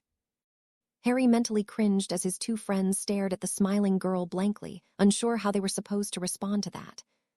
Anyway, Harry said, trying to move them away from whatever awkward disaster they were heading towards. How are your classes going, Astoria? Astoria grinned. I'm not failing any of them anymore, except potions, and herbology, and divination is close if I'm being honest. Wow, that's great, Harry replied. You've come a long way since the start of the year. Harry already knew all of that, of course, but he wanted to show off some of Astoria's good traits to his friends. He knew how hard it was for her to sit still and study, and he was deeply proud of the progress she had made when she really put her mind to it. I know, Astoria preened under the compliment. Professor Tonks said she'll still give me a passing grade for defense even though I can't cast the stunning spell, since I've been trying so hard. Hermione stared at Astoria from across the table, utterly horrified. She seems like a nice girl and she's intimidatingly cute, but Hermione didn't want to be mean, so she didn't finish her thought. You can't cast a stunning spell? Ron asked incredulously. How long have you been working on it? Astoria gave him a sheepish smile. About a month. Ron's reply was cut off as Hermione kicked him under the table, something Ron was quickly realizing his friends did whenever he was better off keeping his mouth shut. That's, really great, Astoria, Hermione said, trying to force a smile on her face. What else do you like to do? Do you have any hobbies? Astoria nodded. Of course, I like to, HM. The three friends looked at the girl, waiting patiently for her answer. She looked up at Harry quizzically. Harry, what are my hobbies? Let's see, you like animals, you like to talk, you like to, He swallowed thickly. You like to bake. Oh yeah, Astoria exclaimed. When I'm back home, I like to bake. Most of the time, our house elf Pinky helps me, but sometimes I like to do it by myself. Hermione smiled as Astoria explained her passion for baking. While Astoria might not have been an academic inspiration to anyone, and Hermione didn't totally understand her, she seemed like a relatively normal girl. It helped that Hermione didn't notice how pale Harry's face went as Astoria talked about baking. Your friends seem nice, Astoria said to Harry as they walked around Hogsmeade after lunch. Yeah, they're great, Harry replied. They stick with me every year when things get bad. Astoria frowned. You make it sound like things go bad every year. They kind of do. What went wrong this year? Astoria asked innocently. Harry raised an eyebrow. Did you, notice the whole tournament thing? Well, yeah, but you also met me this year, so everything balances out. Harry thought about that. You know, you're right, he said after a while. I think this year was actually my best yet, and you're a big part of that. I was joking, Astoria blushed. I wasn't. They walked through Hogsmeade hand in hand, trying to ignore the fact that the presence of DMLE officers on every street corner made them feel like they were in a military state instead of a quaint wizarding village. Sorry you still can't meet your godfather, Astoria said. I know that was really important for you. I'll try to find a way to stay with him for a while over the summer, Harry replied, feigning nonchalance. In reality, he was pretty upset about not having seen Sirius since the holidays, and he hadn't even gotten the chance to spend time with Paddington last week. On the other hand, he really didn't want his godfather to come to Hogsmeade at such a tense time. There was a fixed law enforcement detail in Hogsmeade ever since his and Sirius' run-in with the Death Eaters, and Hogwarts started sending more teacher supervisors along during the school trips as well. Harry felt that was probably a smart move on their part, but it still meant the village was simply too dangerous for a wanted man like Sirius. I'm looking forward to meeting him again, Astoria said eventually. When his name is cleared, I mean, Harry sighed. You might be waiting a while. Honestly, he may never get his name cleared out. Astoria poked Harry hard in the ribs. Don't say stuff like that, the universe is listening. What? She shrugged. It's something Luna always says. I don't really get it. I don't either, but I think it's like, if you say bad things will happen, but if you say good things will happen. Harry hummed thoughtfully. Okay. So he will get his name cleared, and you will meet him again. Astoria smiled. Exactly. Astoria, Daphne, and Tracy ran back to the Hogsmeade gates, hoping they were in time for the last carriage back to school. After spending some time with Harry, Astoria had met up with her sister and her friend in Scrivenshaft's Quill's shop, where Daphne had spent the better part of an hour obsessively deciding what stationery she needed for the end of term. If that hadn't been enough of a time sink, a rat had stolen Daphne's wallet once they left the shop, and they were now in very real danger of missing the carriages. The newly mandated roll call would be done once the students returned to Hogwarts, and any tardy students would get escorted back by the professors, but the detentions handed out for students who failed to make it back on time were quite severe. That stupid rodent, Daphne huffed as she ran. Tracy laughed. Daff, if you weren't so slow, we wouldn't be in this mess in the first place. I'm a teenage girl of the intellectual variety, not the athletic one, Daphne gasped between breaths. At least we got your wallet back, Astoria said cheerfully as she ran. She had always been a proud member of the second group. The girls made it to the gates, and to their relief, there was still a carriage left on the side of the road. Exhaling deep sighs of relief or taking deep breaths of oxygen in Daphne's case, the girls climbed into the cab and got comfortable for the trip back to Hogwarts. Did you have a good time with Harry? Tracy asked Astoria as the carriage started to move. Astoria nodded. His friends are nice, but they're a little strange.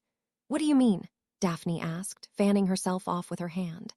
Well, I feel like half the stuff I said, they just stared at me blankly, totally not getting what I was saying. And then they had this weird, unresolved romantic tension thing going on, but when I asked them about it, they just denied it outright. Daphne and Tracy exchanged a glance. You asked them about their weird, unresolved romantic tension, Tracy clarified. When meeting Harry's best friends for the first time, Daphne added. Astoria looked out the window sheepishly. I thought maybe I could give them a nudge in the right direction. Astoria narrowed her eyes as she continued to look out the window. Hey guys, is it just me or is this not the way back to Hogwarts? Daphne and Tracy turned their heads to peek at their surroundings and realized she was right. Before they could discuss the matter any further, a wand poked into the cab from the driver's seat and cast a few quick stunning spells, rendering all three girls unconscious before they could even register what was going on. So, what's next? Ron asked later that night. Is it time to start preparing for the third task? Probably, Harry replied. But we weren't given any clues yet, so it'll have to be regular training until the tournament organizers tell us more. Hermione frowned. We can't just wait for the organizers to tell you about the third task. That would be ridiculous. They must already have the task planned, so if we just do a bit of digging, we can get a head start on the other champions. Yeah, but that would mean cheating, Harry said hesitantly. Honestly, I was hoping to do the last task under my own power, without stooping to my usual schemes. Hermione shook her head vehemently. That makes no sense. Someone put you in this tournament for a reason, and they haven't made their intentions totally clear yet. We can therefore expect that not only will this task be the most dangerous and competitive from the organizer's perspective, but it will most likely be then that whoever put you in the tournament in the first place will make their move. You'll need to do whatever it takes to win, preserve your energy, and be ready for anything. This is exactly the task you need to be cheating for, as you call it. Maybe there's a middle ground, Ron suggested. Ron's suggestion was interrupted as an uncharacteristically frazzled-looking McGonagall came bustling through the common room doors. Spotting Harry, she walked briskly over to where he sat with his friends, a grave expression on her face. Mr. Potter, I need you to come with me to the headmaster's office. Quickly, please. Harry knew his head of house wouldn't be this stressed without good reason, so he hurriedly packed up his things, dismissed himself from Ron and Hermione, and followed her out of the common room. Professor, Harry said as they walked rapidly through the hallways, may I know what this is about? McGonagall's brow furrowed in distress. There are a few students that haven't been accounted for since the Hogsmeade trip this afternoon. As you were the last to have seen one of them, we were hoping you might be able to provide some insight as to their current whereabouts. Harry's face dropped, and he could feel his heart rate speed up appreciably. There was only one student she could be talking about, Astoria. Harry, Dumbledore greeted him as he walked into the office with McGonagall. I wish we could be meeting under different circumstances. Alas, we have no time for trivialities. I must know, when was the last time you saw Astoria Greengrass? Harry stumbled over his thoughts for a moment, panicked as he was before he remembered. I dropped her off with Daphne and Tracy a couple hours after noon. I think she was headed to Scrivenshaft's after that. Dumbledore sighed. That matches what we've been able to find out, but it brings us no closer to knowing their present location. You're sure she didn't mention going anywhere or sneaking out of Hogsmeade at any point? Definitely not, Harry said, shaking his head. But Professor, you'll be able to find them, right? Harry looked up at the man hopefully. Dumbledore was renowned for being the strongest wizard of their time, if not of all time. Surely locating a few students would be within his vast capabilities. Dumbledore removed his glasses and pinched the bridge of his nose in consternation. I will do my best, Harry, but as it is, I have so little to go on. Harry felt his stomach drop even further as an errant thought crossed his mind.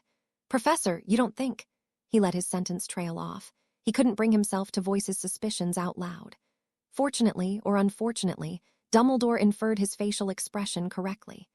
"It is a possibility, Harry," he nodded gravely. "You have made quite the name for yourself over the past year, and a majority of the wizarding world at large knows of your relationship with Miss Greengrass." McGonagall, who had been listening to their conversation silently, finally interjected with a gasp. "You can't possibly mean, but it does make sense." Harry shrunk into himself with regret as McGonagall rushed to him, putting a hand on his shoulder. The gesture was likely meant to be comforting, but Harry was numb to anything that wasn't guilt or anger at the moment. "Astoria isn't lost, she was stolen," Harry said flatly. "And whoever took her did it to hurt me." Harry sat at the breakfast table, but even then only because Ron had essentially dragged him. His stomach had been empty since the previous night, but he couldn't bear the thought of refilling it. He doubted he'd be able to keep it down anyway. "Mate, you have to eat something," Ron said gently. "Keep your strength up." Harry grumbled something unintelligible that even he didn't understand. Hermione looked like she was on the verge of saying something, but she held whatever it was. She'd been giving Harry sympathetic looks all morning, but seemed pretty shaken up about the girl's disappearance herself and hadn't actually spoken much at all. Ultimately, no one was under the impression they would see the girls again. Harry had no shortage of enemies, and any of them would have sufficient incentive to bring harm to the people he loved just to spite him. How didn't we see this coming? Harry thought for the 100th time. How didn't I see this coming? Harry went about his morning in a daze. He hadn't slept since the previous night, and his guilt weighed him down just as much as the lack of food and sleep did. He might have vaguely noticed the looks from the other students, but he didn't care. Out of habit, he went to his first class, not even bothering to hide his total inattentiveness. Dumbledore had told him that both the school and the DMLE would be dedicating their resources to finding the missing girls, but he wasn't too hopeful. A sufficiently motivated witch or wizard could cover their tracks pretty compellingly. Even that was an optimistic view, as it implied the girls could still be found. Even so, the only thing grounding Harry at the moment was the fleeting chance that they were just lost, or were at least otherwise still recoverable. Harry was about to ditch class entirely to pointlessly scour Hogsmeade for his girlfriend when he heard a commotion from the hallway. "Did you hear? They found the girls." No one stopped him as he bolted out of the room. He looked around the hallway and seeing two older boys in conversation, he ran over to them. "Did you say they found them?" Harry asked, so intensely the boys took a step back. Well, that's what I heard," one of them responded slowly. "Where are they now?" Harry demanded. "I think someone said something about the hospital wing." The boy hadn't even finished his sentence before Harry took off at a sprint up the stairs. Harry shouldered his way through a small crowd of students and barged through the doors of the infirmary. The haggard faces of Daphne and Tracy turned to look at him, and Madame Pomfrey's disapproving glance quickly turned to sympathy as she saw who caused the disturbance. "Where's Astoria?" Harry said frantically, practically running up to the girls. "We're not sure," Tracy sniffled. "What do you mean?" "We thought we were on a carriage back to the castle when we all got stunned," Daphne said, her voice clearly on the verge of breaking. "Me and Tracy woke up on a back road in the middle of nowhere, but Astoria wasn't with us." Madame Pomfrey put a hand on Harry's shoulder. "Professor Flitwick found them there and brought them back immediately. Don't worry, the surrounding area is already being scanned for any leads on Astoria's whereabouts." Harry nodded. While his heart plummeted to find out that Astoria hadn't returned with the girls to Hogwarts, the fact that Daphne and Tracy were left unharmed renewed his hopes that she was still out there somewhere. "I'll give you some time," Madame Pomfrey said softly, walking away from the group. "But I'll be back shortly, and I'll have to ask you to give my patients some time to rest, Potter." Once the woman left, Daphne looked up at Harry.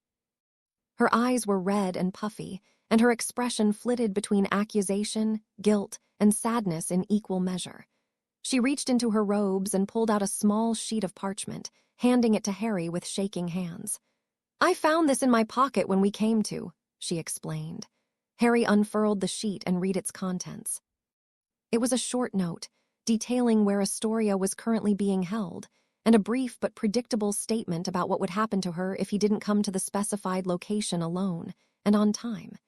It was the most blatant trap Harry had ever seen, but that didn't make it any less effective. "If ever there was a time for your fancy magic, it's now," Daphne said, a complicated expression on her face. He nodded resolutely, feeling the rage and hope mix into an energy that easily overtook his tiredness. "I'll save Astoria, I promise." Peter Pettigrew paced nervously up and down the floor of an abandoned hut, waiting for Harry Potter to arrive. Astoria Greengrass was bound to a chair in the corner of the room, and he was ready to train his wand on her at a moment's notice once Harry was near. While Pettigrew knew he was no match for Potter, he also knew from last year that the boy had a noble streak that would likely prevent him from risking the death of his girlfriend by preemptively attacking him. He was lamenting the danger he had to put himself in for Voldemort's sake when a noise from behind startled him out of his reveries. Who are you?" The girl spoke up from the chair, slowly coming out of the sleeping charm he had hit her with. Peter chittered nervously. "It doesn't matter," he said. "You just have to play your part." Astoria frowned. "And what part is that?" "Your part in killing SS Sirius Black." The girl's eyes widened, but she didn't get another word out before Pettigrew pointed his wand at her again, recasting the sleeping charm. Harry ran through the school, taking a detour only to go fetch his broom on his way out of the gates. Trap or not, he now had a lead on Astoria's whereabouts, and he wasn't going to mope around any longer when she was out there waiting for him. He still didn't know who took her, or what awaited him when he got to the location in the note, but he just had to hope that he'd figure something out when he got there. "Harry Potter," a voice called from somewhere below him as he started to take off on his broom. "Where do you think you're going?" "Sorry, no time to explain." He called back, not even bothering to look and see who called out to him. He quickly made it outside the perimeter of the school and took out the note once more to see where Astoria was being held. "An abandoned hut in Hogsmeade Valley," Harry read. "That won't be especially easy to locate." Harry wished he really did have the powers he had deceived the public into thinking he had. If he was actually able to summon Astoria with a thought, he wouldn't be in this situation in the first place. His girlfriend's captor either wasn't keeping up with the tournament, or more likely, had doubts as to whether or not Harry had done the second task legitimately. So, someone who wants to get at me, and isn't afraid to use an innocent bystander to do it, Harry considered. One of Voldemort's men, maybe. He hadn't taken the time to narrow down the list of suspects before, but now that he was flying over Hogsmeade, hopefully closing in on Astoria's location, he took the opportunity. But how could they be so sure that I wouldn't be able to use my meditative magic to get Astoria back?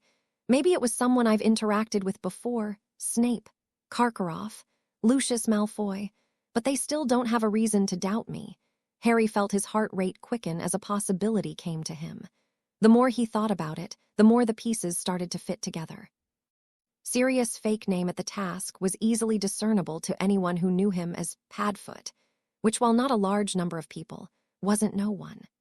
Additionally, knowing Sirius was at the tournament could have tipped someone off that, even if Sirius wasn't directly helping him, Harry may have at least been employing the man's hallmark unconventional methods to complete the task.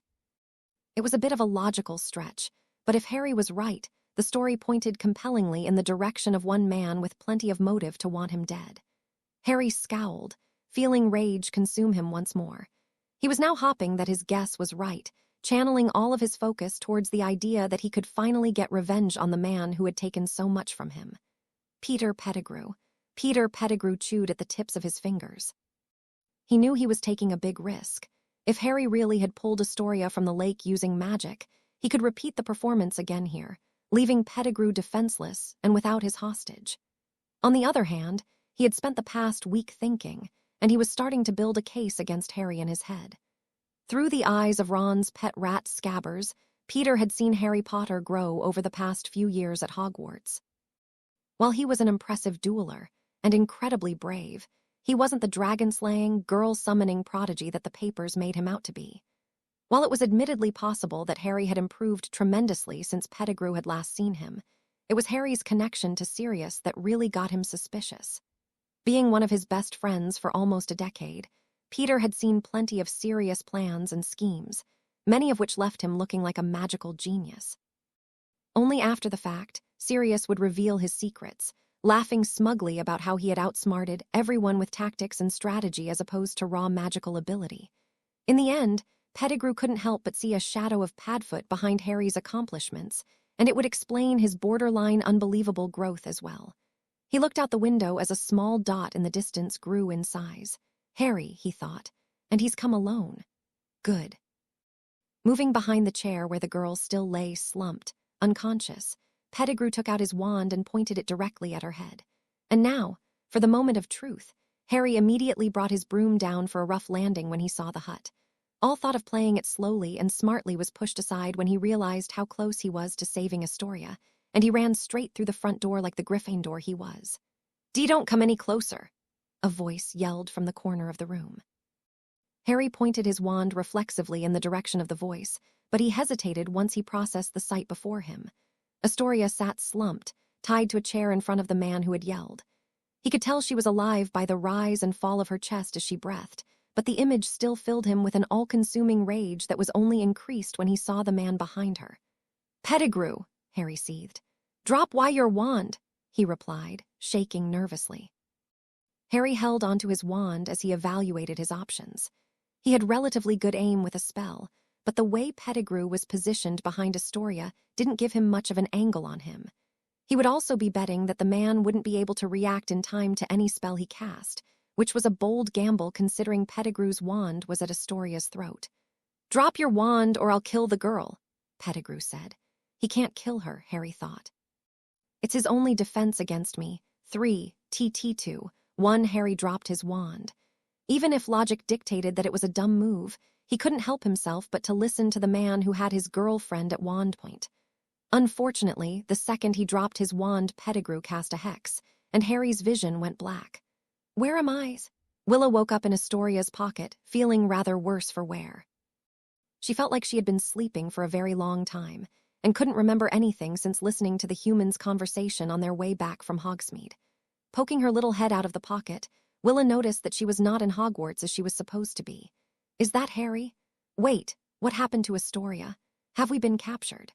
Willa looked between her human and her human's mate in apprehension, wondering what kind of mess she had gotten herself into. Both of them were unconscious and tied down to chairs, and Harry even had a patch of tape covering his mouth. It was a moment later that she saw another figure, a third human, looking anxiously outside of the window of the room they were in, occasionally glancing back to where Astoria and Harry sat inert. This man must be the enemy that captured us, Willa concluded. But how do I defeat him? Willa knew she couldn't defeat a human wizard on her own, not yet anyway, so she was going to need some assistance. As much as she loved Astoria, she knew that Harry was the better fighter between the two of them, and figured he would be the better candidate. She silently crawled out of Astoria's pocket and skittered her way over to Harry's chair, where she began to gnaw at the ropes that bound him. After minutes of tireless chewing, to the point her little fangs started to bleed, Willa finally got the ropes holding Harry's hands down to their last thread. She wouldn't break them quite yet, for fear the enemy in the corner might notice, but it was enough for now. Now, just where is his wand? Willa looked around the room until she spotted Harry's wand laying on the ground near the entrance. Narrowing all 8 of her eyes in concentration, Willa kept herself low to the floor as she scuttled across the room. Luckily, the man's eyes flicked between the window and his captives, but he wasn't paying much attention to the floor beneath him. With great effort, Willa hefted the wand onto her back and made the return trip back to Harry. She climbed up the chair, placing the wand gently in his pocket on her way up. She skittered up his back and onto his neck, still keeping an eye or two out for the man across the room. "Sorry, Harry, but this is going to hurt." With that, Willa bit into Harry's neck as hard as she could. Harry woke up with a start as a blinding pain shot through his neck and down his body. His cries were stifled both by the tape covering his mouth and the little voice speaking directly into his ear. "SHHH," it whispered. "Don't make a sound, Harry, or the enemy will know you're awake." In a moment, Harry realized where he was and what was happening. He closed his eyes once more and stayed perfectly still, hoping he wouldn't give anything away to Pettigrew. "Your wand is in your pocket, and the ropes binding your hands are weak. One sharp tug and they should come apart. I trust you can handle this situation from here." Harry took a deep breath and nodded resolutely. As Willa had said, Harry's hands came free with a pull, and he used the momentum to rip the tape from his mouth. He didn't even register the pain on his lips as he drew his wand from his pocket, immediately pointing it at their captor. Expelliarmus. Peter Pettigrew barely had time to turn around in surprise before Harry's spell hit him square in the chest, knocking his wand out of his hand and throwing him back with the excess force. Harry waited only a second to watch Pettigrew fly into the wall and crumple into an unconscious pile on the floor before rushing over to where Astoria sat, untying her bonds. "Astoria," he called, gently shaking her. "Wha?" Harry's heart soared as his girlfriend slowly woke up, moving her arms tentatively. "Are you hurt? He didn't do anything to you, did he?" Astoria rubbed her eyes. "No, but who is he and where are we?" Harry sighed with relief. "Don't worry about that now. You're safe and we're going to." The door crashed open and Harry spun around, pointing his wand at this new threat. Only it wasn't a new threat. "Harry," Sirius Black shouted from the doorway. "I'm here to save you." Harry and Astoria stared at him in shock. Isn't that your godfather?" Astoria asked. Sirius looked around, taking in the scene in its entirety. "Wait, what's going on?" "Sirius," Harry asked, befuddled. "What are you doing here?" "I got a letter not half an hour ago," he replied. "Told me to come here alone before nightfall or you'd be killed. Creature checked with Dumbledore and he told me the situation with Astoria, so I figured it was real." "Oh.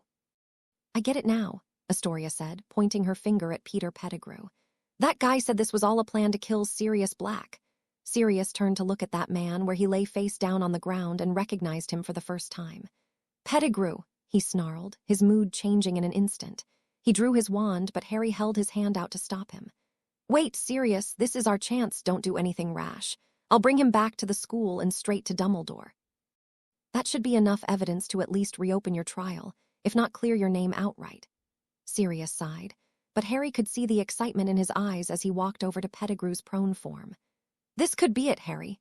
With this, I might finally," with a speed that belied his hunched, rotund figure, Peter scrambled up from the ground and wrestled Sirius' wand from his hands. With a victorious smile, he pointed the wand at Sirius, whose own expression was a mix of surprise and panic. "Avada, stupefy!" Before Pettigrew's killing curse could form, a bolt flashed over Sirius' shoulder and hit the man in the head. A bit shaken, Sirius reclaimed his wand from the stunned man and cast a body-bind curse on him for good measure. After making sure Pettigrew wouldn't get back up again until he was ready, Sirius turned around to face his godson. "Great shot, Harry. I thought I was a goner for sure there." Sirius trailed off as he noticed Harry wasn't even paying attention to him. Rather, Harry was staring at Astoria with his mouth agape. Astoria looked down at the wand in her hand, her mouth open even wider than Harry's was. "Oh my gosh, I did it." Sirius raised his eyebrows. "Wait, you cast that spell?" he asked. "Yes," Astoria said, starting to smile, "and I'm never able to get it. Today was the first time." "Well, I'm glad for it," Sirius replied honestly. "You just saved my life." "Oh, okay," Astoria waved her hand dismissively. "But you don't get it. I've been trying for a month to get that spell to work, and even though Tonks has given me so much extra help, I still wasn't able to actually stun anything with it.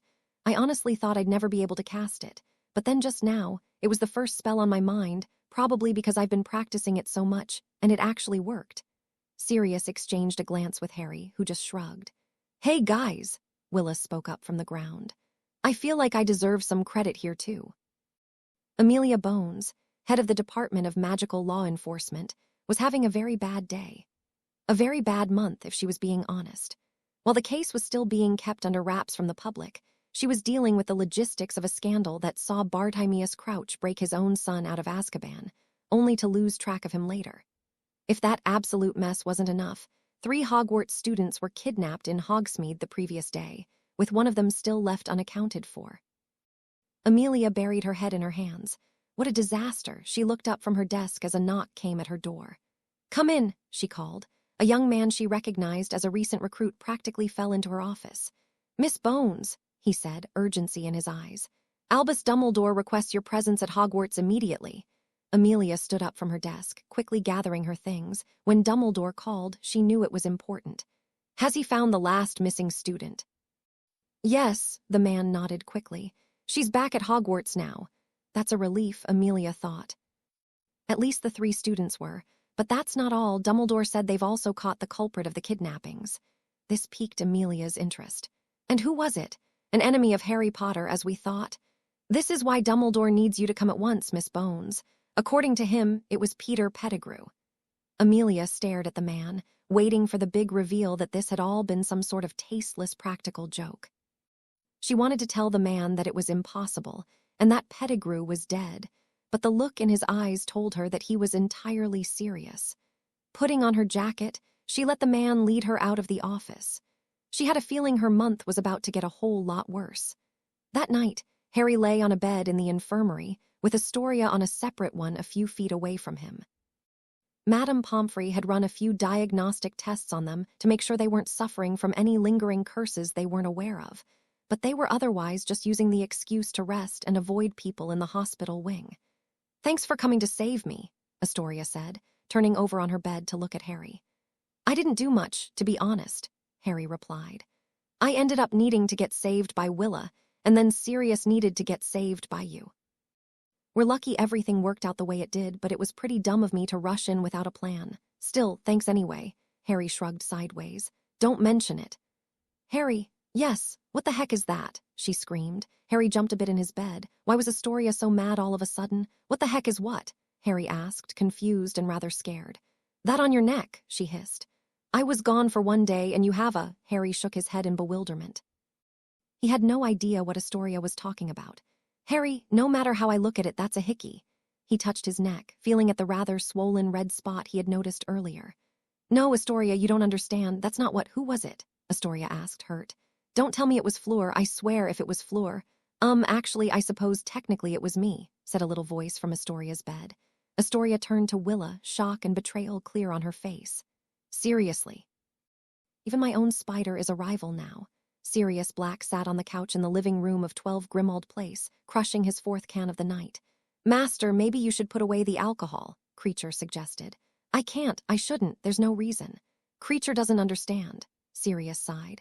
"If they get Pettigrew's testimony and I'm exonerated, I'll be drinking to celebrate, right?" "Right. And if something happens and I don't get exonerated, I'll be drinking out of misery." "Right. And in the meantime, all I can do is wait and hope for the best. That in turn is making me anxious, so I'm drinking to settle down." "Creature understands now," Creature said. "But Master still shouldn't be drinking so much. There's still 8 cans left, someone has to drink it." Creature grabbed a can and hopped up onto the couch next to Sirius. "Creature will help."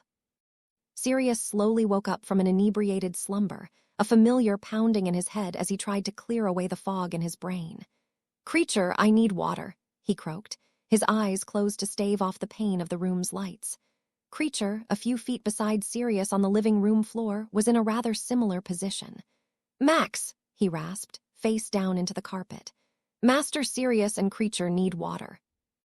Max whined, and a few soft footsteps later, both Sirius and Creature had a glass of water placed beside them. "Thanks, Max," Sirius said. "You're a good boy." The clearing of a throat that definitely did not belong to Max startled Sirius into an upright position, finally opening his eyes. Creature, noticing that there was an intruder in the home, jumped up hurriedly, knocking over the glass of water on his way. "I see the two of you had a late night," Albus Dumbledore remarked, taking a look around the room. Sirius squinted up at the man. "Dumbledore, is that really you?" "Yes, Sirius," Dumbledore sighed. "It is really me, though I imagine if I wasn't really me, I would have still told you the same thing." "It is too early for riddles, Master Dumbledore," said Creature rather groggily. "What he said," agreed Sirius. Dumbledore raised an eyebrow. "It's noon, and that wasn't a riddle." "In any case, that is unimportant at the moment. I'm here to bring you to an emergency court meeting of the Wisengamot." Sirius' eyes widened in surprise, and he sobered up ever so slightly. "I'm not being detained again, am I?" "Not as such," Dumbledore shook his head. "Rather, the retrieval of Peter Pettigrew last night has shaken the Ministry of Magic to their core, and your case from 14 years ago was reopened with haste. Officially, you're being asked to stand trial, though I estimate it will feel more like a large apology session." Sirius scoffed. "They accused me of betraying my best friend, locked me in Azkaban for 14 years, and then tried to kill me on more than one occasion once I escaped. Do they really think an apology session is going to cut it?" "I don't imagine they do," Dumbledore admitted. "There will most likely be many offers of recompense from those who would like to ally with the Black family, or at least get the voting power from your seat in the Wisengamot." "Oh, right, I forgot about that," Sirius sighed. "Does that mean if I get exonerated, I'll have to start attending those boring meetings? Because if so, I might prefer to remain a fugitive." Dumbledore frowned. Technically, he was the chief warlock of those boring meetings. "The seat has remained empty since your incarceration, waiting for an eligible member of the Black Line," Dumbledore explained. Once your name has been cleared, it would be expected for you to fill it. You can, however, name another to represent your family in the Wisengamot if it is your preference. A smile slowly started to form on Sirius' face. I can name another. Yes, Dumbledore confirmed tentatively. Any other? Yes, Dumbledore sighed, resigned. But may I ask who you had in mind? Sirius sat through the trial, where both the Department of Magical Law Enforcement and the Wisengamot agreed that Veritaserum should be used to get to the bottom of the matter. Sirius and Peter's testimonies under the powerful truth potion confirmed the story that was already beginning to be drawn by the court, and not long after, Sirius was pronounced innocent. How could this have happened? Lucius Malfoy thought, watching one of the Dark Lord's most pesky antagonists walk free. While Lucius went along with the flow, and essentially had no other choice but to vote for Sirius' innocence due to the insurmountable evidence in his favor, he knew this was not a good sign. He hadn't known about Pettigrew's most recent plot until he was summoned for the emergency Wisengamot meeting just a few hours ago, but he knew for certain that its intended result was almost certainly to kill Sirius Black, not free him. What do I do now? Malfoy pondered. If I stand by and let this happen, Voldemort will be most displeased, but if I do anything dramatic, I'll be placed under scrutiny by the rest of the court. Dumbledore stood from his seat at the head of the room, ready to formally close the session. If all of the matters for which this meeting was called have been settled, I will put forth a motion to adjourn until our next scheduled assembly. There was a nodded assent from around the room, but before Dumbledore could continue, Lucius cleared his throat, rising gracefully to speak to the group. Members of this esteemed body, he said politely, may I call our attention to a small detail? The gathered members of the Wisengamot and the DMLE turned to face him, their interest clearly piqued. While Black has been convincingly proven innocent of the accusations levied against him 14 years ago, I believe it would be remiss of us to ignore the crimes he has committed since his original conviction. There were murmurs around the room, and Lucius nodded, satisfied. My mental tally includes at least failure to report a crime, jailbreak, breaking and entering, and evading arrest. I simply doubt whether such an unpredictable and reckless man is fit to rejoin society at this time, unpunished for his transgressions over the past year. Malfoy forced down the smile he could feel forming on his face. He knew Sirius wouldn't actually be arrested for the crimes he committed while running away from false charges, but based on the looks around the room, he had already started to undermine some of the influence Sirius might have had amongst the rest of the Wisengamot. Hopefully between this and the attack on the Quidditch World Cup, I've done enough to remain in Voldemort's good graces if he returns, Lucius thought. Dumbledore sighed. Does the head of House Black have a response to the stated concerns? Ah, well, Sirius said. While I may be the current head of House Black, I believe I'd rather let my elected Wisengamot representative deal with this one. There was a buzz of conversation from the gathered body. They had taken for granted the supposition that Sirius would become the newest member of the Wisengamot, and to find out that he would instead be represented in the council by another person certainly had them interested.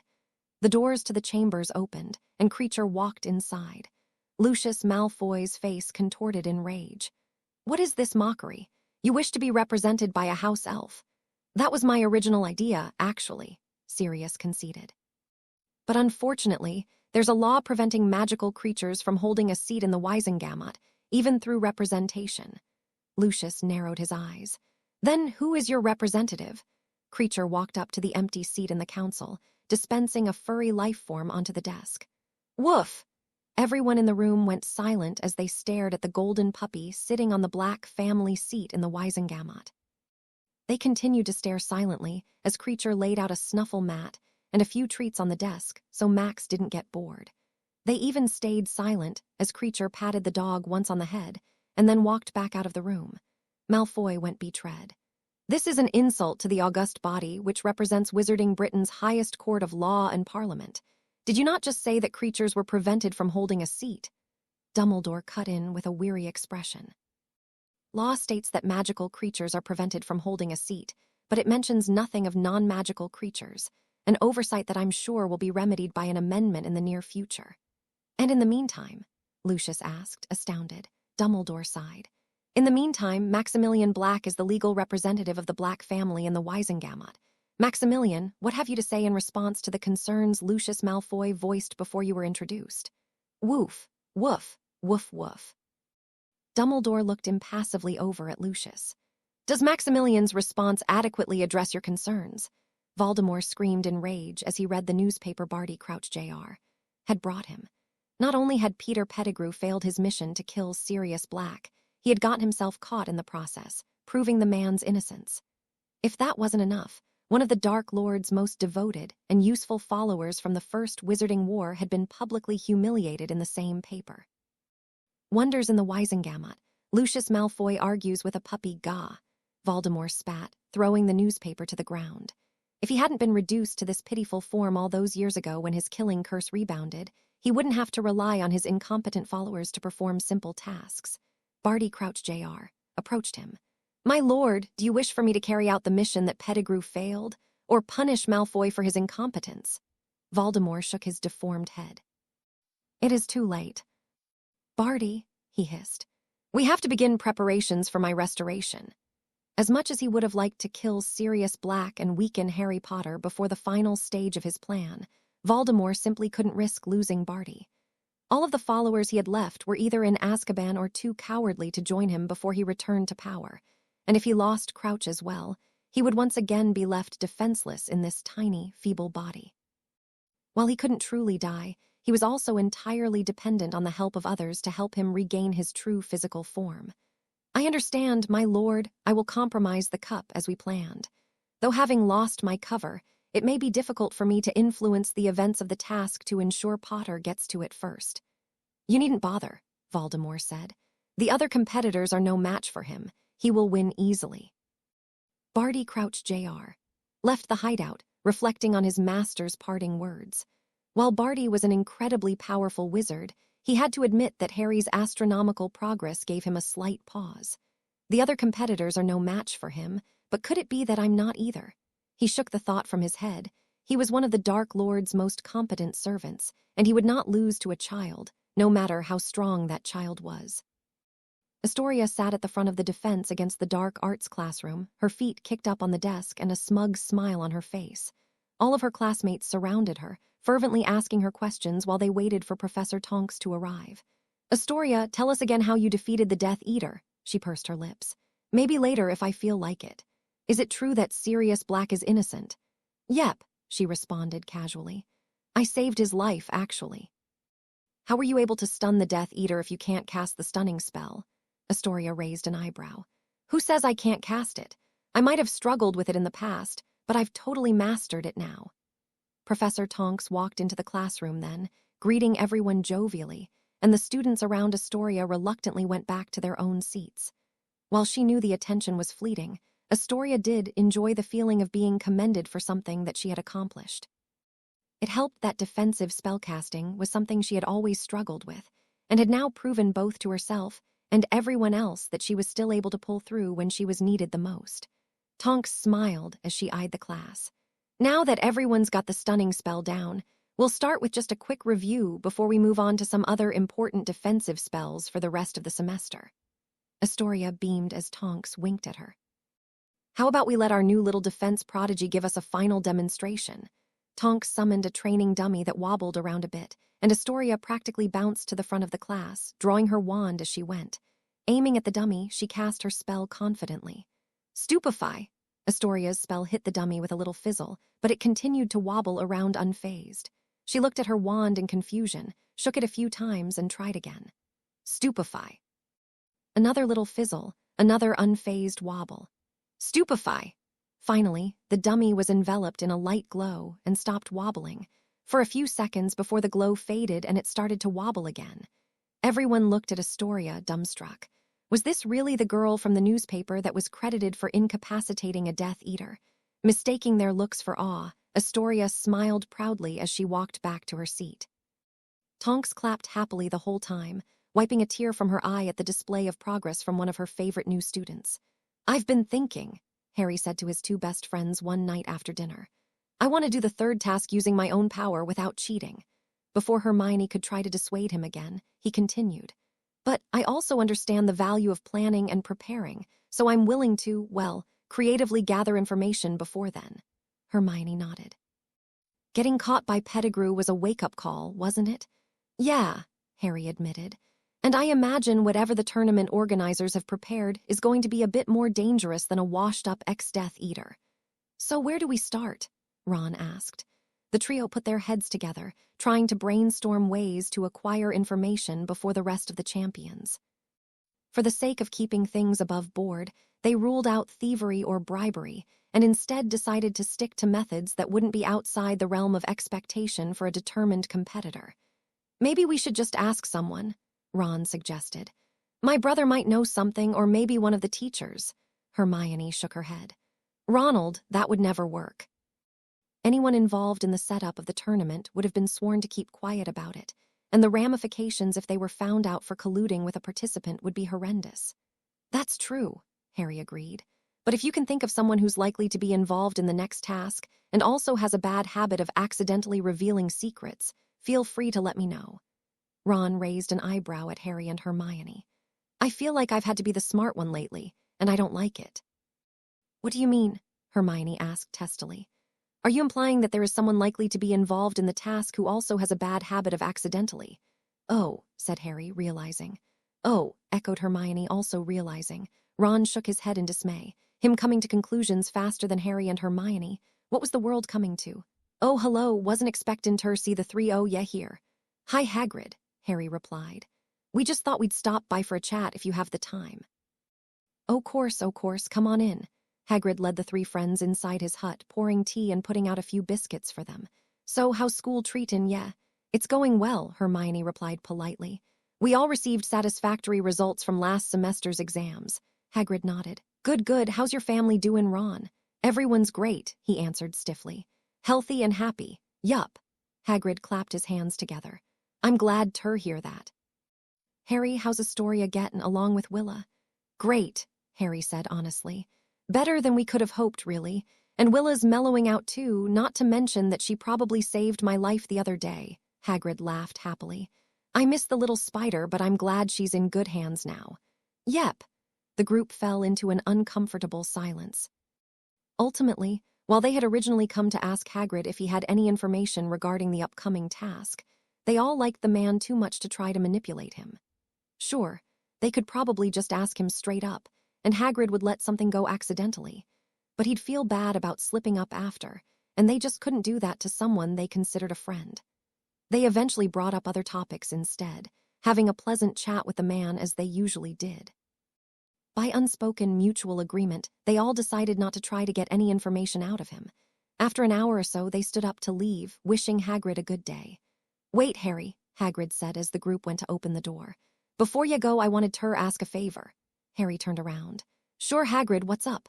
Well, he started shiftily. You're goin' ter come up against some creatures in the next task, and I was hoppin' I could convince you not ter hurt 'em. Harry raised his eyebrows in surprise. Creatures?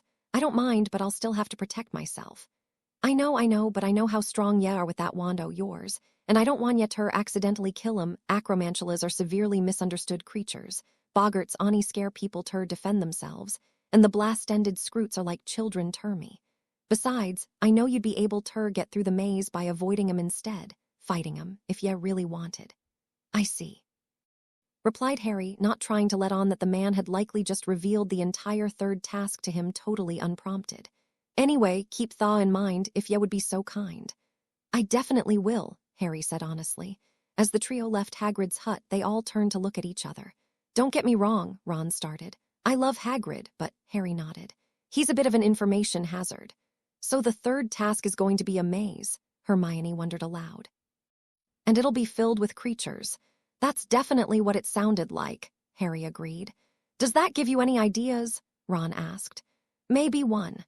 Sirius walked through Hogsmeade, enjoying the incredibly strange sensation of traversing its streets in his human body. The townspeople gave him nervous glances, and many of them ran away. But a few brave souls forced a smile or even tentatively waved at him as he passed. Ah, it feels good to be free. Sirius had already been stopped twice by DMLE agents on the street and subjected to rigorous scans to ensure he wasn't carrying any contraband. But even that minor discrimination wasn't about to kill the impeccable mood he was in. He had spent the past couple of weeks drowning in the never-ending pile of paperwork that both his exoneration and reinstatement as head of the Black family had caused, but had just recently put all that behind him. He couldn't stop the light spring in his step as he walked down towards the shrieking shack, meeting his godson for the first time as a free man. "Hi, Harry," he said, walking into the shack and seeing the boy already sitting in the usual armchair. "Sorry I'm late. The final count was 3 routine checks from law enforcement on my way here." Harry frowned as he got up from the chair and hugged his godfather. "They won't cause too much of a problem, will they?" "Nah," Sirius shook his head. "It's just going to take the ministry employees a bit of time to get used to the idea that the face they associated with the mass murderer Sirius Black is really just a kindly old godparent." Harry raised an eyebrow. "A kindly old godparent? That's not how people are going to think of you if you keep pulling stunts like that one with Max in the Wisengamot. You saw that, eh?" Sirius snorted. "That's kind of the point, though. I'd rather be known as an eccentric that tried to get his dog into the Wisengamot than a potentially dangerous ex-con. And if I happen to embarrass a few crusty bigots like Lucius on my way, well, that's just an added bonus." "That sounds reasonable," Harry admitted. With pleasantries out of the way, they settled back into their usual spots, with Harry in the armchair and Sirius settling on the couch. Harry noticed that the rest of the shack looked relatively more cleaned up than he remembered it being, and he had even remarked on a slightly more presentable exterior on his way in. "By the way," he said, "why are we still meeting in the shack? Isn't it a bit strange to be hiding out in an abandoned building when you're free now?" Sirius smiled. "2 reasons. First of all, even though I've been declared innocent, the extra attention from both the townspeople and the law enforcement can get pretty annoying. Secondly, this isn't actually an abandoned building anymore." "What do you mean?" Harry asked. "I bought it," Sirius replied. "You'd be surprised how cheap the Hogsmeade Council let the property go for when I requested it." "I can't imagine you had too many competitors for the bid," Harry reasoned. "But why did you buy it, though?" "I mean, you already have Grimald. You're not going to come live here, are you?" Sirius shook his head. "Probably not, but it's a place for us to meet, and it could be fun to stay here from time to time. Besides, I'll give you an extra key just in case you need somewhere to go with Astoria when the broom closets get a little too small for your needs." "Sirius!" Harry exclaimed, scandalized and blushing. The man grinned and shrugged, happy to have gotten the reaction he had been expecting out of his godson. "Moving on to other topics, how's your preparation for the last task going?" "Not bad," Harry replied, pulling himself together. "I already know the basic concept of the task, and I even have a perfectly legitimate, mind you plan to get through it. I'm not sure if it's going to work, though, and I'm going to need your help either way." Sirius raised an eyebrow, intrigued. "And what's your plan?" Harry opened up the bag he had brought with him and took out an old notebook. Sirius recognized it immediately as one of the notebooks he had worked on with James and Peter, back when they were students themselves. "I think it's time for me to become an animagus." Harry spent the better part of the next month meditating. Sirius approved of Harry's idea and had subsequently agreed to help him through the process of becoming an animagus. Normally, the whole affair was incredibly intensive and would take about half a year to finish, but Sirius had experienced the ritual once and had witnessed it twice, so he was a bit of a self-proclaimed expert and thought they could hack it in about 2 months. He had instructed Harry to begin by entering a state where he could find and forge a connection with his spirit animal, which was simplest to do by meditating. Throughout that process, Sirius would run around with Remus' help to collect all of the necessary materials to perform the ritual. While Harry still had a few months left before the 3rd task, he wanted to get the animagus ritual done as soon as possible. After all, there was a very real possibility that his animal form wouldn't actually be conducive to helping with the tournament, and he would then need to get started on a backup plan. Either way, becoming an animagus like both his father and godfather was something he wanted to do regardless, if for no other reason than to understand them better as people. The fact that his upcoming task would be in a maze filled with creatures just meant it would be a rather large advantage if he did get lucky with his given animal, and the time gap between the 2nd and 3rd task was giving him a convenient window to do it in. And so, Harry meditated everywhere he went, trying to forge his connection with his spirit animal as fast as he could.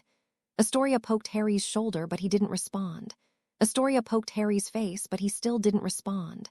Astoria kissed Harry's lips, but he still didn't respond. Astoria, what are you doing? Daphne asked, approaching her sister where she sat with her inanimate boyfriend in the courtyard. I'm trying to wake Harry up, Astoria explained. He's been meditating a lot lately and he goes too deep sometimes. Daphne raised an eyebrow. Isn't he just ignoring you? No, Astoria shook her head.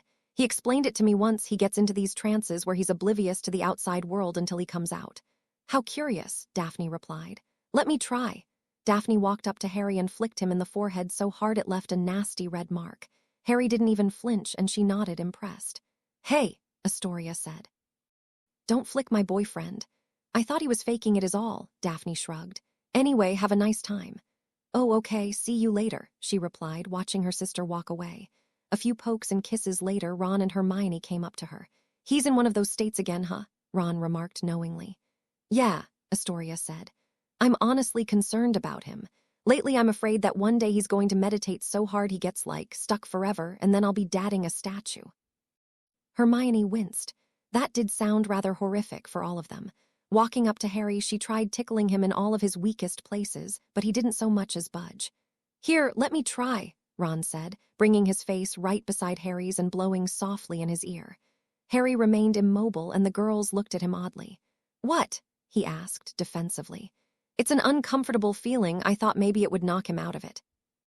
The three stared at Harry a little while longer, and Ron and Hermione started to genuinely pick up Astoria's fear of losing Harry to the land of meditation forever. In fact, they were so concerned, they didn't even realize a fourth member had joined their little Harry-watching party. I have to say, I'm not sure I understand what's so fun about this. They all looked around to see a small, dirty blonde Ravenclaw girl staring at Harry with them. Oh, hi Luna, Astoria said. It's not really that much fun. We're more worried than anything. What are you worried about? Luna asked. Astoria thinks Harry might have meditated so hard he'll never come out of it, and me and Hermione have started to develop that fear as well, Ron explained. Luna tilted her head. Don't be afraid, he'll be waking up soon. Hermione turned to look at the girl. How could you possibly know I found it? Harry cried, opening his eyes. Taking in his surroundings, he noticed he was encircled by friends. Oh, hi guys, what are you doing here? They all gave relieved sighs, but something was bothering Hermione. Luna, she started. How did you know? Hermione looked around, but Luna was already gone. A little disgruntled, she turned to Astoria. Does she always do that? Astoria shrugged. Pretty much, honestly, I think she likes to freak people out a bit on purpose. So what's your spirit animal? Ron asked excitedly. Is it a dragon or a lion? Hermione cringed. Please don't say it was a lemming. I'm fine with anything, Astoria chimed in. Harry scrunched his nose in concentration. I don't actually recognize the animal, but I can imagine it pretty clearly. And it definitely looks like some kind of canine. That's very lucky, actually, Hermione said, putting her finger on her chin thoughtfully. Most canids have an excellent sense of smell and sharp instincts, perfect for maneuvering a maze while avoiding other creatures. Ron sighed. Yeah, but Sirius is already a dog. Wouldn't it have been more exciting if Harry was a grizzly bear or something? Harry shrugged. A grizzly bear didn't seem too practical for the tournament or life after that, and being a canine like Sirius had its own appeal to it. Noticing his girlfriend was being unusually quiet, he turned to look at her. He didn't like what he saw. Puppy, she asked, staring at Harry. Her hands made little grabby motions, squeezing the air in front of her. No, Harry replied cautiously. I'm Harry. But not for long, right? Harry shrunk back from her look. I mean, I'll have to contact Sirius now, and he'll guide me through the rest of the ritual. But even then, I'm still going to be Harry. Oh, Astoria said, downcast. Wait, why do you sound so disappointed? Creature opened his cupboard and stared at the small pouch that rested on the bottom shelf. He took it out, pulled the locket from inside, and immediately felt the force of the foul magic that inhabited it. He ran his fingers over its surface, letting the pain of the magic remind him of his failure to honor his previous master's dying wish. He had tried his best to destroy the locket and the piece of Voldemort's soul trapped within it, but no matter what he did, the locket remained undamaged. He had kept the secret of the locket close to his heart, not telling anyone about it for the past 15 years. Granted, he didn't really have anyone to talk to for most of that time anyway. But he knew this was an important piece to the puzzle of taking down the man who had killed Regulus all those years ago. Can creature trust Master Sirius with such a thing? The house elf muttered under his breath. asking the question he so often did these days. While Creature knew Sirius would do his best to destroy the locket, he also knew his master likely didn't have any better ideas for destroying it than Creature himself did. Additionally, when Sirius broke off from the family, Regulus hadn't been very fond of him, and increasing the number of people who knew of both the locket and the magic it represented was incredibly dangerous. "Oh, Master Regulus," Creature mumbled to himself. "What is Creature to do?" On the next full moon, Harry snuck out of the castle after curfew and headed to the edge of the forbidden forest. As they had planned, Sirius was already there waiting for him. "Are you sure you're ready for this?" Sirius asked. Harry nodded confidently. "I'm sure." Sirius led him through the forest and to a small clearing where the moonlight filtered down upon an orderly array of stones. "This is the same place me and your dad underwent our rituals when we were students," Sirius explained. It was a much more involved setup back then, though, as we had wanted to do it on the same night. Harry walked around the clearing, paying close attention to the stones and the intricate runes inscribed upon them. "Did you make all of these?" "Some of them, but I got them checked by Remus when I was done. The animagus ritual is not a good place to make a small mistake with your runes." Harry gulped nervously, and Sirius laughed. "But I can promise you these runes are solid, and I know you're strong enough to make it through the ritual. Having said that, there's no shame in backing out if you're nervous. I'm sure Astoria would hate it if her boyfriend got stuck as a dog for the rest of his life. Actually, I don't think she'd hate it as much as you think." "Huh, weird kid." "Speaking of dogs," Harry said, changing the subject, "why do you think my spirit animal is one?" "Honestly, I was kind of expecting it to be a stag, like my dad, and like my patroness." "I've been thinking about that ever since you told me about your animal in your letter the other day," Sirius replied. "Usually, a witch or wizard's patroness matches their potential animagus form, but not always. While there's evidence that somebody's patroness can change over time, there's never been a record of a changed animagus form." "So what would that mean for me?" Harry asked. "My best guess," Sirius said, "and it really is a guess, is that in the perfect world, your patroness would have been the same animal you found within you the other day while meditating. Only, the world isn't perfect, and at some point before you summoned your first corporeal patroness charm, your subconscious clung to an image of your father and chose that over your own." "And becoming an animagus will revert my patroness back?" Harry inquired hesitantly. He didn't like the idea much, as his patroness was one of the only connections he had to the father he had never really gotten to know. Sirius shook his head. "I doubt it. Patroness changes usually only result from massive emotional upheavals, and you seem to have a pretty strong mental association for the spell already." Harry breathed out a sigh of relief. "All right then, what's next?" Sirius walked over to Harry with a crude stone basin in his hands. "As is often the case for rituals this complex, I'm going to need some of your blood to power the runes. After that, you'll have just about the worst night's sleep anyone could ever have, and if the process works, you'll wake up in your animal form." "That sounds pretty easy," Harry replied. "What's the catch?" "The catch is that every night in Azkaban I fell asleep knowing that at least sleeping next to my crazed fellow inmates, and the Dementors wasn't as bad as sleeping during the night of my animagus ritual." "Ah!" However bad Sirius had described Harry's night was going to be, it was so much worse. He tossed and turned for the better part of 10 hours, plagued by nightmares, dreams, and vivid hallucinogenic sequences that made it feel closer to 10 days. He was vaguely aware of Sirius' presence in the background, but that was a small comfort to be had in the face of the constant pain he was experiencing as he felt his bones, muscles, and tissues be stretched every which way. Harry gritted his teeth through it all, and Sirius would remark later how impressed he was that Harry didn't cry out in pain even once throughout the night. Ultimately, Harry's life up until now had left him with a pretty high tolerance for both pain and horror, and as the morning sun started to rise in the sky, Harry finally drifted off into a peaceful sleep. Harry woke up, somehow simultaneously both groggy and full of energy, blinking the afternoon sun out of his eyes. "Top of the morning," Sirius said cheerfully from where he sat on a rock. Harry tried to respond, but only a little howl came out. He tilted his head down and noticed 4 little paws at the ends of 4 relatively skinny legs. "Oh, so this is my animal body," Harry thought, slowly picking himself up off the ground. "I'm a little smaller than I thought." "In the end, you're not exactly a dog," Sirius explained helpfully. "You're a jackal." A jackal. I don't even know what that is. Harry tested out his new legs and found movement came much more easily and naturally to him than he was expecting. As he paced around in circles, tail swishing back and forth, he realized he was positively brimming with energy. Sirius laughed. That's the zoomies. It's at its worst on the first day, and there's nothing to do but run it all off. Harry barked in excitement. He wasn't sure how to communicate in this form, or even if he could, but he figured his enthusiasm would still get through to Sirius regardless. All right, Sirius said, chuckling. I guess it's time for me to get these old bones moving, but go easy on me. I just pulled an all-nighter, and those are tough at my age.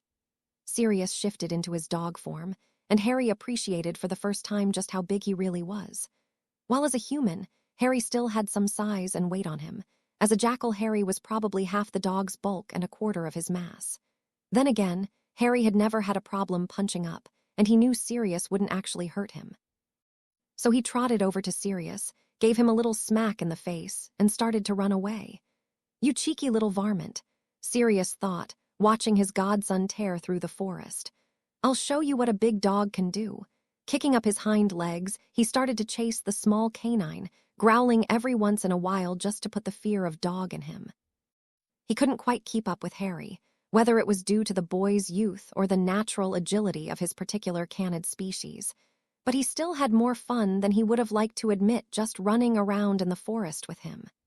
Eventually, they got to the edge of the tree line where they could see the school grounds, and they both started to slow down. Shifting back into his human form, Sirius put his hands on his knees, panting. Not bad, he gasped. For a pup. Harry barked in what he hoped was a derogatory and mocking guffaw. Sirius raised an eyebrow at him. Seriously, you probably weigh 20 pounds, you little pipsqueak. Harry bounced up and down in what he hoped was a clear way of telling his godfather that while he was smaller than him, he was also faster. Fine, Sirius said, feeling petty. Have fun learning how to shift back into a human by yourself. Harry squeaked, but Sirius turned his back on him, walking away. Sirius was only half pretending to be mad. Half pretending, because one part of him really was childish enough to be upset about losing in a game of chase with his godson. The other half was just for show because he saw a familiar face in the distance, and a particularly evil idea had struck him at that moment. Sirius continued to stomp out of the forest, leading Harry up towards the castle. He wouldn't be able to get too much further due to the protective magic Dumbledore had put around the school since his last little escapade at the start of the holidays, but he didn't need to. In fact, he could tell the required damage was already done, and it was time for him to make a hasty retreat. Harry followed Sirius up towards the castle, whining and wondering when the man would give in and tell him how to switch back into his human form. Expecting him to turn around at any second, Harry was rather surprised when Sirius instead took out his wand, disappearing with a soft pop. He knew that Sirius wasn't able to apparate, and his heightened senses were still able to smell his scent on the wind, but those same senses were soon overwhelmed as his survival instinct kicked into high gear. The hair on his back stood on end, and his tail drooped down anxiously. His nose picked up the sweet smell of vanilla, and all of his animalistic impulses were telling him to run. Hi there, little guy, said a menacing voice from behind him. You're not lost, are you? Harry turned around slowly and saw just about the scariest thing a small animal could ever see: his girlfriend, Astoria Greengrass. He squeaked in fear. Astoria wouldn't know it was him yet, and would therefore treat him like an animal as opposed to the human he really was. Harry decided to run away, and could then come back to Astoria at a later time as a human and show her his new form in a more controlled environment. Now, I just need to figure out how to switch. Harry's ears picked up a sound from behind him. While he was running at a pretty healthy clip, he could hear the fall of soft footsteps gaining on him. He turned his little head around, and sure enough, his girlfriend was chasing him. Whoa, Astoria is fast. Harry picked up the pace, but still couldn't shake her. He tried to dodge and maneuver through the school grounds, but none of his movements were capable of halting the horrific sound of his pursuer slowly closing the gap between them. He was still a bit tired from running around with Sirius, and he was starting to feel the effects of the lack of sleep from the previous night as well. Ducking through a door into the castle, Harry hoped he'd have better luck at losing his girlfriend in the hallways. He darted up and down stairs, doubled back on a few corners, and even hid behind a couple of statues, but Astoria remained hot on his heels the whole time. Eventually, he found himself running into the dead end of a poorly chosen corridor. Turning around in a panic, he saw the girl walking slowly towards him with her hands outstretched, and he briefly debated jumping out of the nearest window and taking his chances with the fall. "There's no need to be afraid," Astoria said in a light, feminine voice that belied the malice he could see in her eyes. "I just want to pet you for a bit."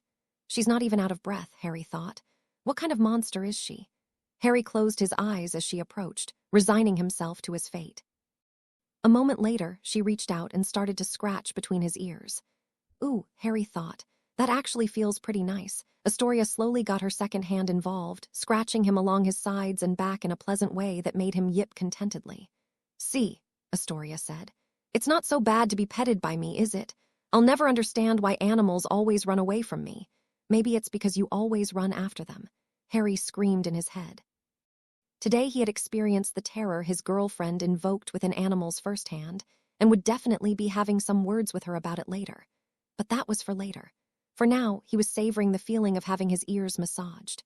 "So what even are you?" Astoria asked after a while. "You're not a dog, but you're not a wolf either, maybe a fox of some kind." Harry would have to find an encyclopedia later. Even he wasn't too sure what a jackal was. "Anyway, you have stunning green eyes." "Honestly, they remind me exactly of my boyfriend's." Harry looked up at Astoria, who looked down at him fondly. "Maybe I'll name you Harold. My boyfriend's name is Harry, so it's like a little nod to him, since you have the same eyes. By the way, I already have a companion, but if you're interested in becoming someone's familiar, I'm sure I could introduce you.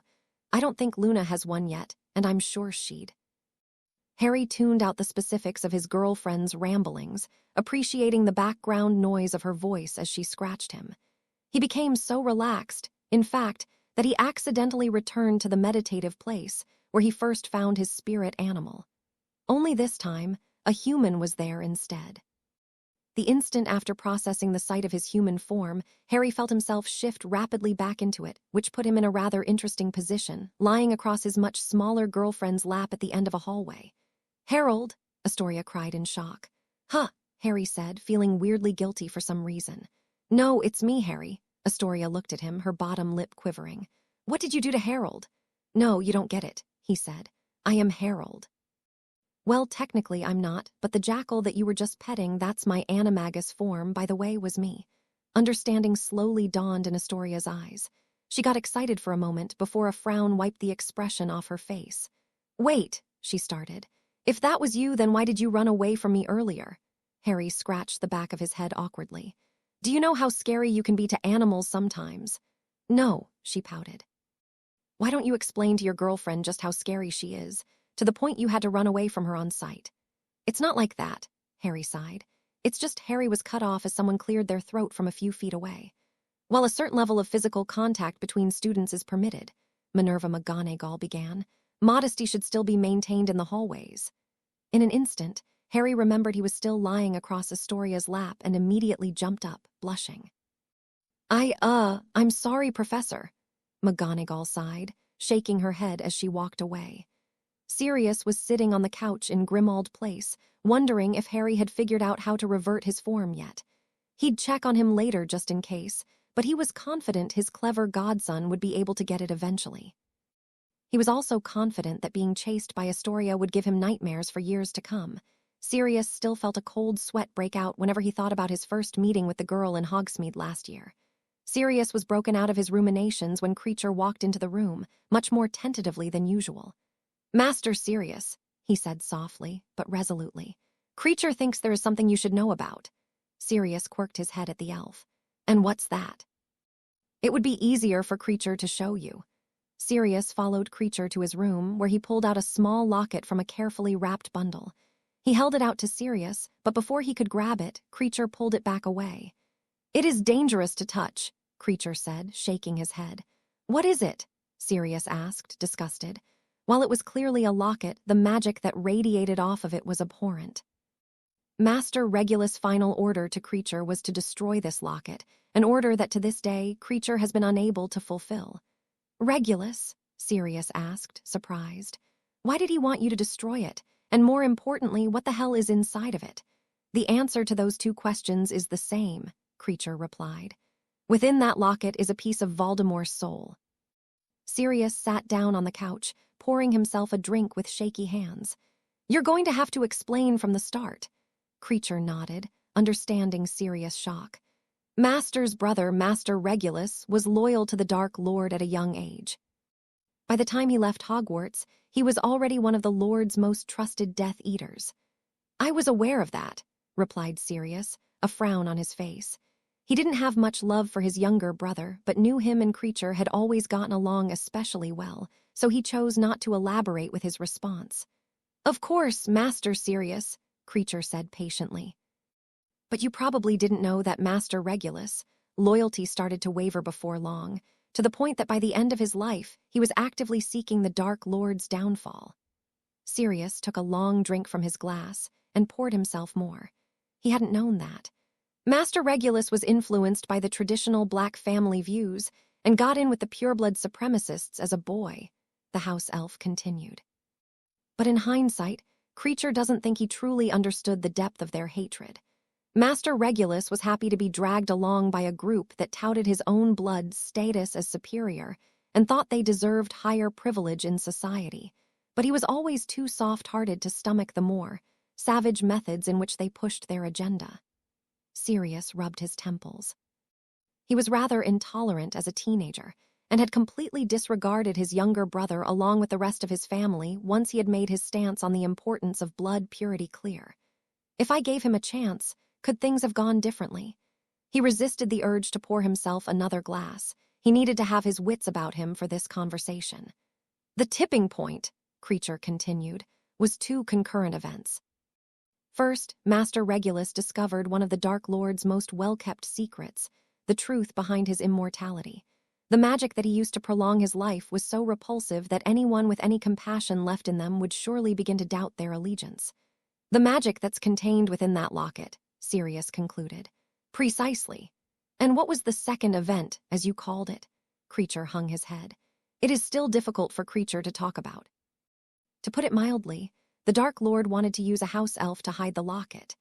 In his naivety, Master Regulus volunteered Creature, not knowing for what purpose the Dark Lord needed him. Upon seeing the state that Creature was left in after the job, and the dispassionate way he was left to die, the final straw was pulled. Master Regulus finally came to his senses about the Dark Lord's mercilessness and made the decision to no longer side with him. The house elf paused, and Sirius offered him his drink, which he graciously accepted.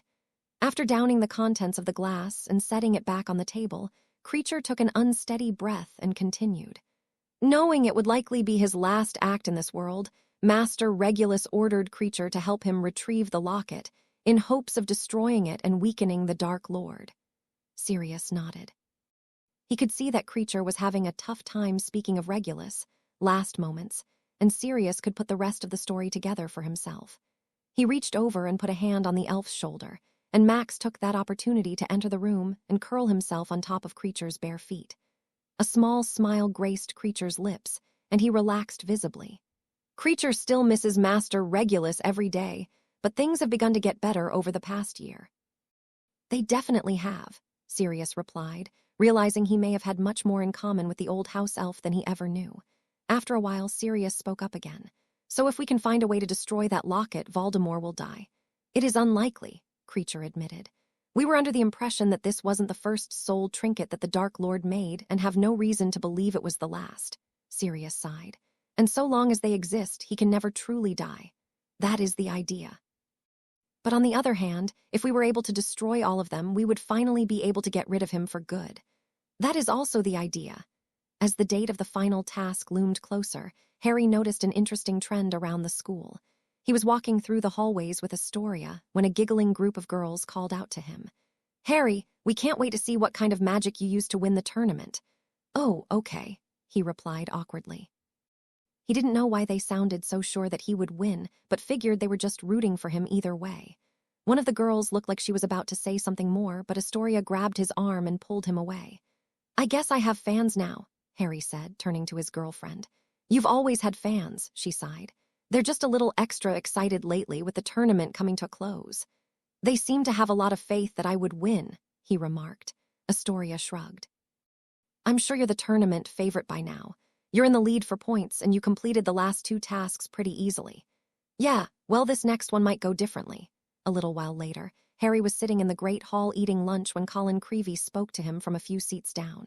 Hey, Harry, what do you plan on using the prize money for when you win? The surrounding students perked up at that and turned their attention to Harry. He looked over at the boy, a bit confused. Well, I haven't won yet, and I'm not sure if I will, so I'm not really thinking about that. Katie Bell joined in on the conversation, raising an eyebrow at Harry. Okay, but seriously, what are you going to do with it? I guess I don't know yet, but like I said, there's no guarantee that I'll win. Everyone looked at him skeptically, leaving Harry a little confused. Seriously, does no one think the other champions have a chance at winning? His silent question was answered a few hours later, when Fred and George Weasley approached him rather crossly in the common room before dinner. You make running a betting pool rather hard, Fred said with a frown. No one will bet against you, after all, George explained. We've had to run books for who's going to get second place, but no one gets excited about betting on second place. Harry looked at them aghast. There's not a single person willing to bet on someone else. Even if I'm the tournament favorite, doesn't that seem a bit excessive? Fred shrugged. Cho Chang offered to place 1 galleon on Cedric, but we wouldn't be able to make a profit on that. Having said that, George interjected, if you'd like to place bets on all 3 of the other champions and then intentionally throw the tournament, we could all become incredibly rich men. I'm okay, thanks, Harry replied. But really, what's got everyone so confident I'm going to win? The twins raised their eyebrows at him in unison. Not sure if you've noticed, Fred started, but you beat a dragon in single combat during the first task. Then you captured 8 wanted wizards in Hogsmeade without getting so much as a scratch, George continued. Right, then you summoned your girlfriend from the lake during the second task, while the other 3 champs, or chumps might be more accurate, swam around in the cold for an hour. Oh, did we forget to mention that you rescued the aforementioned girlfriend, and then helped her detain a Death Eater, putting an end to a decade-and-a-half-long injustice against an innocent man? Harry looked at the floor, embarrassed. When they put it like that, it really did sound like he was some kind of peerless prodigy that was a total shoo-in for winning the tournament. Only, he knew he wasn't. I'm tired of everyone disregarding the other champions over me, Harry said to his friends that evening. Ron, Hermione, and Astoria had met with him at the back of the library to go over a few plans for the final task, but with most of his preparations finished, they had moved around to other topics shortly after. Even if I win the tournament, he continued, which is still an if, I'll refuse the prize money and tell everyone about my dishonest methods. Ron frowned. But you'll be doing the 3rd task totally legitimately, won't you? I guess, but it's too late for that. I've been tricking everyone all year, and even if it wasn't about the undeserved praise, it's about how unfair it is to the other participants that they're being overshadowed by someone that wasn't even supposed to be in the tournament in the first place. His friends could tell he was wallowing in guilt again, and Hermione put her hand over top of his in a comforting gesture. Astoria stared at the hand, but otherwise read the mood and kept her peace. We'll support you if that's what you want, Hermione said cautiously. But you do realize how much flack you'll get from the press, the school, and even the entire Ministry of Magic if you admit to duping them, Harry shrugged. I'm no stranger to public criticism. That's true, Astoria said. And it probably won't be as bad as the time everyone thought you were running around the school trying to kill Muggleborns. They all stared at the girl, who just smiled back at them. Thanks for that, Astoria, Harry said. Minerva McGonagall had always been rather fond of Sirius Black, and had therefore been greatly disheartened to learn of his betrayal of the Potters all those years ago. When a couple of months ago it was revealed that Sirius had been innocent all along, she was equally relieved to learn that the man took no part in the Potters' deaths, and enraged that he was punished so long and so cruelly for a crime he didn't commit. For those reasons, she was perfectly happy to escort Sirius to Dumbledore's office, with whom he had scheduled a meeting a few days prior. It's nice to see you again, Sirius, McGonagall said warmly as they walked. And congratulations on your exoneration. Thanks, Minnie, Sirius smiled. It's good to see you too. If it had been anyone else calling her by that name, Minerva might have said something. But seeing as how the man had just recently been released from a 14-year conviction on false charges, she was willing to let it slide. I take it you're not visiting for a friendly chat with the headmaster, McGonagall asked. She had been curious about the subject matter of the meeting since it had been arranged, and she was sincerely hoping it wouldn't be too terrible. She'd had quite enough stress that year already. "I'm afraid not," Sirius replied. "But while the information I bring is perhaps the most dire news you will ever hear, it also provides a small source of light for the future." McGonagall sighed. If those cryptic words weren't bad enough, the grave tone with which he said them was not a good sign. When even Sirius couldn't make light of a situation, you knew it was going to be bad. "Anyway, I'm glad you're not holding a grudge over that incident from the holidays." Minerva froze. "What incident?" Sirius scratched the back of his head awkwardly. "When I pretended to be Vernon Dursley and yelled at you." "That was you," she exclaimed, scandalized. "You're the one who kidnapped Harry Potter." "Ah, you didn't know." McGonagall narrowed her eyes at the man, and the memories started coming back to her. She hadn't, in fact, always been fond of Sirius Black. In reality, his tricks and pranks had been a constant source of headaches for her during her time as his head of house, and she may have unconsciously started to think of him through rose-tinted glasses since his graduation. "Wait, Minnie, are you mad at me?" she frowned. "Don't call me that." "Come on, Minnie." "I just wanted to spend some quality time with my family over the holidays. You can't begrudge a wronged man such a simple thing." Minerva massaged her temples. She was starting to remember this, too. Sirius would always make you feel guilty for the things that he did wrong. "You don't know how scared I was when I found out that Potter was missing from his relative's house that day," she admonished. "You could have at least warned us." "I did," Sirius whined defensively. "I sent Dumbledore that letter. Otherwise, you wouldn't have known where Harry was for the whole 2 weeks." McGonagall sighed again, and Sirius nodded covertly, satisfied. His distraction tactic had worked. The woman would have enough on her plate after his and Dumbledore's discussion, and hardly needed to spend the next few hours stressing about it as well. After leading Sirius into Dumbledore's office, McGonagall took her leave, letting the two men talk in private. "Good morning, Sirius," Dumbledore said in greeting. "To what do I owe this visit?" Skipping all pleasantries, Sirius cut right to the chase. "I know why Voldemort didn't die that night almost 15 years ago." Of all the things Dumbledore had been expecting Sirius to wish to speak about, that wasn't one of them.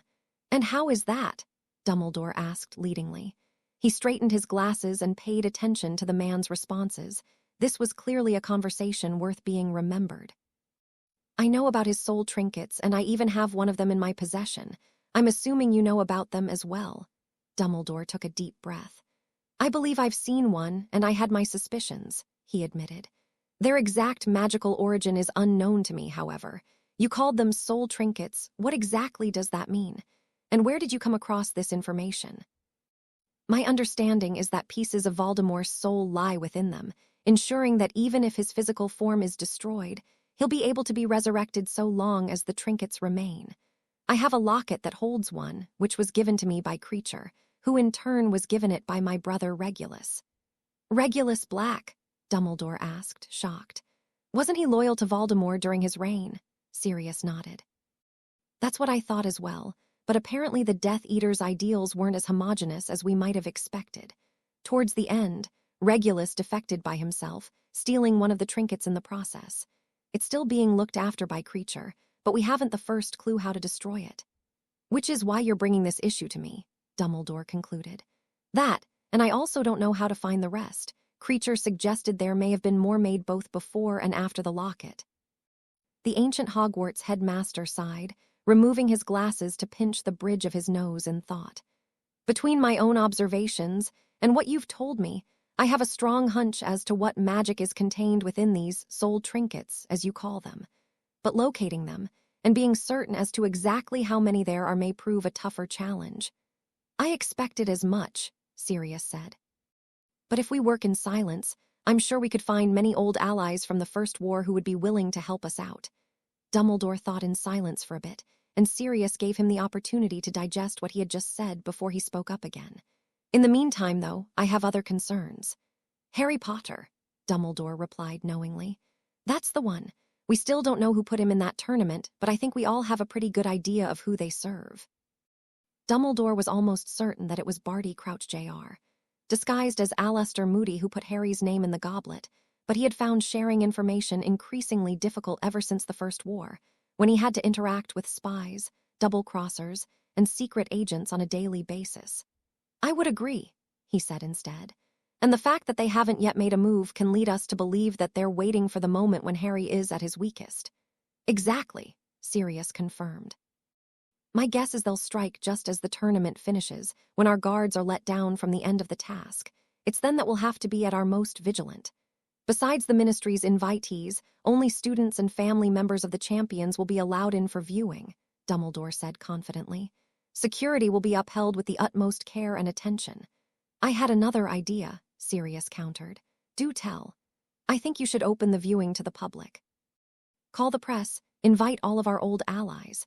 Make sure that if anyone does get in, like with the Quidditch World Cup, we have a grouping of both witnesses and skilled witches and wizards to foil the Death Eater's plans and defend Harry. Dumbledore nodded, seeing the logic in the man's recommendation. I'll see what I can do, Sirius, and I promise to you, I will do my absolute best to ensure no harm comes to Harry. Ludo Bagman exited Gringotts, a weary expression on his face. He had been trying to convince the goblins to let him pay back his debt in installments, but they had refused. The deadline to pay his dues in full was fast approaching, and if he couldn't think of something quick, his assets, and likely freedom, would be seized by the bank. What should I do? Ludo thought to himself helplessly as he walked down Diagon Alley. I made a little bit back by betting on Harry in the tournament, but no one will bet against him anymore. He was almost seriously contemplating betting against Harry and then covertly fixing the last task, but if he was ever caught, he'd have much more than just goblins to worry about. Ludo was still deep in thought as a hooded figure called out to him from the shadows of Knockturn Alley. Hey, you there, you're looking troubled. Leave me alone, he replied, walking faster. Nothing good ever came out of interacting with the folk that frequented Knockturn Alley. I have a business proposition, the voice said. Lots of gold, real easy job. Ludo turned around slowly. He knew how sketchy that sounded, but he was pretty desperate. What do you want? He asked tentatively. I won't do anything against the law. The hooded figure led him a little deeper into the alley, stopping once they found a relatively secluded back street. It's nothing illegal per se, the voice from the hood said, but I have a friend. A real good friend who's willing to pay real good money for a bit of time with the Triwizard Cup. He's a big fan of the tournament, you see. Harry shook out his legs as he stood on the Quidditch pitch in front of the maze, mentally preparing himself for the task ahead. They had officially been told about the maze just a month earlier, but between Harry telling Cedric and the other champions likely being informed by their respective headmasters, none of them had appeared surprised. Despite that, the maze was much more intimidating now than it had been a few weeks ago, as the bushes it comprised now towered considerably above their heads and cut off any lines of sight completely.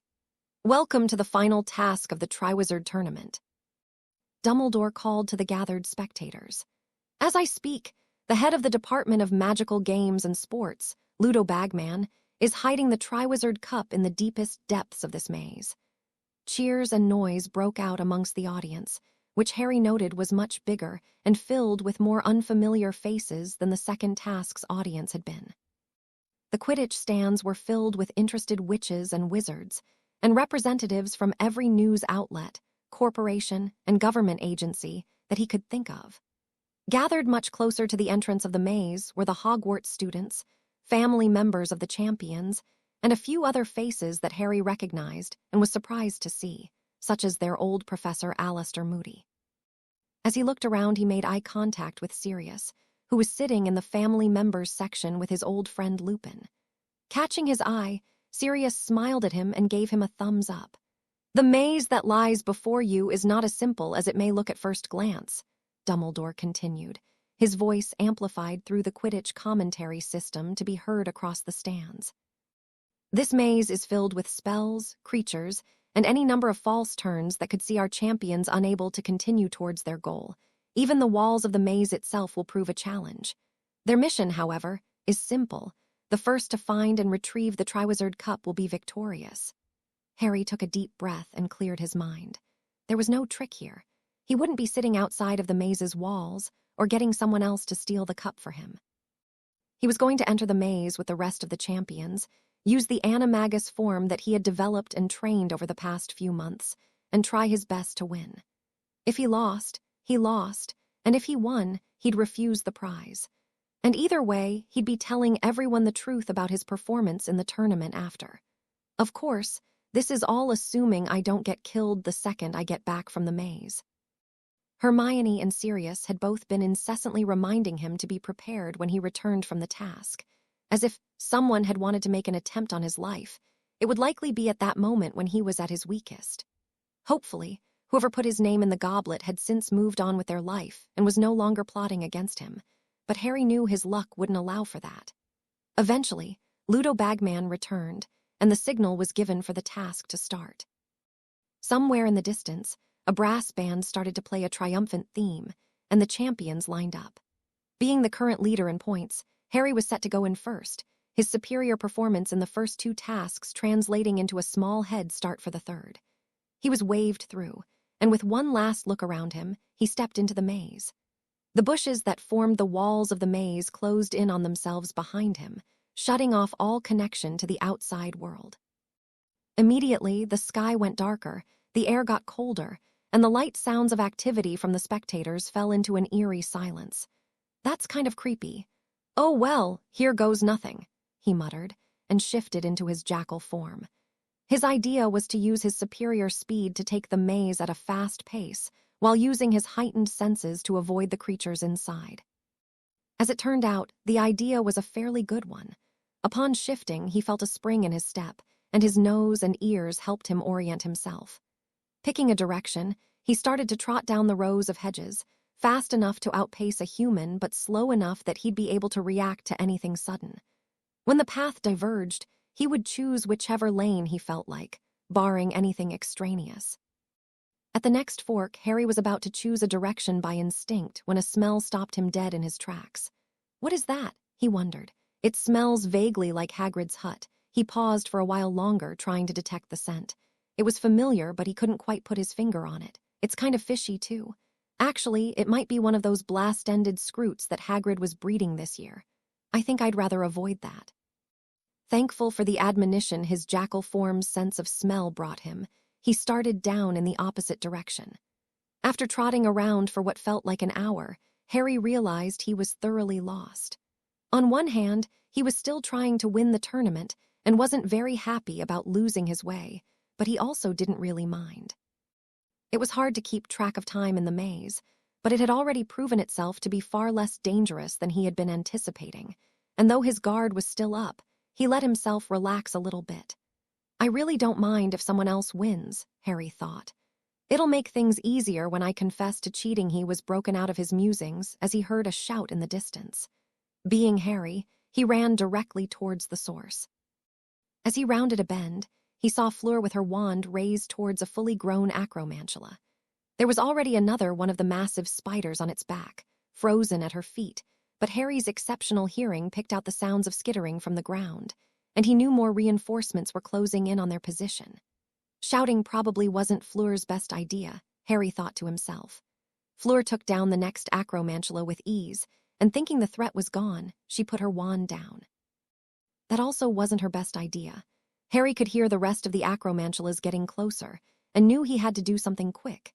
Even if Hagrid had told the beasts not to actually kill any of the champions, Harry already had first-hand experience with the acromantula's tendency to eat first and ask questions later.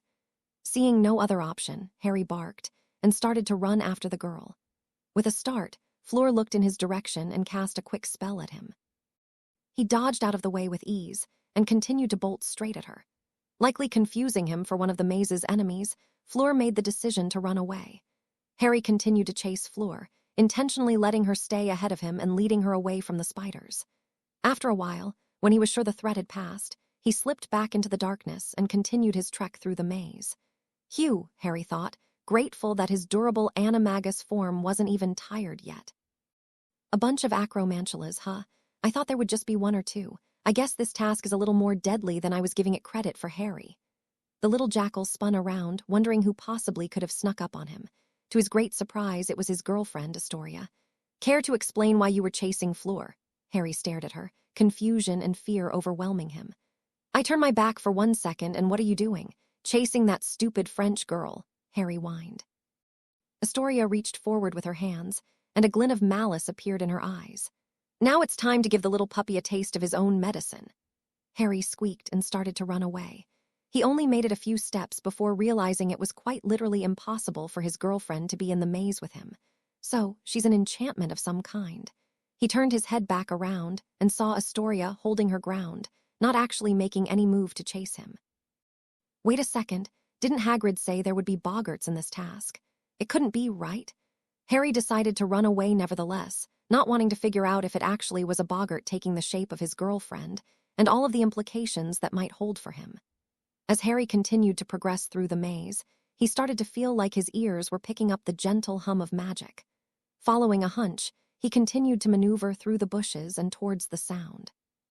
As he crested another corner, he saw a long straightaway that, if his eyes were seeing correctly, led eventually to a soft glow of blue light. Only. There was an incredibly large figure standing in the way. The figure made no move to approach him and was standing rather placidly. Cautiously making his way towards it, Harry recognized what exactly he was looking at. A sphinx. I didn't even know those were real. He continued to pad slowly towards the beast and was starting to think he could walk right past it when a sharp taloned paw blocked his path. "Halt, little one," the sphinx said in a deep feminine voice. "I present you with two options." Harry paused, staring up at the creature. At the very least, it didn't seem to want to kill him. "You may choose to hear my riddle. If you answer correctly, you continue down this path and reach your goal with haste. If you fail, however, I will kill you." On second thought, maybe it did want to kill him. "If you'd prefer," the sphinx continued, "you may also turn around and find another way to the cup." Harry yipped. He liked the sound of that option better. "Very well," the sphinx replied. "Here is my riddle." Harry froze. "Wait, no, I wanted the other option." I should have switched back to my human form before answering her," sighing internally. Harry focused up as the sphinx told her riddle in a practiced orator's voice. "I eat my own kind, hungry not for food, but for victory. My days are warm and pleasant, but when I reign I bring misery. You'd best not be gone to me, or sick as me, though you may want my eyes. I'm tired and I sleep, but don't trust me, I lie." Harry pretended to sit down, when in reality he was just readying his legs for a burst of speed in case he needed to run away. "I eat my own kind," Harry thought. "But not for food, I guess that could be an acromantula." He stared up at the sphinx, who stared back down at him in turn. Harry tried to channel his inner Ravenclaw to solve the riddle. "My days are warm and pleasant, but when I reign I bring misery." Now it just sounds like England. Gosh, I hate riddles. After a few minutes of thinking, Harry decided to take his chances at running away from the sphinx. Hopefully, her wings weren't as fast as his legs. "I'm starting to wish my animagus form had been a cheetah. At least I know I'm faster than Sirius. Hopefully that's enough, Sirius." Harry thought back through the riddle and realized he was right. Not trusting his yips to communicate his intent, he took his paw and scrawled the answer in the dirt next to the sphinx. "Dog," with a nod and a smile, the sphinx waved him through. Harry stared at the cup from where it glowed on a pedestal at the center of the maze. "Now that I'm here, I don't really want to take it."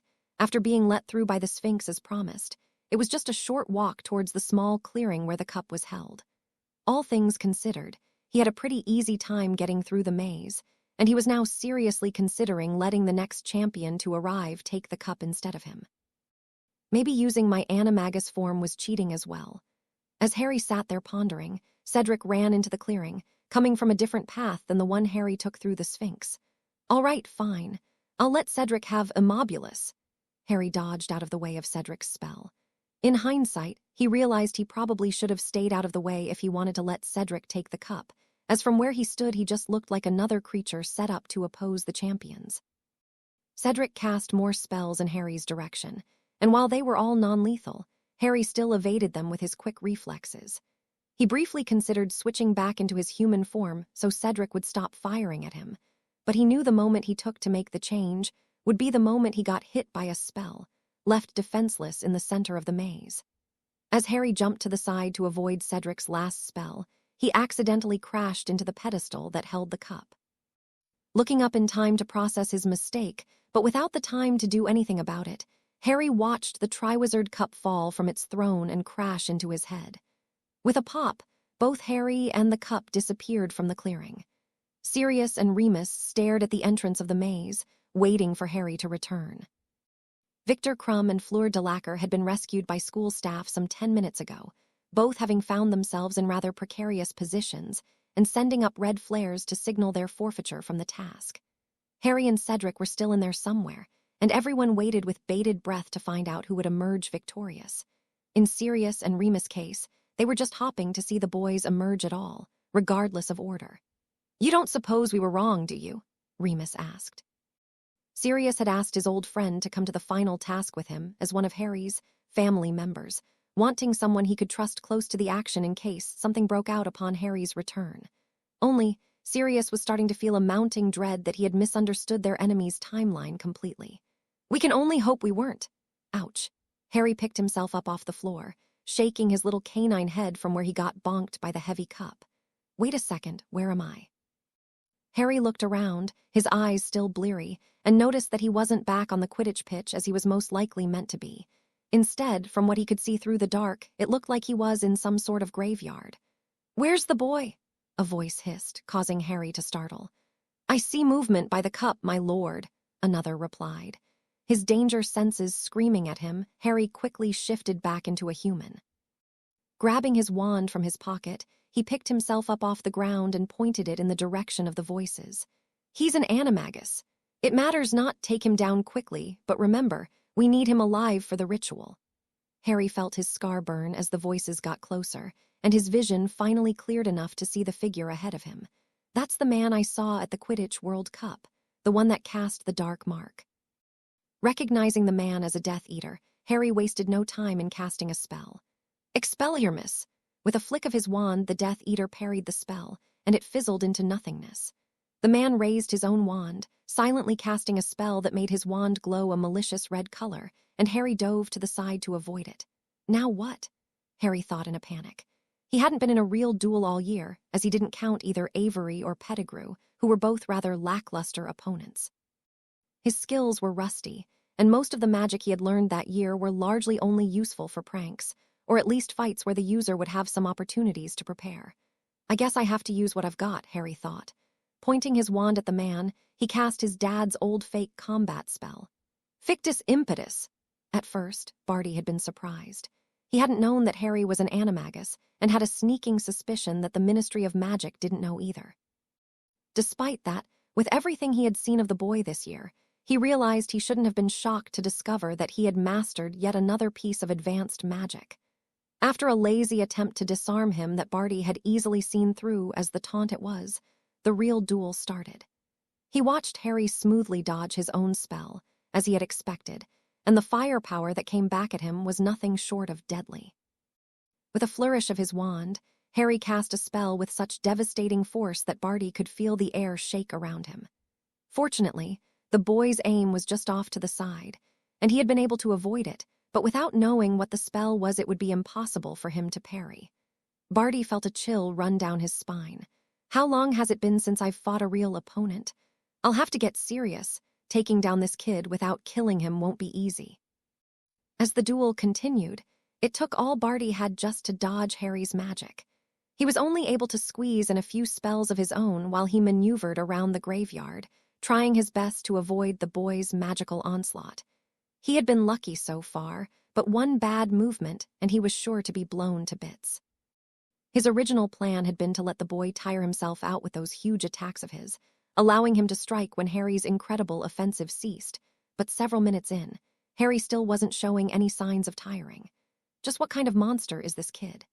Harry was starting to get pretty tired, and was also quite terrified that at any moment the man would realize his spells were essentially just big scary blasts of nothing.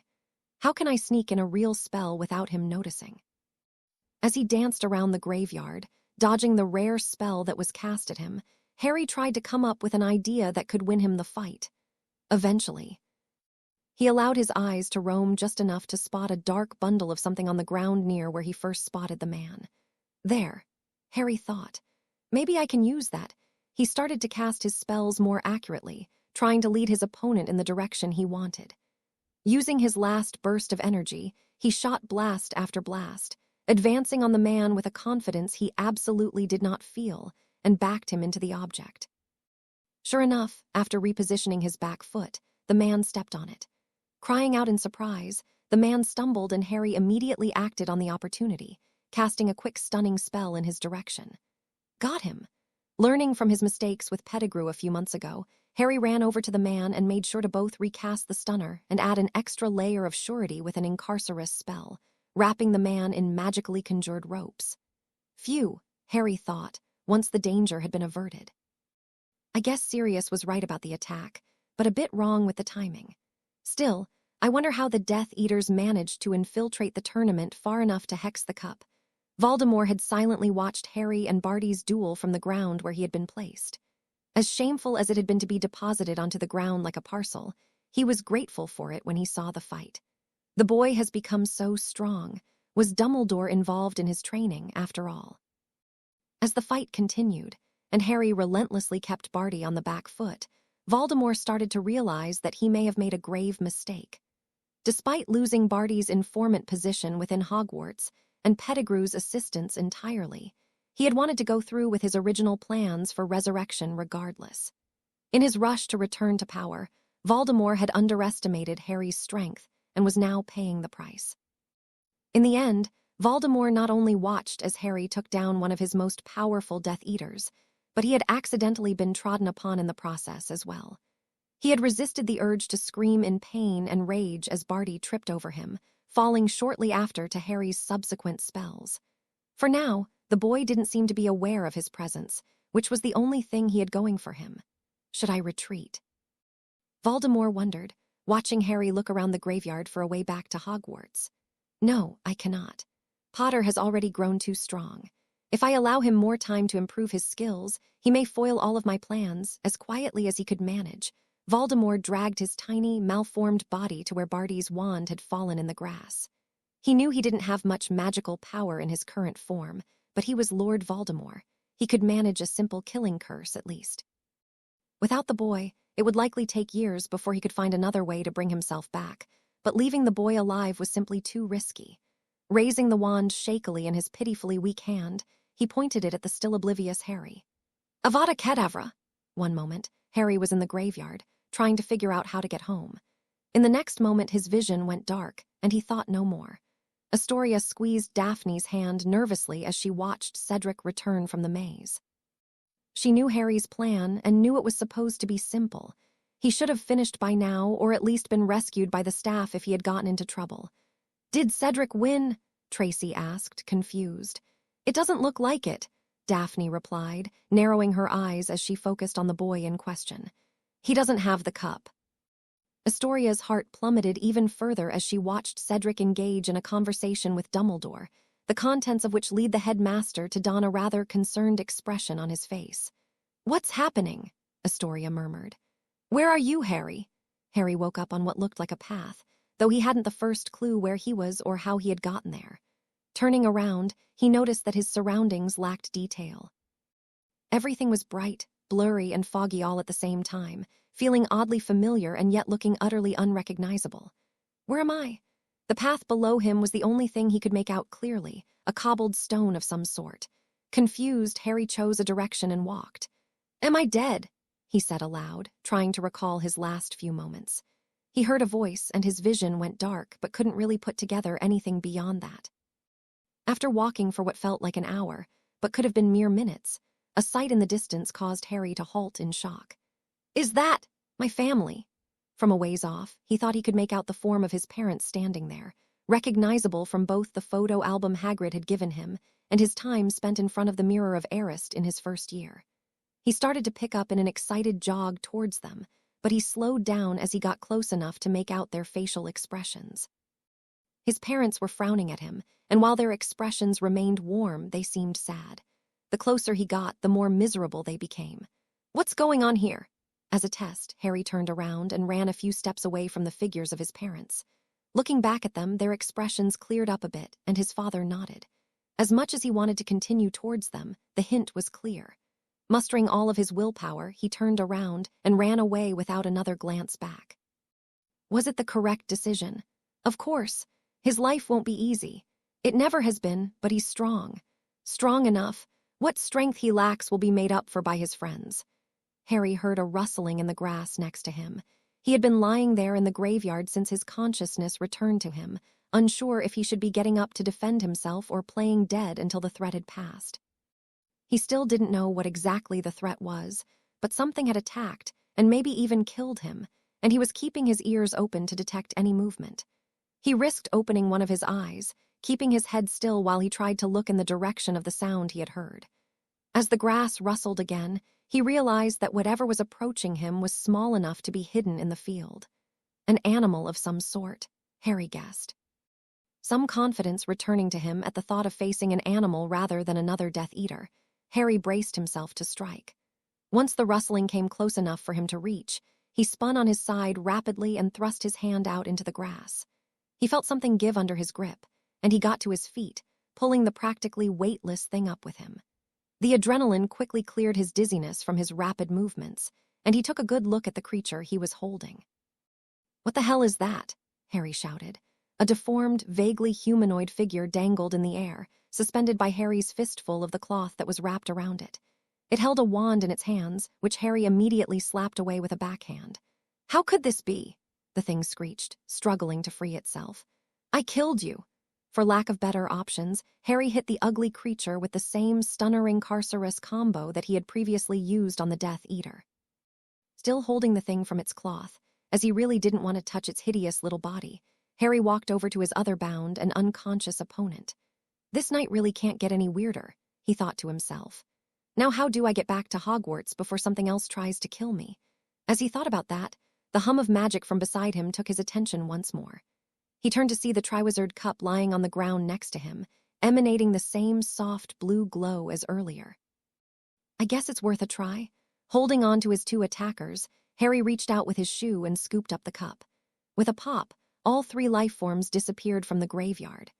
At best, Harry was expecting to return to the center of the maze.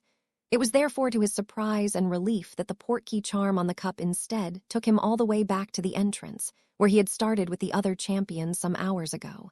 Instantly, a roar of applause met him. Still rather disoriented from the way his evening had gone, Harry just stood there on one leg, the other still hooked into the cup, holding a man and a weird creature in each of his arms. Eventually, the crowd noticed that Harry hadn't returned alone, and the applause died down in favor of fervorous conversation. "Who's that with him?" someone shouted. "What's that little thing he's holding?" another asked. With about as much delicacy as one would expect from a man who spent his life hunting dark wizards, Mad-Eye Moody dashed at a rapid limp from the stands nearby and grabbed the man that was now lying by Harry's feet. "Barty Crouch Jr.," Moody growled, pulling the unconscious man away. "I've got you now."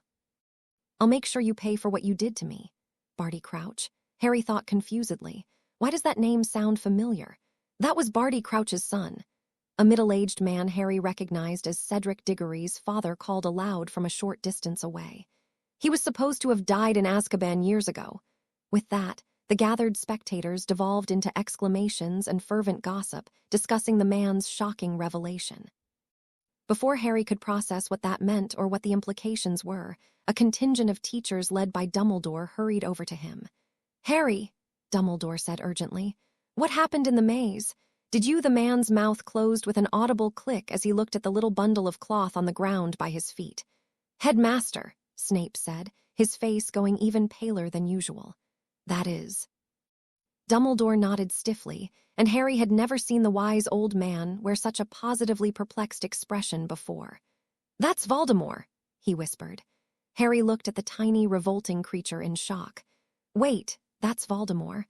Being the only person close enough to overhear the conversation, Ludo Bagman started to piece the puzzle together in his head. He had made a tidy sum of money by lending the Triwizard cup to a rich eccentric before the third task, and hadn't bothered to scan the magical object for foul play after. As the only man present who knew this, Ludo had come to the correct conclusion about the night's events just a hair faster than everyone else. Clearly, he had unknowingly assisted in an attempt against Harry Potter's life, organized by none other than Lord Voldemort himself. Fleeing wouldn't do him much good with all of the competent witches and wizards around, so he had to come up with a way to distract the attention away from himself instead. Running up to Harry, Ludo plastered a smile on his face and put his arm around the boy, dragging him into the center of the pitch. "Harry Potter has done it again," he shouted, using the commentary system to project his voice across the entire crowd. Not only has he won the Triwizard tournament, but he's captured another dark wizard while he was at it. The crowd cheered. They still didn't know exactly what was going on, but Harry had clearly done typical Harry Potter things again, beating both the tournament and some more Death Eaters at the same time. Harry shuffled around awkwardly as his name was chanted across the arena. He wanted to go back to the teachers so he could figure out just what exactly was going on with Voldemort, but he figured he'd take the opportunity to address his tournament run first. He said tentatively to Ludo. I'd like to refuse the prize money because Harry's generosity knows no bounds, Ludo shouted over him. He wants the prize money to go to someone who needs it more than him. The crowd cheered. Wait, Harry said. It's also because it wasn't fair, Ludo laughed heartily. Of course it wasn't fair. You're simply a cut above the rest of the champions. They stood no chance against you. The crowd cheered. No, that's not what I mean, Harry protested. I cheated. No one cares about that anymore, boy, Ludo yelled. How you got your name into the goblet is unimportant now. The crowd cheered, and Harry sighed. Clearly, he wasn't going to get anywhere with this at the moment. With one last pat on the back and a shake of the hand, he watched Ludo scurry off out of sight. Astoria sat awkwardly on the couch in the Gryffindor common room, waiting for Harry to get back from wherever the teachers had dragged him off to after the final task.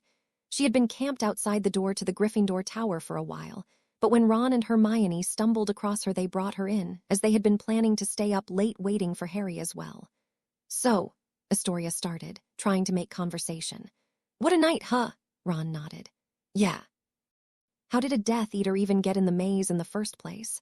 Hermione sighed, shaking her head. That's just par for the course with Harry. They sat there in the common room for a few hours, conversing lightly and falling in and out of sleep until Harry finally stumbled through the door. Astoria ran up to him and gave him a hug, yawning sleepily into his chest. Took you long enough, she mumbled. Harry scratched the back of his head. Yeah, sorry about that.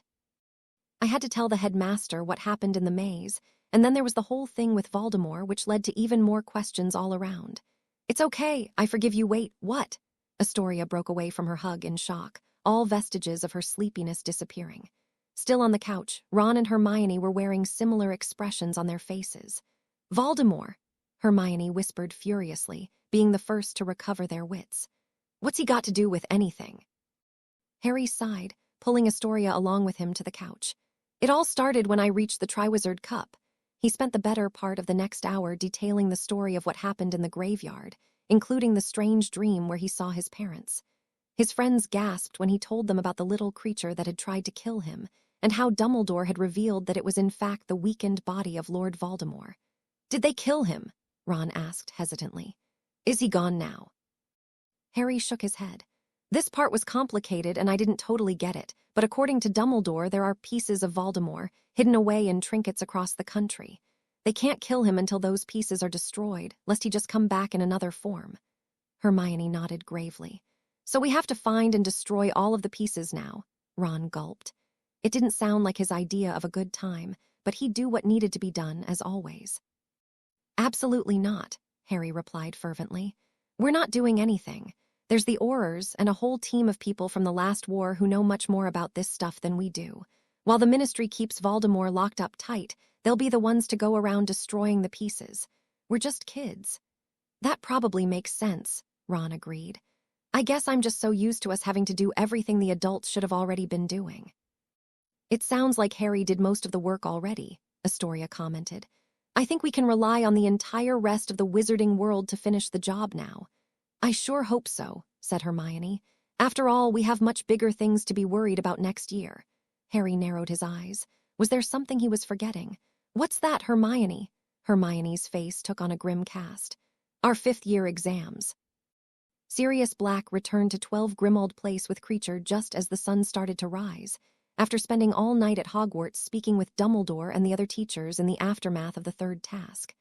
At some point, Creature had been called in to provide more testimony about the soul trinkets, and was likewise caught up to date on the night's events.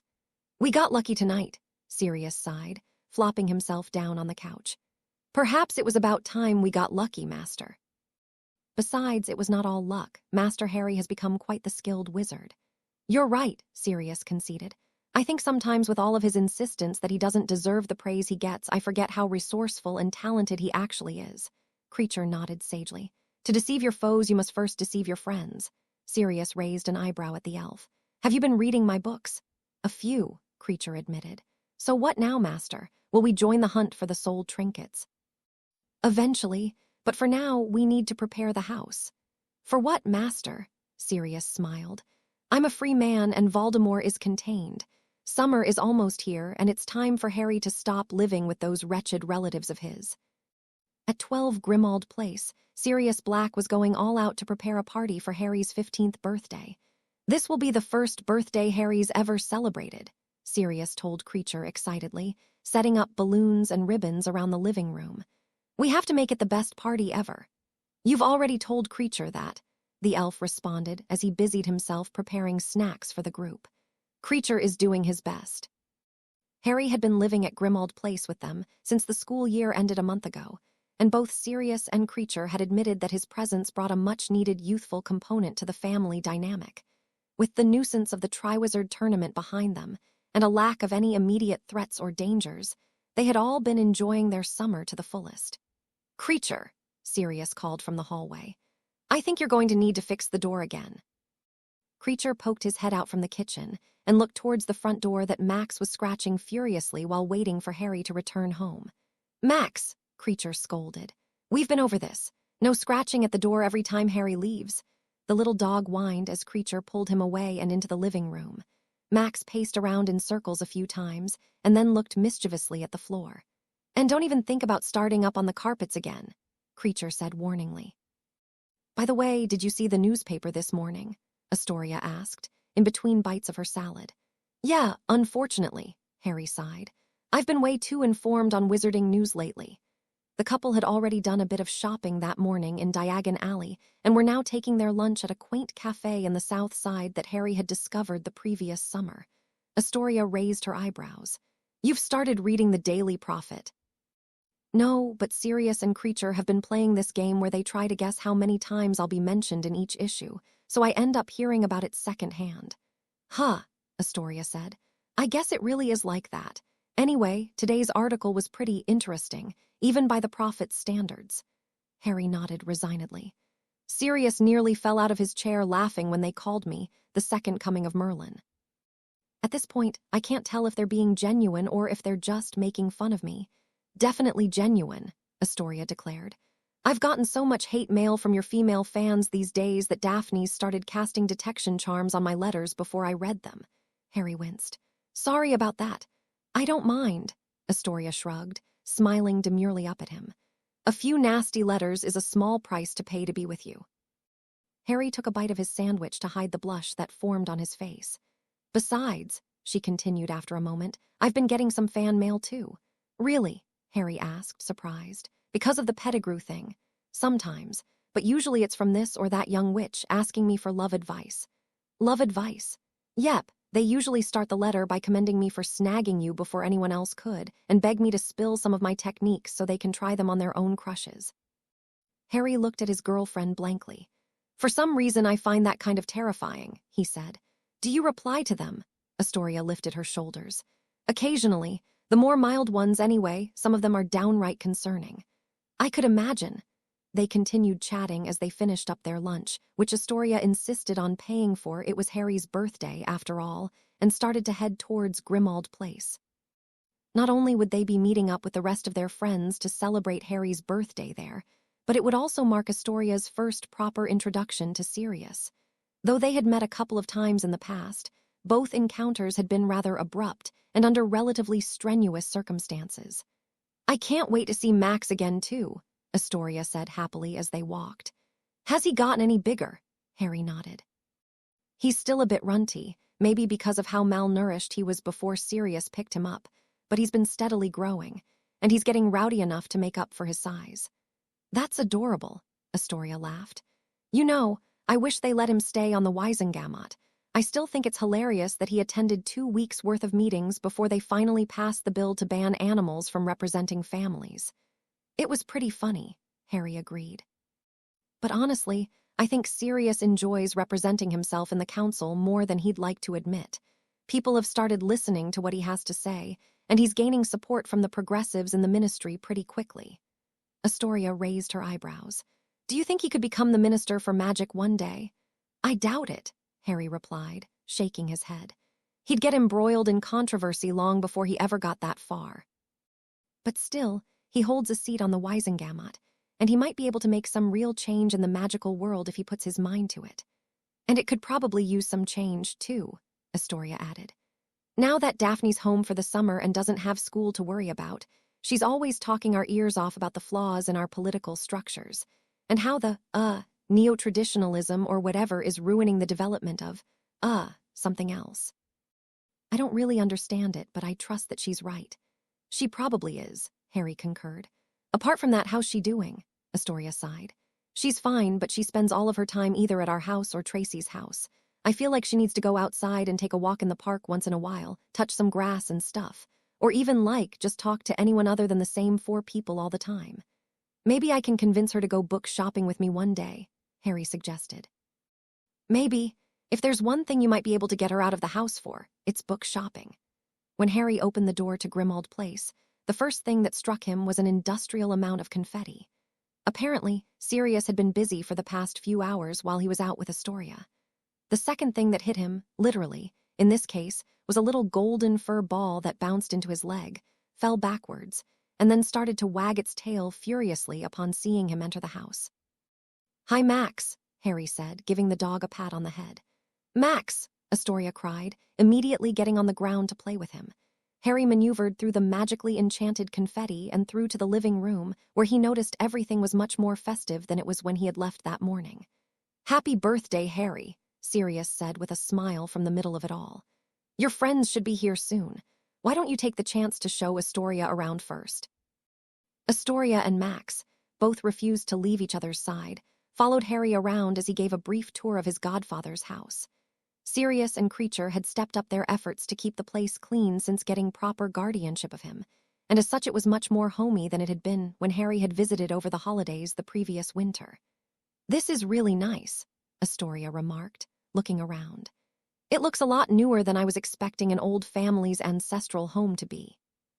"Yeah, pretty much all of the paint and wallpaper was stripped off and replaced over the past year, and the more permanent fixtures on the walls were removed with some Cursebreaker's help. Sirius considered selling it and moving, but Creature has a strong attachment to the house, so they decided to just redo it instead." "Sirius really cares about Creature, doesn't he?" Astoria commented. "It's like that at my house too, but it's rare for someone to treat their house elf like a real member of the family." Harry nodded. They weren't always close, but over the past year I think they both finally took the chance to learn more about each other and realized they actually got along quite well. They split all of the chores now anyway, so Creature feels more like a relative than a house elf. I think that's probably how it should be. Probably. Eventually, Harry had finished up the quick tour of the house, and they found their way to his room. "Well, this is my room," he declared. "Want to go back downstairs now?" Astoria glanced at him, and then back at his room. "What?" Harry asked, trying to figure out what his girlfriend was trying to communicate to him. Astoria wiggled her eyebrows suggestively. Harry blushed. "Oh, yeah, I guess we can take a break for a moment." Ultimately, as far as Sirius had gone to deck out Grimmauld Place for Harry's birthday, the party itself was relatively small.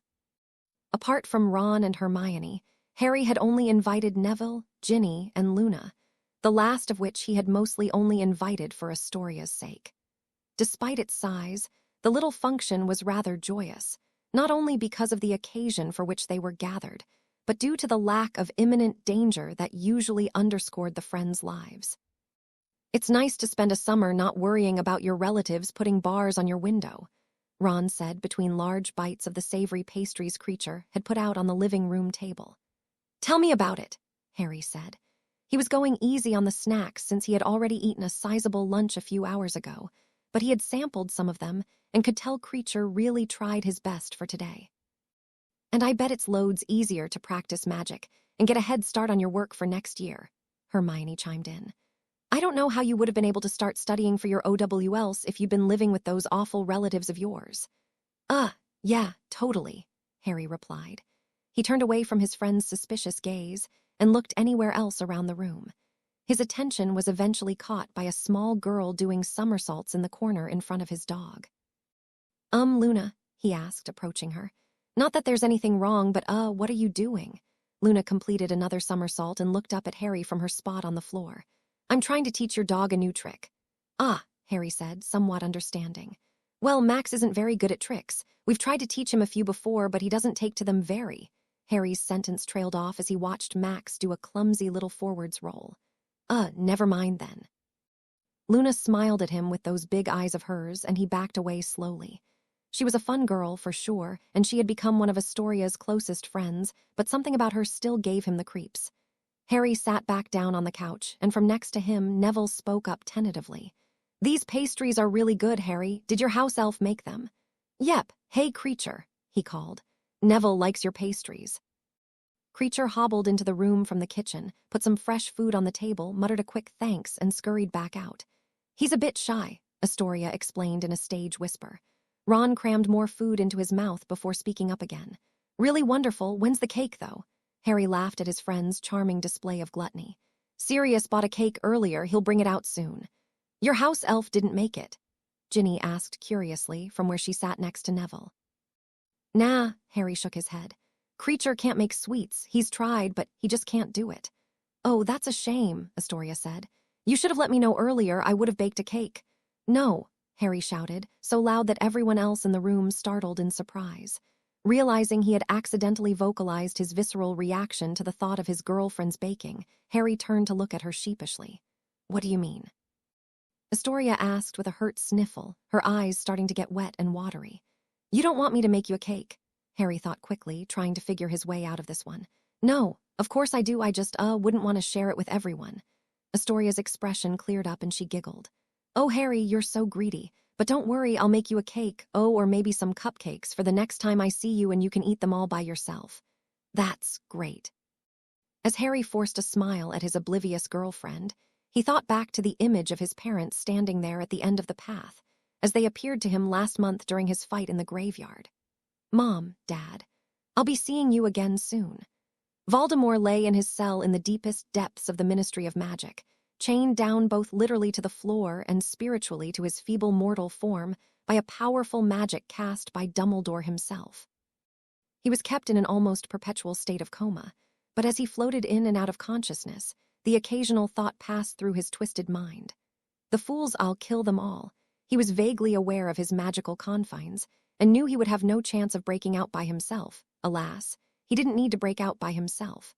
I still have one ally left, he thought in a rare moment of wakefulness. One that won't betray me, and has the cunning and resources necessary to stage an escape.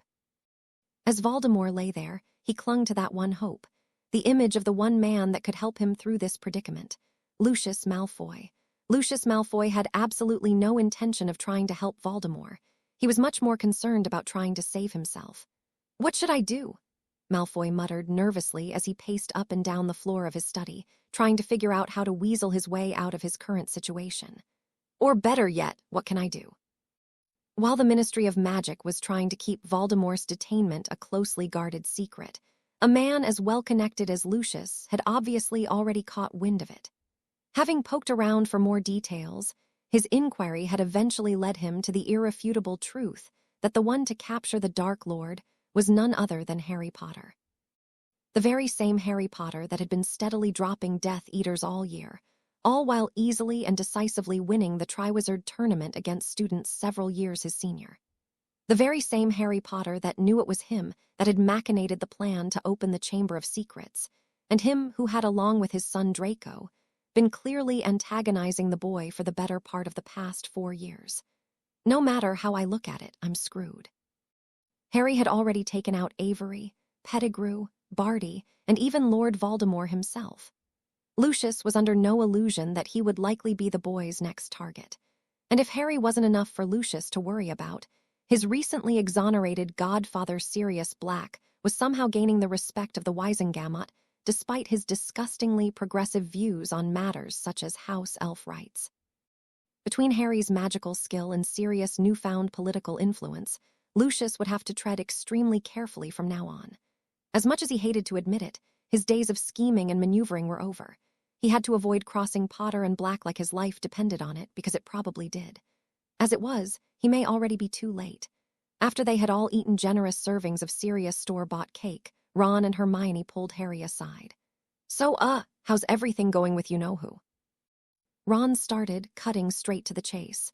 Harry looked at Hermione and from her nervous fidgeting could tell the same thing was on her mind. I don't know everything, Harry admitted. But Sirius says they have him locked up really tight. He probably won't be going anywhere anytime soon. Probably, Hermione repeated. Harry shrugged. He's not getting out on his own, that's for sure. And he's being guarded so heavily it would take a force way larger than the resources his remaining sympathizers have left to break him out. There's also the deterrent, Ron added. What deterrent? Hermione asked. Harry, of course. Did you not see the newspaper this morning? They're calling him the second coming of Merlin, and everyone knows he'll be coming after them if they do anything particularly Death-eatery. Hermione looked to Harry, who sighed resignedly. As embarrassing as it is to admit it, Ron's right. I talked to Sirius about writing a letter to the Daily Prophet about how I cheated my way through the tournament, but he convinced me not to send it. As Ron said, apparently I'm serving a pretty important role as some sort of boogeyman for anyone still faithful to Voldemort. I guess that makes sense, Hermione acknowledged. Are you okay with that, though? Harry sighed again. I still don't like the attention, and I feel bad that everyone believes I'm something super impressive when I'm not. But if it's helping them in their effort to find the remaining soul pieces and finish off Voldemort for good, then I can handle it. Ron raised an eyebrow at him. You say you're not impressive, but half of what everyone thinks you've done you actually have done. And besides that, if you told them everything you've actually accomplished over the years, like kill a basilisk with a sword when you were 12, or fend off over 100 Dementors when you were 13, they'd still be saying the same things about you, Harry grumbled. Maybe, but most of that stuff was either luck or thanks to all the help I've gotten from others. Ron and Hermione exchanged a glance. Sometimes they weren't sure who was more wrong about Harry's talents, the general public or Harry himself. Once most of Harry's friends had gone home, he was left sitting in his living room with Astoria. Her parents had told her that under no circumstances would she be at a boy's house past 10 p.m., but they still had another hour, and they were loath to separate until the last moment. Well, that was fun, Astoria remarked. Smaller party than I'm used to, but that's fun in its own way. Harry shrugged, exhausted. I've never had a birthday party before, so I think that's about as many people as I could have handled at once. Do you normally have more? Astoria nodded. Last year we had a party at my house right before the semester started, since I'm at school on my birthday, and I think the final count was almost 90 people. 90, Harry exclaimed. You seriously had that many friends? Well, not really, Astoria admitted sheepishly. A lot of the people there were either friends of friends or yearmates I had never spoken to very much. At the time, I was really happy about how many people showed up, but over this past year, I think I've come to appreciate quality over quantity. So you've given up on making 100 friends? I mean, I'd still love that, Astoria replied, but I think having a few good ones is what matters most. She cuddled up to him on the couch and was about to lean in for a kiss when someone burst through the door. Sorry to interrupt, kids, Sirius said, running behind the couch to hide. Don't let Creature know I'm here. A few moments later, Creature ran into the room, brandishing a wooden spatula threateningly. Master Sirius, how many times does Creature have to tell you not to feed Max the scraps off the dinner table? He'll never stop begging for food now. Harry and Astoria watched with a mixture of annoyance and bemusement as Creature came running around the couch, causing Sirius to run the other way around it like a cartoon. Just before Creature could catch Sirius by the shirt, the man shifted into his animagus form and leapt away. Or tried to leap away, but a hand reached out to grab him by the scruff of the neck. Mr. Puppy, Astoria asked disbelievingly, holding Sirius up half off the ground with one hand. The bacon dog from Hogsmeade. Sirius tried to wriggle free, but the girl's grasp was steady. Sirius, Harry said, narrowing his eyes in suspicion. What does she mean by the bacon dog from Hogsmeade? Creature shook his head disapprovingly. Creature told you this day would come eventually, Master Sirius. 30 minutes later, Sirius was prostrated on the floor, begging for the two teenagers' forgiveness. Harry and Astoria, for their parts, were still in shock. You tried to set me up with Astoria because I had trouble talking to girls. Well, technically, I didn't try, Sirius responded, his head still bowed down to the floor. I did set you up with Astoria because you had trouble talking to girls. And you thought she was going to be the perfect girl for me just because she gave you a piece of bacon.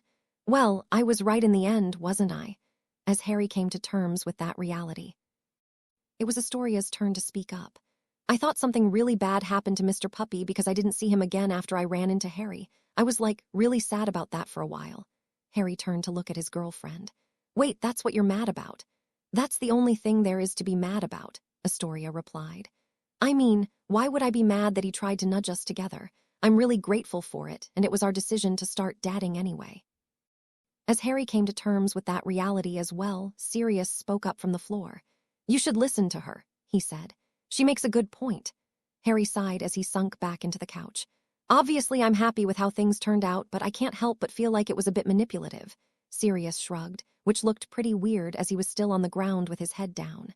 Being manipulative is part of my charm. Sighing once more, Harry decided to let the matter drop. He was still a bit shaken up over the idea that his godfather had engineered his first few meetings with Astoria. But as the girl said, it had still been their decision to take things further. Besides, it was getting close to her curfew, and he had to take his girlfriend home.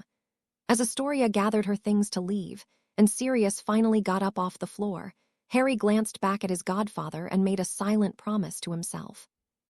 No matter how happy I am with the outcome of your little manipulations, I'm still going to get you back for this one day. Sirius. A few years later, Sirius sighed as he headed back to 12 Grimmauld Place, carrying the groceries that he had just bought. While there were faster methods of returning home, the prices at the Muggle markets couldn't be beat, and calling his house elf to pick him up from the store wouldn't be a very subtle thing to do in front of a bunch of Muggles.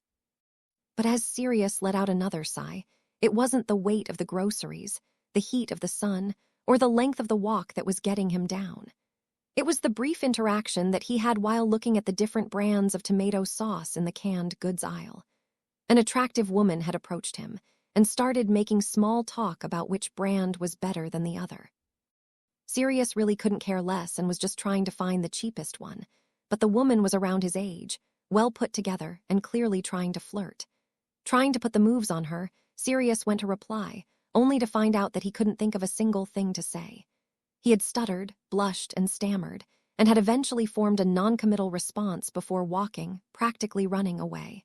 What a joke! Sirius exclaimed silently to himself as he walked. I used to be the smoothest talker there was. Now look at me. I've spent so much time around kids and house elves since getting out of jail that I can't even hold a conversation with a woman. Sirius trudged on for another few blocks, eyes to the pavement in shame, when a voice called out to him. Sirius, is that you? He looked up towards the voice and dropped his grocery bags in shock as he saw the face it belonged to.